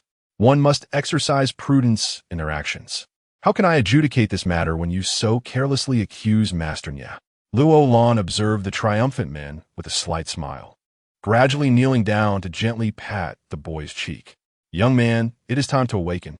Upon hearing this, the boy rubbed his eyes and slowly sat up. He looked at Luo Lan, then at the surrounding faces, and timidly inquired, "Fairy sister, where am I? How'd I end up here?" Witnessing this scene, everyone present was taken aback, and the onlookers began to murmur in astonishment. How is this possible? He was on the verge of death, yet she truly revived him. Indeed, this is remarkably strange. She must be a reincarnated divine healer. No wonder the Princess Yu's hospital is named Revival Hall. It truly can bring the dead back to life. This is splendid. Let's wait to see Master Nye kneel and admit his fault. The excited chatter reached the ears of Luo Lan and those in the court. Nye Chang'an could hardly believe his eyes, blinking rapidly as he stepped closer to scrutinize the boy, incoherently questioning this. "This cannot be. It cannot be. Lord L, they must be in collusion. You must investigate this matter thoroughly." With glistening eyes, Luo Lan smirked disdainfully. "What do you mean by that, Master Nye? This boy belongs to Lord L. While I treated him, those officers stood guard without leaving my side. Are you implying that Lord L and I conspired together?" Upon hearing this, Lord L's expression darkened. Before he could respond, Aho took the lead in exclaiming, "Master Nye seems reluctant to take responsibility." As soon as he spoke, others in the crowd echoed, "Master Nye's words are law. He cannot deny his claims. Lord L, we are all witnesses. You cannot show favoritism this time. Master Nye is bold enough to act. How could he refuse to acknowledge it? Am I right?" These individuals, eager for entertainment and unconcerned about the fury radiating from a livid Nye Chang'an, continued to voice their opinions. Luo Lan, hands clasped in front of her, listened intently to the crowd's remarks, proudly lifting her chin. "Master Nye, you haven't forgotten our prior agreement, have you? If you have forgotten, allow me to remind you." Nye Chang'an cast a grim gaze towards Lord L, seeking his support. Yet, Lord L remained silent, his countenance darkened, even if he wished to favor Nye Chang'an. The multitude of eyes upon them rendered him reluctant to act overtly. Moreover, the injured individual had been brought in that morning, on the brink of death, and remained unconscious, leaving the identity of his assailant a mystery. "Master Nye," Luo Lan raised her voice once more. The evidence was irrefutable. "Do you still deny your involvement in the private punishment of individuals for my Yuangfu?" Nye Chang'an's face oscillated between shades of green and white. How could he possibly kneel before those two servants in front of such a crowd? How could he accept being subjected to 5 lashes? Yet, the Yu Wangfei before him bore a piercing gaze, and with so many citizens watching, any attempt at denial seemed futile. Gathering his thoughts, he cleared his throat and clasped his hands in a gesture of respect towards Luo Lan. Yu Wangfei, I concede that these 2 servants came to my Changshaotang. My household staff suspected them of theft and detained them. Upon my return, I shall thoroughly investigate who has subjected them to private punishment. I will personally deliver the responsible parties to the Yu Wangfu, pending your judgment. Chapter 60. The fury is released upon hearing these words. Luo Lan curled her lips in disdain and scoffed, raising her voice significantly. Was Master Nye planning to go back on his word in front of such a large crowd? Just an hour ago, everyone had heard our wager. If I were to heal this individual, it was you personally who would kneel before Xiao Ji in a gang. Acknowledging your error, and accept the 5 strikes from a Yu Wangfu as a punishment for your use of private violence that resulted in injury. Surely, you have not forgotten this? With that, she arched an eyebrow and turned to the gathered citizens. Am I not correct? Immediately, members of the Yu Wangfu echoed in agreement. Indeed, we heard it clearly. The crowd, encouraged by this, began to chant. Yes, we heard it too. Master Nye, kneel down. Observing Master Nye's somewhat disheveled demeanor, laughter erupted from the crowd, urging him, Master Nye, quickly kneel and admit your mistake. Kneel and admit your mistake. Kneel and admit your mistake. At this moment, Nye Chang'an was seething with rage, his fists clenched tightly as he furrowed his brow, casting a pleading glance at Lord Lu, hoping for his support. Just as Lord Lu was about to speak, Luo Lan interrupted him, addressing him directly. Lord Lu, you heard Master Nye's words as well. In front of everyone, you, as a public official, cannot show favoritism. Otherwise, even if I were to bring this matter before the emperor, I would seek justice. Was she attempting to leverage the emperor against him? Lord Lu hesitated. He had heard that just days prior, the emperor had summoned the Yu Wangfei. Although the details were unknown, she indeed had an audience with the emperor. Should this matter be mismanaged, and she mistakenly believed he was partial to Nye Chang'an, given the temperament of the Yu Wangfei, if she were to vent her anger by reporting him to the emperor, he would find it difficult to explain himself. No matter what, he, as the governor of Shuntian, could not be labeled as someone who showed favoritism. Thus, he cleared his throat and gently advised Nye Chang'an, Master Nye, a man of honor must stand by his word. Once spoken, it is as difficult to retract as a chariot pulled by 4 horses. Even Han Xian endured humiliation, and Lien Pe stood bare to apologize. What harm would a kneel do for you, Master Nye? Perhaps this very act. Silence. Nye Chang'an suddenly interrupted with impatience. Waving his arm and glaring at Lord Lu, gritting his teeth, Lord Lu, over the years you have benefited greatly from me. Nye Chang'an, why do you not support me now? If this is the case, then I have no need to curry favor with you in the future. Just wait and see. After speaking, he cast a glance at the citizens blocking the door and stepped forward. Seeing his intention to forcefully leave, Aho and others stepped in front of him. Master Nye, do you intend to escape? Nye Chang'an glared at him, gritting his teeth and roaring, get out of the way, or you will regret it. Aho, however, remained unfazed, blocking him. No, you have lost and must kneel to admit your mistake. With that, he swiftly turned and kicked Nye Chang'an's calf with force. Nye Chang'an felt his legs weaken, and without time to consider, he collapsed to the ground. Xiao Ji and a gang, witnessing this, puffed out their chests and stepped forward to stand in front of him. At this moment, Nye Chang'an's face darkened further. Just as he was about to rise from the ground, Aho pressed down harder on his calf, angrily demanding an apology. Aho's actions ignited a furious reaction within Nye Chang'an. He had arrived earlier that morning, boasting about his connection with Lord L, and had dismissed the servants from his residence, striding in alone with an air of arrogance. He believed no one would dare to lay a hand on him. Had he known this would transpire, he would have surely brought some attendants along. Yet, here he was, subdued by a mere servant of the Yu Wangfu. The situation was dire. He could not rely on Lord L, and the Yu Wangfei was relentless. It seemed he might indeed find it exceedingly difficult to extricate himself from his predicament. He consoled himself inwardly, thinking A gentleman's vengeance is best served after a decade. Yu Wangfei, you shall wait. Since escape was not an option, he clasped his hands and raised his voice, declaring, I am unaware which foolish individual from Changshaotang has offended you both. I will certainly investigate upon my return. Here, I, the steward of Changshaotang, apologize on behalf of my inattentive servant. Xiao Ji and Ah Gang raised their heads in pride, while Nie Chang'an coolly addressed Ah Ho, who continued to press on his calf. May I rise now? Not yet. Ah Ho chuckled lightly, then turned to the person opposite him, saying to Chuan, bring the board. Steward Nie still owes Xiao Ji and Ah Gang 5 strikes. Upon hearing this, Nie Chang'an glared at Luo Lan, thinking, Yu Wangfei, do not go too far. What benefit do you gain from making my life difficult like this?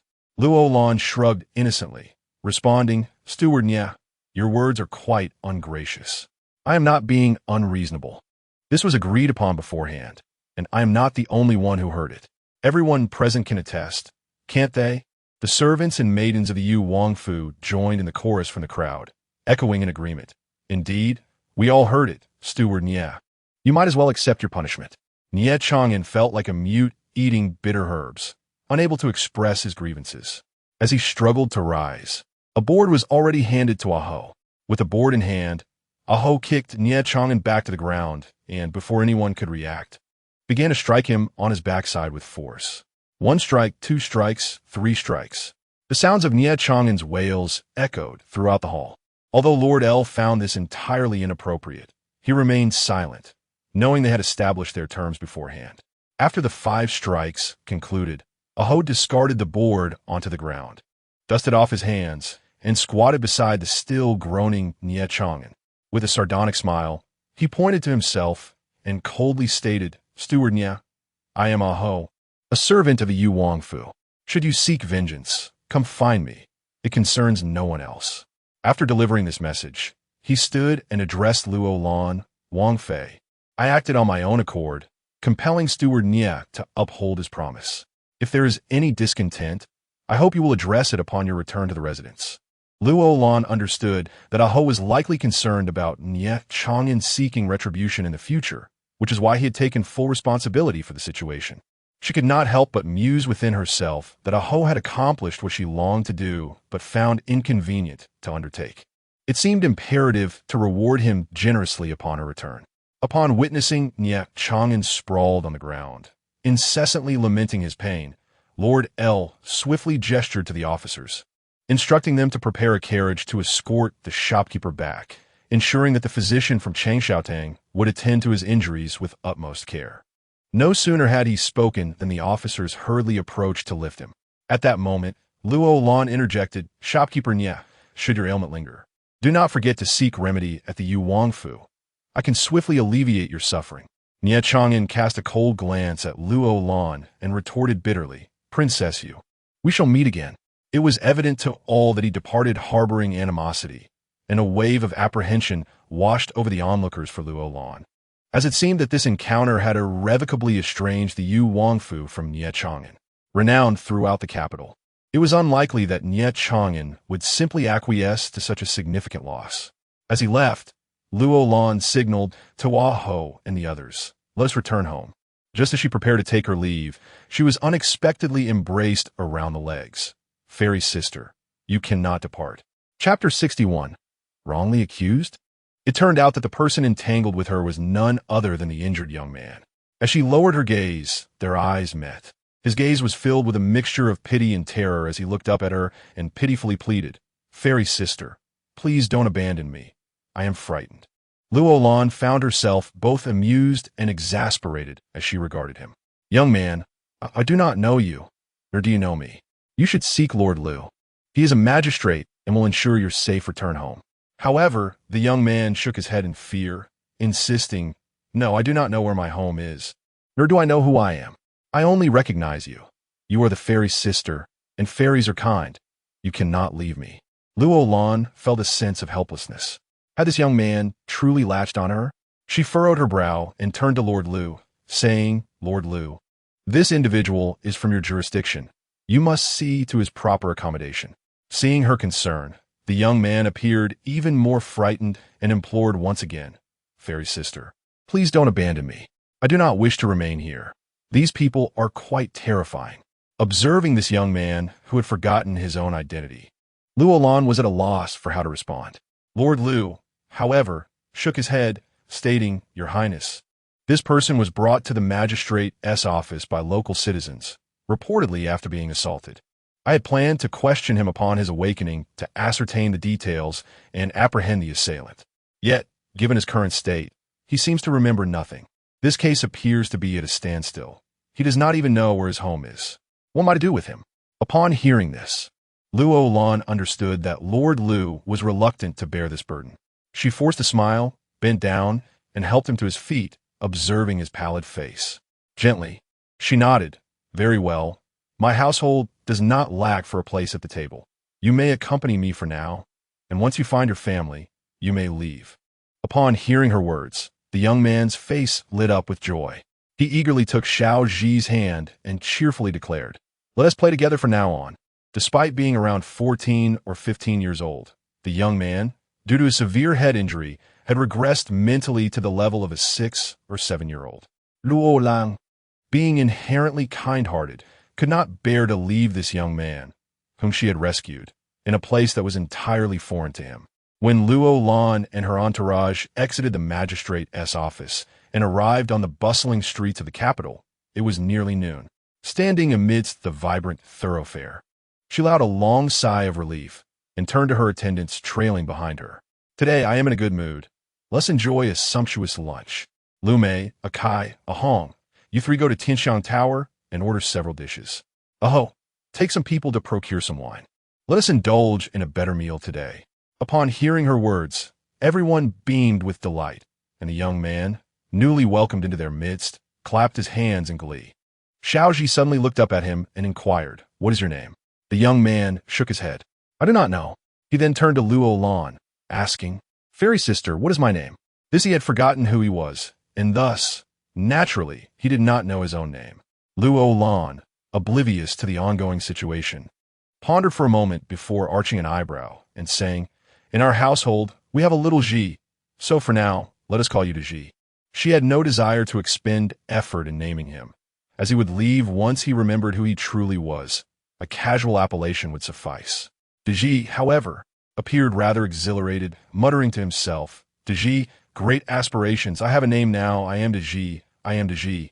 Luo Lan chuckled lightly and led the way towards the Yu Wangfu, with a group of people trailing behind her, their faces alight with joy. Upon returning home, she could hardly contain her eagerness to share the news with Leng Yu. A Yu, who was in the courtyard preparing a commode for Leng Yu, quickly approached her, asking, Princess, how did it go?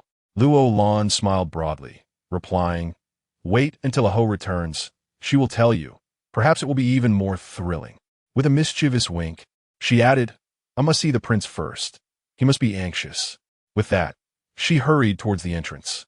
Ever since Leng Yu could sit up independently, he generally spent his days seated, which facilitated his personal needs and alleviated the sense of helplessness from lying down all the time. Luo Lan pushed the door open, allowing the warm midday sunlight to stream in. Leng Yu quickly glanced towards the screen, softly inquiring, Laner, you're back? Luo Lan swiftly crossed the screen and stood before him, her eyes twinkling as she replied, Indeed, I have returned. Let me tell you, today we achieved a significant victory. As she recounted the events that transpired in the court, Leng Yu's expression grew increasingly grave. Once she finished, he gazed at her with a somber countenance, stating earnestly, Laner, you have caused Nie Chang'an to lose face. He will not let this go easily. Though he is merely a physician, I fear that by Tai and the dog prince may trouble you. He grasped her hand, his concern evident as he continued, This household relies solely on you. I am of no assistance. Our Yu Wangfu is not favored by the emperor, and if anyone seeks to trouble you, it would be all too simple. Luo Lan, however, raised an eyebrow nonchalantly, responding, And so what? I am someone who acts on my grievances without regard for consequences. If I do not teach Nie Chang'an a lesson this time, who knows what he might do next?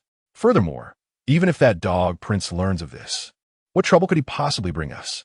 Would he dare to report this to the emperor? After all, it was Nie Chang'an's rudeness that initiated this. As she spoke, A radiant smile spread across her face, akin to sunlight, and Lung Yu gazed at her, enchanted and unable to look away. With a hint of excitement, she playfully blinked at him. Lung Yu, to celebrate our triumph today, let us indulge in a splendid meal.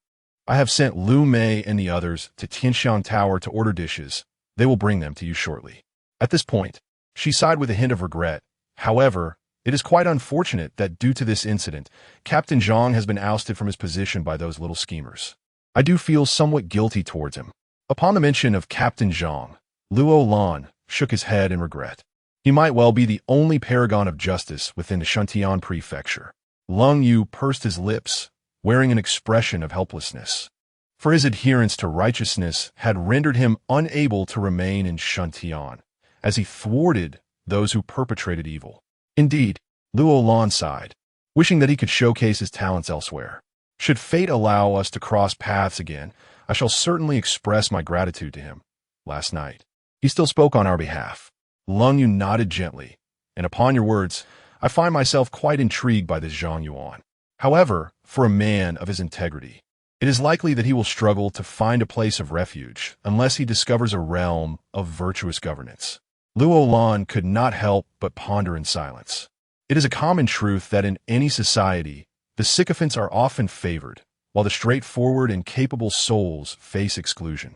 The legal battle between the Princess Yu and Nye Chang'an swiftly became the talk of the town, with citizens discussing not only the incident of Nye Chang'an kneeling before the servants of the Yu prince's residence, but also the rumors circulating about the Princess Yu's remarkable medical skills, likening her to the reincarnation of Hua Tuo. The following morning, as the gates of the Yu prince's residence swung open, a tumultuous throng surged forth, overwhelming the guards who were powerless to stop them. These intruders clamored for the Princess Yu upon entering. Unfamiliar with the situation, Aho, upon witnessing the commotion, hastily turned and dashed toward the main hall of the residence, calling out as he ran, "Princess, something is amiss." Chapter 62. Flourishing business. The voice of Aho echoed through the room, causing Luo Lan, who was seated at the Huachantang, to tremble slightly as she furrowed her brow and inquired, "What has happened?" Aho replied hurriedly, "Outside, a great number of people have gathered, though their intentions remain unclear." No sooner had he spoken than the crowd surged in like a tidal wave. Luo Lan quickly rose from her chair, with the Ji frighteningly hiding behind her, while Xiao Ji stared wide-eyed at the newcomers. Lu Mei stepped forward, demanding, "Who are you?" "This is the residence of the Duke Yu. How dare you intrude?"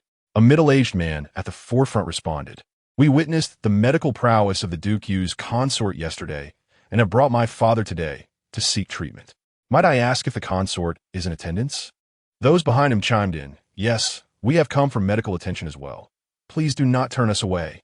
Upon hearing this, Luo Lan realized that these individuals were patients and their families seeking care. Lu Mei's previously darkened expression transformed into one of delight as she instructed Aho, "Organize them into a queue.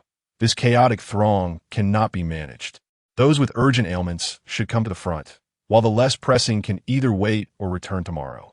As soon as she finished speaking, someone protested, "That simply won't do. I arrived early this morning. How can I be made to wait until tomorrow? Even if it takes until midnight, I must have the Duke Yu's consort examine my ailment." Indeed, we too arrived at dawn, eagerly awaiting the opening of the Duke Yu's residence. Lu Mei, feeling somewhat helpless, glanced at Luo Lan, who offered her a gentle smile before addressing the crowd. "Please, call me Dr. Shui. There are 3 steps to receiving treatment here. First, follow Aho's instructions and queue in an orderly fashion. Second, register with Lu Mei and pay the consultation fee. Third, share your general symptoms with Xiao Ji, who will record them and pass them to me. Finally, those who have been treated can return tomorrow to pay for their medications. This way we can save time, and you will have the opportunity to consider whether to purchase my remedies." Given the overwhelming number of patients, this procedure was devised on the spot. With an estimated 40 to 50 people present, it was clear that relying solely on her examination techniques would be futile. Even 3 days might not suffice to attend to them all. Additionally, it was impractical for her to frequently retrieve medicines from the operating room. After today's consultations, She would have A Kai and A Hong sort the medications based on the registration list for convenient access. Although the crowd was curious about her arrangement, they nodded in agreement. As long as our ailments are treated, we shall heed Dr. Shui's guidance. Yes, we will follow Dr. Shui's direction. Seeing this, A Ho called out, everyone, step back and queue properly. Do not crowd. A Kai, A Hong, and some idle servants from the household rushed over to assist. Lu Mei and Xiao Ji began the registration process, while the Ji busied himself alongside Xiao Ji.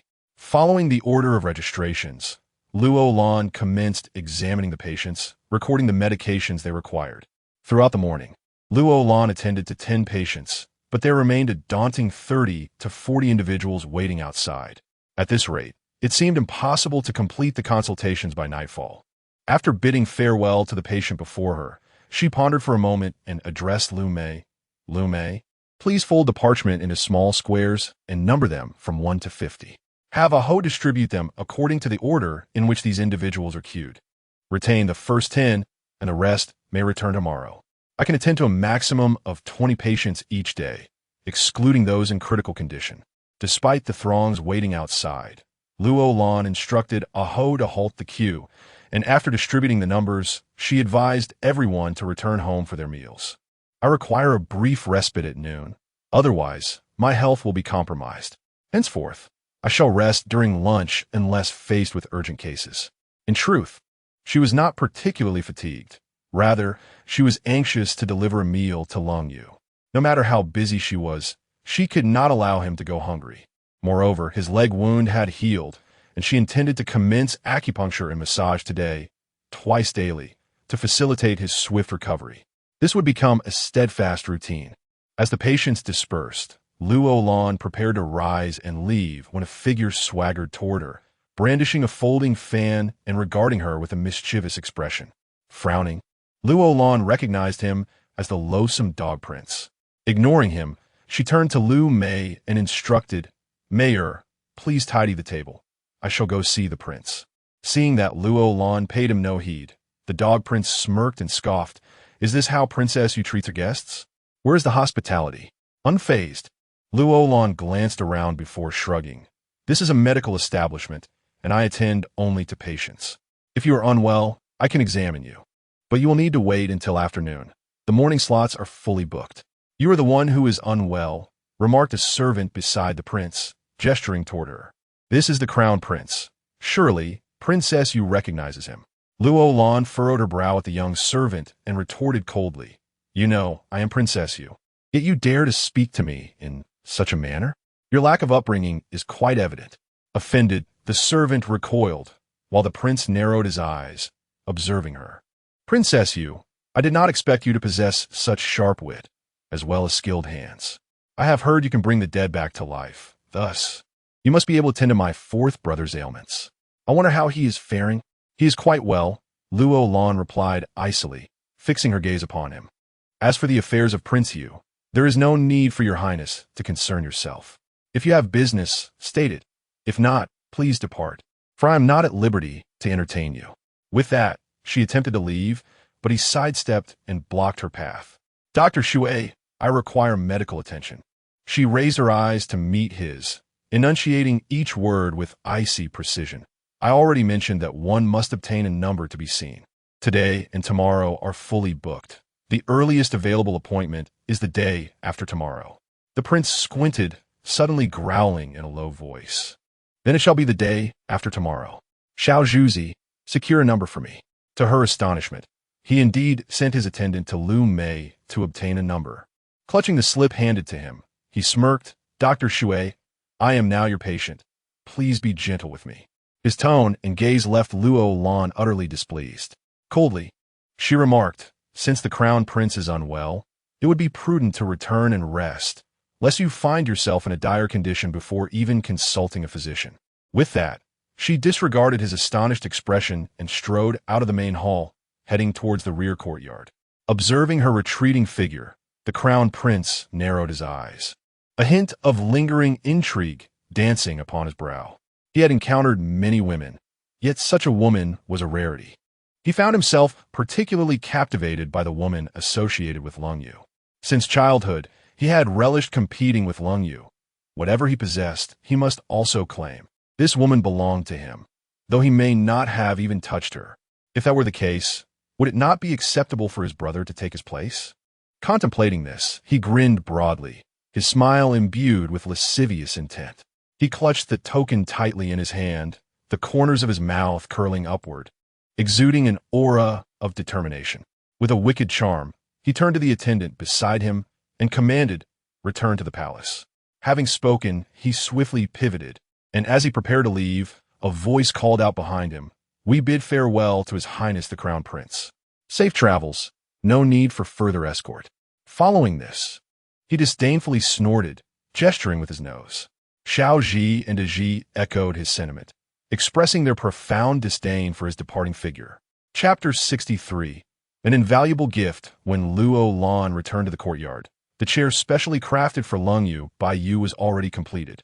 Upon noticing Luo Lan's arrival, he patted the chair and inquired, "Your Highness, how do you find this chair?" Luo Lan gazed at the chair, its chipped edge meticulously smoothed by Yu, and smiled gently. "It is wonderful. I shall bring it to the prince right away. This way, he shall not feel embarrassed during his visits to the toilet." With that, Yu hurriedly opened the door for her, as Luo Lan carried the chair into the room. Upon her return, he had just finished his business. Hearing her entrance, he hastily twisted the lid of the chamber pot shut and placed it at the foot of the bed. "Luana, you are back." He had grown accustomed to asking her this whenever he heard the door open. Luo Lan maneuvered the somewhat heavy chair past the screen and positioned it in front of him. Eagerly, Lung Yu asked, "What do you intend to do with that?" Luo Lan patted the chair and replied, "From now on, you may use this for your needs." Upon seeing the chair's notch, Lung Yu's face flushed with understanding. Luo Lan sat beside him, playfully pinching his cheek, blushing again. "Why does a grown man like you turn so red?" He gazed at her with affectionate and bright eyes, softly replying, "Luaner, your thoughtfulness is truly commendable." Luo Lan's lips curled into a smile, a soft chuckle escaping her. "You are my husband. I rely on you for my happiness in the future. It would not do for me to be careless." Lung Yu lowered his head, gazing at his legs, a shadow of melancholy passing over him. Luo Lan placed her hand under his chin, lifting his face to meet her gaze. Her beautiful eyes locked onto his, and with a slight smile and raised brow, she continued, "Do you know today many patients visited our residence? We owe this to that Nie Chang'an. If he hadn't insisted on that bet yesterday, I would not have known how to attract patients." As she spoke, a hint of pride surfaced in her smile.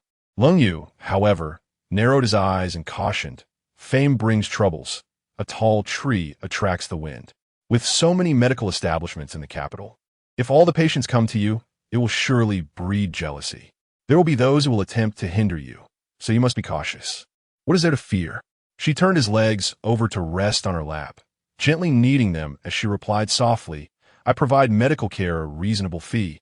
With affordable medicine, it is already distressing for families to have sick members. Encountering a quack like Nie Chang'an would only worsen their misfortune. Therefore, I consider this an act of kindness. Luaner, your consultation fees should not be so low.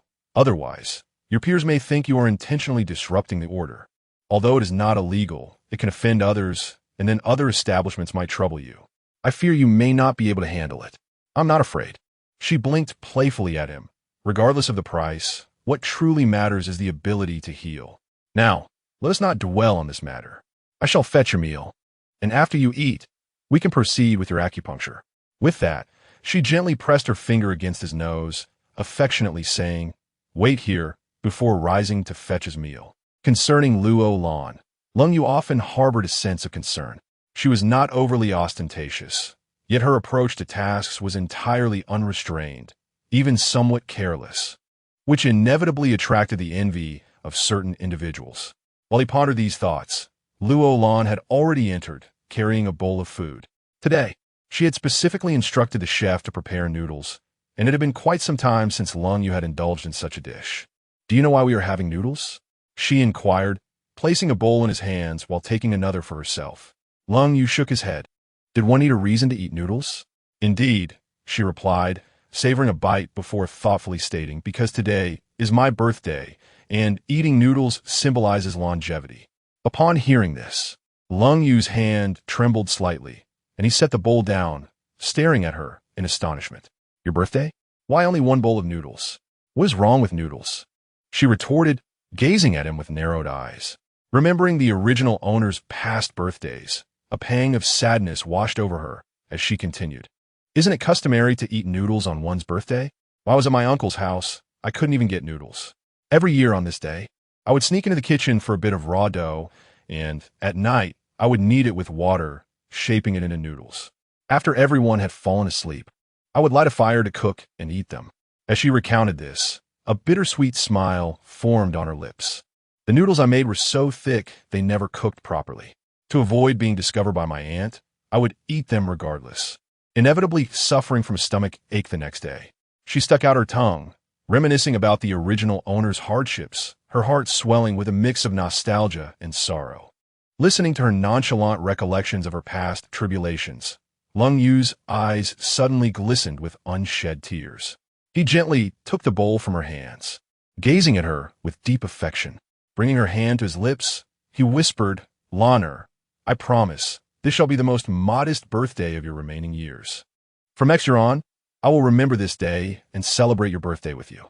His words momentarily stunned Luo Lan, but soon her eyes sparkled with delight as she smiled. It's just a birthday. It doesn't have to be taken so seriously. No, he replied, shaking his head vigorously. From now on, every day that concerns you will be of utmost importance to me, and I shall remember them all. His declaration touched her deeply. With a playful squint, she pouted and sweetly said, In that case, grant me a kiss as a birthday gift. Upon hearing her request, he hesitated momentarily.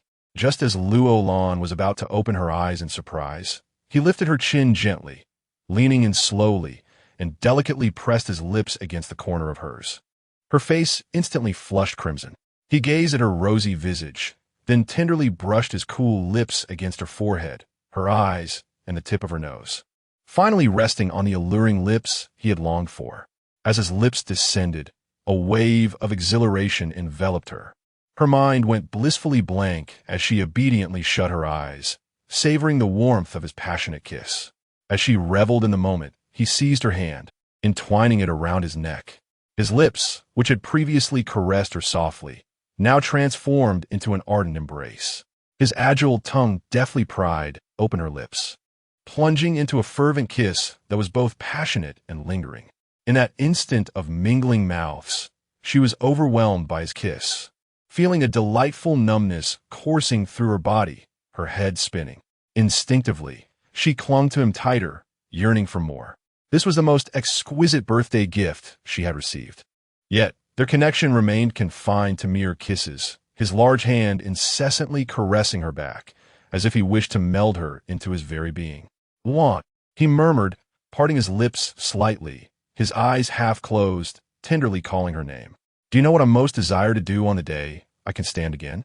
Luo Lan blushed deeply and shook her head, inquiring, What? Chapter 64. The search for a loved one. He pressed his forehead against hers, then lifted his lips, placing them upon her crimson ones. She suddenly felt a warmth rise to her cheeks, flushing deeply to the roots of her ears. How shameless! She whispered softly in his ear, The first thing you should do upon standing is seek vengeance against those who have wronged you, to prove your innocence, rather than indulge in such trivial matters of affection. No. He shook his head vigorously. This is not trivial. Nothing is as important as you. You are the most precious treasure in my heart, irreplaceable. With that, he once again captured her lips. In the palace, within the imperial study, the emperor gazed intently at the memorial in his hand, his expression tightening. He covered his mouth and coughed lightly several times. Seeing this, Eunuch Lu hurried over to pat his back gently. Your Majesty, you must take care to rest. The weather has turned cooler, and your cough has returned. Sighing deeply, the emperor lamented, My health declines day by day, yet my heart remains perpetually anxious. Eunuch Lu bowed slightly. Are you concerned for the crown prince? How can I not be worried? The emperor's brows furrowed, a shadow of worry crossing his face. Though Yun is the crown prince, his actions are often inappropriate. Recently, I have received numerous memorials criticizing him. He has even taken women from the common folk. As a crown prince, what kind of woman does he lack? Why must he resort to such contemptible and disgraceful behavior? Your Majesty, perhaps these are mere rumors. The crown prince's residence already has the crown princess and several concubines. Even if he is interested in a common woman, he would not go so far as to abduct her. Surely, the woman would be eager to curry favor. Yet the emperor waved his hand weakly. This is not mere fabrication. That is not the crux of the issue. The most serious matter is that he has killed the husband of that woman and a 3-year-old child. He is a madman, deriving pleasure from taking what others hold dear. This trait is eerily reminiscent of the late empress, his own mother. With another heavy sigh, the emperor pondered aloud, what am I to do about this? The Ministry of Justice is powerless. The common people dare not voice their anger. As for the memorial, eunuch Lu hesitated to ask who authored it, but the words caught in his throat. The emperor, revealing no reservations, shook his head. Who but Minister Yu would dare to memorialize such matters? This Minister Yu is the most courageous and upright person in the court, and it is precisely for this reason that most officials maintain their distance from him. While a select few hold him in deep respect and others harbor intense disdain, including the crown prince. Observing the emperor set the memorial aside, eunuch Lu softly inquired, Your Majesty, it is late. Which lady's palace shall you visit tonight? Consort Chang has prepared bird's nest soup for you. Consort, she has arranged a peach blossom bath. And consort Rome. Enough. The emperor waved his hand dismissively. I wish to go nowhere. I will sleep here in the imperial study. I desire peace and quiet. Eunuch Lu bowed respectfully. This old servant understands. I shall prepare the bed for your Majesty. As he turned to head to the back of the study, the emperor suddenly called out to him, Lu Shi, how fares the Prince Yu's residence these days?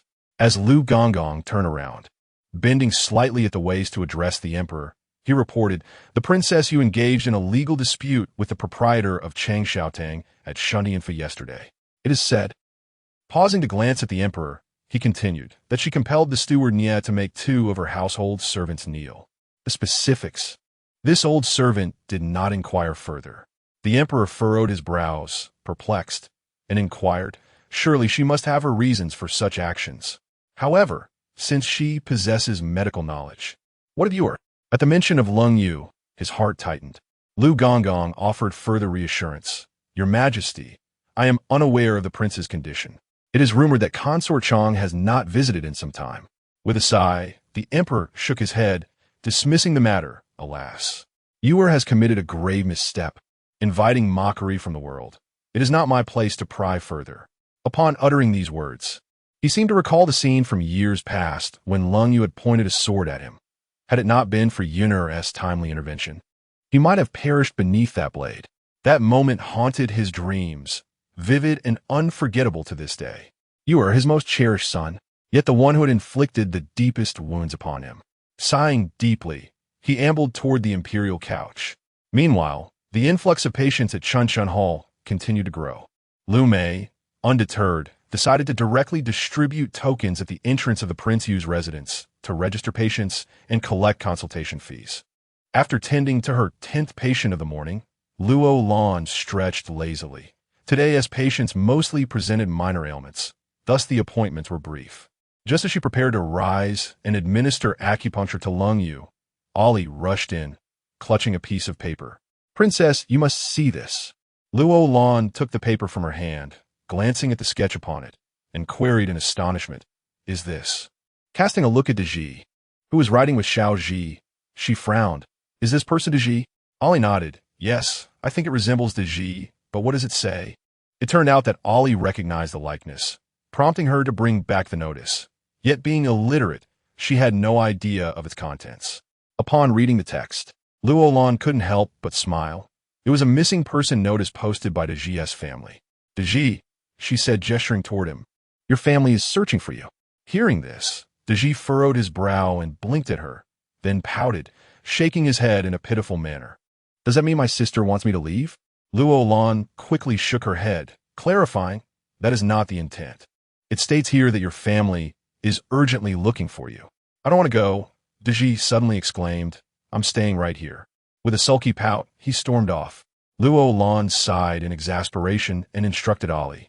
You and Hong should follow the address on this notice and bring De Ji's family here. Although he has lost his memory, they are still his kin. Perhaps their presence will trigger some recollection. Ali uttered a soft acknowledgement and took the missing person notice to search for Hong. Luo Lan, holding a sketch, addressed Aho. Aho, please go to the blacksmith shop and have them construct a wheelchair based on this design. It should be crafted from lightweight, yet sturdy iron, particularly the wheels, which must be both light and durable, slightly smaller than the wheels of a carriage. Aho glanced at the blueprint she handed him and inquired, "Is this for the prince?" "Indeed," Luo Lan replied without hesitation. "The prince's health has improved recently, and I thought it would be beneficial for him to bask in the sun. Otherwise, as the days grow colder, he will be unable to venture outside." "Very well. I shall go at once." With that, he took the sketch and promptly departed. Chapter 65. The reason for De Ji's departure after completing the acupuncture session for Lung Yu. Luo Lan gently massaged his slender calves. With a sigh, Lung Yu grasped his somewhat frail leg, devoid of sensation, and lamented, "Laner, will my leg truly be able to walk again? I feel no awareness in it at all." "Of course it will," Luo Lan replied soothingly, her gaze warm. "Your leg has simply been neglected for too long. The acupuncture and massage I provided are intended to invigorate your circulation. With time, as the blood flow resumes, feeling will naturally return to your leg, though it may take a while. Do not rush." Lung Yu bit his lip, his face flushing as he asked, "How do I?" Following his pointed gesture, Luo Lan realized he was inquiring about the commode, understanding that he likely needed to relieve himself. She lowered his leg and gestured for him to scoot closer to the edge of the bed. "I will assist you in standing up so that you can sit comfortably on that. It will make your task much easier." His face reddened further as he nodded, draping his arm over her shoulder. With a concerted effort, she helped him rise, each step a laborious maneuver. He gritted his teeth, his legs feeling utterly devoid of strength, and he found himself loathing them in that moment. Eventually, she managed to seat him on the commode, having thoughtfully wrapped it in soft fabric for his comfort. As she bent down to assist him in removing his undergarments, he firmly declined, asserting, "I can manage on my own." "How can you do that?" Luo Lan questioned with a frown. "Just sit still. I have seen every part of you before. What is there to be embarrassed about?" "It's different now," he replied, his tone awkward. "Previously, I couldn't move, so you merely looked. Now what?" She raised an eyebrow, teasingly. "Are you concerned I might see something?" He quickly shook his head, though reluctantly, murmuring, "Not worried, just concerned you might tire yourself." His apprehension was not about her gaze, but rather a desire to maintain a semblance of masculine dignity in her presence, an opportunity denied by his uncooperative legs. While adjusting the clothing behind him, Luo Lan casually remarked, "I understand. You feel it unbecoming for a grown man to require my assistance. In that case, remember how many times I've attended to you. Once you recover, you shall repay me in full." Upon hearing this, Lung Yu furrowed his brow, inquiring, "Is that permissible?" "Of course," she replied, a playful smile gracing her lips. "Now, feel free to take your time. Call me when you're done. I will wait outside." With that, she stepped out.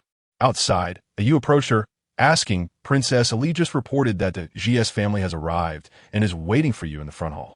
I was concerned you hadn't finished the leg massage, so I had them wait." Luo Lan nodded, "Very well. The Ji has sustained significant trauma and likely does not recognize his family. We cannot ascertain their authenticity, so let us delay their meeting until I can verify the truth." You looked at her, puzzled. Could there really be a falsehood? With a light laugh, Luo Lan shook her head, better safe than sorry, after all. Although De Ji has only been here for 2 days, it is evident that he hails from a prestigious family. As for the reason behind his injuries, we shall wait until he regains his memory to uncover the truth. However, even with her exceptional medical skills, there is little she can do to aid in this matter. This visit to the restroom marks the most liberating experience for Lung Yu in 3 years. His feelings for Luo Lan encompass not only affection, but also deep gratitude. Reflecting on this woman who selflessly cares for him, he has completely abandoned his previous thoughts of despair, instead nurturing a hope to stand again and possess the strength to protect her. She assisted him to the bed and instructed gently, "You should rest for a while." I will check on the GS family in the front hall and return to bring you some food. Please go ahead. Do not worry about me, he replied, understanding the multitude of responsibilities she bears. The vast royal residence, coupled with her rejuvenation clinic, presents her with countless tasks, and he feels a pang of sympathy for her burdens. Luo Lan playfully pressed her finger against his nose, a mischievous smile gracing her lips before turning to leave. In the main hall of the Yu Wangfu, two middle-aged individuals, a man and a woman, were seated, several maids standing beside them, their gifts laid out on the floor. Upon Luo Lan's entrance, they promptly rose to pay their respects. Your Highness, the woman, Lu Mei, stepped forward to introduce, this is De Ji's father, and this is his mother. Observing the elegantly attired couple, there is no doubt they are indeed De Ji's parents. Luo Lan nodded at them, gesturing for them to take their seats. Akai, please serve tea. The middle-aged woman, her eyes glistening with unshed tears, waved her hand gratefully. Thank you, Your Highness. Earlier, these two young ladies came to the inn looking for us, claiming they had news of Tong Heir, so we hurried here. Where is Tong Heir? May we see him? Seeing the mother's anxious demeanor, Luo Lan sighed softly. The child you refer to as Tong Heir is the one we call De Ji, but he may not recognize you. Why? The woman and man exchanged incredulous glances. What has happened to Tong Heir? How could he not recognize us? What transpired? Luo Lan raised her hand to calm them. Please do not rush. May I first inquire where you are from? Why did De Ji, or Tong Heir as you call him, come to the capital? Moreover, he encountered me only after sustaining grave injuries. Upon hearing this, both the man and woman rose in alarm, gazing at her in disbelief. What has happened to Tong Heir? How did he get hurt? Noticing the couple's distress, Luo Lan reassured them once more, please do not be alarmed. He is safe now. But could you first answer my questions? The couple, having heard her words, finally settled down, though their anxiety remained palpable. It was essential for her to gather information. A child as old as De Ji would not simply leave home without reason. The woman sighed before recounting the events that led to their current situation in a fragmented manner. It turns out that they hail from a Zhang family situated over 100 miles from the capital city of Jing. De Ji's family possesses several shops in Ducheng, making them one of the prominent families in the area with a prosperous financial standing. This affluence has led to De Ji being pampered since childhood. He has long expressed a desire to learn martial arts. However, his father, concerned for his health and hoping that De Ji would eventually take over the family business, has consistently denied him this aspiration. Just a month ago, he left a letter for his family, declaring his intention to venture into the world and seek a master of high renown to teach him. Subsequently, his family began a search, plastering missing person notices everywhere. After a month of searching, they finally located him here. Upon hearing their account, Luo Lan could only manage a wry smile. From your description, it is clear why De Ji was injured. He must have been trying to play the hero, engaging in a brawl and sustaining such injuries. However, rest assured, he is now out of danger, albeit suffering from a severe head injury that has caused him to forget you all. Chapter 66. The origins of ambition. Upon hearing her words, the woman suddenly felt tears welling in her eyes, whispering, Your Highness, during this time, spent searching for Tong. We have dispatched numerous individuals, nearly covering half of the Great Ning Kingdom. We even contemplated searching in the bandit dens. We truly did not expect him to come to the capital. With that, she abruptly rose and respectfully bowed to Luo Lan, saying, Thank you, Your Highness, for rescuing Tonger. Where is he? I miss him dearly. As she spoke, the woman began to sob. Luo Lan quickly turned to Lu Mei and instructed, Please fetch De Ji. Just as Lu Mei was about to depart, Xiao Ji called out from the doorway, Sister, De Ji is here. Everyone turned to see De Ji, and the man and woman rushed towards him, enveloping him in their embrace without hesitation. Tonger, we have finally found you. Your father and mother were almost driven to despair. Yet, De Ji forcefully pushed them away and swiftly hid behind Luo Lan, appearing timid as he murmured, Sister, who are they? I don't recognize them. Are they bad people? Luo Lan chuckled softly, unable to suppress her amusement. She gently pulled him from behind her and patted his shoulder. De Ji, these are your parents. You may not remember them now, but when you return home, you will surely recall them. No, I don't want them. I don't want to leave my sister, he replied, retreating once more behind Luo Lan. His mother attempted to approach him, but he brushed her hand away, exclaiming, "Don't touch me. I want to go with you." Seeing De Ji's pitiable demeanor, Luo Lan felt a pang of sympathy for his parents. "Mr. Zhang, Mrs. Zhang, it seems De Ji is unable to accept you at the moment.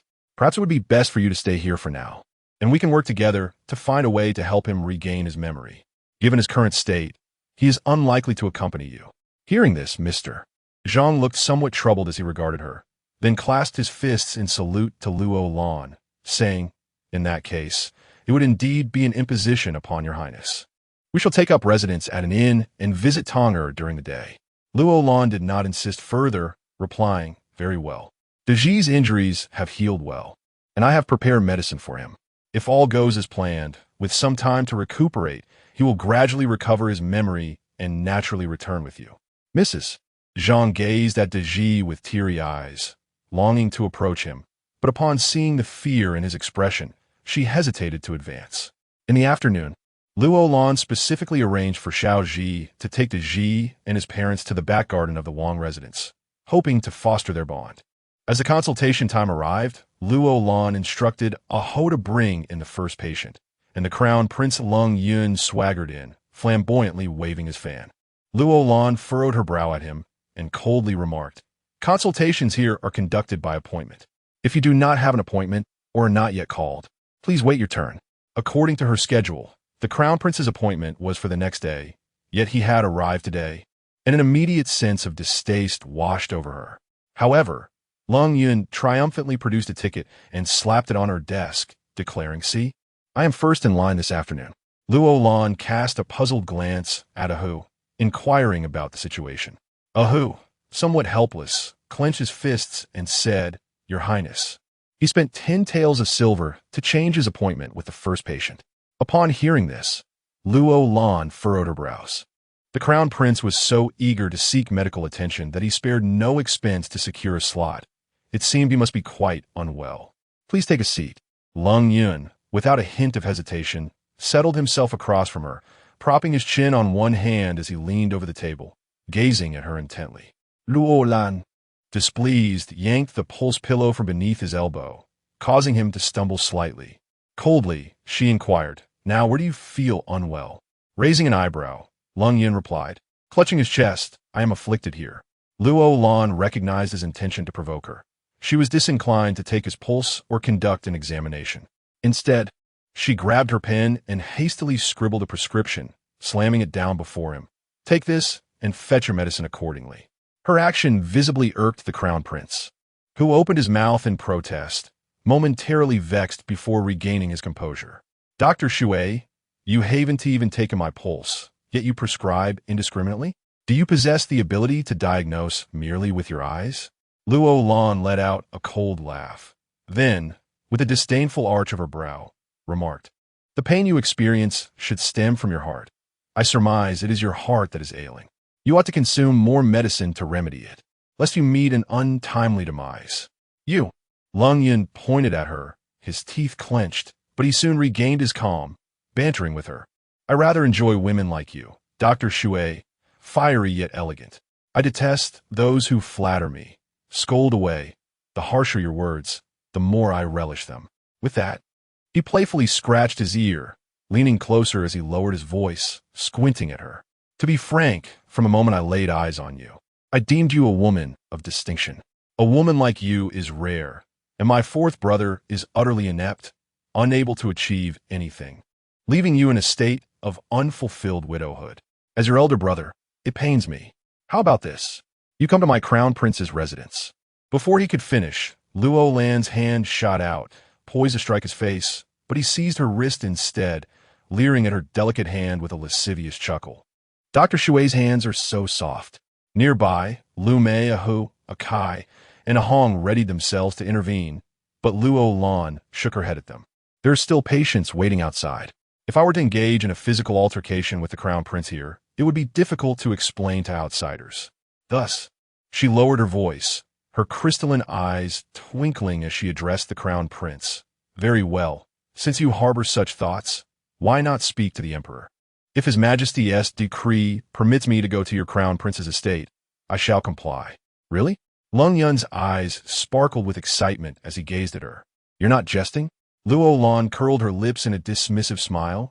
Why would I joke? If I could go to the crown prince's residence, I wouldn't have to toil so hard in this clinic for silver. This is a dream many women would covet. With that, she lowered her voice, flashing him a cunning smile. I await your good news. Upon hearing those words, Lung Yun could not contain his delight, a broad smile spreading across his face as he proudly waved his folding fan and rose to his feet. He softly uttered to Luo Lan, await my good news. With that, he swiftly departed, filled with self-satisfaction. If Lung Yu's woman were to enter his princely residence, it would indeed bring honor to his deceased mother. Observing his retreating figure, Luo Lan shook her head in disdain. This debauched prince was evidently lacking in ambition and integrity. Such a person hardly deserved to hold the title of prince. Once he had left, Lu Mei approached, her expression tinged with concern as she inquired, Your Highness, what if he truly seeks out the emperor, and the emperor issues a decree? Chapter 67. The malicious intent of the dog Prince Luo Lan gazed at her, unable to suppress a laugh. Are you as dim-witted as that dog, Prince? Even if our Lord Yu is currently out of favor, the emperor would never be foolish enough to send his princess to the prince's residence. It is utterly illogical and unjust. If the emperor were to issue such a decree, he would surely become the laughingstock of the populace. Upon hearing this, Lu Mei nodded in understanding. So, the dog prince doesn't truly harbor feelings for the princess? Is he genuinely seeking the emperor's favor? Luo Lan shrugged, raising an eyebrow with a hint of exasperation. If he were to do so, it merely attests to his simplicity and brutishness. In truth, I believe he is merely leveraging his status as the prince, reveling in the idea of coveting what others cherish. Ahong interjected coldly. If this dog prince dares to confront the emperor, he will undoubtedly face the emperor's scorn. He deserves to be reprimanded severely. Akai joined in, shaking her fist. Indeed, it would be best for him to face a most dreadful end, leaving him with no place to be buried. Luo Lan couldn't help but chuckle softly, realizing that these individuals harbored disdain for the dog prince due to his frivolous demeanor and lack of self-respect. As they conversed, Aho ushered in the second patient, and everyone reverted to their usual work routine. After leaving the Yu prince's residence, Lung Yun eagerly prepared to enter the palace. Xiao Zhuzi walked alongside him, cautioning, Your Highness, do you truly intend to seek an audience with the emperor? Indeed, the prince affirmed without hesitation. This woman is mine to claim. But, isn't that inappropriate? She is the princess of Yu. What's it to you? He shot a glare at Xiao Zhuzi. What Lung Yu possesses, I must have. Xiao Zhuzi timidly suggested, Your Highness, perhaps you should consult with Grand Minister Wu? Did he not advise you to seek his counsel before undertaking any actions? Silence. Lung Yun halted abruptly, casting a stern look at Xiao Zhuzi. For years, he has orchestrated everything for me, but this time I shall not heed his advice. If you mention him again, be gone. With that, he swiftly entered the carriage, urging the driver to depart, leaving Xiao Zhuzi scurrying after him. Wait for me. I haven't gotten in yet. Lung Yun lifted the curtain of the carriage and waved dismissively. You may walk back. Should you provoke this prince again, I shall have you thrown outside the city. Having uttered these words, he triumphantly lowered the curtain and instructed the driver to the palace. The driver nodded and cracked his whip, steering the carriage toward the imperial palace. The Grand Minister Wu, mentioned earlier by Xiao Zhuzi, is Wu Yuanzhang, a man of considerable power in the current court, and is also Lung Yun's maternal grandfather, the late empress's father. Lung Yun's ability to secure his position as crown prince is largely attributed to the influence of Grand Minister Wu and his uncle, Wu Hong. Wu Hong, in turn, is the formidable general of the Great Ning Kingdom, holding a prestigious second-rank position, second only to the national protector, Liu Dekang. It is precisely because of the support he receives from those behind him that he dares to act with such impunity in the capital. The court is well aware that the Wu family's status and power have been amassed over many years. Had it not been for the untimely demise of the empress, the Wu family would undoubtedly hold unrivaled dominance. This is also the reason why Lung Yun feels emboldened to act without restraint. Throughout his life, He has always obtained whatever he desired. In his youth, he was favored by the empress, and as he grew older, he was cherished by his maternal grandfather and uncles. His future path has been meticulously paved by his grandfather, awaiting the day when he ascends to the throne after the emperor's passing, inheriting the empire, with beauty and opulence at his command. Each time he contemplates these prospects, his heart swells with joy. The woman named Shui Luolan is the most unconventional he has ever encountered, the only one who does not regard him, the future emperor, with any reverence. Even if she is the wife of Prince Yu, what does it matter? Their union is merely a formality. Consummation is an impossibility. Such a woman, marrying that invalid, would indeed be a tragic waste. Were it not for her fierce temperament, he might have even considered abducting her from the Prince U.S. residence, which, after all, is already a shadow of its former self, teetering on the brink of collapse. With these thoughts swirling in his mind, he made his way to the emperor's study, where, barring any unforeseen circumstances, his father would typically be found during the day. At that moment, the emperor was engaged in conversation with Duke Liu Dekhang. Upon entering, Duke Liu announced, "Your Majesty, the crown prince seeks an audience." The emperor's brow furrowed slightly. Then he addressed Liu Dekhang, saying, "Lord Liu, you may return for now. This matter can be discussed later." Liu Dekhang, though in his 70s, appeared as vigorous as any youth. Among the princes, he had always regarded Lung Yu with the greatest favor, yet he never anticipated that he would resort to such regicide. This realization filled him with regret.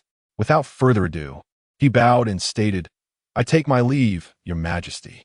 At the entrance of the study, he encountered the crown prince, merely nodding in acknowledgement without pausing to pay respects. He felt deep sorrow for Lung Yun's actions. He had come today to expose the crown prince's misdeeds to the emperor. Unfazed by Liu Dechang's cold demeanor, Lung Yun approached the emperor with excitement, bowing deeply. "Your humble son pays his respects to the emperor." The emperor, seated behind the dragon desk, nodded and gestured for him to rise. "Stand up straight," he commanded. Lung Yun straightened and stepped closer, grinning as he gazed at his father. "Father, I have a request today, and I hope you'll grant it." The emperor furrowed his brow, eyeing him warily. "Speak." After a moment's hesitation, recalling that he could not state his intention outright, lest his father refuse, he devised a clever rationale. Clearing his throat, he began, "It is as such within my residence. There are a total of 7 consorts, yet none have borne a royal heir. I am quite anxious. Recently, I have heard that the wife of Prince Yu, Shui Luolan, possesses remarkable medical skills. I was wondering if the emperor could decree that she spend some time at the crown prince's residence to tend to the ailments of the women in my household." Upon hearing his words, the emperor's expression turned frosty. He regarded Lung Yun, fully aware of his intentions. It seems he has once again succumbed to his penchant for coveting what belongs to others. However, he did not expose him. Instead, he directly stated, "I have heard that Princess Yu has established a medical clinic in the Yu Palace. Why must she come to your residence for treatment? If she refuses, His Majesty cannot compel her." The emperor, feeling a sense of urgency, replied, "Your Imperial Highness, the women in the crown prince's residence are unable to bear children. If this matter were to leak, it would bring disgrace upon the royal family. Hence, I thought it prudent to invite her personally, as this might mitigate any gossip. Should she agree, I hope she might remain." "Preposterous!" The emperor suddenly erupted in anger, his complexion darkening. Observing his father's fury, the crown prince lowered his head and muttered to himself, "After all, Cold Yu is on the brink of death, and since they have not consummated their union, it would be better to offer her to me. I could find several women to attend to my needs." Chapter 68. The Compulsion of Satisfaction Enough. The emperor's countenance shifted between shades of green and white as he pointed an accusing finger at Lung Yun, his voice a thunderous growl. "Have you truly succumbed to such lustful folly, desiring even your 4th brother's woman? I have received memorials seeking your impeachment, and yet you show no sign of contrition. What of your transgressions against the common folk?" At the mention of this matter, Lung Yun was momentarily taken aback, quickly kneeling and shaking his head. "Your Majesty, I beseech you to discern the truth. That woman sought me out, wishing to cultivate a rapport. I did not force her into anything. And what of her husband and child? who have met with untimely deaths. The emperor's voice cut through the air, and Lung Yun's heart quickened with disquiet. This affair had been conducted with utmost secrecy. How had it reached his father's ears? He hesitated before hastily offering an explanation. Your Majesty, please temper your anger.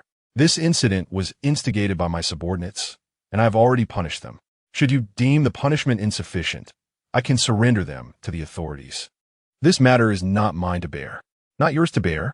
The emperor clutched his heaving chest, gasping for breath as he fixed his gaze upon him. Do you dare assert your innocence? Without your express permission, would your court dare commit such heinous acts? Moreover, your women take what they desire from the streets without recompense, leaving the commoners to lament their plight. Are you unaware of this? Upon hearing these words, the crown prince furrowed his brow, realizing he had been oblivious to this situation. It seemed these women were abusing their influence. He shook his head vigorously. I truly was not aware of this matter. I shall return and discipline these women, ensuring they learn their lesson and return all that they have taken. I implore you, Father, do not be angered. The emperor exhaled sharply, closing his eyes momentarily before waving him away. Depart. I do not wish to receive any further memorials regarding your misdeeds among the populace. Should this continue. He paused, halting the words that threatened to escape his lips. To declare the revocation of his crown prince title would surely bring forth Wu Yuanzhang and Wu Hong to plead on his behalf. He was not prepared to shatter this delicate fade just yet. Lung Yun, having lost his earlier bravado, bowed respectfully and murmured, I take my leave. Returning home, he found himself not only devoid of the emperor's favor, but also subjected to a scathing reprimand. Anger surged within him as he unleashed it upon the women of his household, condemning them to kneel for 3 days without sustenance. As for the woman he had taken from the common folk, she was confined to a solitary chamber, intended for his sole pleasure once she had been subdued. His interest in her was ignited by her striking beauty. Though her temperament was somewhat obstinate, it was precisely this quality that captivated him. However, days had passed since her arrival at his estate, and he had yet to claim her. Contemplating her, he found himself irresistibly drawn to her chamber once more. With the emperor now aware of the situation, he feared that if he did not secure her soon, further inquiries might arise, and should she speak indiscriminately, he would find himself at a loss for explanations. At that moment, the woman sat at the edge of her bed, startled by the sound of the door opening. Instinctively retreating further into the bedclothes, Ling Yin commanded his guards to stand watch at the door. Once he had closed it and secured the lock, he turned to face the woman before him, hands clasped behind his back. He was not one to impose his will upon others. Yet he found himself increasingly weary of the women in the residence, who spent their days consumed by jealousy and vanity. Observing the woman before him, trembling like a frightened little rabbit, Ling Yun clicked his tongue in mockery. Ah, my dear beauty, have you come to terms with your predicament after all these days? Rather than weeping and wailing, why not yield to me, the crown prince? I assure you, I can provide you with a life of luxury and indulgence. The woman, her lips pressed tightly together in apprehension, shot him a wary glance. What have you done to my husband and child? Where are they? Ah, your husband and child. Ling Yun's eyes glinted mischievously. They are quite well. I have provided your husband with some silver, permitting him to take another wife, ensuring he will care for your child. You need not worry. Impossible. The woman shook her head frantically. He would never agree to that. I beg you, you are the crown prince. There are countless women who would desire you. Please spare me. My child is still so young. I implore you. Ling Yun approached her slowly, his expression hardening. To be favored by me is a privilege, and you think you can enter my chamber and simply leave unscathed? You are sorely mistaken. With that, he ripped off his outer garment and threw it to the ground. The woman instinctively wrapped her arms around herself, shaking her head vigorously. No, don't come any closer. Ignoring her protest, Ling Yun stepped forward, snatching the blanket from her, and leaned over her, his gaze fixed intently upon her tear-streaked face. If you submit to me just once, I shall release you. The woman faltered at his words, having been imprisoned for over 10 days. She longed for her child, her husband, her home. She could not fathom why this prince, surrounded by countless women, had chosen her, a mere country girl. Regret washed over her. She should never have ventured into the woods that day to gather fodder, nor should she have intervened when she saw him with that little rabbit. But it was too late to ponder such things now. He was the crown prince, destined to be emperor. If he desired her, he could acquire whatever he wished, even the stars from the heavens. Seeing her silence, Ling Yun continued, "If you refuse, prepare to receive the bodies of your husband and child." "No," the woman erupted in a fit of desperation. "Please do not harm them. As long as they are unharmed, you may do as you wish." As she squeezed her eyes shut, Ling Yun stepped closer, a sense of triumph swelling within him. The woman's tears flowed down her cheeks, yet they did not elicit the slightest sympathy from him. She surrendered all resistance, silently weeping as he pushed her onto the bed, methodically stripping away her garments. After the storm had passed, the woman curled into a corner, pleading, "You have taken what you desired. I beg you, let me return home." As Ling Yun fastened the buttons of his clothing, a smug smile played upon his lips. "Return? What purpose would that serve? To speak frankly, your man has already departed the capital with your child, presumably traveling far beyond reach. They have abandoned you, and any pursuit would be futile." Upon hearing this, tears streamed down the woman's face as she shook her head repeatedly, insisting, "It cannot be true. It cannot be true. I refuse to believe it." Whether you believe it or not, Ling Yun donned his shoes and cast a sidelong glance back at her. "You might as well reside here comfortably, taking advantage of the interest this prince still holds in you. It would be prudent to secure some benefits while you can." With that, before departing, he coldly added, "I shall bestow upon you a reward. I will be staying here tonight, so do not entertain thoughts of leaving this chamber." How could he allow her to escape? The earlier intimacy had only heightened his possessiveness, and witnessing her tear-streaked, pitiful visage had only intensified his desire. Compared to those women who fawned over him, she possessed a unique allure that he had yet to fully savor. Why would he let her go? Moreover, if she were to discover that her man and child were deceased, she would likely descend into madness, spreading her grievances far and wide. At this crucial moment, he preferred to avoid any disturbances. It was far better to keep her within the estate, allowing for both enjoyment and the avoidance of unnecessary complications. Chapter 69. Where one falls, one sits in the late autumn. The room, illuminated by the sun, remained warm and inviting. Bathed in the morning light, Luo Lan pushed open the door, wheeling a chair as she stood before Lung Yu, her eyes sparkling with delight. Having heard of the wheelchair she had crafted for him, witnessing it in reality stirred a profound excitement within him. The usually aloof man found himself deeply moved by her thoughtful gesture, unsure of how to respond. Luo Lan bit her lip, her smile illuminating her face, evoking a sensation akin to a gentle spring breeze for him. "What do you think?" she asked, her eyes twinkling as she patted the wheelchair. "Let it serve as your legs for the time being. Now, shall we give it a try?" Upon hearing her words, he nodded eagerly, his excitement resembling that of a child who had just received a cherished toy. Stabilizing the wheelchair, Luo Lan moved closer, slipping her hands beneath his arms and winking at him. "Support me, and I shall take you out to bask in the sun." The phrase basking in the sun felt foreign to him. It had been 3 years since he last experienced sunlight. He nodded seriously, brimming with anticipation, one arm draped over her shoulder. With one hand on his waist and the other gripping his arm, she rallied him as she had each time they ventured to the restroom together. 1, 2, 3, lift. Under her guidance, he awkwardly stood, his legs still weak. Nevertheless, Luo Lan reassured him that signs of vitality were emerging in his legs. If this continued, he would regain sensation within a month. Her words were a beacon of hope, each utterance etched in his heart. Perhaps he was lost in thought, or perhaps she had been careless. Luo Lan felt her feet slip, and with a startled gasp, they both tumbled to the ground. Yet, remarkably, she felt no pain from the fall. In that fleeting moment, he had caught her with his hands. Concern etched on his face as he looked at her. He asked, "Luo Lan, are you all right?" Relieved, she shook her head. "I'm fine." However, she soon realized she was seated in his lap, his arms pinned beneath her. Feeling a bit embarrassed, she shifted slightly. "Did I hurt you?"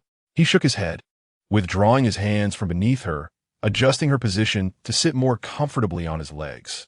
"You forget, my legs have no sensation. I cannot feel pain." As long as you are unhurt, that is all that matters.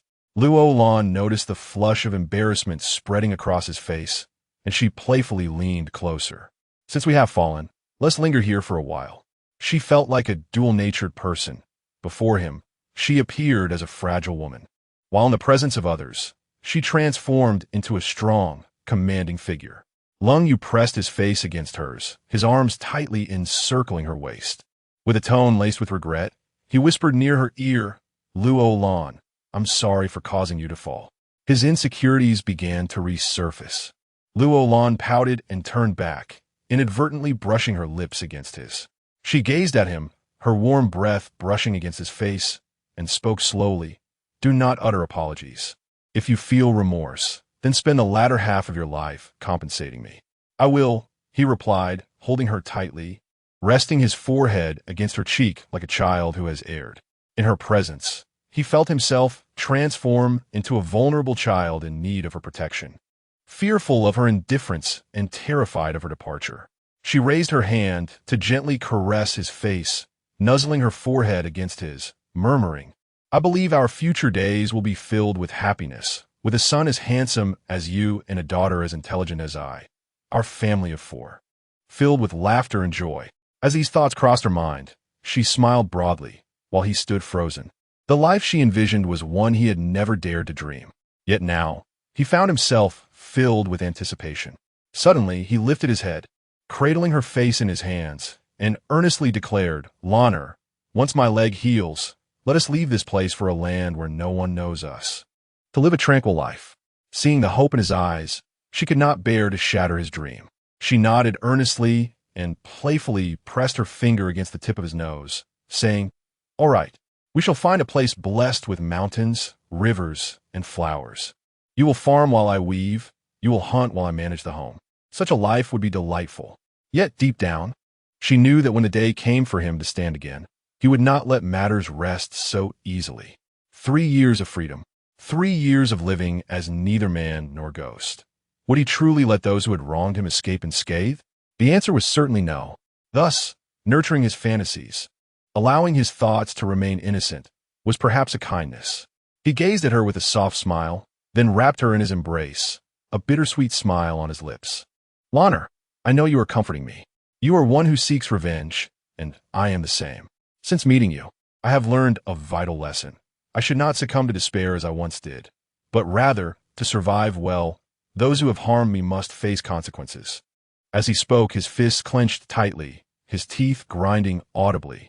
She gently stroked his chest, whispering, "Lung Yu, you may harbor hatred in your heart, but do not allow it to dictate your life. You may seek vengeance against those who have wronged you, but first, you must clear your name. Do not resort to foolish methods. Let the people of Daning know that you, Lung Yu, are not a patricide." Though she was unaware of the reasons behind his confrontation with his father, she believed his words. If he claimed to be wronged, then it must be so. Suddenly, Lung Yu leaned closer, looking intently at her. "Lanner, you are a healer. You possess knowledge. Tell me, is there something that can induce hallucinations, something to drink, smell, or eat, that makes one perceive another as a beast, so that when they smile at you, you feel as though they might open their jaws wide to devour you, compelling you to strike them down?" With her gaze cast downwards, Luo Lan contemplated for a moment. In the modern world, numerous substances exist that could disturb one's senses. Yet in this insular ancient era, what could possibly possess such an effect? After a brief pause, she suddenly lifted her head to look at him. "There exists a flower known as mandragora. Its roots, stems, blossoms, leaves, and even its seeds are all toxic.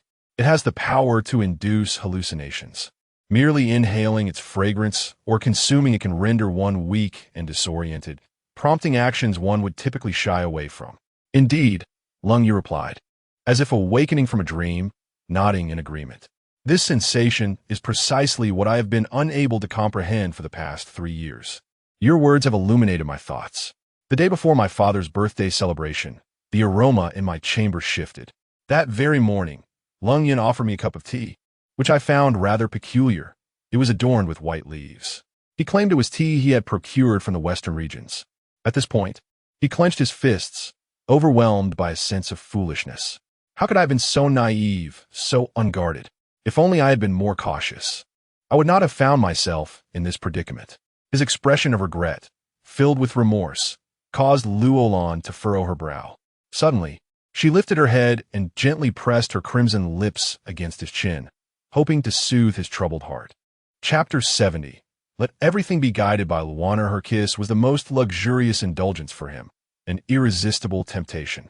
Her luscious, fragrant lips enveloped him, allowing him to forget everything. In those moments, he felt like a truly normal man. He experienced the thoughts and reactions of an ordinary man, holding her close and kissing her passionately. He was grateful that she did not mind his physical imperfections and appreciated that he could only offer her kisses. Their lips swiftly fused together, and in that instant, he felt an exhilarating warmth, as if the harsh winter had faded away, making way for the arrival of spring. After the kiss, she lay languidly in his embrace, her eyes gently closed, arms draped around his neck. He gazed down at her charming face, at her soft, inviting lips, and found himself utterly captivated. He held her tightly, his fingers tracing the delicate contours of her face, and, as he beheld her bashful expression, he leaned in once more to connect their lips. As their 4 petals of red lips intertwined, a rosy hue adorned her cheeks, reveling in the sweetness of the kiss. His lips danced upon hers, sometimes nibbling gently, at other times caressing and savoring. After a tender exchange, he gently pried open her lips, indulging in a unique taste that belonged solely to her. She reciprocated without hesitation, her sweet, succulent lips melding with his cooler ones. After a while, he whispered softly in her ear, "Luo, you are like the fragrant and sweet osmanthus cake, delightful to behold, yet unattainable." His tone was tinged with regret and longing, prompting her to teasingly inquire, "Have you ever tasted it before?" "No," he replied, shaking his head with pursed lips. "I have never held such expectations for anyone else. Only for you." His words rang true. Throughout those years, he had never envisioned himself falling for any woman, nor had he ever spared a second glance at another. Even when his father arranged a marriage for him, it had never occupied his thoughts.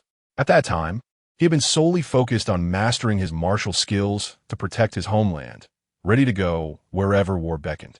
Upon hearing his words, she stifled a laugh, her giggles stirring something deep within him. He caressed her silky hair, exhaling slowly, his raspy voice breaking the silence. "Luo, I once harbored hatred for everyone and everything, resenting power and status, despising my own arrogance and recklessness, lamenting my gullibility. Yet, since meeting you, I feel as if the heavens have shown me mercy by bringing you into my life. Suddenly, I find myself wishing to thank those who have wronged me." "Why?" she asked, her brows furrowed in confusion as she looked at him. "Because, just as you said, if I were not confined to this bed, you would never have come to my side, and I would never have had the chance to possess someone who means so much to me." At this, he held her tightly, excitement and fervor etched on his face. She nestled in his embrace, akin to a small kitten, playfully nudging him. With an impish smile, she lifted her hand to lightly tap him, then tilted her head back to gaze at him. "Come, let us bask in the sunlight. Are you prepared to meet the servants of this household?" Upon hearing her words, Lung Yu visibly tensed. "Perhaps we should wait a moment?" "Why wait?" she replied, her eyes narrowing in a gentle smile as her delicate fingers lightly tapped the tip of his nose. "There is no need to delay. All the servants in our household have been retrained by me, and they are entirely different from those you encountered before. They will not only respect you, but will also hold you in high regard. I've instructed you to have them await you in the front hall. They ought to see what their master looks like." At this, he felt a rush of embarrassment, his face flushing.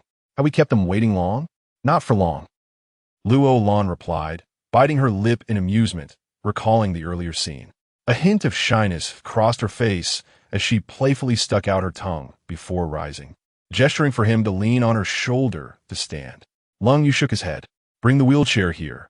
I will support myself and stand on my own." "Are you sure you can manage?" she asked, a touch of surprise in her voice, followed by, "Do you truly wish to try?" He nodded resolutely. "I'll give it a go. My legs may be immobile, but my arms have strength."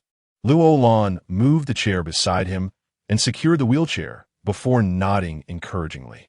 "All right, I will support you. Take your time." His brows knit tightly, as if he were undertaking an immensely significant challenge. He smiled faintly at Luo Lan, resting his hands on the armrests of the wheelchair, gritting his teeth as he exerted all his strength. Although she believed in his capability, Luo Lan instinctively reached out to protect him with her arm. With great effort, he clung to the chair and rose. Although he felt no sensation in his legs, he utilized the strength of his arms to lean his upper body against the wheelchair. Luo Lan hurriedly turned the wheelchair towards him and assisted him in sitting down. Once all was accomplished, he let out a long, relieved sigh. Luo Lan stood with her hands on her hips, beaming at him. You have managed to stand using your own arms." Lung Yu shook his head with a wry smile. "Please, no need for flattery. It was you who aided me. My legs feel like cotton, utterly devoid of sensation. Nonetheless, you have successfully seated yourself in the wheelchair, and from now on, you can venture out to enjoy the sunlight." As she spoke, she retrieved a blanket to drape over his legs and picked up a comb to tidy his hair. Then, she took a towel to wipe his face and hands. Chatting away. "Today is the first day you meet these servants. They are quite excited, and we must leave them with a good impression. I will fetch the new clothing I bought for you a few days ago, so you can change. It is chilly outside, so I will also get you a cloak to keep you warm." As she spoke, she produced a dark green long robe, assisting him in changing while continuing. "To ensure you can bask in the sunlight today, I have canceled my morning appointments. At noon, you shall dine in the front hall. From now on, you can live life as any ordinary person would." Upon hearing her words, Lung Yu furrowed his brow. "Lania, when my father decreed that I be confined to the Yu Wangfu indefinitely, I hoped my current condition would remain unknown to others." "I understand," Luo Lan replied as she fastened the last button on his attire. "You fear that signs of your improving health may attract unnecessary attention, particularly from that insufferable crown prince." He lifted his gaze to meet hers as she completed the fastening, then surveyed him from head to toe. "Now, that resembles the person I know, truly spirited." She draped a cloak over his shoulders, murmuring softly, "Rest assured, this morning, the gates of the manor are firmly shut. Outsiders will remain oblivious to the situation within. I am not afraid of him," he quickly clarified, anxious that Luo Lan might perceive him as timid. "I also know that your concern lies in the possibility of me encountering trouble." Standing behind him, she leaned slightly forward and whispered in his ear, "This is your home. There is nothing to fear. Are you ready?" After a moment's contemplation, he turned to her and nodded earnestly. "I will follow your lead, Lanner." Chapter 71. Finally stepping outside upon receiving his affirmative response, she gently urged him forward towards the door. As she opened it, she beheld a radiant rainbow following the rain, where 4 individuals stood at the threshold, their eyes brimming with anticipation. A slanting ray of sunlight filtered through the doorway, illuminating Cold Yu, who instinctively raised his hand to shield his eyes from the bright glare, an experience he had not dared to envision over the past 3 years. The sensation of sunlight was exquisite, and in this late autumn season, it enveloped him in warmth. Luo Lan adjusted the blanket draped over him, pursing her lips as she introduced the 4 individuals to Cold Yu. These are a Yu, a Ho, a Kai, and a Hong." Upon seeing Cold Yu, the 4 were momentarily taken aback. The paralyzed prince was entirely unlike the image they had conjured in their minds. They had presumed that after 3 years of confinement, he would appear vacant-eyed, pallid, disheveled, and dazed. However, the prince before them exuded vitality, with sharp brows and a clean, angular visage, his face sculpted with precision, flawless in its beauty. Aside from his somewhat pale complexion from prolonged absence of sunlight, he bore no signs of abnormality, radiating an undeniable air of authority that commanded respect.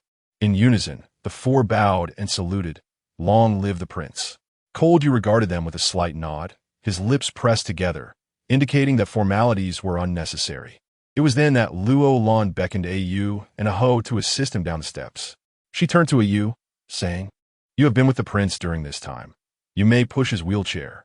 A Yu, taken aback by her words, hastily clasped his fists in gratitude, expressing his appreciation for the princess's kindness. After uttering his thanks, he positioned himself behind Cold Yu, firmly grasping the back of the wheelchair and exhaling deeply. Cold, you spoke softly. There is no need for tension. I have heard much about you from Lanner.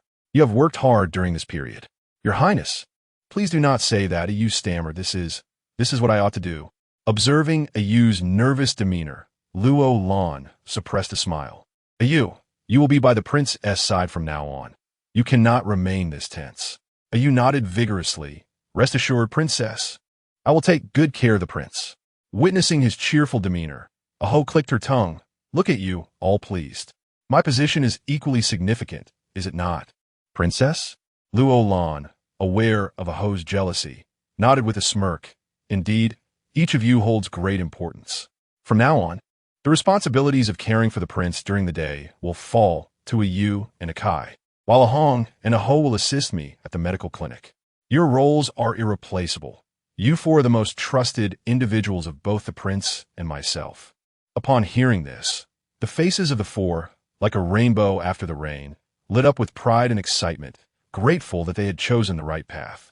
As the six of them entered the main hall, all the residents of the prince's mansion awaited them. Ayu pushed Cold Yu forward, and, among the onlookers, the most ecstatic were Xiao Ji and Ji, their eyes fixed intently on Cold Yu, sparkling with joy. Standing before everyone, Luo Lan spoke loudly. This is the master of the Yu Wangfu, Prince Yu. Since your arrival at the palace, you may not have seen him, and while you might have heard some things about him, I do not wish to conceal the truth from you. However, I want you to understand that what you have heard outside is not entirely accurate. Prince Yu will eventually clear his name. Nevertheless, given his current circumstances, I cannot permit you to speak of him to outsiders. Should anyone dare to defy my orders and spread rumors, do not blame me for my ruthlessness. Is that understood? Understood, the servants replied in unison. Cold Yu cast a glance at them before focusing his gaze on Xiao Ji, who was also looking at him. Nodding, he asked, You are Xiao Ji? Upon realizing that he knew his name, Xiao Ji felt a surge of excitement and glanced at Luo Lan, then vigorously nodded. Yes, I am Xiao Ji. I pay my respects to the prince. Cold Yu pursed his lips and shook his head. Why do you call Lan sister yet refer to me so formally? Noticing his stern expression and icy tone, Xiao Ji looked helplessly at Luo Lan. Lu Mei promptly nudged him, whispering, Call him brother-in-law. Is that acceptable? Xiao Ji gazed at Luo Lan with timid inquiry. Luo Lan nodded emphatically. Of course, you and Ji can address him that way. Hearing this, Ji, filled with excitement, bowed and exclaimed, Greetings, brother-in-law. You're truly handsome. Upon hearing Ji and Xiao Ji's words, a hint of color flushed Cold Yu's previously pale face. Luo Lan then introduced Lu Mei, a Li, a Gang, and the other servants in the household. Cold Yu's handsome, yet imposing visage made it difficult for the servants to meet his gaze. They bowed their heads and greeted him, wishing, Long live the prince. Only then did Luo Lan gesture for everyone to disperse. From now on, a Gang will serve as the steward of the Wangfu. For any matters, please consult him first. Remember what I just said, and now you may return to your tasks. Hearing this, a Gang stood there, somewhat bewildered. Your Highness, can I really do this? Luo Lan looked at him and nodded affirmatively. Of course you can. Your straightforward nature is what we need. Our Wangfu does not require cunning or scheming, just someone who knows their duties and cares for the household. A Gang was still in a daze, wondering how the Wangfei could trust him with such a responsibility, considering he had once sought to harm her. However, since the Wangfei placed her trust in him, he would not disappoint her or the prince. He quickly clasped his hands, bowed deeply, and said, Thank you for your kindness, Wangfei. I will not let you or the prince down. After Luo Lan nodded, she turned to Lu Mei. Today is a joyous occasion. Please have the kitchen prepare 2 extra dishes for lunch. Lu Mei promptly agreed. Yes, I will take care of it. As everyone dispersed, Luo Lan turned to Ji and asked, Have you been taking your medicine regularly? Yes. And do you have any memories of your parents? They're not my parents. Daji muttered under his breath, finding them somewhat bothersome as they cried incessantly upon seeing me, as if I were dead. Daji, do not speak nonsense. Luo Lan admonished him sternly, her brow furrowed. You simply do not remember them. Once your memories return, you shall not speak so. You must not be disrespectful to them. Hearing this, Daji lowered his head and nodded. I understand. I will listen to my sister. She then turned to Xiaoji, saying, "In the coming days, I will have Brother Ahu help you find a suitable academy. Your mother is busy and lacks the time to teach you. Your studies must not be delayed."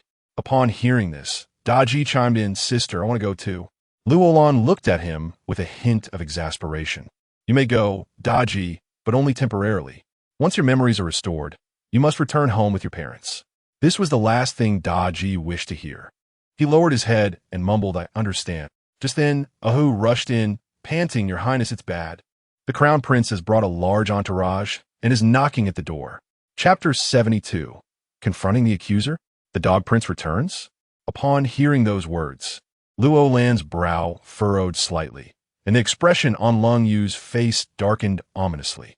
Luo Lan approached Lung Yu, her gaze softening, and gently bent down to speak to him. Why don't you take a moment to rest? I shall confront this Dog Prince."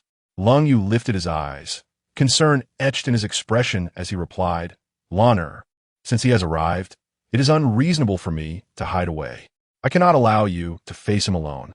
It is of no consequence." Luo Lan said with a delicate smile, "You will have your moment to confront him, but not now. At present, I am here to protect you, and I refuse to let a dog affect your mood." With that, her demeanor turned serious as she addressed you. "Take the prince back to rest." Then, to Aho, she instructed, "Open the door. I am curious to see what he wants this time." As she spoke, Lung Yu grasped her hand, worry lingering in his gaze. "Lan'er, please be cautious. Avoid direct conflict with him. He may not be fearsome himself, but those behind him are truly frightening." "I am aware. Do not fret," Luo Lan replied, her lips curving into a gentle smile. "Go rest for a while, and when I finish my tasks, we shall share lunch together." Though Lung Yu was deeply concerned for her safety, he recognized his current inability to confront the Dog Prince directly. Rather than causing further distress for Lan'er, he deemed it wiser to retreat. Thus, Ayu guided him towards the courtyard, while Aho proceeded to open the main door. As the door swung open, Lung Yun stormed in with a group of followers, exuding an imposing presence. Luo Lan remained seated in the main hall of the Yu Prince's residence.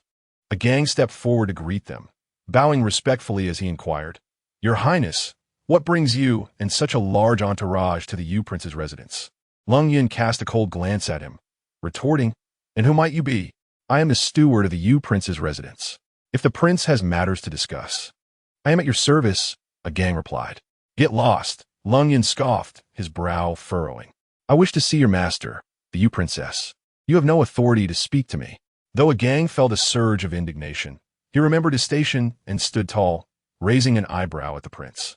He feigned respect as he stated, "There is no need to bring all these people to see our Yu Princess. Our residence is rather modest. Such a display may incite panic among our staff." Lung Yun dismissed him with a disdainful glance, shoving him aside as he strode confidently toward the main hall. Upon seeing Luo Lan, he unfurled the fan in his hand, waving it lightly while signaling his entourage to halt, and approached her leisurely. "You Princess, how tranquil is here." Luo Lan cast him a sidelong glance, her teacup still in hand, her brow slightly knitted as she disdainfully scoffed, "Is it not late autumn? Your Highness, do you find it warm?" Feeling somewhat embarrassed, Lung Yun glanced at his fan, closed it, and began to tap it against his palm while squinting at her. "You Princess, I have received reports from the common folk that you are practicing medicine without a license, using dubious concoctions to extort money, resulting in fatalities. Are you aware of your transgressions?" Upon hearing this, Luo Lan furrowed her brow, realizing that this Dog Prince had come to provoke her. She forcefully slammed her teacup onto the table, causing tea to splatter everywhere as she coldly regarded him, her voice icy. "Which of your eyes witnessed me extorting money? And who has perished as a result?" Cold Yun, unfazed, narrowed his eyes and replied leisurely, "Someone has gone to the Shuntian prefecture to drum up a grievance, and the prefect dares not confront you at the Yu Wangfu. Thus the matter has been brought to my attention. As the crown prince of the great Ning kingdom, it is my duty to intervene. Wouldn't you agree?" Luo Lan gazed at his distasteful visage and enunciated deliberately, "I see. So how does His Highness intend to handle this?" Noticing her tone had softened somewhat, Cold Yun raised an eyebrow and chuckled lightly. "The accuser went to Shuntian prefecture. You shall accompany me there for your trial. Oof. Luo Lan scoffed again. You are the crown prince. Do you not understand the royal protocols? Even if I were guilty, it is the emperor who should adjudicate, and the Ministry of Justice that should investigate. Who grants the Shuntian prefecture such authority? Is it you or the emperor? Taken aback, Cold Yunhenti anticipated that this woman was quite knowledgeable and difficult to deceive. He coughed lightly into his hand and replied, Such trivial matters need not trouble His Majesty. Allow me, the crown prince, to handle them. Should you wish to go to the Ministry of Justice, I can accommodate that as well. Luo Lan smirked as she regarded him, her voice steely. The crown prince seems to misunderstand the significance of the emperor's adjudication. I am the Yuan Fei, the emperor's daughter-in-law. Even if I were to commit an unforgivable offense, it is the emperor who should preside over the matter, not the crown prince.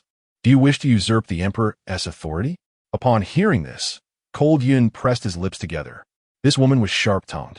He had initially intended to intimidate her and perhaps solicit her submission, but instead, she had derided him. Taking a couple of steps closer, he squinted at her. Water doctor, I'm not deceiving you. You have two paths before you. First, the Shuntian prefecture will report this matter to the court, leading to the emperor's adjudication. And the outcome will likely result in your transfer to the Ministry of Justice for punishment, which will not bode well for you. Second, you could yield to me, and when I ascend to the throne, I could bestow upon you the title of imperial concubine. What say you? Luo Lan let out a cold laugh and then beckoned him with her slender finger. Seeing her delicate hand making such an alluring gesture, Cold Yun's expression brightened as he moved closer. Luo Lan, with a tone both dismissive and stern, said softly, I, Shui Luolan, walk with integrity and am unafraid before the emperor. Yet you, as the crown prince, contemplate seizing your brother's wife. A person like you shall never sit upon the throne. Cold Yun had expected her to utter some words of submission, but instead, her reply was harsh. He glared at her, teeth clenched. Very well, since you are so obstinate, do not blame me. With that, he turned to his attendants and commanded coldly, Return and inform Lord Een that this matter must be reported to the court promptly. He turned to her once more, his eyes glinting with a lascivious intent as he gritted his teeth and declared, Physician Shui, the woman chosen by this prince is one who cannot be denied. If you fail to clarify this matter, simply yield to me, and I shall persuade my father to release you. With that proclamation, he gazed at her with self-satisfaction. Luo Lan arched her delicate brows in icy disdain and retorted with a mere 2 words, Dream on. With that, she called out loudly to Aho, See our guest out. Just as Lung Yun was about to swiftly depart, De Ji and Xiao Ji rushed over, their rapid pace nearly causing a collision. In that fleeting moment of their encounter, Lung Yun paused, a flicker of recognition washing over him. He had felt a sense of familiarity the last time he saw this foolish child, though he had dismissed it then. Upon seeing him again, that same sense of recognition returned. De Ji, upon spotting him, was momentarily taken aback, then timidly darted to stand before Luo Lan. Lung Yun glanced back at him, causing De Ji to lower his head in a flurry, muttering, Sister, that person is quite terrifying. De Ji is afraid. Chapter 73.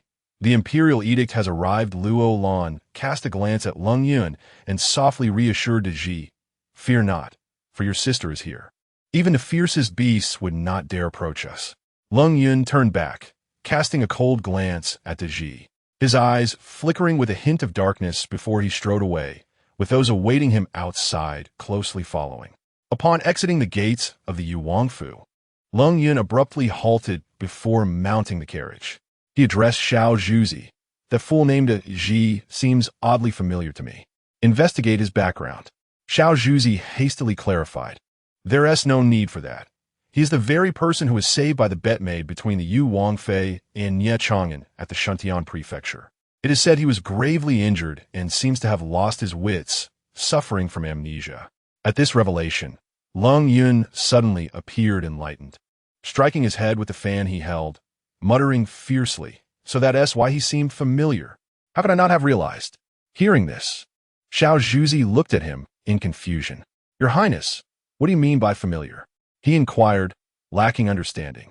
Lung Yun, lost in thought, squinted his eyes and pondered for a moment, Disregarding Xiao Zhuzi's question, and with a solemn expression, he swiftly boarded the carriage.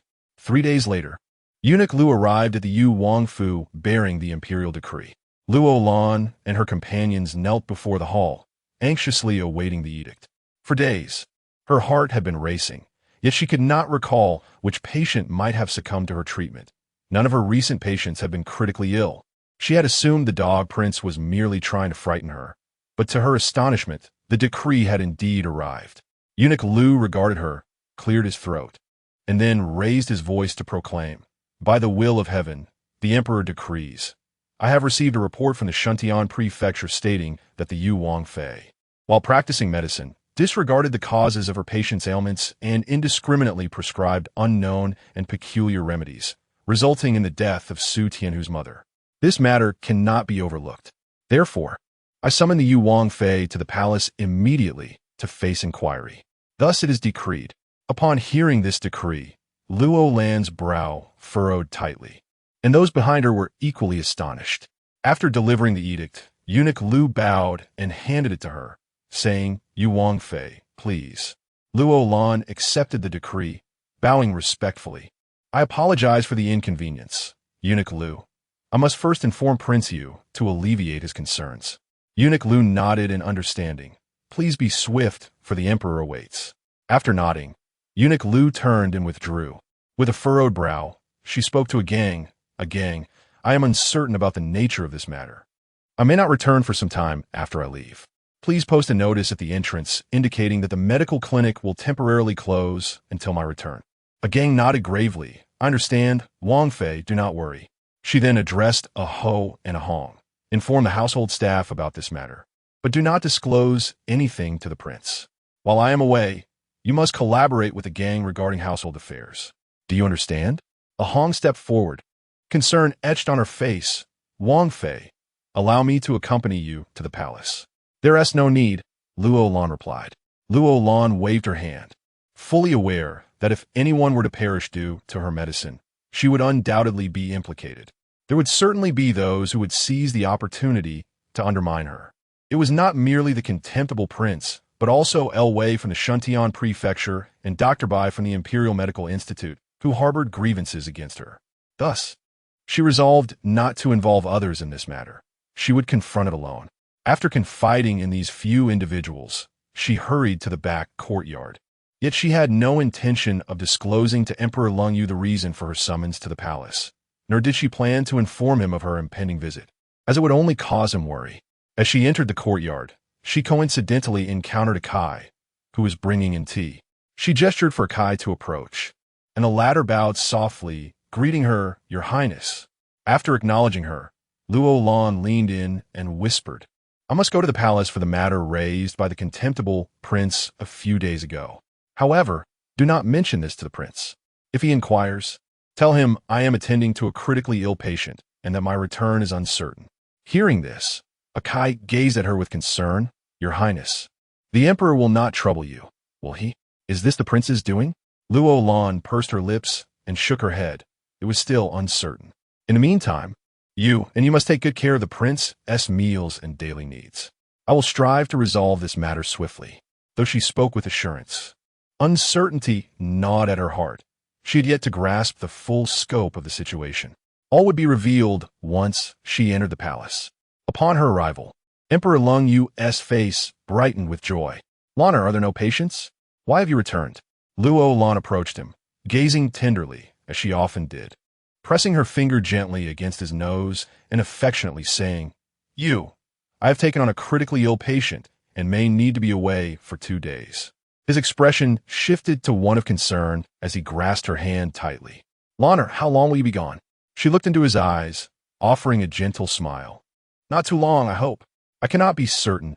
As a physician, I cannot stand idly by while someone is in need. This patient resides far from the capital, which may cause some delay. Then, you should take 2 more people with you." Lung Yu's face darkened as he tightly held her hand, kissing it tenderly, his demeanor one of reluctant separation. Luo Lan fought back tears as she caressed his face softly, murmuring, "I want to be gone long. In these days, you must take your medicine on time and heed you and Ahong's advice." Rest assured, Lung Yu gazed at her, nodding earnestly. I will certainly listen to you and wait for your return home. Observing his feigned strength, Luo Lan felt a swell of unspoken emotions. Were it not for the Emperor's summons, were it not for the pressing matters at hand, she would never leave his side. She still had acupuncture and massages to perform for him daily. Outside, Akai called for her. "Your Highness, it is getting late. We must depart." Luo Lan cast a glance outside, then lowered her head to place a gentle kiss on his forehead, whispering in his ear, "Wait for my return." With that, she swiftly turned and strode away. She dared not linger, fearing that even a moment's delay would bring her to tears. She also wished to avoid bidding him farewell, as she feared that once they said goodbye, they would never meet again. As she turned away, two streams of tears unexpectedly cascaded from the corners of Lung Yu's eyes. He understood in his heart that if it were not for a significant matter, Lan'er would not leave him. Ultimately, the Yu Wangfu was vulnerable and had drawn the attention of others. Nevertheless, he still believed that his Lan'er could manage the situation and return to him. Luo Lan entered the palace alone, following eunuch Lu along the expansive pathways of the imperial grounds. Her expression was grave, and an overwhelming sense of melancholy enveloped her. Regardless of whether she faced fierce winds or torrential rains, she resolved not to evade the challenges that lay ahead. This time, the Emperor summoned her to the imperial study. She had initially anticipated his wrath, but to her surprise, he appeared calm upon her arrival.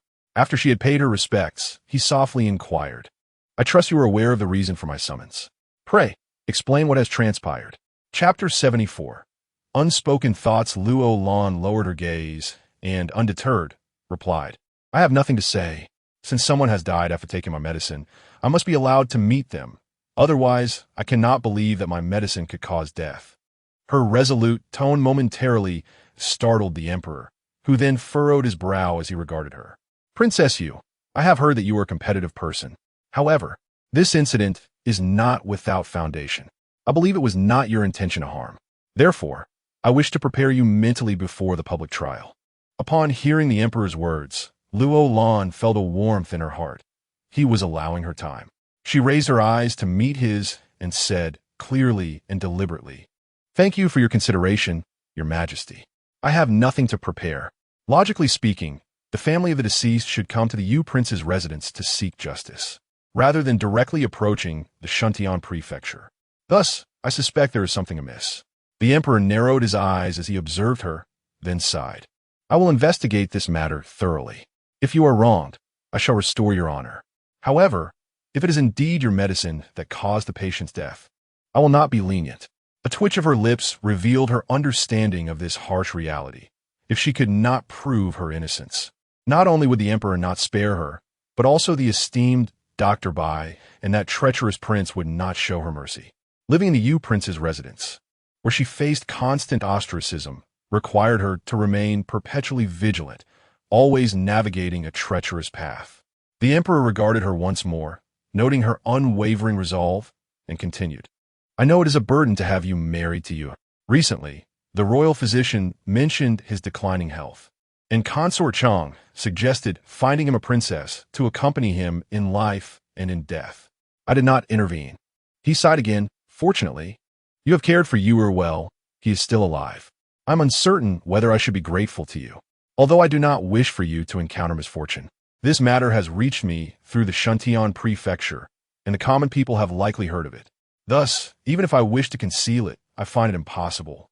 The Emperor's tone was tinged with helplessness, and Luo Lan understood the implications of his words. If possible, he would prefer to suppress the issue, for he was a sovereign with the power to change fate. However, she did not desire such a resolution. If this matter were mishandled, her reputation would be tarnished, and her medical clinic would cease to exist, plunging the Yu Prince's residence back into crisis. Therefore, she must clarify this situation, whether it was her medicine that had failed or if she was being wrongfully accused. What surprised her was that the Emperor was still considering her well-being at this moment, prompting her to wonder why, if he wished for Lung Yu to survive, he treated him in such a manner. She pondered for a moment before finally expressing her indignation on his behalf. Luo Lan may be a country girl marrying Prince Yu, and while she does not feel wronged, I feel a deep sense of injustice for the prince. Though I have lived in the countryside, enduring a life filled with hunger and inadequate clothing, facing merely a beating when I err. I never imagined that someone could suffer more than I. To be brutally nailed through the legs, left paralyzed and covered in filth, existing like a living corpse. Such treatment is reserved even for captives of enemy nations. Upon hearing these words, the emperor raised his brows, regarding her with a look of skepticism. Could you repeat that? Luo Lan, her brow furrowed, recalled her first encounter with Lung Yu, her eyes misting with emotion. She spoke deliberately once more. I say, though, I, Shui Luolan, am indeed a country girl, and often err, no one would be so cruel as to drive iron nails through my legs, forcing me to live a life worse than death, neither human nor ghost. The emperor's expression tightened, and he inquired, what do you mean by that? Who are you speaking of? Who's been nailed through the legs? Seeing the emperor's astonished gaze, she wondered if he truly, as Lung Yu claimed, was unaware of this matter. Had he been oblivious for 3 years? She bit her lip and reiterated, I am speaking of my husband, Lung Yu. At this revelation, Luo Lan distinctly perceived the emperor tremble, his lips quivering incessantly. She longed to question how a sovereign could remain ignorant of such a matter. Yet he was the emperor. Though her anger simmered, she dared not be disrespectful, choosing instead to keep her thoughts to herself. The emperor's complexion suddenly drained of color as he clenched his fists, muttering to himself, who is responsible for this? Those treacherous servants. Not a single one mentioned this to me. Do they think I am blind? They even deceived me into believing that you harmed himself. What were their intentions? Observing the emperor's agitation, Luo Lan merely lowered her head in silence. She wished to reveal that the perpetrator was none other than Lung Yu's mother, Consort Chong. However, the words caught in her throat. Lung Yu had warned her that being in the presence of the emperor was akin to walking with a tiger. When conversing with him, one must choose their words wisely and refrain from speaking everything that comes to mind. Not every statement she made would be taken to heart by the emperor. Thus, she chose to remain silent, knowing that if she spoke, the emperor might perceive her as one who intentionally stirs discord among the royal family, an act most despised within the palace. The emperor swayed slightly, closing his eyes tightly as if envisioning Lung Yu in his current state, murmuring, she is certainly not his biological mother. She frequently visits and cannot be unaware of this. Why has she not informed me? Why this indifference? Though his voice was low, every word fell upon Luo Lan's ears. Who was he referring to? Consort Chong? Was she not Lung Yu's biological mother? With questions swirling in her mind, she looked to the emperor, who rubbed his forehead with both hands and asked, how is he now? Luo Lan hesitated for a moment before softly stating, he is still alive. Her response mirrored her previous one. She wished to refrain from discussing anything further about Lung Yu with the emperor. The emperor pursed his lips and nodded. You may leave for now. Stay in the palace tonight, and I shall personally preside over this matter tomorrow morning. She genuinely yearned to inquire whether she could return to accompany Lung Yu and come back early the next day. However, she understood that voicing such a thought would be futile. Within the royal confines, no one would comprehend or empathize with her plight. Thus, she gracefully curtsied and slowly retreated. Upon her exit, Eunuch Lu addressed the maid beside him. Take Princess Yu to Shulan courtyard and ensure she is well taken care of. The 2 palace maids bowed respectfully. Princess Yu, this way, please. After nodding at Eunuch Lu, Luo Lan followed the 2 maids towards the left side of the imperial study. The emperor's words echoed in her mind. Isn't Consort Chong Lung Yu's biological mother? It seemed that even Lung Yu himself was unaware of this matter. However, this revelation made everything considerably clearer. No wonder she had treated Lung Yu with such indifference and cruelty. But then, who was Lung Yu's true mother? Chapter 75. Summoned to the palace as she pondered this matter, the palace maid had already escorted her to Shulan courtyard. Princess Yu, I am called Xiao Yu, and this is Xiao Hong. Lord Lu has instructed us to serve you well. Should you require anything, please do not hesitate to command us. Luo Lan glanced at the 2 young maids before nodding slightly. There is no need for your service. Simply prepare a pot of tea for me. At this moment, she had no particular demands. She merely wished to enjoy a moment of solitude, contemplating how to face the emperor's examination the following day, as well as reflecting on the relationship between Lung Yu and Consort Chong. After the two maids bowed and retreated, tea and pastries were soon placed before her. She waved her hand dismissively, signaling them to leave. Seated in the quiet room, surrounded by unfamiliarity, she gazed into the cup of clear, slightly yellow tea. A sudden wave of anxiety washed over her. Would Lung Yu worry if she did not return tonight? Would he eat properly? Would he manage to sleep? Since her arrival at the Yuang Fu, this was her first night spent away from home, and the outcome of tomorrow remained uncertain. Fear was not her companion. Rather, she dreaded the thought of Lung Yu succumbing to despair over her absence, as he had done previously. "My lady," the voice of a maid broke the silence, echoing in the stillness of the room. She lifted her eyes and softly inquired, "What is it?" "My lady, the maid Ruei who served Consort Chang has arrived. She says that Consort Chang requests your presence." Ruei? At the mention of this maid's name, a flicker of disdain crossed her eyes. Since Consort Chang had sent for her, there was no reason to evade this summons. However, she found the prospect of meeting Consort Chang rather unappealing. Thus, she rose and walked slowly to the door. Behind Ruei stood two young maids, their attire indicating they were close attendants to Consort Chang. Upon seeing Luo Lan, Ruei's expression was one of disdain. Reluctantly bowing as she addressed her, "Princess Yu, may you be blessed. Consort Chang invites you for tea." Luo Lan's previously sullen countenance transformed as she raised her head with an air of pride, softly responding, "My entry into the palace was sanctioned by the emperor. I have matters to attend to tomorrow, and the hour is late. Thus, it is quite inconvenient for me to visit Consort Chang." Ruei regarded her with contempt. Perceiving that Princess Yu was unwilling to show deference to Consort Chang, "You dare refuse the summons of Consort Chang?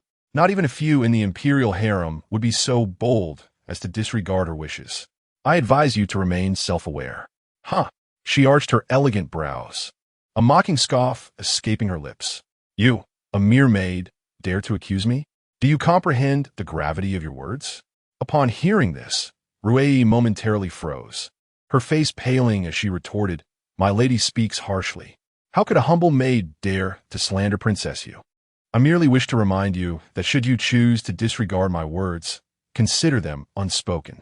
With that, she frivolously inquired once more, "Will Princess Yu truly not visit Consort Chang?" Without hesitation, Luo Lan affirmed, "I am weary today. I shall pay my respects to Consort Chang another time." She understood that this summons from Consort Chang bore no favorable intent, but was merely a symbolic inquiry into Lung Yu's well-being, followed by a lecture directed at her. In the past, she was the mother of Lung Yu, and she would treat her with a certain courtesy. However, now, from the emperor's words, she sensed that there were deeper reasons at play. Reflecting on the things she had done to Lung Yu, she no longer felt inclined to extend her kindness. Rui, accompanied by several maidservants, turned and departed, while Xiao Hong and Xiao Yu spoke little about the unfamiliar Princess Yu and soon followed suit. Glancing up at the somewhat overcast sky, she noted that it was still early, and with nothing to occupy her, she found herself yearning to take a stroll. Lu Gonggong had previously advised her against wandering aimlessly within the palace.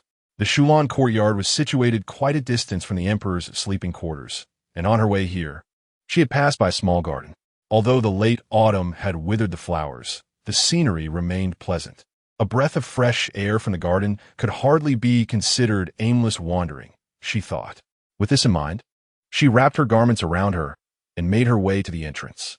The Shulan courtyard was not in a secluded location. The small garden was merely an ordinary one, featuring a lotus pond. The lotuses had long since wilted, and the leaves were dried, yet the pond's waters remained fairly clear, revealing the small fish swimming beneath the surface. She seated herself on a smooth stone by the pond's edge, gazing into the tranquil waters, her heart heavy with an indescribable sense of loss. After spending time with Lung Yu, she had come to love him deeply. Not only did he wish to remain by her side, but she too was unwilling to part from him. She could not fathom what had gone awry, nor could she comprehend who had died after taking her medicine. In recent days, she had kept records of her patients, and, according to the emperor's statements, the accuser was named Su Tianhu, whose mother was said to be the deceased. With this thought, she retrieved her patient records from the surgery room and sat by the riverbank, meticulously reviewing them. Her clinic had only recently begun to flourish. Thus the records were scarce. Among the older patients, she had only a handful of records spanning a mere decade or so, with 3 or 4 older women noted. She extracted these records and recalled each case one by one. Suddenly, a memory struck her. For days prior, a man with a scruffy beard had arrived with a sickly woman, claiming her to be his mother. Yet, he had shown her little care and seemed rather impatient. Luo Lan furrowed her brow in contemplation. After the man departed, a Hong and Lu may had expressed their condolences, lamenting the plight of such a son towards his elderly mother. As she pondered, she recalled that while the elderly woman had been dressed elegantly, her hair was disheveled, her face somewhat unclean, and particularly her hands, which appeared as parched as dry twigs. With this thought, Luo Lan exhaled deeply, gathering her patient records and picking up a stone to toss at the small fish in the pond. At that moment, a voice she found irksome broke the silence.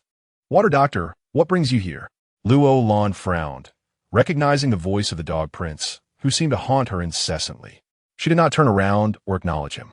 Xing Yun half squatted beside her, casting a sidelong glance. "Water doctor, are you here to face the Emperor's judgment? Would you like this prince to intercede on your behalf with the Emperor? Alternatively, Your Highness, I could offer you assistance." Luo Lan cast a sidelong glance at him, her disdain for his treacherous visage palpable. With a slight curl of her lips and an arched brow, she inquired, "And how might the prince assist me?" Cold Yun, noticing the softening of her tone, beamed with delight. "To speak candidly, my visit to the palace today was solely to seek you out. Tomorrow, the Emperor will conduct an audience, and this matter has reached an irrevocable conclusion. Even as the princess consort of you, should your actions lead to another's demise, you shall find yourself implicated. However, there is still time this evening. If you acquiesce to my request, I assure you that no harm shall befall you." Chapter 76. The Crown Prince falls into the water. "As long as I comply with the Crown Prince, I shall encounter no trouble." She nodded while arching an eyebrow, reiterating his words, and added, "Indeed, the Crown Prince possesses remarkable abilities. What is it that you wish for me to agree to?" Upon hearing her finally relent, Lung Yun couldn't help but chuckle, rubbing his hands together in anticipation, and exclaimed with a mischievous grin, "It is nothing of great consequence." In the stillness of the night, you find yourself here lost in thought, and this prince, feeling a pang of sympathy, proposes that we seek some amusement together, as I have been rather vexed of late.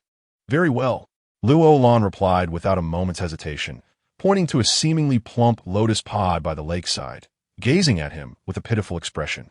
"Amusement? That is a splendid idea. However, I must witness the Crown Prince's sincerity first.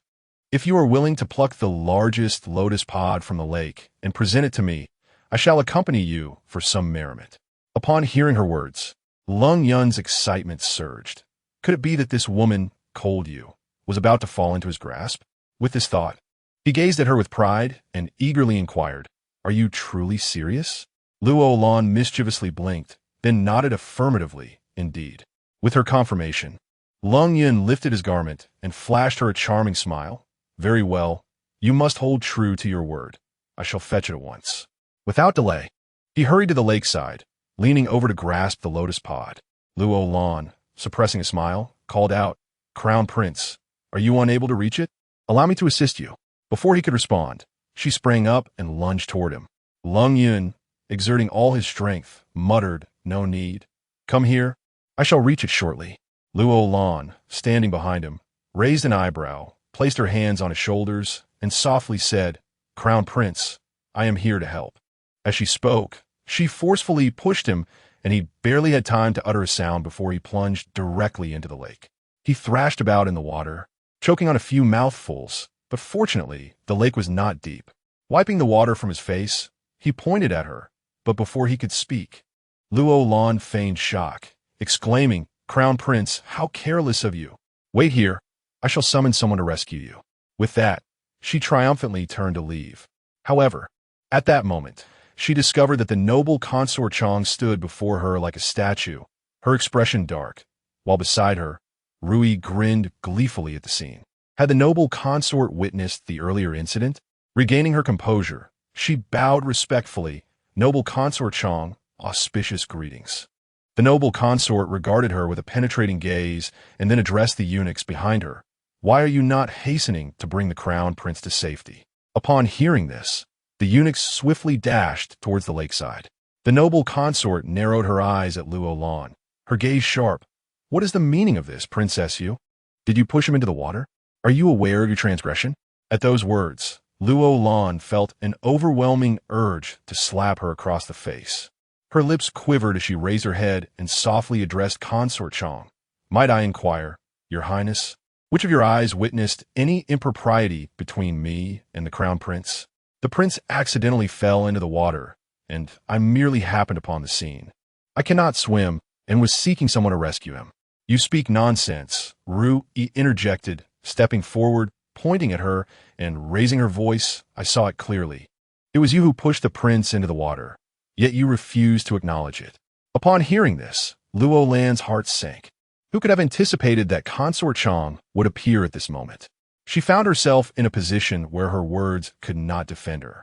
A slight smirk of triumph graced Consort Chang's face as she furrowed her brow and coldly declared, "Luo Lan, the emperor has summoned you to the palace due to your grave transgressions. You are to be examined, yet here you are, attempting to consort with the prince and plotting to harm him by casting him into the river on such a frigid day. What is your true intention? Who has incited you to act thus?" Luo Lan frowned at her words, bewildered by the consort's accusations. "Your Highness, I have no intention of harming the prince, nor has anyone instructed me to do so. Why do you speak such unfounded allegations? Regardless, I am still your daughter-in-law. Are you truly willing to place baseless charges upon me? I have never encountered a mother like you." "Silence," Ru retorted, stepping forward with bravado, daring to speak to the consort in such a manner, completely oblivious to the peril. As she finished her words, she lunged to strike Luo Lan. But Luo Lan firmly grasped her wrist, glaring at her with gritted teeth and coldly saying, "You insolent girl, who do you think you're to lay hands on this noble lady? Your audacity is remarkable." With that, she pushed Rui back with force, causing her to stumble and collide with Consort Chong, who quickly stood up and, with a pitiful demeanor, lowered her head, apologizing. "Forgive me, Your Highness." Rui did not mean it. Consort Chong ignored her and instead raised an eyebrow at Luo Lan, sternly interrogating. "It is precisely because you are my daughter-in-law that I cannot condone your wrongdoing. Today, I witnessed your intent to harm the prince, and I cannot remain indifferent to this matter." With that, she shouted angrily to those beside her, "Bring her forth. The princess of you disrespects palace decorum and shows disrespect to the crown prince. Bind her." "Stop." At that moment, the crown prince's voice halted the approaching guards.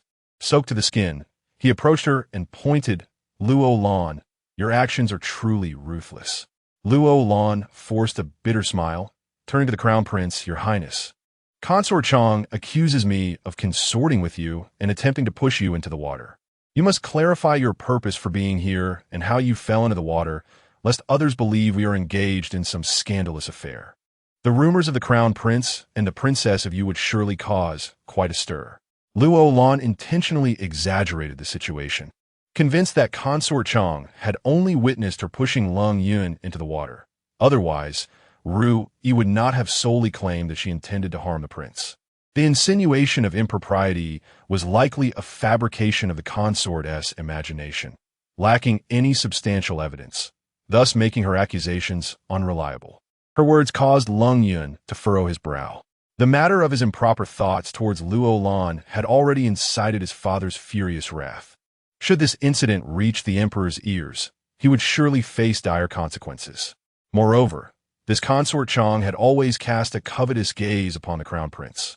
Had she not been wary of the influence of his maternal grandfather and uncle, she might have acted against him long ago.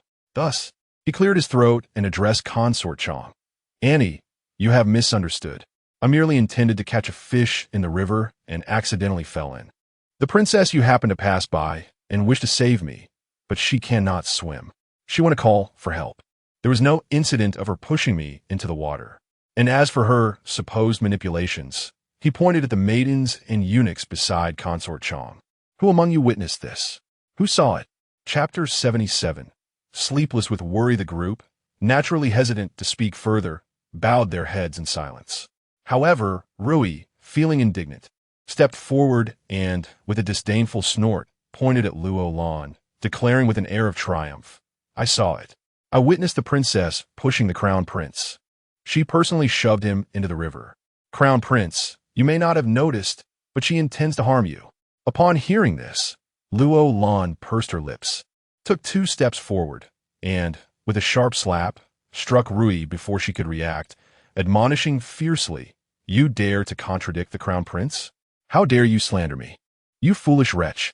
Feeling wronged, Rui cast a glance at Consort Chong, only to be met with an angry reprimand.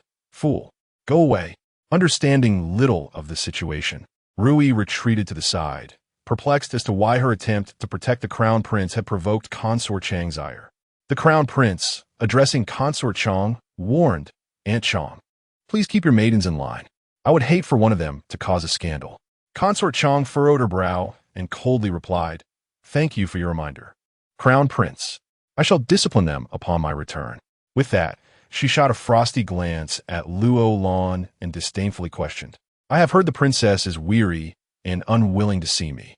I thought to visit personally, yet here we are. I fail to see any fatigue in you. Are you making excuses to avoid meeting me?" Her tone was sharp and filled with discontent. Luo Lan, with a slight smile and a furrowed brow, replied, "Your Highness, you have misunderstood. It is not that I wish to avoid you, nor would I dare to. It is simply that the Emperor is to hold court tomorrow. I must conserve my energy, otherwise I shall be unprepared when he questions me. I had intended to visit you after the court session tomorrow, and I hope you do not take offense." The Crown Prince, drenched and shivering, coldly interjected, "Aunt Chong, if there is nothing more, you should return to rest. At your age, it is best to avoid unnecessary exertion." "How dare you?" Consort Chang's face paled suddenly, and though she wished to retort, she ultimately held her tongue. Turning to Rui, she stated, "Rui, it is getting late, and I am weary. Let us return." With a significant glance at Luo Lan, she turned and left. Watching her retreating figure, Lung Yun snorted disdainfully, muttering to himself about her relentless jealousy and scheming. He resolved that once he ascended the throne, she would be the first to be sent to the cold palace. Luo Lan observed Consort Chang's disappearance and then coldly advised Lung Yun, "Crown Prince, you should return and change your clothes. And what about you?" He shifted from his earlier stern demeanor to gaze at Luo Lan with a mischievous glint, asking, "Does what you said earlier still hold true?" Luo Lan smirked, assessing him from head to toe. "Crown Prince, you're drenched to the bone. You're bound to fall ill. Let's discuss this matter later." With a playful raise of her eyebrows, she turned and departed. Cold Yun dared to harbor ill intentions towards her, Luo Lan. Today, pushing him into the water was merely a trivial act. In the future, there would be opportunities to exploit his nefarious thoughts. Cold Yun wished to exchange a few more words with her. However, the chill enveloping him was overwhelming. He shivered twice and awkwardly scampered away. After walking a short distance in frustration, Consort Chong halted and addressed Rui. "In the future, could you please think before you speak? I have chosen to remain silent, yet you continue to point fingers." Rui, with her head bowed, murmured in confusion, "Your Highness, did you not disapprove of the Princess Yu? I truly witnessed her pushing the crown prince into the water. Why can I not speak of it?" "You truly possess the brain of a pig," Consort Chong retorted, casting her a disapproving glance. "The crown prince does not even admit that it was she who pushed him. What use is there in your words? Moreover, that water was brought here by me. Dealing with her would be an effortless task." Hearing this, Rui gazed at her in bewilderment. "Your Highness, since she was brought by you, why now?" She hesitated, wanting to inquire why they were now targeting her. Consort Chong snorted dismissively and continued, "If she is disobedient, what purpose does it serve to keep her?" With that, she strode forward, leaving Rui perplexed by her implications. In the Yu Wang residence, as night fell, Cold Yu found himself wide awake. Akaya prepared his bed, while Yu softly urged, "My lord, it is getting late. Allow me to assist you to bed." He stared blankly at the doorway, murmuring, "Is Lana not returning today?" Yu exchanged a glance with Akai and nodded slightly. The princess said as much before she left. She instructed the lord to rest assured, promising to return swiftly. Where has she gone? Cold Yu suddenly questioned a Yu. Has she entered the palace? Taken aback, a Yu replied, The princess. She has gone to practice medicine. Are you deceiving me? Cold Yu's gaze sharpened. His previously handsome countenance, now frosted with coldness. Speak the truth. My legs may be crippled, but my eyes and heart remain intact. As he spoke, he clenched his fists tightly on the armrests of his wheelchair, his voice rising. Is someone troubling her? A Yu bit his lip, realizing that without honesty, it would be difficult for the Lord to trust him. Thus he spoke in a hushed tone. The princess, someone has reported her to the Shuntian prefecture, claiming her medicine has caused a death. The emperor summoned her to the palace for an imperial examination. Upon hearing this, Cold Yu's body swayed slightly, his brow furrowing with increased concern. My lord, Akai shot a Yu a glare and then gently reassured, Rest assured, the princess will handle this matter. She is exceedingly clever. Nothing will happen to her. There is no need for you to worry. Cold Yu maintained a stern expression, silent. Yet his heart was already in turmoil. How could he not worry? He had long anticipated that someone would create trouble for her, but he never imagined it would escalate to the point of requiring imperial scrutiny.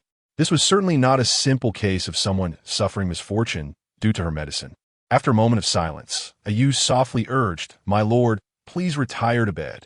He waved his hand dismissively, urging everyone to leave him alone for a while. Your Highness, that cannot be, they protested. The princess entrusted us to take good care of you before her departure. A bitter chuckle escaped him suddenly as he reiterated, Just go. I wish to be alone for a moment. Although a Yu attempted to persuade him further, Akai tugged at his sleeve, signaling him to exit. They were somewhat aware of the prince's temperament from the princess's accounts. He had no intention of sleeping, and no amount of coaxing from Yu would sway him to do so. The room fell into a profound silence. Yet Lung Yu could no longer contain his quiet sobs, tears streaming down his face, and he refrained from raising a hand to wipe them away. How could he possibly find rest without her?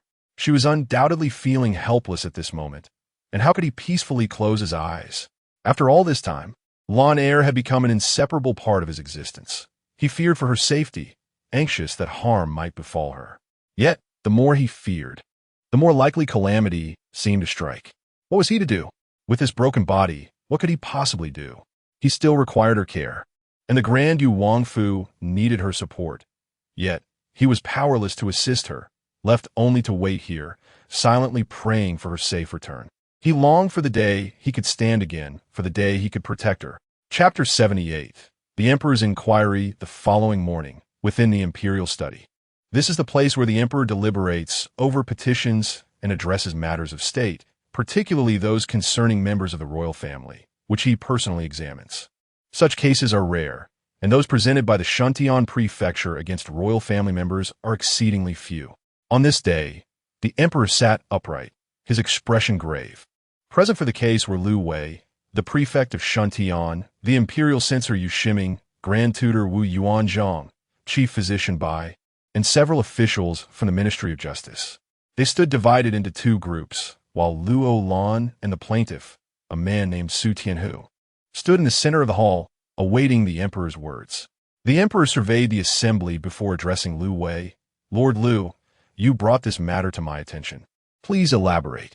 Lu Wei stepped forward from the crowd, clasped his hands in salute, and bowed deeply. Your Majesty, a few days ago, I received a petition from this man, Su Tianhu.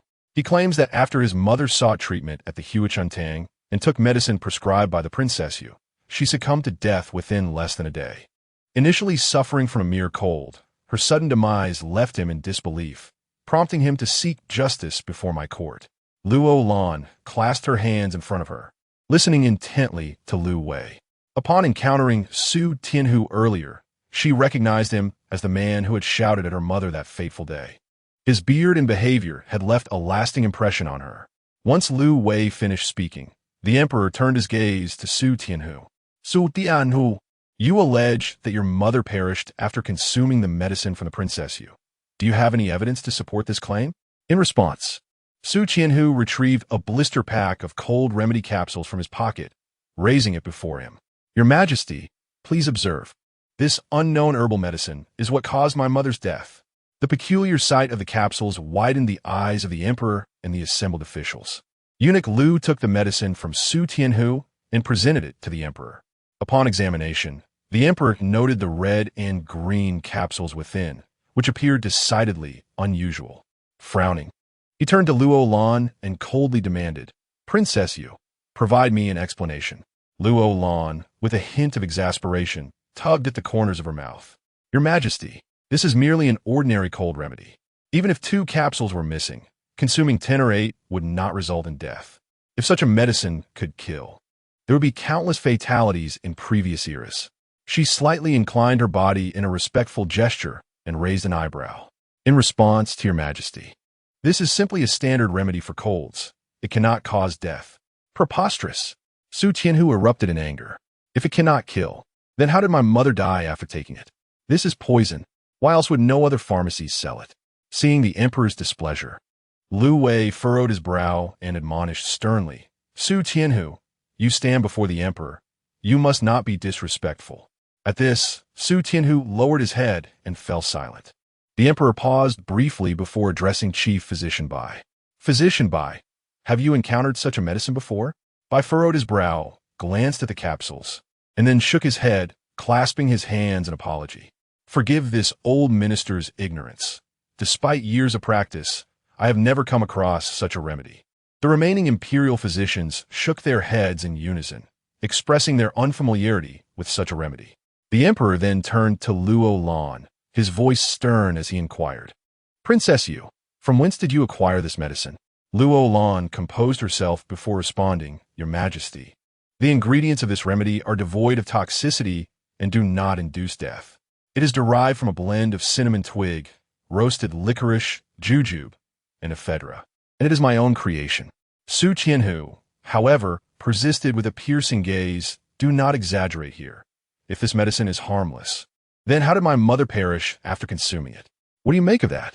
Physician Bai chimed in, "Your Majesty, this concoction has never been seen in our Ning kingdom. We are left to wonder how Princess Yu formulated it and transformed what was originally a dark substance into this vibrant array of colors." As soon as he finished speaking, the other physicians echoed in agreement, asserting that it was evidently a toxic potion, never before encountered in such vivid hues, and the hard shell encasing it appeared rather alarming. Luo Lan felt utterly exasperated.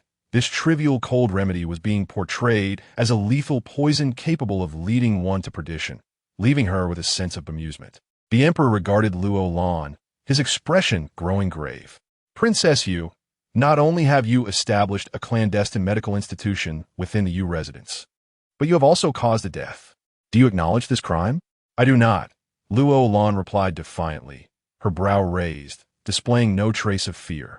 "I opened a medical facility because the Ministry of Revenue halted the salary of the Yu residents, with dozens of us relying on sustenance. We cannot merely live on the wind.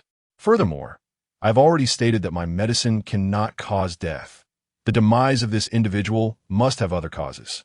I suggest that the coroner from Shuntian Prefecture conduct a thorough investigation." Mentioning the suspension of the Yu residence's funds stirred a twinge of guilt in the emperor. He had already intervened when he learned of it. He responded, "The Ministry of Revenue ceased the Yu residence's salary only after discovering that you had established a private medical practice and had made attempts to dissuade you, which is not without justification. Additionally, given that Lung Yu has committed patricide, showing him too much favor would only invite scrutiny. If such a grave crime were to receive imperial leniency, what would become of my authority?" Thus, he chose to overlook the matter of the private medical institution, allowing the Yu residents some leniency. After a moment of contemplation, he turned his attention to Lu Wei, who stepped forward and reported, "Your Majesty, the coroner is unable to conduct an examination. The body was already interred when he arrived to beat the drum." "Buried?" Luo Lan furrowed her brow at him. "If she is already buried, why does Lord Lu not open the coffin for an autopsy to ascertain the cause of death?" Lu Wei shot her a glare before addressing the emperor. "Your Majesty, I believe that in matters of the deceased, we must first report to your Majesty before deciding whether to open the coffin."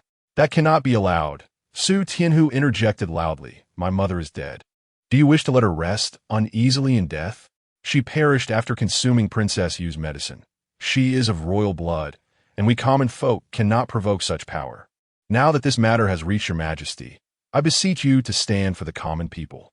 As the words fell, he knelt upon the ground, repeatedly bowing his head, tears streaming down his face as he cried out, "Your Majesty, please advocate for this humble subject, for the sake of my deceased mother."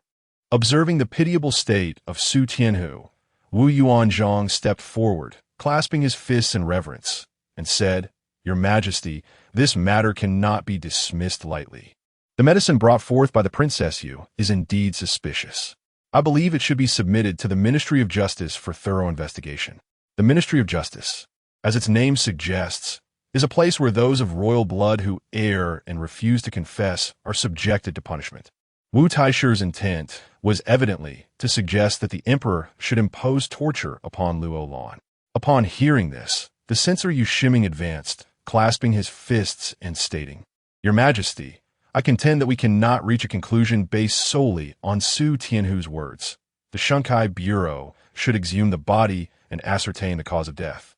Wu Taishi, clearly displeased by this assertion, furrowed his brow and glared at him, saying, "Well then, my good sir, do enlighten us on the origins of this mysterious medicine brought forth by the Princess Yu. How can she substantiate that it is devoid of poison? Regardless of the presence of poison within the medicine, we ought not to draw conclusions based solely on a single statement. I implore your Majesty to deliberate carefully."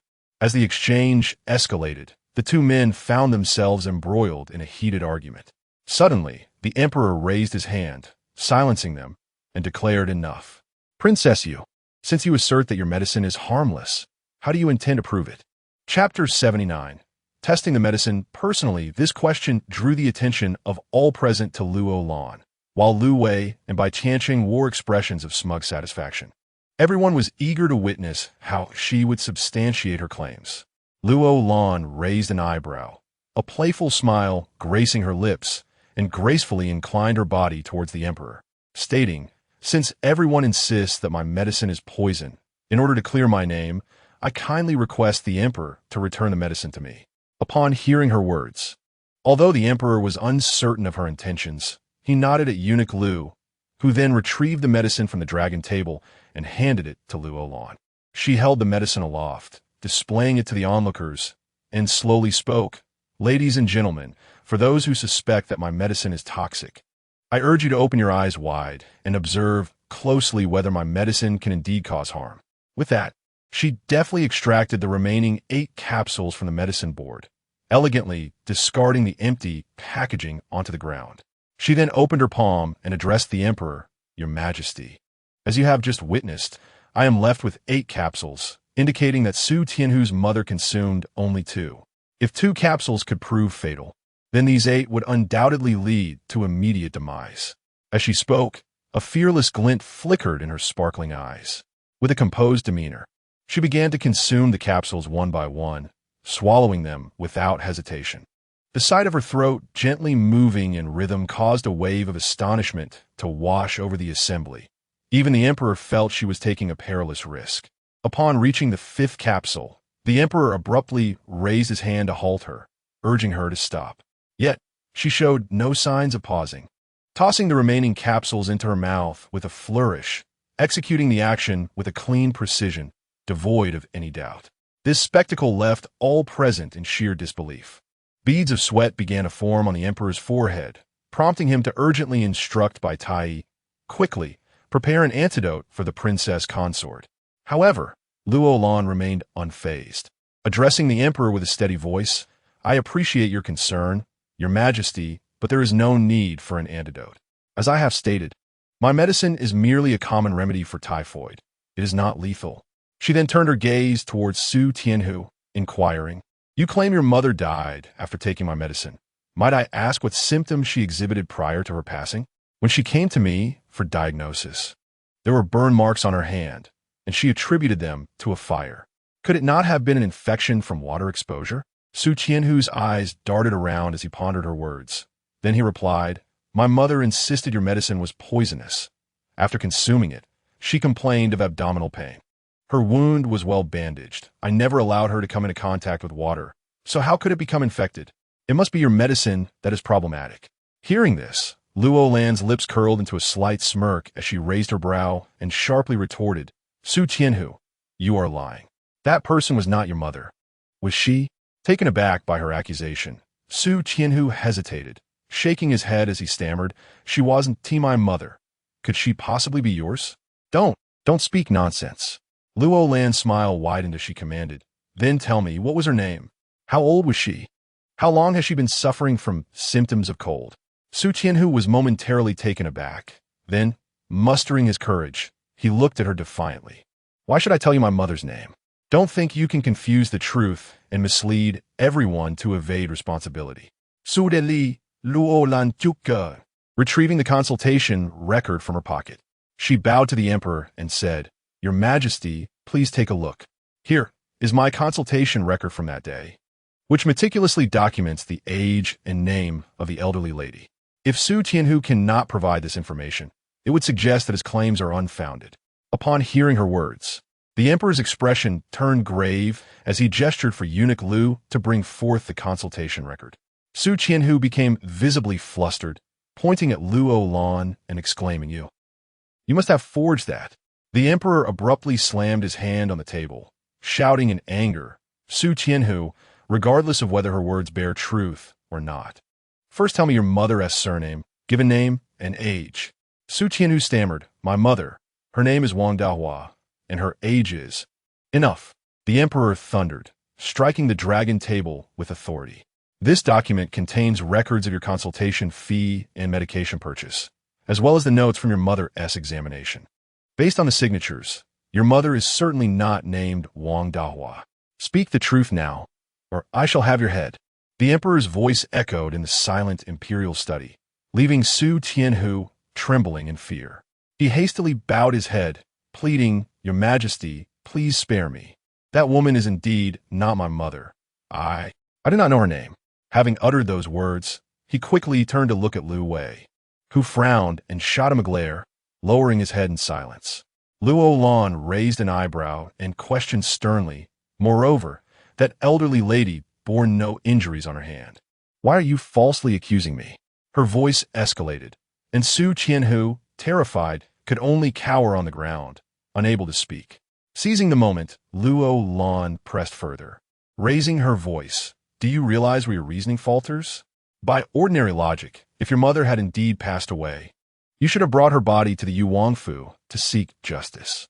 Yet, you buried her and then reported me to the Shuntian prefecture. Without my knowledge, the prefecture reported this to the emperor. Even if I were guilty, shouldn't Lord Lu first ascertain the reasons for my alleged guilt before presenting it to the emperor? Moreover, how could Lord Lu determine the poison in my medicine without even viewing the body before submitting it to the emperor for judgment? What is truly going on here? Is Lord Lu shielding you, or are you conspiring with him to frame me? Upon hearing this, Lord Lu fell to his knees in panic, exclaiming, Your Majesty, I am wronged. I do not know this Su Tianhu. He must be trying to extort money from the princess consort. Before the emperor could respond, Luo Lan turned her gaze back to Su Tianhu, her teeth clenched, articulating each word with precision, since Lord Lu is unaware. It must be you who seeks to frame me. Do you comprehend what the punishment for falsely accusing a royal family member is? It is a crime punishable by death. Upon hearing these words, Su Tianhu, in a state of panic, hastily turned to Lord L and asked in a flustered manner, My lord, you assured me that everything would be fine. How can it be that I might lose my head? I do not wish for death. My newlywed wife awaits my return at home. You cannot abandon me in my time of need. His words elicited a chorus of murmurs from those present, casting doubt upon the relationship between Su Tianhu and Lord L. Observing Su Tianhu's audacious remarks in the presence of the emperor, El Wei felt a surge of irritation and, shaking his arm in anger, bellowed, You have committed a grave error and must accept responsibility. The emperor, recognizing the troubles afflicting your family and your need for financial assistance, may show leniency towards you in light of your accusations against Princess Yu. Chapter 80. Venting anger as he spoke, he raised his eyes and frowned at him, intending to caution him against his reckless words. However, Luo Lan arched an eyebrow and retorted, You claim that Lord L said you would face no consequences for slandering me? How can that possibly be true? Lord L is the magistrate of Shuntian, well versed in the laws of the court. How could he make such a statement to you? Su Tianhu, are you not aware that you have fallen into someone else's trap? Upon hearing Luo Lan's words, Elwei pointed at her, exclaiming, Princess Yu, do not slander me without evidence. I am unaware of this matter. Luo Lan paid him no mind. Instead, she smirked slightly, a glint of cunning in her eyes, and addressed the emperor with a salute. Your Majesty, the innocent shall clear their names. You have witnessed this matter. Su Tianhu's purported mother did not perish for my medicine. On the contrary, they fabricated a falsehood using someone who is not even his mother to slander me. From the moment he came to my clinic, it has been a trap meant to harm me. You must take a stand for me. Otherwise, if members of the royal family can be so easily defamed, what becomes of our dignity? Upon hearing this, the emperor's brow furrowed, and he barked sternly, Elwei, did you instigate this? What is your true intention? Elwei hastily shook his head. Your Majesty, I am wronged. This matter has nothing to do with me. It is Su Tianhu who is deliberately dragging me into this. Not backing down, Su Tianhu glared fiercely at him. Elwei, this matter has reached the emperor. Now you wish to absolve yourself? Since you refuse to assist me, do not blame me for my ruthlessness. I have nothing left to lose. He then addressed the emperor. Your Majesty, it was Lord El who instructed me to act thus. That false mother was merely a beggar he found on the street. He promised me 100 taels of silver if I followed his orders. Upon hearing this, the emperor's expression darkened, while Elwei trembled and prostrated himself, pleading, Your Majesty, I was foolish, I was foolish. The emperor narrowed his eyes, sternly questioning, Why did you do this? The Princess U.S. medical practice poses no threat to you. If you do not provide a satisfactory explanation today, I will not be lenient. At these words, a smile crept upon Luo Lan's lips, for she surmised that the originator of the scheme must surely be the scheming prince. If he were present, he would undoubtedly revel in this deliciously tense scene. Elwei hesitated, stammering, Your Majesty. I merely thought that the prince you had once disrespected you, hence, I intended to sever the livelihood of the Yu estate. Luo Lan was taken aback by his admission, realizing he sought to protect the instigator behind this scheme. Hearing this, Bai Tianqing, standing beside him, furrowed his brow, unconsciously swallowing hard. Suddenly, the emperor seized a large tablet from the dragon table and hurled it towards Elwei with great force. Fortunately, he dodged just in time. Otherwise, he would have surely met with a grievous injury. Elwei, the emperor thundered, My family matters are not for you to belittle from the shadows. I do not believe you can concern yourself with a trivial matter from years past. Do not fabricate excuses if you continue to conceal the truth. Beware that I will annihilate the elf family for your treachery.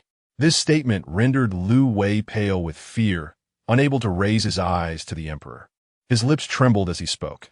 I dare not conceal the truth. It is that Nie Chang'an from the Chang Xiaotang offered bribes to me. In a moment of greed, I committed a grave error. Upon hearing his confession, Bai Tianqing secretly sighed in relief.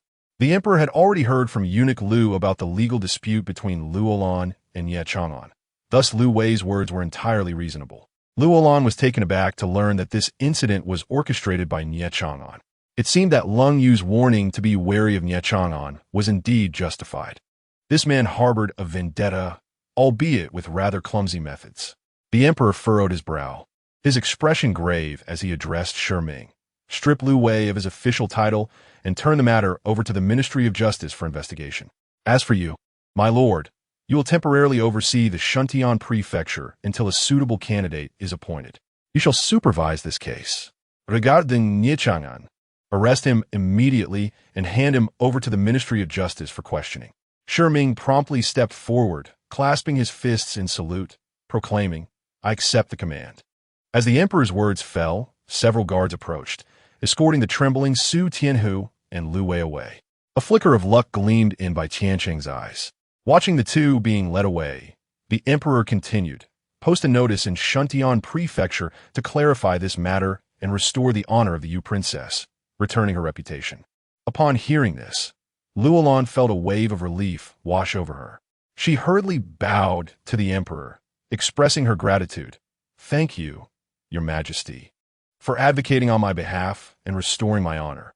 However, I have something to say to my lord. and I hope the emperor will permit me."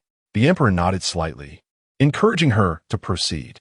Luo Lan turned her gaze to Shi Ming, determined to speak in front of the emperor. She wished to reveal the hardships that Lung Yu had endured over the years. Thus, she addressed him, "I have long heard of your reputation for fairness, my lord. Since you are temporarily assuming the role of prefect, I wish to lodge a complaint." Shi Ming regarded her with mild surprise, inquiring, "Whom does the Yu princess wish to accuse?" "I wish to accuse the assistant from the Shuntian prefecture, surnamed Hu. On the 25th of last month, he wrongfully seized my jade Rui from the pawnshop under the guise of legality, and to this day, there has been no resolution, nor has it been returned. The Yu manor has little influence in this capital, and during Lu Wei's tenure, he showed no concern for this matter. Therefore, I implore you, my lord, to advocate on my behalf." At her words, Shi Ming looked at her with confusion. "I am perplexed. How did the Yu princess's jade Rui come to be in a pawnshop?"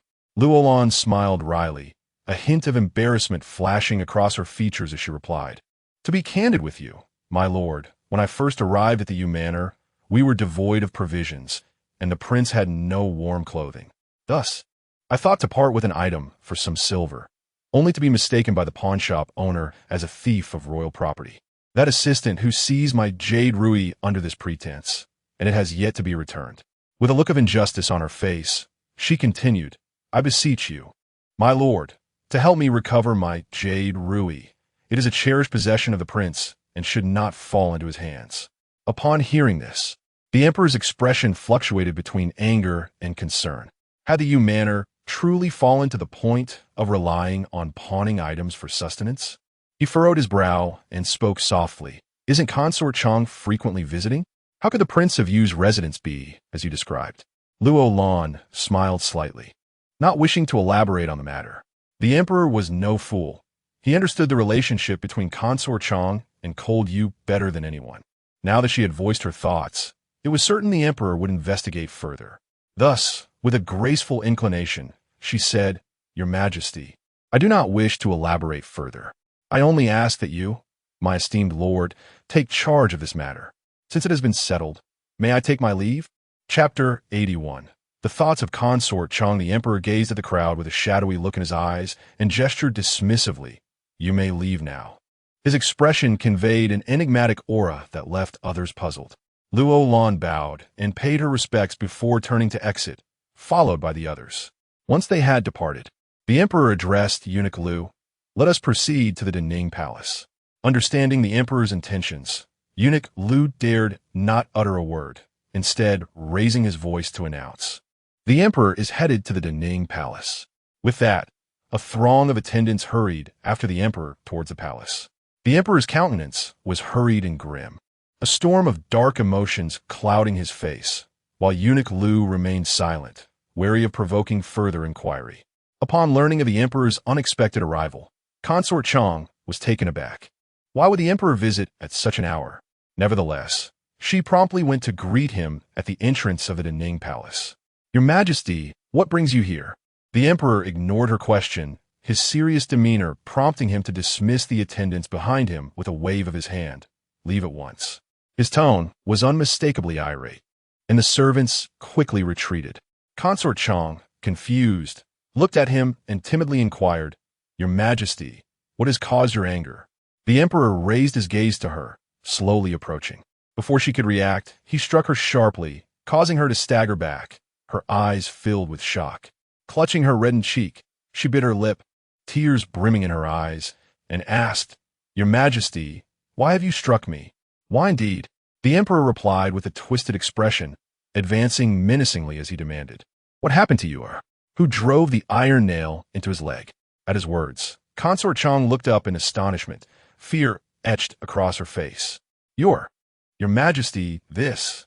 It became apparent that Luo Lan had revealed this matter to the emperor, filling her with a deeper loathing for Luo Lan.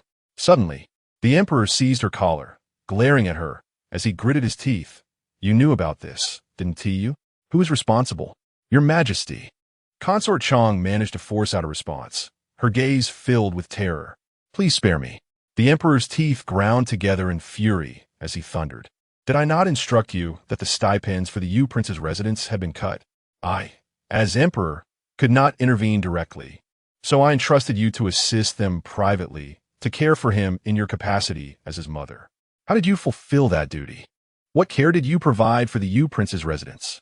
His grip tightened, and Consort Chang's complexion turned pale. She opened her mouth to speak, but no words emerged. The emperor leaned in closer, his voice laced with contempt. Tell me, have you ever treated Yu as your own son? He has never seen his biological mother and has always believed you to be her. I have repeatedly warned you to treat him as your own child. But have you done so? Consort Chang gazed at the emperor, a flicker of fear passing through her eyes. How could she ever treat him as her true son? His biological mother was the emperor's most favored woman. They entered the palace together. What right did the emperor have to favor her alone? Had it not been for that woman's untimely demise during childbirth, she would have never had the opportunity to attain her current position. In her heart, she harbored nothing but resentment towards that woman. Your Majesty, Consort Chang observed the emperor's grip slackening slightly and hurriedly pleaded. I have always treated you as my own. If I have erred in any way, I implore your Majesty to punish me. The emperor gazed at her, his thoughts drifting to the just 10-year-old Ming, and his hand naturally loosened further. Consort Chang covered her throat with both hands, coughing violently before kneeling before the emperor. Tears streaming down her face as she lamented, Your Majesty, I truly regard you as my own. I often provide assistance to the Yuangfu. Out of concern that he would not be able to enter the ancestral tomb after his death, I even spent a considerable sum to find him a burial queen. After the Yu princess entered the manor, I repeatedly sent gifts. Does your Majesty not see these efforts? Why must you doubt my feelings towards you, Upon hearing her words, the emperor's expression softened a bit. Standing with his hands behind his back, he continued to question her. How did it come to be that iron nails were driven into his legs, resulting in his disability? Were you not the ones who told me it was self-inflicted that led to his paralysis? At this, Consort Chang grew somewhat anxious. She pressed her lips together, her eyes darting as she pondered carefully. The emperor's inquiry indicated he was still unaware of the entire situation. Lowering her head, she replied, Your Majesty, I only learned of this matter afterward. I have investigated, and it was you who coerced the servants into such actions. He harbored resentment for his own absurd behavior, fearing he could not heed your Majesty's command and might commit an irrevocable mistake. Hearing this, the corners of the emperor's mouth twitched. He understood his temperament. He was a stubborn individual. In the past, when he made mistakes, even if his father did not pursue the matter, he would still punish himself. Sighing, he furrowed his brow and said, Yu regards you as his own mother. I do not wish for him to learn of his biological mother's death. In the future, you must pay more attention to matters concerning him. The princess you found for him is commendable. She possesses medical skills and will surely care for him well. Meanwhile, the court physicians, who all return to tell me he has little time left, are nothing but a band of quacks. Seeing the emperor's demeanor finally soften, Consort Chang spoke softly, Your Majesty, I understand. I have always treated you as my own son, both in the past and now. Upon learning that his life was in danger, I found it hard to accept. However, despite my repeated visits to the Yu Wangfu, he still refuses to see me. I do not blame him. His punishment from the emperor is already a sign of your leniency. Perhaps he resents me for not pleading on his behalf after the incident, leading to his self-harm and despair. Otherwise, the physicians would not say he has little time left. Enough. The emperor raised his hand, halting her words. He did not wish to revisit the events of that year. The actions Yu had taken back then remained a knot in his heart.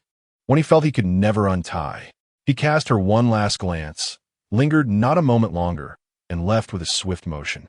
The favored consort, in a state of despair, collapsed onto the ground, her mind swirling with the recent actions of the emperor, leaving her shaken. The emperor's demeanor had been utterly terrifying. She had never anticipated that the once loathsome cold Yu had once sought to end his life, and yet he now exhibited concern for him. It seemed that his deceased mother still held a position of significance in the emperor's heart, lingering in his thoughts even after her passing. As these reflections coursed through her mind, she bit her lip tightly, her complexion paling, and a frigid smile crept across her lips, a mocking ha, escaping her. At that moment, Nurse Yu hurried over to assist her, urging, "Your Highness, the ground is cold. Please rise." Chapter 82. The past remains with her support.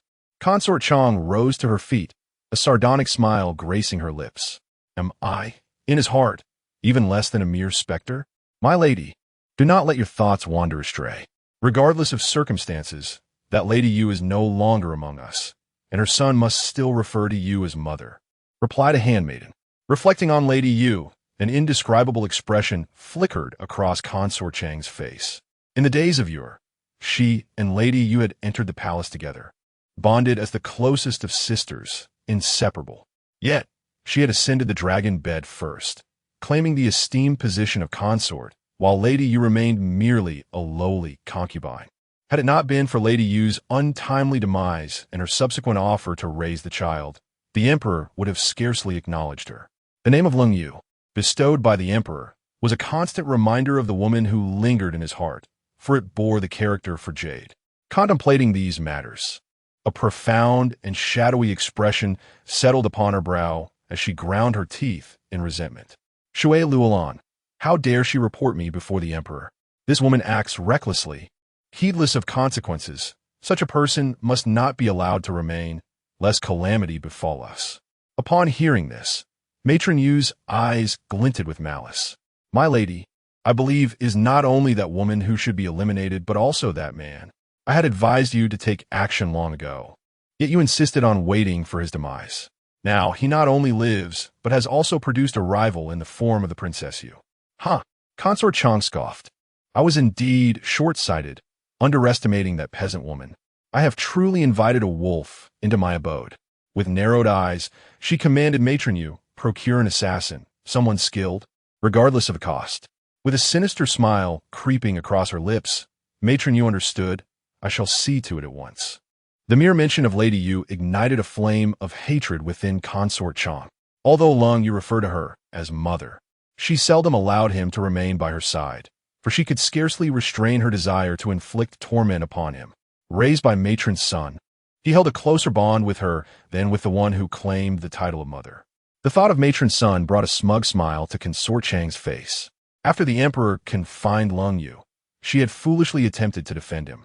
Had she not taken the precaution of confining Matron's son under the guise of madness, who knows what chaos might have ensued?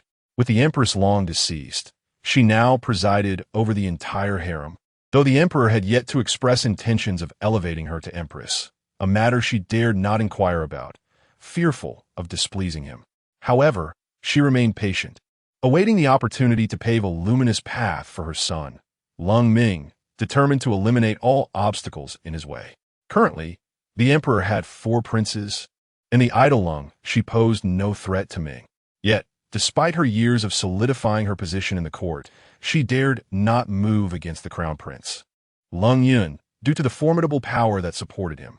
As for that Lung Yu, he had already been on the brink of death, posing no threat to Ming heir.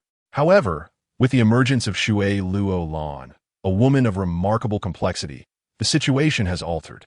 Not only is she sharp-tongued, but she also possesses medical expertise. One cannot help but fear that one day, Lung Yu might suddenly rise again.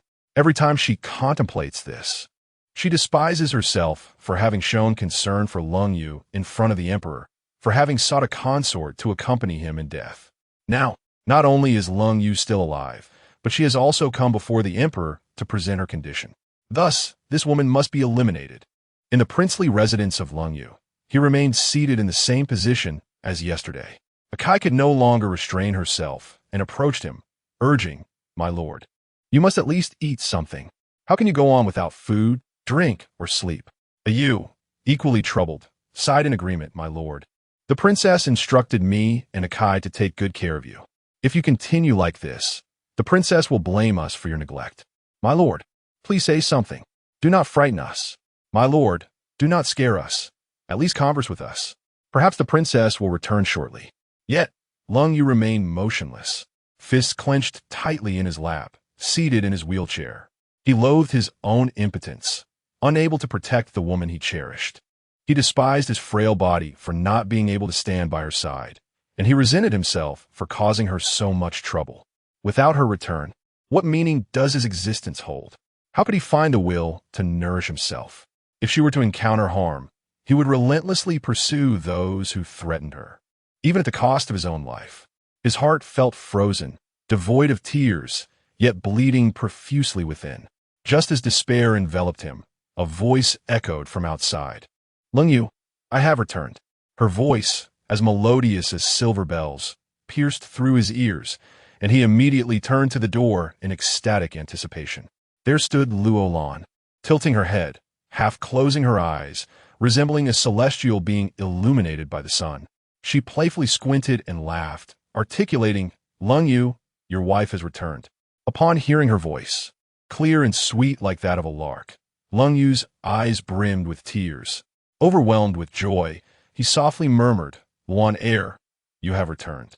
A Yu and a Kai, shedding their previous gloom, beamed as they rushed forward, exclaiming, "Princess, you have finally returned. Ever since you left, the prince has not eaten, drunk, or slept, causing us great worry. Indeed, my lord sat like this throughout the night, refusing to speak to us or acknowledge our presence. We were at a loss for what to do." Listening to their words, Luo Lan felt a pang of sorrow. She had anticipated his concern for her, but had not expected it to manifest so intensely. She gestured for them to leave, and they promptly exited, closing the door behind them. Slowly, she approached him. His lips parted as if to speak, yet no words emerged. He simply gazed at her with a smile. She raised her delicate hand to gently caress his face, tears streaming down her cheeks uncontrollably. "Why are you so foolish? Why do you not eat? Why do you not sleep? And why do you not speak?" She suddenly raised her voice, her tone laden with reproach and inquiry, yet imbued with concern. He lifted his gaze to meet hers, his eyes, as luminous as jade, brimming with tears, his voice choked with emotion. "Lonar, itot. I thought you no longer wanted me." Upon uttering these words, he wept uncontrollably like a child. Observing his tear-streaked face, etched with worry for her, she unexpectedly smiled. Though her smile was tinged with desolation, their plight was indeed harrowing. Not only did they have to contemplate survival, but they also had to navigate the disdain of those who regarded them with contempt. She cupped his face in her hands, gazing into his starry eyes, and spoke deliberately, "I have promised that we shall never part, and I will never abandon you. I shall uphold my word." He pressed his lips together and nodded earnestly. "Lonar, I understand, but I fear for your safety. I fear someone may harm you. I truly fear, I genuinely fear." As he spoke, he buried his face in her hands, sobbing softly. The low, strained sound from him tightened her heart. She leaned closer, lowering her gaze, and bestowed a gentle kiss upon his forehead, whispering softly in his ear, "Be good, go rest in bed. You look unwell." Chapter 83. Sweet anticipation, he nodded heavily. "All right, I will listen, Alana." With those words, she wheeled the chair to the bedside. He placed one hand on her shoulder and the other on the edge of the bed, slowly settling down. Gazing at her with deep affection, he inquired with longing eyes, "Lonar, lie down with me for a while. Only with you by my side can I truly feel your return." She helped him recline, softly whispering words of comfort. "All right, I will keep you company, but you must sleep. In a bit, I will call the kitchen to prepare something for you. I have told you before, your legs need nourishment. How can you not eat?" As she spoke, she lay beside him, their profiles facing each other. She lifted her hand and playfully tapped the tip of his nose, saying, "If you misbehave, I shall spank you." Her tender words stirred something within him. He pressed his lips together, grasped her hand, and gently kissed it. His gaze filled with tenderness as he spoke in a soft, sultry voice. "Lonar, last night I found myself pondering, if you do not return, what meaning does my life hold? I'm truly afraid you may never come back." He kissed her hand repeatedly, his eyes brimming with tears once more. Luo Lan observed him, wondering why such a strong man was so prone to tears. In an unexpected moment, she suddenly lunged forward and planted a kiss on his forehead. Astounded at the instant her red lips touched his skin, he transitioned from being passive to taking the initiative, lifting his lips to bestow a kiss upon her forehead. This was soon followed by a flurry of kisses raining down upon her nose, her cheeks, and ultimately landing on her crimson lips. His kisses were filled with tenderness. Exploring her lips gently, and the surrounding world fell silent, as if time itself had ceased. She could feel his fervor at that moment. She raised her hand to unfasten the buttons of his garment, but was stopped by his firm grip. "Do not move." She gazed at the face that captivated her so, her eyes shimmering, her lips parted slightly as she smiled mischievously. "Do not move. I can know." He shook his head vigorously. "I do not wish to confront such a beautiful moment with this imperfect body. Please grant me some time." Blushing, she looked at him, feeling the heat radiating from his proximity. Observing his flushed face, she bit her lip and nuzzled against his chest like a kitten, softly murmuring, "All right, I will wait for you." Her voice was gentle, the sweet breath brushing against his neck, causing his heart to flutter. He raised his arm, enveloping her in the warmth of his embrace. His hoarse voice whispered near her ear, "Lanner, thank you for understanding me. I know I do not deserve. Do not speak like that." Nestled in his arms, her fingertips moved slightly, and a glimmer of clear, water-like joy flashed in her eyes. Her voice was so soft it could almost produce tears. "This proves you are a man, a true man. If not, how could you bring me happiness in the future?" Hearing her words, he felt his cheeks warm further and held her even tighter. In that moment, he gently closed his eyes, savoring the blissful tranquility, feeling like the happiest man in the world. Holding his beloved woman in his embrace, relishing the tenderness she bestowed upon him, was something he had never envisioned in the first half of his life, nor dared to imagine in the past 3 years. After a series of tender ministrations, she dried his body and tucked him in, and he drifted into a deep slumber, a smile gracing his lips. She understood that he was simply exhausted. With her return, the tension within him dissipated, naturally leading him to succumb to drowsiness. The return of the princess invigorated the once quiet manor, instantly transforming its atmosphere. De Ji and Xiao Ji flitted around her, eagerly recounting the events of the past 2 days during her absence, who had come seeking treatment and who had returned for medicine. She affectionately patted each of their heads and turned to a gang, instructing, "Take down the sign indicating the clinic's closure. Tomorrow, the rejuvenation hall shall resume normal operations." A gang beamed, nodding excitedly. "Of course, I will take care of it right away." She then addressed a Ho and a Hong. "Go to the government office and check for any announcements. Afterward, spread the word in the tea houses throughout the city, ensuring everyone knows that the medicines from our rejuvenation hall are safe and that there has been a deliberate attempt to defame us." A Ho and a Hong nodded in unison. "Understood. We will go immediately." She then looked at De Ji and Xiao Ji. "Come, I shall take you to the academy. There are 2 academies in the capital. You may attend whichever suits you best."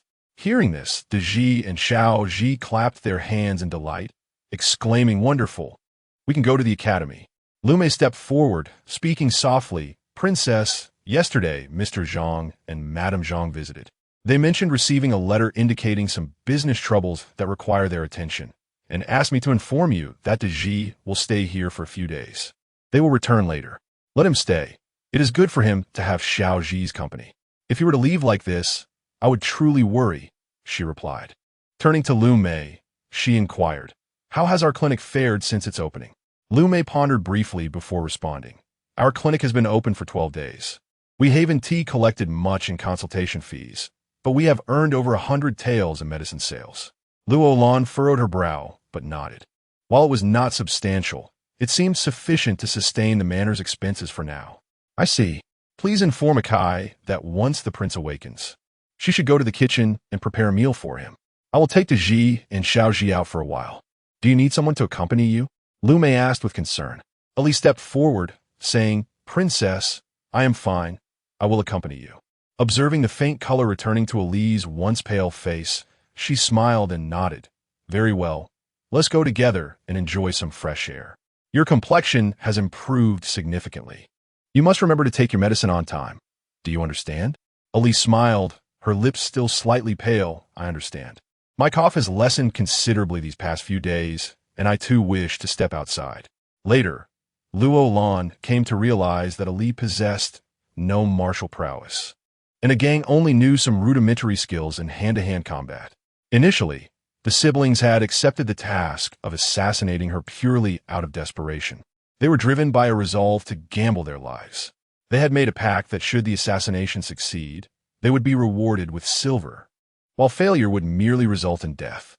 However, fate took an unexpected turn, leading them to become part of the Yuwangfu. Luo Lan and her 3 companions swiftly exited the premises, yet they still lacked a carriage of their own and had to proceed on foot. As they walked, Luo Lan remarked, "I have inquired with someone. To the east of the city lies a place called the Shuxiang Pavilion, and to the west, there is the Sun Family Academy. Although they are somewhat distant from the Yuwangfu, both establishments are quite renowned in the capital. Once we save enough silver next month, we can purchase a carriage." Hearing this, Xiaoji and Deji were filled with joy and quickened their pace. Ali, trailing behind, softly commented, "The princess is truly kind to them." She glanced at Luo Lan and added, "Am I not good to you?" Ali smilat, her parched lips tinged with a hint of color. "The princess is indeed good to me. She has set aside past grievances, not only providing me with medical care, but also placing her trust in my brother by appointing him as the steward of the estate. This kindness is something my brother and I can never fully repay." Observing the silhouettes of Deji and Xiaoji ahead, Luo Lan gently exhaled and shook her head, saying, "There is no need for gratitude. I do not employ people indiscriminately. Had it not been for your brother's actions demonstrating his reliability, I would not have retained you for this long." Just as she finished speaking, Xiaoji suddenly turned back and ran towards them, exclaiming, "Sister, there are crowds gathered up ahead. It seems quite lively. Shall we go take a look?" Chapter 84. Encountering an acquaintance before Luo Lan could utter a word, Ali furrowed her brows and remarked to Xiaoji, "What is there to see? Aren't you in a hurry to get to the academy?" Xiaoji stuck out his tongue, glancing at the crowd, reasoning that it wouldn't take long, especially since Deji had already made his way through. Hearing this, Luo Lan looked up and noticed Deji indeed pushing his way into the throng. Observing that the sky was still early, she said to Xiaoji, "Take a quick look and return. I shall wait here for you." With Luo Lan's consent, Xiaoji nodded joyfully and dashed towards the crowd. As for the commotion, Luo Lan had little desire to jostle her way through. Instead, she surveyed the nearby stalls and spotted a vendor selling candied hawthorns. Turning to Ali, she instructed, "Go buy a few sticks of candied hawthorn." Ali nodded and waved to the elderly vendor holding the treats, who approached with small, eager steps. "Miss, would you like some candy hawthorn?" he inquired. Ali nodded and then turned to Luo Lan. "Miss, how many shall we buy?" Luo Lan pondered for a moment before replying, "Let us get 4. Each of you 3 shall have 1, and take 1 back for the prince, as he hasn't had one in a long time." Ali addressed the vendor, "Please give us 3 sticks." Luo Lan frowned. "Didn't I ask for 4? I want to eat any. This treat is too cold, and I fear I might cough if I indulge too much." After speaking, she had already received 3 candied hawthorns from the vendor, paid, and distributed 1 each to the recently returned Deji and Xiaoji, keeping 1 for herself. The sight of the treats brought wide smiles to the faces of Xiaoji and Deji. Unable to restrain her curiosity, Ali inquired as they walked, "What excitement is happening up ahead?" Xiaoji took a bite of his candied hawthorn. Chewing before he replied, "There was a man practicing martial arts, hoping to earn some silver, but once the spectators had watched, they all left. It seems he earned nothing at all." As he spoke, he shook his head and sighed. Why would he abandon a respectable position as a constable to earn a living through performing? Xiaoji's words caused Luo Lan, who had been scanning the surroundings, to halt in her tracks. She turned to him, her voice laced with surprise. "What did you say?" Xiaoji pressed his lips together and explained. The onlookers said that this man was once a constable, but for some unknown reason, he suddenly took to performing on the streets. The crowd merely watched without offering any money. "Constable?" Luo Lan's expression shifted as she frowned. She raised her gaze towards the direction Xiaoji had observed earlier, only to find the crowd had dispersed, leaving just 1 person tidying up. As she peered closely, she realized that this individual was none other than Zhang Yuan, whom she had encountered at Changshaotang. How'd he end up here? With this thought in mind, she quickened her pace towards Zhang Yuan. He was busy packing up when he felt someone approaching and, without lifting his head, replied, "We're done for today. Come back tomorrow if you wish to see more." "Zhang Yuan?" she questioned in astonishment. At that moment, Zhang Yuan raised his head. Perhaps he was momentarily unable to recall who the woman before him was, causing him to hesitate. You are. Upon recollecting the events of that night at Changshoutang, realization dawned on him. You are the princess you? Luo Lan gazed at him, a smile playing on her lips. What brings you to this? Zhang Yuan shook his head and offered a wry smile, his fingers instinctively tightening around the hilt of his sword. There is nothing wrong with this. I earn my living through my own abilities. On good days, I can earn several hundred coins, enough to provide for my mother and myself. Observing Zhang Yuan's current plight, Luo Lan felt a pang of guilt wash over her. If it weren't for her association with the Yu Wangfu, Zhang Yuan would not have fallen victim to the vendetta of Lu Weigong. Perhaps he could have continued his work as a constable. With this thought in mind, she spoke with remorse. Zhang Yuan, I am truly sorry. If it weren't for the matters concerning me and the Yu Wangfu. However, Zhang Yuan interrupted her with a wave of his hand. Please do not say that. Yu Wangfei, though I have only been in this position for a month, I have had my fill of being a constable. Rather than engage in dishonest dealings with those corrupt officials, it is far more gratifying to earn a living through my own merits. As soon as he finished speaking, a modestly dressed elderly woman rushed towards him, panic evident in her eyes. You honor, how much did you earn today? Have they come again? No sooner had she spoken than two burly men approached, brandishing clubs. Hey, today is the final deadline. If you don't repay, your son will have to work as a laborer for us. Upon hearing this, Zhang Yuan stepped forward, placing himself protectively in front of his mother, his voice cold. I told you, I will pay you in 3 days. Today is only the second day. Why the rush? Ah, Constable Zhang, do you still think you're a constable? Back then, we respected you and allowed you ample time, but you have disappointed us, being sent home after just a month. You have settled into your new house, but the debts cannot remain unpaid forever. Zhang Yuan's brow furrowed. I've been working to repay you. That meager amount won't even cover the interest. We can no longer wait. Luo Lan understood, then, that Zhang Yuan owed money to these two men, who had come to collect their debt. She glanced at the two burly men and asked softly, How much does he owe you? Hearing her speak, the two men turned their gaze upon her, a lewd glimmer appearing in their eyes. One of them leered, saliva pooling at the corners of his mouth, and said suggestively, Well, who is this little lady? If you cannot produce the silver, perhaps we could take this woman in exchange. Before he could finish, Elise sprang forward, delivering a resounding slap to the man before he could react.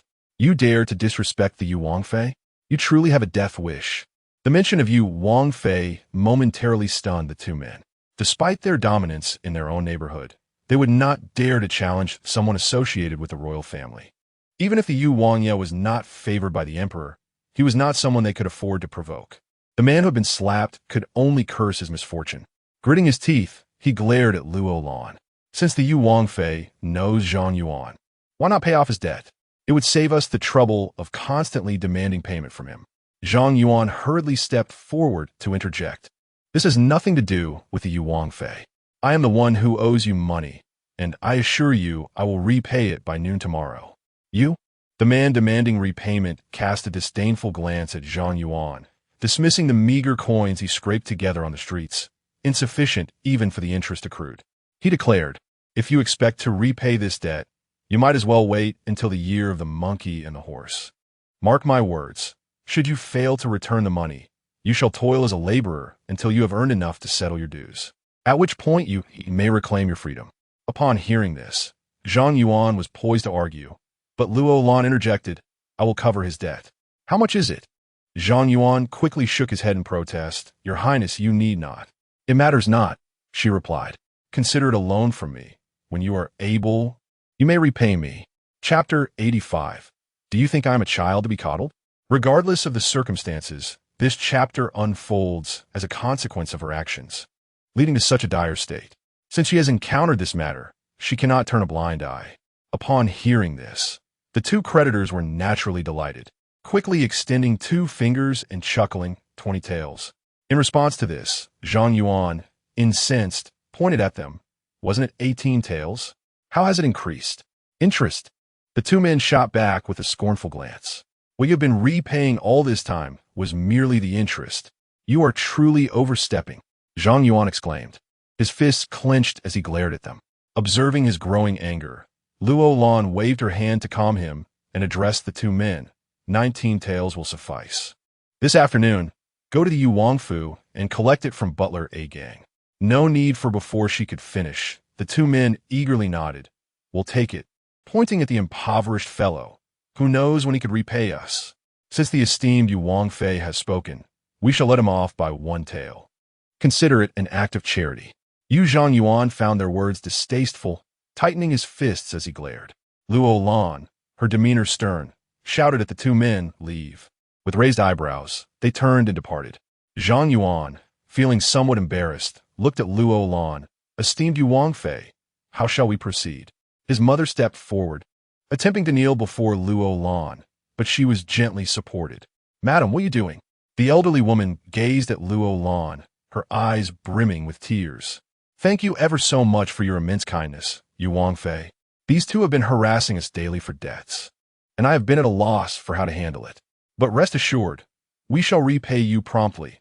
I will mend more garments to gather the funds. Luo Lan smiled reassuringly. There is no need for haste, madam.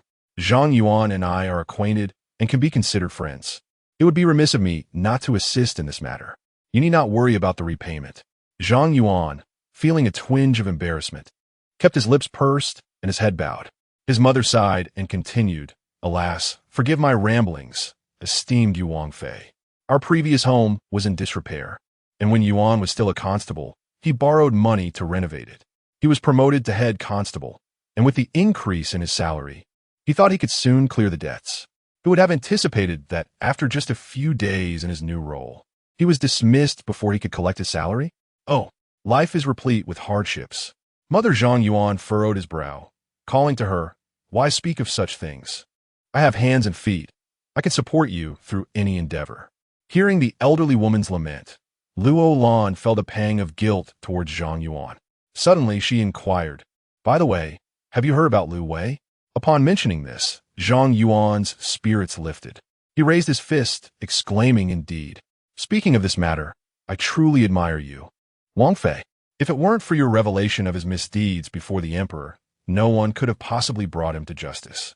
Furthermore, I have heard that the Ministry of Justice is issuing documents to gather clues regarding his and master whose wrongdoings.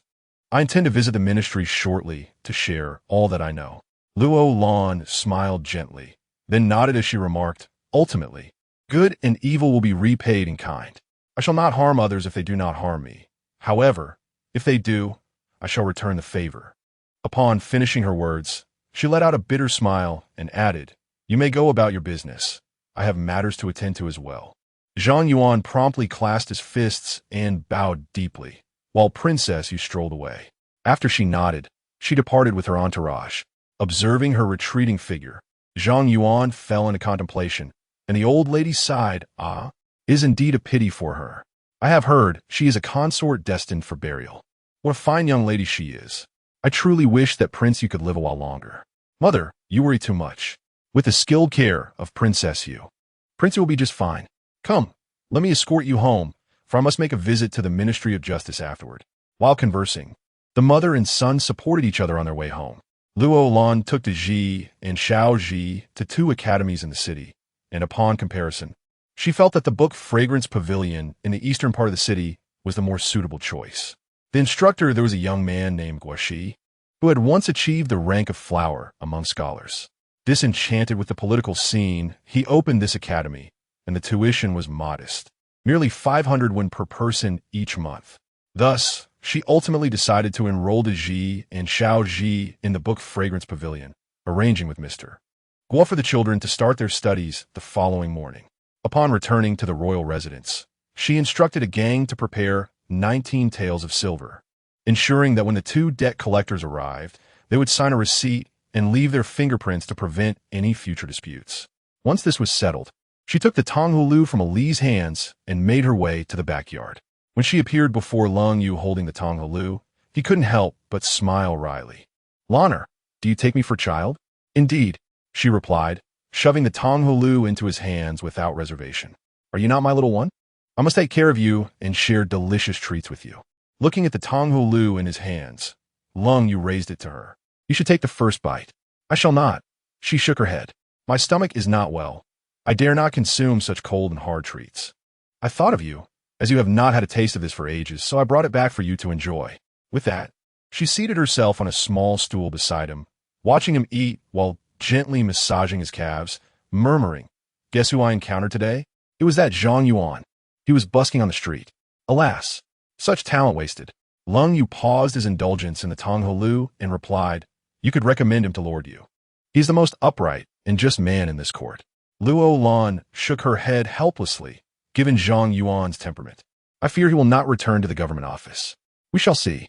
Lung Yu swallowed the Tongho Lu and remarked, "Perhaps that is for the best. The bureaucracy is akin to a dye vat. Those who enter, if not tainted, will be expelled. Thankfully, the Shuntian prefecture is currently under Lord Yu's stewardship, and his subordinates are all virtuous and honorable individuals. Surely, he will find an official who works for the welfare of the people." Upon this, he sighed and said, "Laner, regarding this matter, I believe the mastermind cannot solely be Nie Chang'an. Therefore, you must exercise greater caution in your actions moving forward. At times, it may be necessary to seek assistance from Lord Yu." "I understand," Luo Lan replied, shifting her leg to continue massaging it. She spoke softly. "Did you not inform me that Nie Chang'an is backed by Tiansheng, and by Tiansheng is supported by the Dog Prince? I will certainly be more vigilant." Suddenly, she changed the subject. "Your leg is recovering quite well. In a few days, you should be able to start practicing walking. I suppose I ought to arrange for someone to procure a pair of crutches for you." "Crutches?" He looked at her, puzzled. "What do you mean?" "These are devices that will support your body, so you can stand. You will understand when the time comes." At that moment, Akai hurried in to report, "Princess, someone from the government office has arrived." "The government office?" Luo Lan furrowed her brow, although she was unsure of their purpose, given that Lord Yu was currently in charge. It was unlikely they would trouble her. Thus, she gently reassured him, "Wait for me. I shall return shortly." Lung Yu nodded, "Go ahead. If anything arises, do not worry. You and Akai will take care of me." She gazed at him with a tender smile before turning and departing. Chapter 86. The return of the belongings awaiting in the main hall of the Yuang mansion was the current secretary of the government office, Zhou Junliang. Once a student of Yushiming, he had served in the Hamlin Academy, albeit in a modest capacity due to his youth and low rank. However, with the recommendation of Lord Yu, he had ascended to the position of secretary at the Shuntian prefecture, thus putting his learning to practical use. Upon the arrival of Luo Lan in the main hall, he promptly bowed in greeting, introducing himself. "Your Highness, I am Zhou Junliang, the newly appointed secretary of the Shuntian prefecture." "Secretary Zhou, please take a seat. What brings you to the Yuang mansion?" she inquired. "Has Lord Yu sent you with any instructions?" Following her gesture, Zhou Junliang took a seat, and a servant promptly brought tea. The young secretary, appearing quite youthful and possessing a scholarly demeanor, settled himself before her. After taking his seat, he gestured to a companion who approached, presenting a box before Luo Lan. With a serious expression, Zhou Junliang stated, "Your Highness, I have come on behalf of Lord Yu to return this jade Rui to its rightful owner. Do you find any objections?" Taken aback by his words, Luo Lan marveled at the speed of Lord Yu's actions. Within a single day, he had managed to retrieve her jade Rui. She accepted it, examined it closely, and nodded affirmatively. "It is indeed mine." "Thank you, Secretary Zhou." Zhou Junliang quickly clasped his hands in gratitude, responding, "Your Highness is too kind. Lord Yu also asked me to convey that the Ministry of Justice is diligently investigating the cases of Elwei and Nie Chang'an, the individual surnamed who has also been identified. He misused his position and embezzled a considerable amount of assets. Thus, he cannot evade responsibility. Rest assured, Lord Yu will provide you with a satisfactory resolution." Upon hearing this, Luo Lan's expression brightened significantly. "Lord Yu is too gracious. Please convey my gratitude to him. Having such an incorruptible official in the court is indeed a blessing for the people." Zhou Junliang promptly stood, performed a courteous bow, and said, "Very well. I shall certainly relay your words. If your Highness has no further matters, I shall take my leave." "Secretary Zhou, do take care," she replied, but as their exchange concluded, Zhou Junliang had already stepped out. Gazing at the reclaimed jade Rui, Luo Lan's heart was a tumult of emotions, filled with poignant reflections. Later that night, Lying in bed, the matter of the jade Rui prompted a reproach from Lung Yu. Why did you not discuss this with me? Why shoulder it alone? She playfully tapped his nose with her finger, pouting as she looked at him. In his presence, she resembled a child, able to shed the burdens of the day. Since arriving at the Yuang mansion, she had feigned strength, even in front of servants, projecting an image of fearlessness. Yet, only she knew the exhaustion that lay beneath. Finding solace in her true self when alone with him. Noticing her silence, he turned to her and asked, "What about you? Why do you not answer me? Is it useful to speak with you?" She retorted, frowning. At that time, you could hardly sit up. Discussing it would only add to your worries. Besides, hasn't everything been resolved now? As she spoke, she entwined her arm with his and, in a playful manner, pouted, saying, "All right, let us not discuss this matter any further. Nor should you remain angry. Once you are well, you can handle everything, all right?" Naturally, he sighed with a hint of sorrow, declaring, "Once I recover, I shall reclaim what is owed to me, and I will ensure that everyone knows I, Lung Yu, am not the despised wretch who harbored thoughts of patricide." At this moment, a scene from 3 years prior flashed before his eyes, tightening his brow in distress. Luo Lan promptly placed her hand on his forehead, smoothing away the creases, and reproached gently, "Of course, good deeds will be rewarded and evil will be punished. Those who have wronged you will eventually face retribution. However, you must also cherish those who love you." As she spoke, her cheeks flushed crimson. Lung Yu turned his profile towards her, affectionately extending his arm, prompting her to beam and rest her head upon it. With a man of such unparalleled beauty by her side, nestled in his embrace, she felt it was the epitome of happiness in the world. The following morning, De Ji and Xiao Ji set off for school early, and the Huichun Hall resumed its regular operations, due to the notice posted at the magistrate's office being widely known among the populace. Business at the Huichun Hall improved significantly compared to before. However, the first patient of the day left Luo Lan feeling somewhat repulsed. It was none other than the 5th prince, Long Shi. This individual had not shown his face since she had driven him away from the courtyard of the Yuang mansion. Now, he appeared before her under the guise of a patient, a tactic surely learned from that insufferable prince. Upon seeing him, her expression remained composed as she received the consultation record from a gang and read aloud, heavy-headed, light-footed, with chest tightness and difficulty breathing. Indeed, Long Shi regarded her with a smirk, nodding. "Please, royal sister-in-law, assist me with my diagnosis." Luo Lan coldly returned her gaze to the consultation form and replied, "Please refer to me as Dr. Shui." Lung Shi hesitated for a moment before grinning and correcting himself. "Dr. Shui, might you diagnose my ailment? Is there any hope for my recovery?" Luo Lan furrowed her brow, casting him a glance before stating frostily, "There is no cure. 5th prince, you should prepare for your final arrangements." Upon hearing this, Lung Shi became agitated. "What do you mean by that? I have come to seek medical attention. And is this how you treat your patients?" Without reservation, Luo Lan glared back at him. "5th prince, you are a royal. There are countless imperial physicians at court. Why come here for such a trivial ailment? Is this not mockery? How am I mocking you? I have come sincerely for consultation." At this point, recalling their previous encounter, Long Shi cleared his throat and added, "Regarding what transpired last time, I was indeed abrupt. I merely wished to jest, and I hope you will not take offense. My true intention today is to inquire if, given your exceptional medical skills, you might have a remedy for my 4th brother."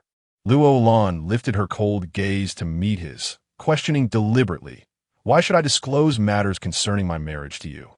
5th prince, your consultation time has expired. Please take your leave." "You." Lung Shi, vexed, gritted his teeth as he stared at her. "You have yet to feel my pulse, and you already wish to dismiss me? Is this how you treat your patients?" Luo Lan paid him no heed and, addressing a gang without courtesy, stated, "Butler, please post a notice at the entrance of the Rejuvenation Hall indicating that this medical establishment will only attend to common folk. All others are barred from entry." Her words left little ambiguity. She would not entertain those of royal or noble lineage within her practice. Lung, she regarded her, hands resting on the table before her, exhaling as she spoke, "Very well. For the sake of my 4th brother, I shall overlook this. However, I have come to see him. That will not be necessary." It has been 3 years since you last visited. Your display of concern is unwarranted now. How could you possibly know I have not come? It was my fourth brother who refused to see me, and besides, Father Emperor forbade my visits. After saying this, Lung Shi, in a fit of frustration, began to pace in circles, her words spilling forth. Will you allow me to see him or not? If not, I shall dismantle your rejuvenation hall. Chapter 87. Ambition and injury. Upon hearing his words, Luo Lan's previously restrained temper erupted instantaneously. She circled the table to stand before him. Her gaze icy, and with a measured tone, she questioned him. Dare to lift a finger? I assure you, should you attempt it, I shall ensure you never leave this spring hall. Confronted by her piercing gaze, Lung Shi was suddenly taken aback. He had not anticipated that his intention to intimidate her would instead provoke her wrath. The spring hall now held the emperor's endorsement. How could he dare to challenge it? Moreover, she was the princess consort of the fourth prince. When the fourth prince was confined, he was but 15 years old. Though he had not understood then why his brother had defied their father, he had gleaned from the emperor's punishment and disappointed gaze that the fourth prince had committed a grave error, an egregious mistake. He had once reveled in pestering the fourth prince to teach him archery and enjoyed practicing martial arts alongside him. However, ever since the fourth prince's confinement 3 years prior, he had surreptitiously ventured into the Yu Wangfu several times, only to be turned away, with the fourth prince instructing him through the door never to seek him out again. At that time, he had been puzzled by his brother's refusal to see him, but now he comprehended. Perhaps the fourth prince wished to spare him from entanglement in his troubles. In the past year, Consort Chang had ordered the Yu Wangfu to be heavily guarded, permitting no one to enter or exit, thus depriving him of the opportunity to visit until the arrival of this princess consort, which had loosened the restrictions somewhat. It was this newfound hope that had prompted him to seek an audience with his brother. During his last visit, he had merely intended to gauge the sincerity of this woman towards the fourth prince, which had led him to speak lightly. To his surprise, the princess consort had developed an aversion towards him as a result. Yet, this reaction only served to confirm her genuine affection for the fourth prince, which brought him some solace. As he faced Luo Lan's inquiries and her unwavering demeanor, Lung Shi swallowed hard, taking a few steps back, stammering, If he does not wish to see me, then so be it. I shall return another time. With that, he continued to retreat until he found himself against the wall. He then addressed a nearby attendant, saying, Let us return. Observing his nearly frantic departure, Luo Lan furrowed her brow. This Lung Shi, in comparison to the arrogant crown prince, was somewhat more bearable. Although his previous remarks had been less than pleasant, she chose not to hold a grudge, considering that he had refrained from causing further disruption in the meantime. Who would have thought he would show up today? Seeking to see Lung Yu? He must be dreaming. Until Lung Yu stood up and clarified his position. No one from the royal family would have the privilege of meeting him. The typically aloof A Hong, witnessing Lung Shi's flustered retreat, could not suppress a chuckle, remarking, Princess consort, this fifth prince appears to have been frightened into a hasty exit by you. Luo Lan, however, merely smiled wryly. To survive, one must be akin to a hedgehog, bristling with quills to shield one's self. Otherwise, those who seek to take advantage will only multiply. A hedgehog? Own, perhaps pondering the nature of hedgehogs, was interrupted as the second patient arrived before her, guided by Gang. This morning, before leaving, Xiaoji entrusted the tasks of patient registration and billing to Ali. Aho was busy distributing numbers and maintaining order, while Lu Meier, after consulting with patients at the entrance, handed the consultation forms to Ah Gang, thus placing the responsibility of guiding the patients upon the steward, Ah Gang. After glancing at the patient consultation record before her, Luo Lan gestured for her to rest her hand on the pulse pillow, extending her fingers to begin the pulse diagnosis.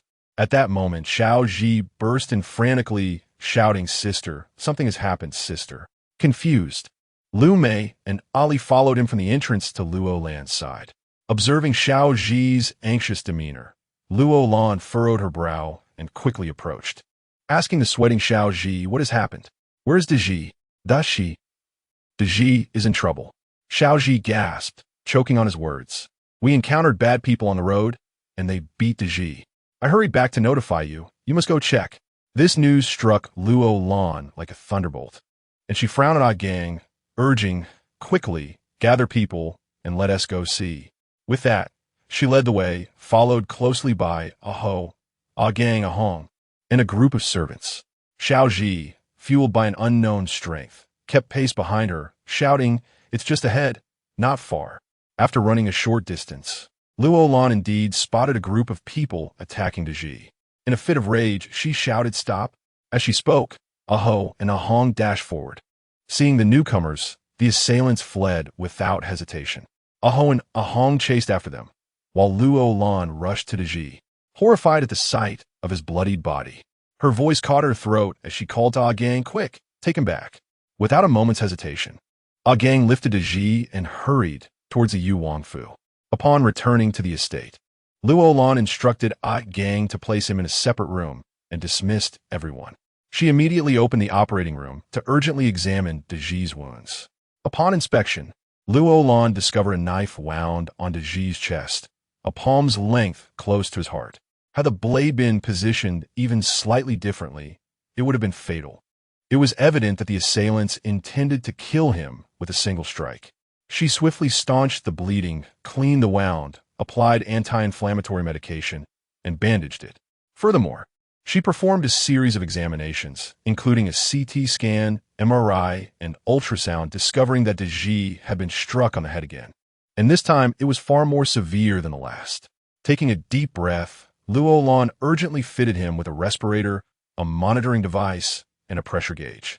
She quickly administered a neuropeptide awakening agent and started in 4 with anti-inflammatory drugs.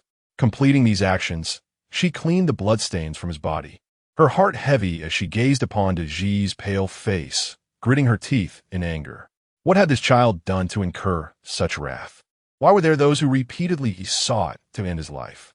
Given his current condition, the next 3 days would be critical, if he could not survive. Even her extensive medical knowledge from her past life would be of no avail. She left him in the intensive care unit of the operating room and stepped outside. Aho and Ahong had hurried back, and upon seeing Luo Lan emerge, they promptly responded, "Your Highness, those individuals have escaped. We could not apprehend them." Luo Lan furrowed her brow and turned to Xiao Ji, inquiring, "What did they say?" Xiao Ji, sobbing while hiding in Lu Mei's embrace, shook his head. They uttered not a word, but attacked fervently, targeting Deji as if harboring a deep-seated grudge against him. "Were you able to discern their appearances?" Luo Lan pressed. Xiao Ji pursed his lips and nodded. "I caught a glimpse of a man with a thick beard, but in my haste to return and report, I could not observe further." Luo Lan instructed A Gang, "Take Xiao Ji to the Shuntian prefecture to report the incident, ensuring he recounts the details to the officials. Aho, find a way to inform Deji's parents. Regardless of his condition, they have the right to be informed." Chapter 88. Who Comes? Upon hearing her words, the crowd gradually retreated, and Luo Lan once again returned to the operating room. The monitor displayed that Deji's condition was precarious, frequently experiencing cardiac arrest and accompanied by respiratory distress. Gazing at Deji lying on the bed, an indescribable sorrow welled up within her. The last time she saved him, he acknowledged her as his sister. This time, she could not guarantee that she would be able to save him. Remembering the timid expression on his face when he called her sister shattered her heart. If she knew who had harmed him, she would undoubtedly seek vengeance on his behalf. She remained in the intensive care unit throughout the afternoon, while Chuqingtang was temporarily closed. After continuously changing his dressings and monitoring him, by evening, Deji's condition finally showed some improvement. Once she removed the forge rip and observed the various indices on the monitor returning to normal, she felt a sense of relief as she exited the operating room. By this time, darkness had begun to fall outside. Ahong and Aho, who had been waiting outside, hurried to greet her. "Princess, I have sent word to Deji's family with great urgency. They should arrive in 2 days." Ahong continued, "In 2 days, Deji will have passed the critical period. The kitchen is warming up your meal. I shall fetch it for you," she added. Luo Lan waved her hand dismissively. "No need for that. I'm not hungry. I just need to rest for a while." She then addressed Aho, "Tonight, you and a gang will take turns keeping watch outside, but do not enter to see him. I will come in the morning to change his dressings. For the next 3 days, no one should enter to see him. The others were well aware of the princess's habits during treatment and naturally refrained from asking further questions. Having settled matters here, she swiftly made her way to Long Yu's room. Long Yu had already learned from Kai about De Ji's stabbing incident and was anxiously awaiting Luo Lan's return. As soon as he heard the door open, he asked eagerly, "Lana, you're back. How is De Ji?" Luo Lan sat beside him, massaging his leg as she replied, "His condition is not good. Who do you think wants to take his life?" Long Yu's icy gaze turned frigid, his brows furrowing as he said, "The person who wants to harm him this time is undoubtedly connected to the last incident, which means he must have uncovered something he should not have known. Otherwise, no one would repeatedly seek to harm him." Luo Lan furrowed her brows in agreement. "I think so too, but last time, Lu Wei did not investigate this matter. Tomorrow, I will visit Shuntian Prefecture in person to inquire with Lord Yu."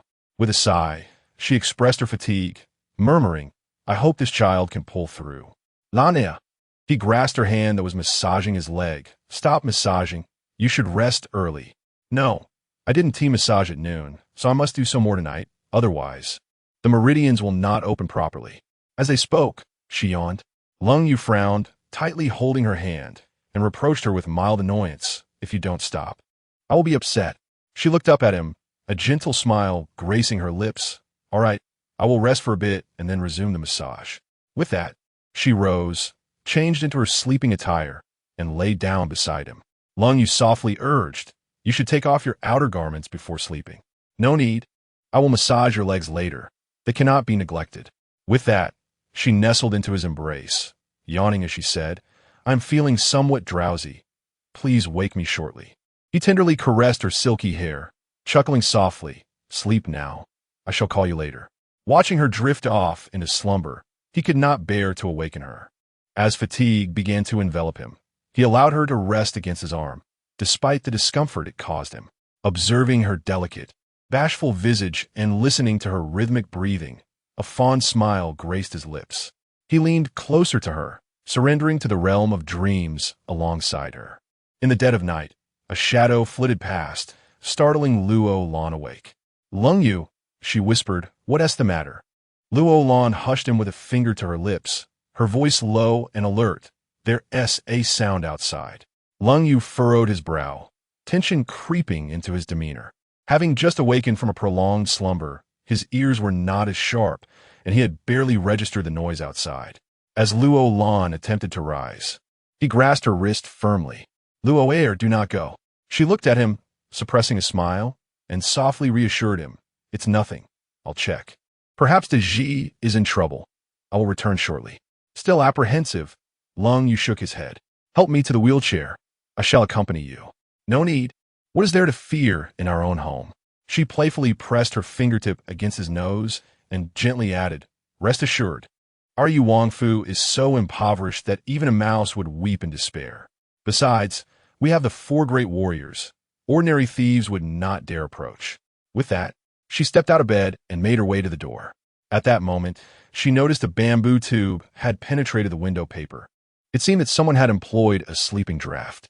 Without hesitation, she swiftly grabbed a garment, bent down to the window, and blocked the tube. While she pondered her next move, a sudden commotion erupted outside. Lung Yu, propping himself up, anxiously inquired, "Luo, what is happening?" Luo Lan hurried to his side, shaking her head in confusion. "I do not know. Someone attempted to use a sleeping potion, but then the sound of a struggle ensued. It must be you and the others who have arrived. Stay here. I will investigate." Though Long Yu was concerned for her safety, he understood that accompanying her would only hinder her. He nodded with worry. "Luo, please be careful." After giving him a reassuring glance, she swiftly approached the door.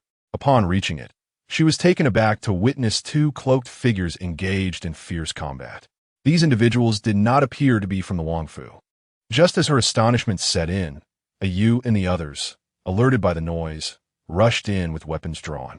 However, realizing the intensity of the fight, they found themselves unable to intervene and instead gathered around Luo Lan, questioning her with puzzled expressions. "Princess, what has transpired?" Luo Lan shook her head in confusion. Among the 2 individuals, one was an assassin, but which one remained a mystery to her. What should she do? Allow them to continue their confrontation?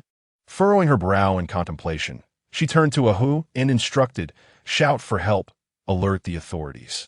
Upon hearing this, Ahu indeed raised his voice, calling out, "Ahu, quickly inform the authorities. There is an assassin here." The two cloaked figures paused momentarily. One of them exchanged a glance with the other before leaping onto the rooftop and disappearing like an arrow. The remaining figure stood motionless, prompting Ahu and the others to advance, pressing their swords against his neck. A gang addressed Luo Lan. "Your Highness, shall we escort this man to the Shuntian prefecture?" Luo Lan frowned, uncertain if this individual was an assassin or merely someone attempting to thwart the assassin's nefarious intentions. She stepped closer to the cloaked figure and inquired, "What brings you to the residence of you, Prince? Are you here for wealth or for someone?" The man stared at her, momentarily taken aback, before he pursed his lips and replied, I am here to find someone." Luo Lan looked at him with confusion. "Who are you searching for?" The cloaked figure met her gaze and clearly stated, "I am looking for Prince Yu." Chapter 89. The painful past. Upon hearing those words, Luo Lan's expression instantly turned tense. Could it be that this individual intended to harm Lung Yu? Her brows furrowed slightly, and the first person who came to her mind as a potential threat to Lung Yu was that despicable prince. Thus, she coldly interrogated, "Who sent you? Now that Lung Yu is in such a state, does your master still refuse to let him be? Has his conscience been devoured by a dog?" The man in black hurriedly shook his head. "Are you the prince's consort? You misunderstand. I do not wish to harm Lord Yu. I am merely an acquaintance." Luo Lan regarded him with suspicion. "Reveal your face and state your name. I shall inform Lord Yu, and if he is willing to meet you, I shall grant you access." The man glanced at Luo Lan before responding, "I can tell you my name, but I cannot remove my veil. There are too many years here." Luo Lan offered a resigned smile. Did those who sought out Lung Yu not dare to act openly? She did not wish to press him further and nodded. "Very well, what is your name?" The man hesitated for a moment before articulating slowly, "Please inform the prince that my name is Ling Xiao." Luo Lan scrutinized him once more and instructed Aho, "Wait here. I will inquire whether the prince recognizes him. Keep a close watch." She signaled to Aho to ensure this man did not escape before turning and returning to the room. Upon her arrival, Lung Yu anxiously inquired, "What transpired?" She approached him and softly asked, "Do you recognize someone named Ling Xiao?" Upon hearing the name, Lung Yu froze momentarily, his complexion paling as he gazed at her. "Lanner, why did you mention him?" "The man outside claims his name is Ling Xiao and specifically requests to see you." Lung Yu suddenly fell silent, his expression shifting. Clenching his fists tightly, he urged quickly let him in. From his level of distress, it was evident that he recognized Ling Xiao. Thus, Luo Lan turned and exited. However, she was reluctant to allow a man in black to approach Lung Yu. What if he were an assassin with no regard for human life? With this thought in mind, she stepped outside and addressed the others. "Aho and Ayu, stay here. The rest of you may withdraw." Upon hearing her words, everyone retreated, allowing Luo Lan to approach the man. She spoke slowly. "The prince recognizes your name, but I cannot be certain you are indeed the Ling Xiao you claim to be. To allay your concerns, it is now just the four of us. Please remove your veil." Ling Xiao contemplated for a moment before raising his hand and tearing the veil from his face. The man before her appeared youthful, yet his deep-set eyes reflected a melancholic spirit. His gaunt cheeks bore a pallor that was far too severe for one of his age, and his visage was marred by an air of weariness that belied his years. He looked fragile, as if a mere gust of wind could topple him, and he did not seem to embody the qualities of a villain. Luo Lan instructed Aho and Ayu, "Take him inside, but remain vigilant. Ensure he does not get too close to the prince." Regardless of the circumstances, she could not afford to be careless. As the words fell, she pushed the door open and led the way. Ayu and Aho held their swords to Ling Xiao's neck, guiding him into the room. Upon reaching the bedside, Lung Yu's eyes suddenly reddened at the sight of Ling Xiao. He trembled as he extended his hands. "Xiao Lingzi, is it truly you?" At that moment, tears welled up in Ling Xiao's eyes, and he abruptly knelt down, bowing deeply 3 times. "Your Highness, I, Xiao Lingzi, am guilty. I lack the ability to return sooner to protect your highness. I beseech you to punish me. Witnessing this scene, Luo Lan discerned the intimacy between Leng Yu and this Xiao Lingzi. She waved her hand to Yu and Aho, signaling them to step back, and turned to Leng Yu, saying, "Since you are old acquaintances, take your time to converse. I shall go and check on Deji." Leng Yu nodded. Luo Lan cast a glance at Ling Xiao before turning to leave. "Xiao Lingzi, rise quickly and sit here, so I may see you." At that moment, Leng Yu gazed at Ling Xiao before him, his excitement akin to a traveler in the desert finally discovering a source of water. Ling Xiao wiped the tears from his face, slowly standing and taking a seat on the wooden chair by Leng Yu's bed. Choking back his emotions, he asked, "Your Highness, what has happened to your leg?" Leng Yu shook his head with a bitter smile. "My leg is an old ailment. Xiao Lingzi, tell me how you have fared all these years. Are Xiao Tan and the others well?" Upon hearing this, Xiao Lingzi bit his lip tightly, clenching his fists as he recounted their tribulations of the past years to Leng Yu. It turned out that 3 years ago, after being placed under house arrest by the emperor, Leng Yu's 4 chief guards, disbelieving that he could commit such an act, defied the emperor during the morning court. They knelt at the palace gates, pleading with the emperor to investigate the matter thoroughly. However, the emperor was already in a state of confusion from anger, and spurred on by the crown prince, Minister Wu, and their faction, he was convinced that their act of kneeling before the court was a threat. Given their formidable martial prowess, the emperor deemed it necessary to subdue them, fearing they might become a future menace. Thus a decree was issued, and the 4 were shackled and transported to Ningguta under heavy guard, forced into hard labor while deprived of sufficient food, under the pretext that their youth and vigor might lead them to indulge in immoral desires if they were well fed. Over the past 3 years, they endured countless beatings and insults, and for them, receiving cold leftovers felt like a feast. Fortunately, they survived, thanks largely to the protection of the national guardian, Lu Dekhang. When they were dispatched to Ningguta, Lord Lu secretly handed him a letter, instructing him to seek out his disciples in the area. There, 2 officials were disciples of Lu Dekhang. Although they did not offer much care, they ensured that no one took their lives, or else they would have perished long ago. Upon hearing this, Leng Yu's eyes suddenly glistened with tears. He looked at Ling Xiao and hoarsely inquired, "How did you manage to return?" Upon mentioning this, Ling Xiao's countenance turned pale as he murmured, "We attempted to escape from there and return to the capital to seek the prince, but despite several attempts, we were unsuccessful. Each time we returned, we faced a brutal beating. Thus, we deliberated, realizing that if all 4 of us fled together, we would surely be discovered. We resolved that one of us should venture out first to ascertain the prince's well-being. Ultimately, it was decided that I, being the youngest, would return first. A month ago, under the cover of night, they assisted me in breaking the iron chains that bound me, providing me with cover to escape." At this point, he suddenly covered his face and wept, overwhelmed with concern for the fate of the 3 who had been discovered by the officials. Leng Yu clenched his fists tightly, striking his thigh in frustration as he bitterly lamented, "It is all my fault. I have brought misfortune upon you. Your Highness, please do not say such things. During our time in Ningguta, it was the thought of you that sustained us. Without it, we might not have endured until now. We could only dream of the day we would leave that place and see you again." As he spoke, Ling Xiao abruptly rose from his chair, only to collapse to the ground once more. "Your Highness, we have heard of your plight, and I am deeply sorry for my tardiness. I regret that you have suffered." As he spoke, he struck his head with increasing fervor, prompting Leng Yu to quickly intervene.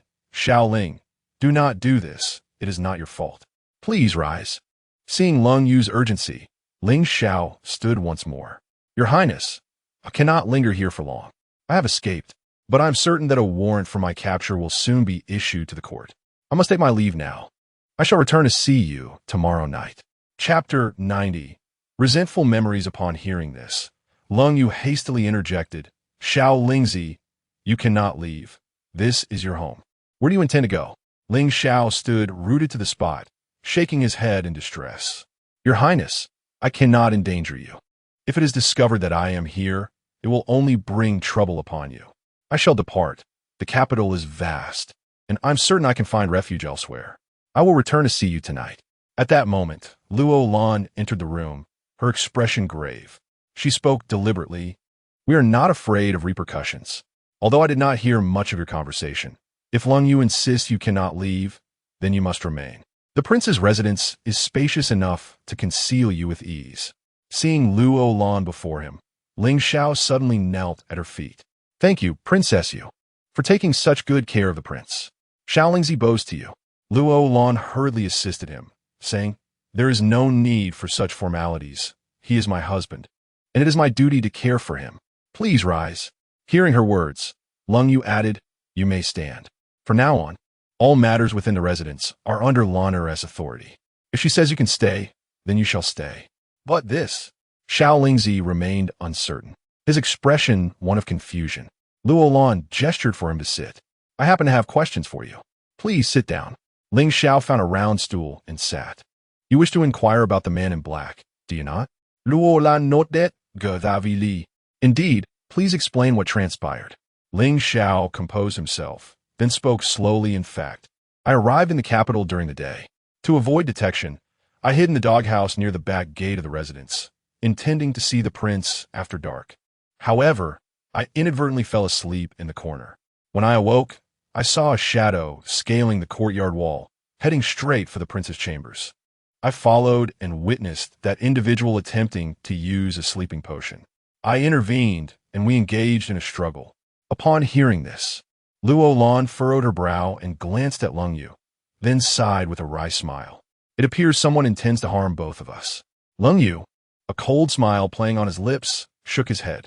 It is not merely a matter of someone wishing to harm us. It is that someone desires my demise. I have put you in danger. Luo Lan, however, dismissed his concerns with a shake of her head. I do not share that view. If someone truly wished to harm you, they had ample opportunity over the past 3 years. You could have perished countless times. Why target you now? I suspect someone fears your resurgence and wishes to eliminate both of us. At her words, Ling Xiao clenched his fists in anger. This must be the doing of that cold-hearted Yun. He would relish the prince's death. It was he who instigated the emperor, leading to our exile to Ningguta as slaves. Half of those who sent us on that path were his people, nearly bringing us to ruin. Reflecting on their plight, Lung Yu sighed heavily, a glint of determination flickering in his eyes. Clenching his fist, he vowed, Rest assured, when I rise again, I will spare no effort to rescue them from their suffering. At this moment, he felt a profound ache in his heart, akin to the claws of a cat scratching within. He dared not contemplate how the other 3 endured such a life each day. Upon hearing his words, Ling Xiao's eyes suddenly glistened with unshed tears. He bit his lip fiercely and nodded resolutely. Your Highness, I had resolved on the way here that I would return to rescue them. Even if it cost me my life, I shall die alongside them. Do not be reckless. Lung Yu admonished him, silencing his impulsive fervor. If you seek death, it will only bring them greater sorrow. I have vowed to save them, and I will indeed do so. At this juncture, he turned his gaze towards Luo Lan. Lania, how long until I can stand on my legs again? Observing his urgent demeanor, Luo Lan furrowed her brow in contemplation before responding. If you are eager, we shall commence your exercises tomorrow. I have already instructed you to have a cane made for you. Your leg meridians are nearly unblocked, and the atrophied muscles are gradually regaining strength. I believe it will not be long before you can stand. Hearing her words, Lung Yu exhaled a long sigh of relief and added, Please arrange a suitable place for Xiaoling. I understand, Luo Lan replied, casting a glance at Ling Xiao before nodding. In the courtyard of our royal residence, there is no one during the day. He can accompany you there while you attends to other matters. Upon hearing this, Ling Xiao looked at her with palpable excitement, nodding incessantly. Thank you, Princess. Being with the prince, Xiao Ling will have no regrets. Unable to restrain his irritation, Lung Yu echoed Luo Lan's previous admonitions. Do not speak of death incessantly. Such words bring ill fortune. We must live well to seek vengeance against those who wish for our demise. At his words, Ling Xiao nodded vigorously. I understand. During our enslavement in Ningguta, we often said it was that prince who intended to harm the prince. We must avenge him. We all believe the prince would never commit such acts. Listening to Ling Xiao, Lung Yu's lips twitched slightly, and he nodded in acknowledgement.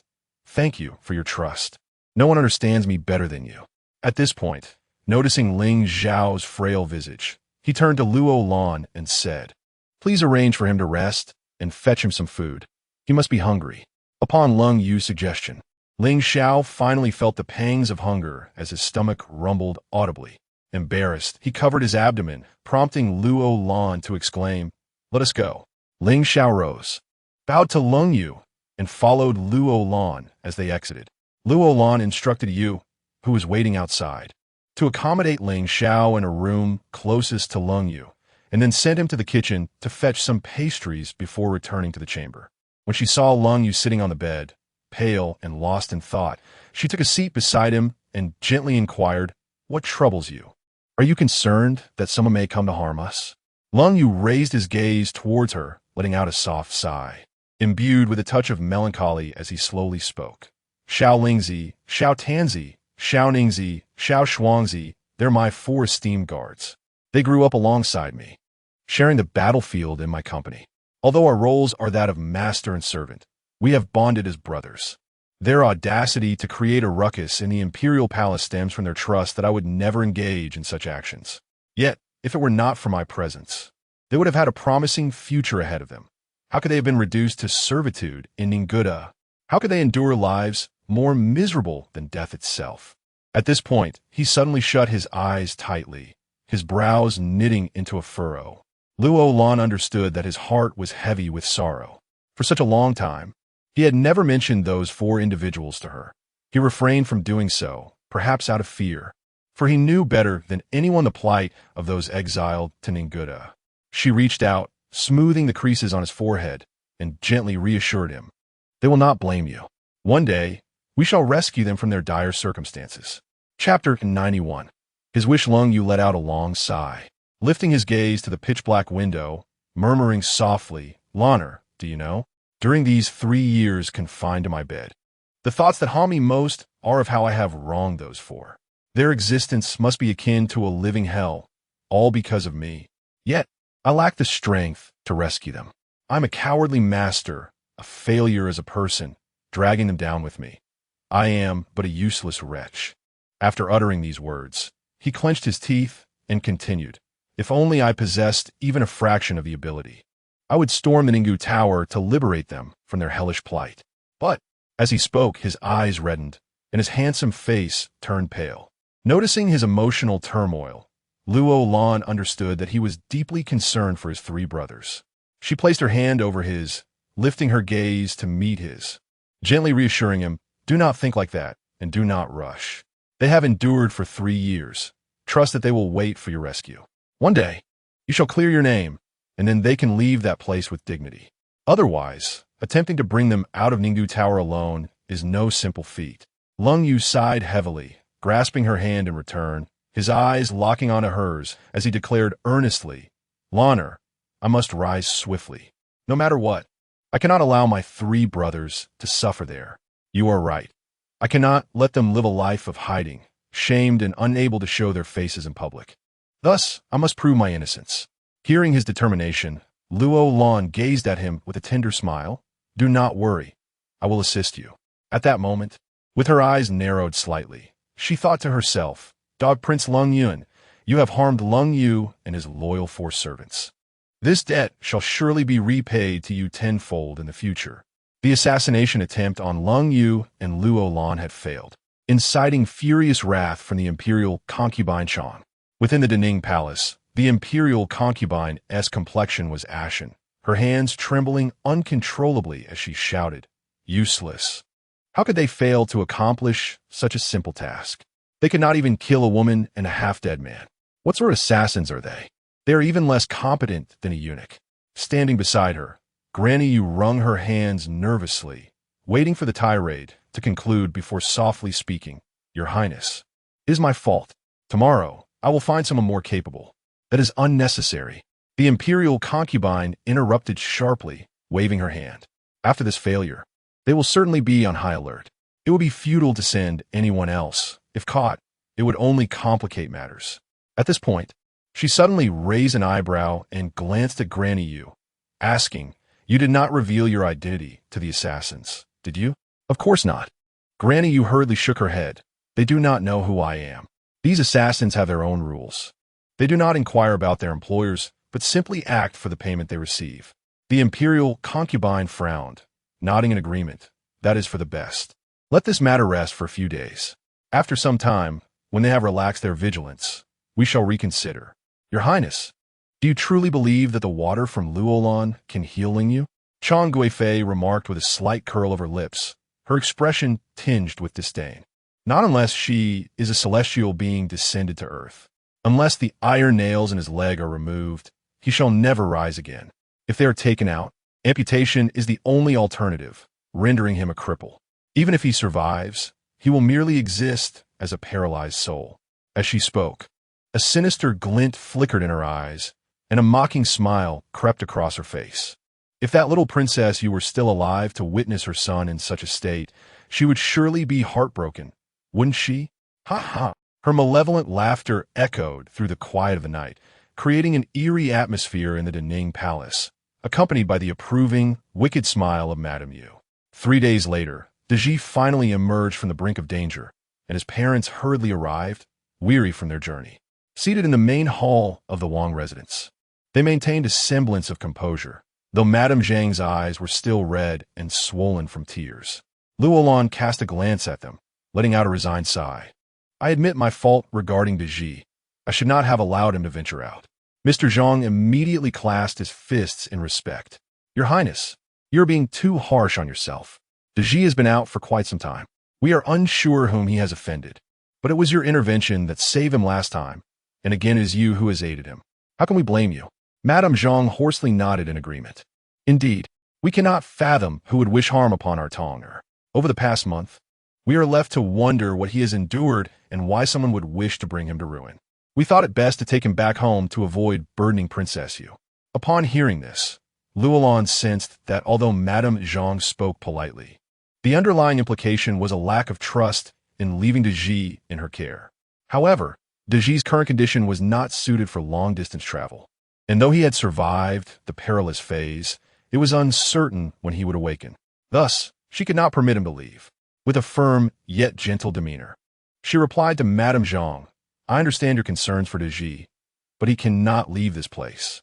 Setting aside his physical inability to endure a lengthy journey, consider the malefactors who have harmed him so ruthlessly. They undoubtedly will not relent easily.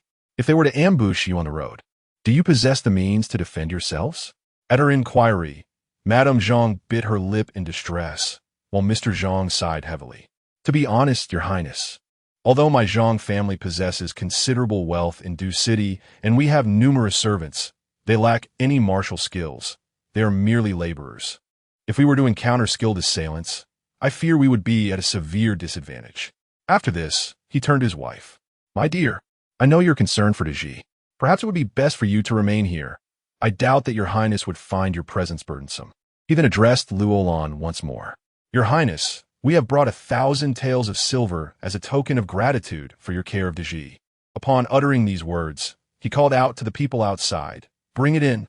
No sooner had he spoken than 2 individuals entered, each bearing a tray, and stood before Luo Lan. Observing the gleaming silver, Luo Lan furrowed her brow and waved her hand, saying, Master Zhang, you are too courteous. My bond with De Ji is one of genuine affinity. If you insist on bestowing silver, it would rather create a sense of estrangement. I cannot accept this silver. Meanwhile, Madame Zhang, wiping her tears, choked on her words. We have only one son, Tong'er, and the Zhang family's estate will eventually belong to him. If you refuse this modest offering, we shall no longer impose upon you, and we truly must take De Ji away. Chapter 92. An additional presence in the manor. Upon hearing these words, Luo Lan looked at them with a hint of helplessness. Was Madame Zhang truly compelling me to accept this silver? Madame Zhang hurriedly waved her hand, clarifying, that is not my intention. You saved De Ji. We are truly at a loss for how to repay you. Money is merely a material possession. Had you not rescued him, he would have perished last time. And in such a case, what value would this silver hold for us? Seeing her sincerity, Luo Lan ceased to decline further. She nodded and said, Very well. I shall accept this silver for the time being. Madam, please stay here until the Ji recovers. Once he is well, we can ascertain whom he has offended before you depart. While my Yuangfu may not be as impenetrable as a fortress, there are indeed several skilled individuals within who can safeguard the estate without issue. At that moment, she mused that enlisting a few adept guardians for her home was indeed a wise decision. Just then, Aho entered to report, Your Highness, Zhang Yuan has arrived and wishes to speak with you. Zhang Yuan? Luo Lan's brow furrowed suddenly. Could it be that those ruffians were once again reneging on their promises? With this thought, she gestured for him to come in. At this time, Zhang Yuan and Madame Zhang excused themselves, proceeding to the west wing to check on Ji, who had left the operating room earlier that morning. Akai had been tending to him these past few days. Upon entering, Zhang Yuan wasted no time and knelt, clasping his fists as he declared, Your Highness, the silver you lent me, I, Zhang Yuan, fear I cannot repay in the immediate future. Therefore, my mother and I have decided that I shall serve in the Wangfu. I will forego any salary for 3 years to offset the debt you have settled on our behalf. Luo Lan looked at him in surprise. Was he truly proposing to repay a debt with servitude? Zhang Yuan, she replied, I have mentioned before that you need not rush to repay the debt I settled for you. You should not burden yourself with such pressure. If you come to serve in my Yu Wangfu for this reason, I cannot accept you, nor do I lack for staff. Your Highness Zhang Yuan suddenly grew anxious, clasping his fists once more. If you do not allow me to stay, I shall have nowhere to go. Everyone in the city knows I have worked at the yamen. No one dares to employ me. Even performing on the streets yields no reward. My mother is elderly, and it is unwise for her to leave her home. Therefore, I beseech you to accept me. I can serve as a gatekeeper or perform menial tasks. I do not require a salary. My mother has said that as long as I bring home some food, she can manage on her own with her sewing. Though Zhang Yuan spoke earnestly, Luo Lan understood that he still harbored thoughts of working in the manor to repay his debt to her. After pondering for a moment, she said to him, How about this? I will provide you with some silver to start a small business. Once you earn some money, you can repay me. A person like you should not be reduced to servitude in my household. No, that would not be the case.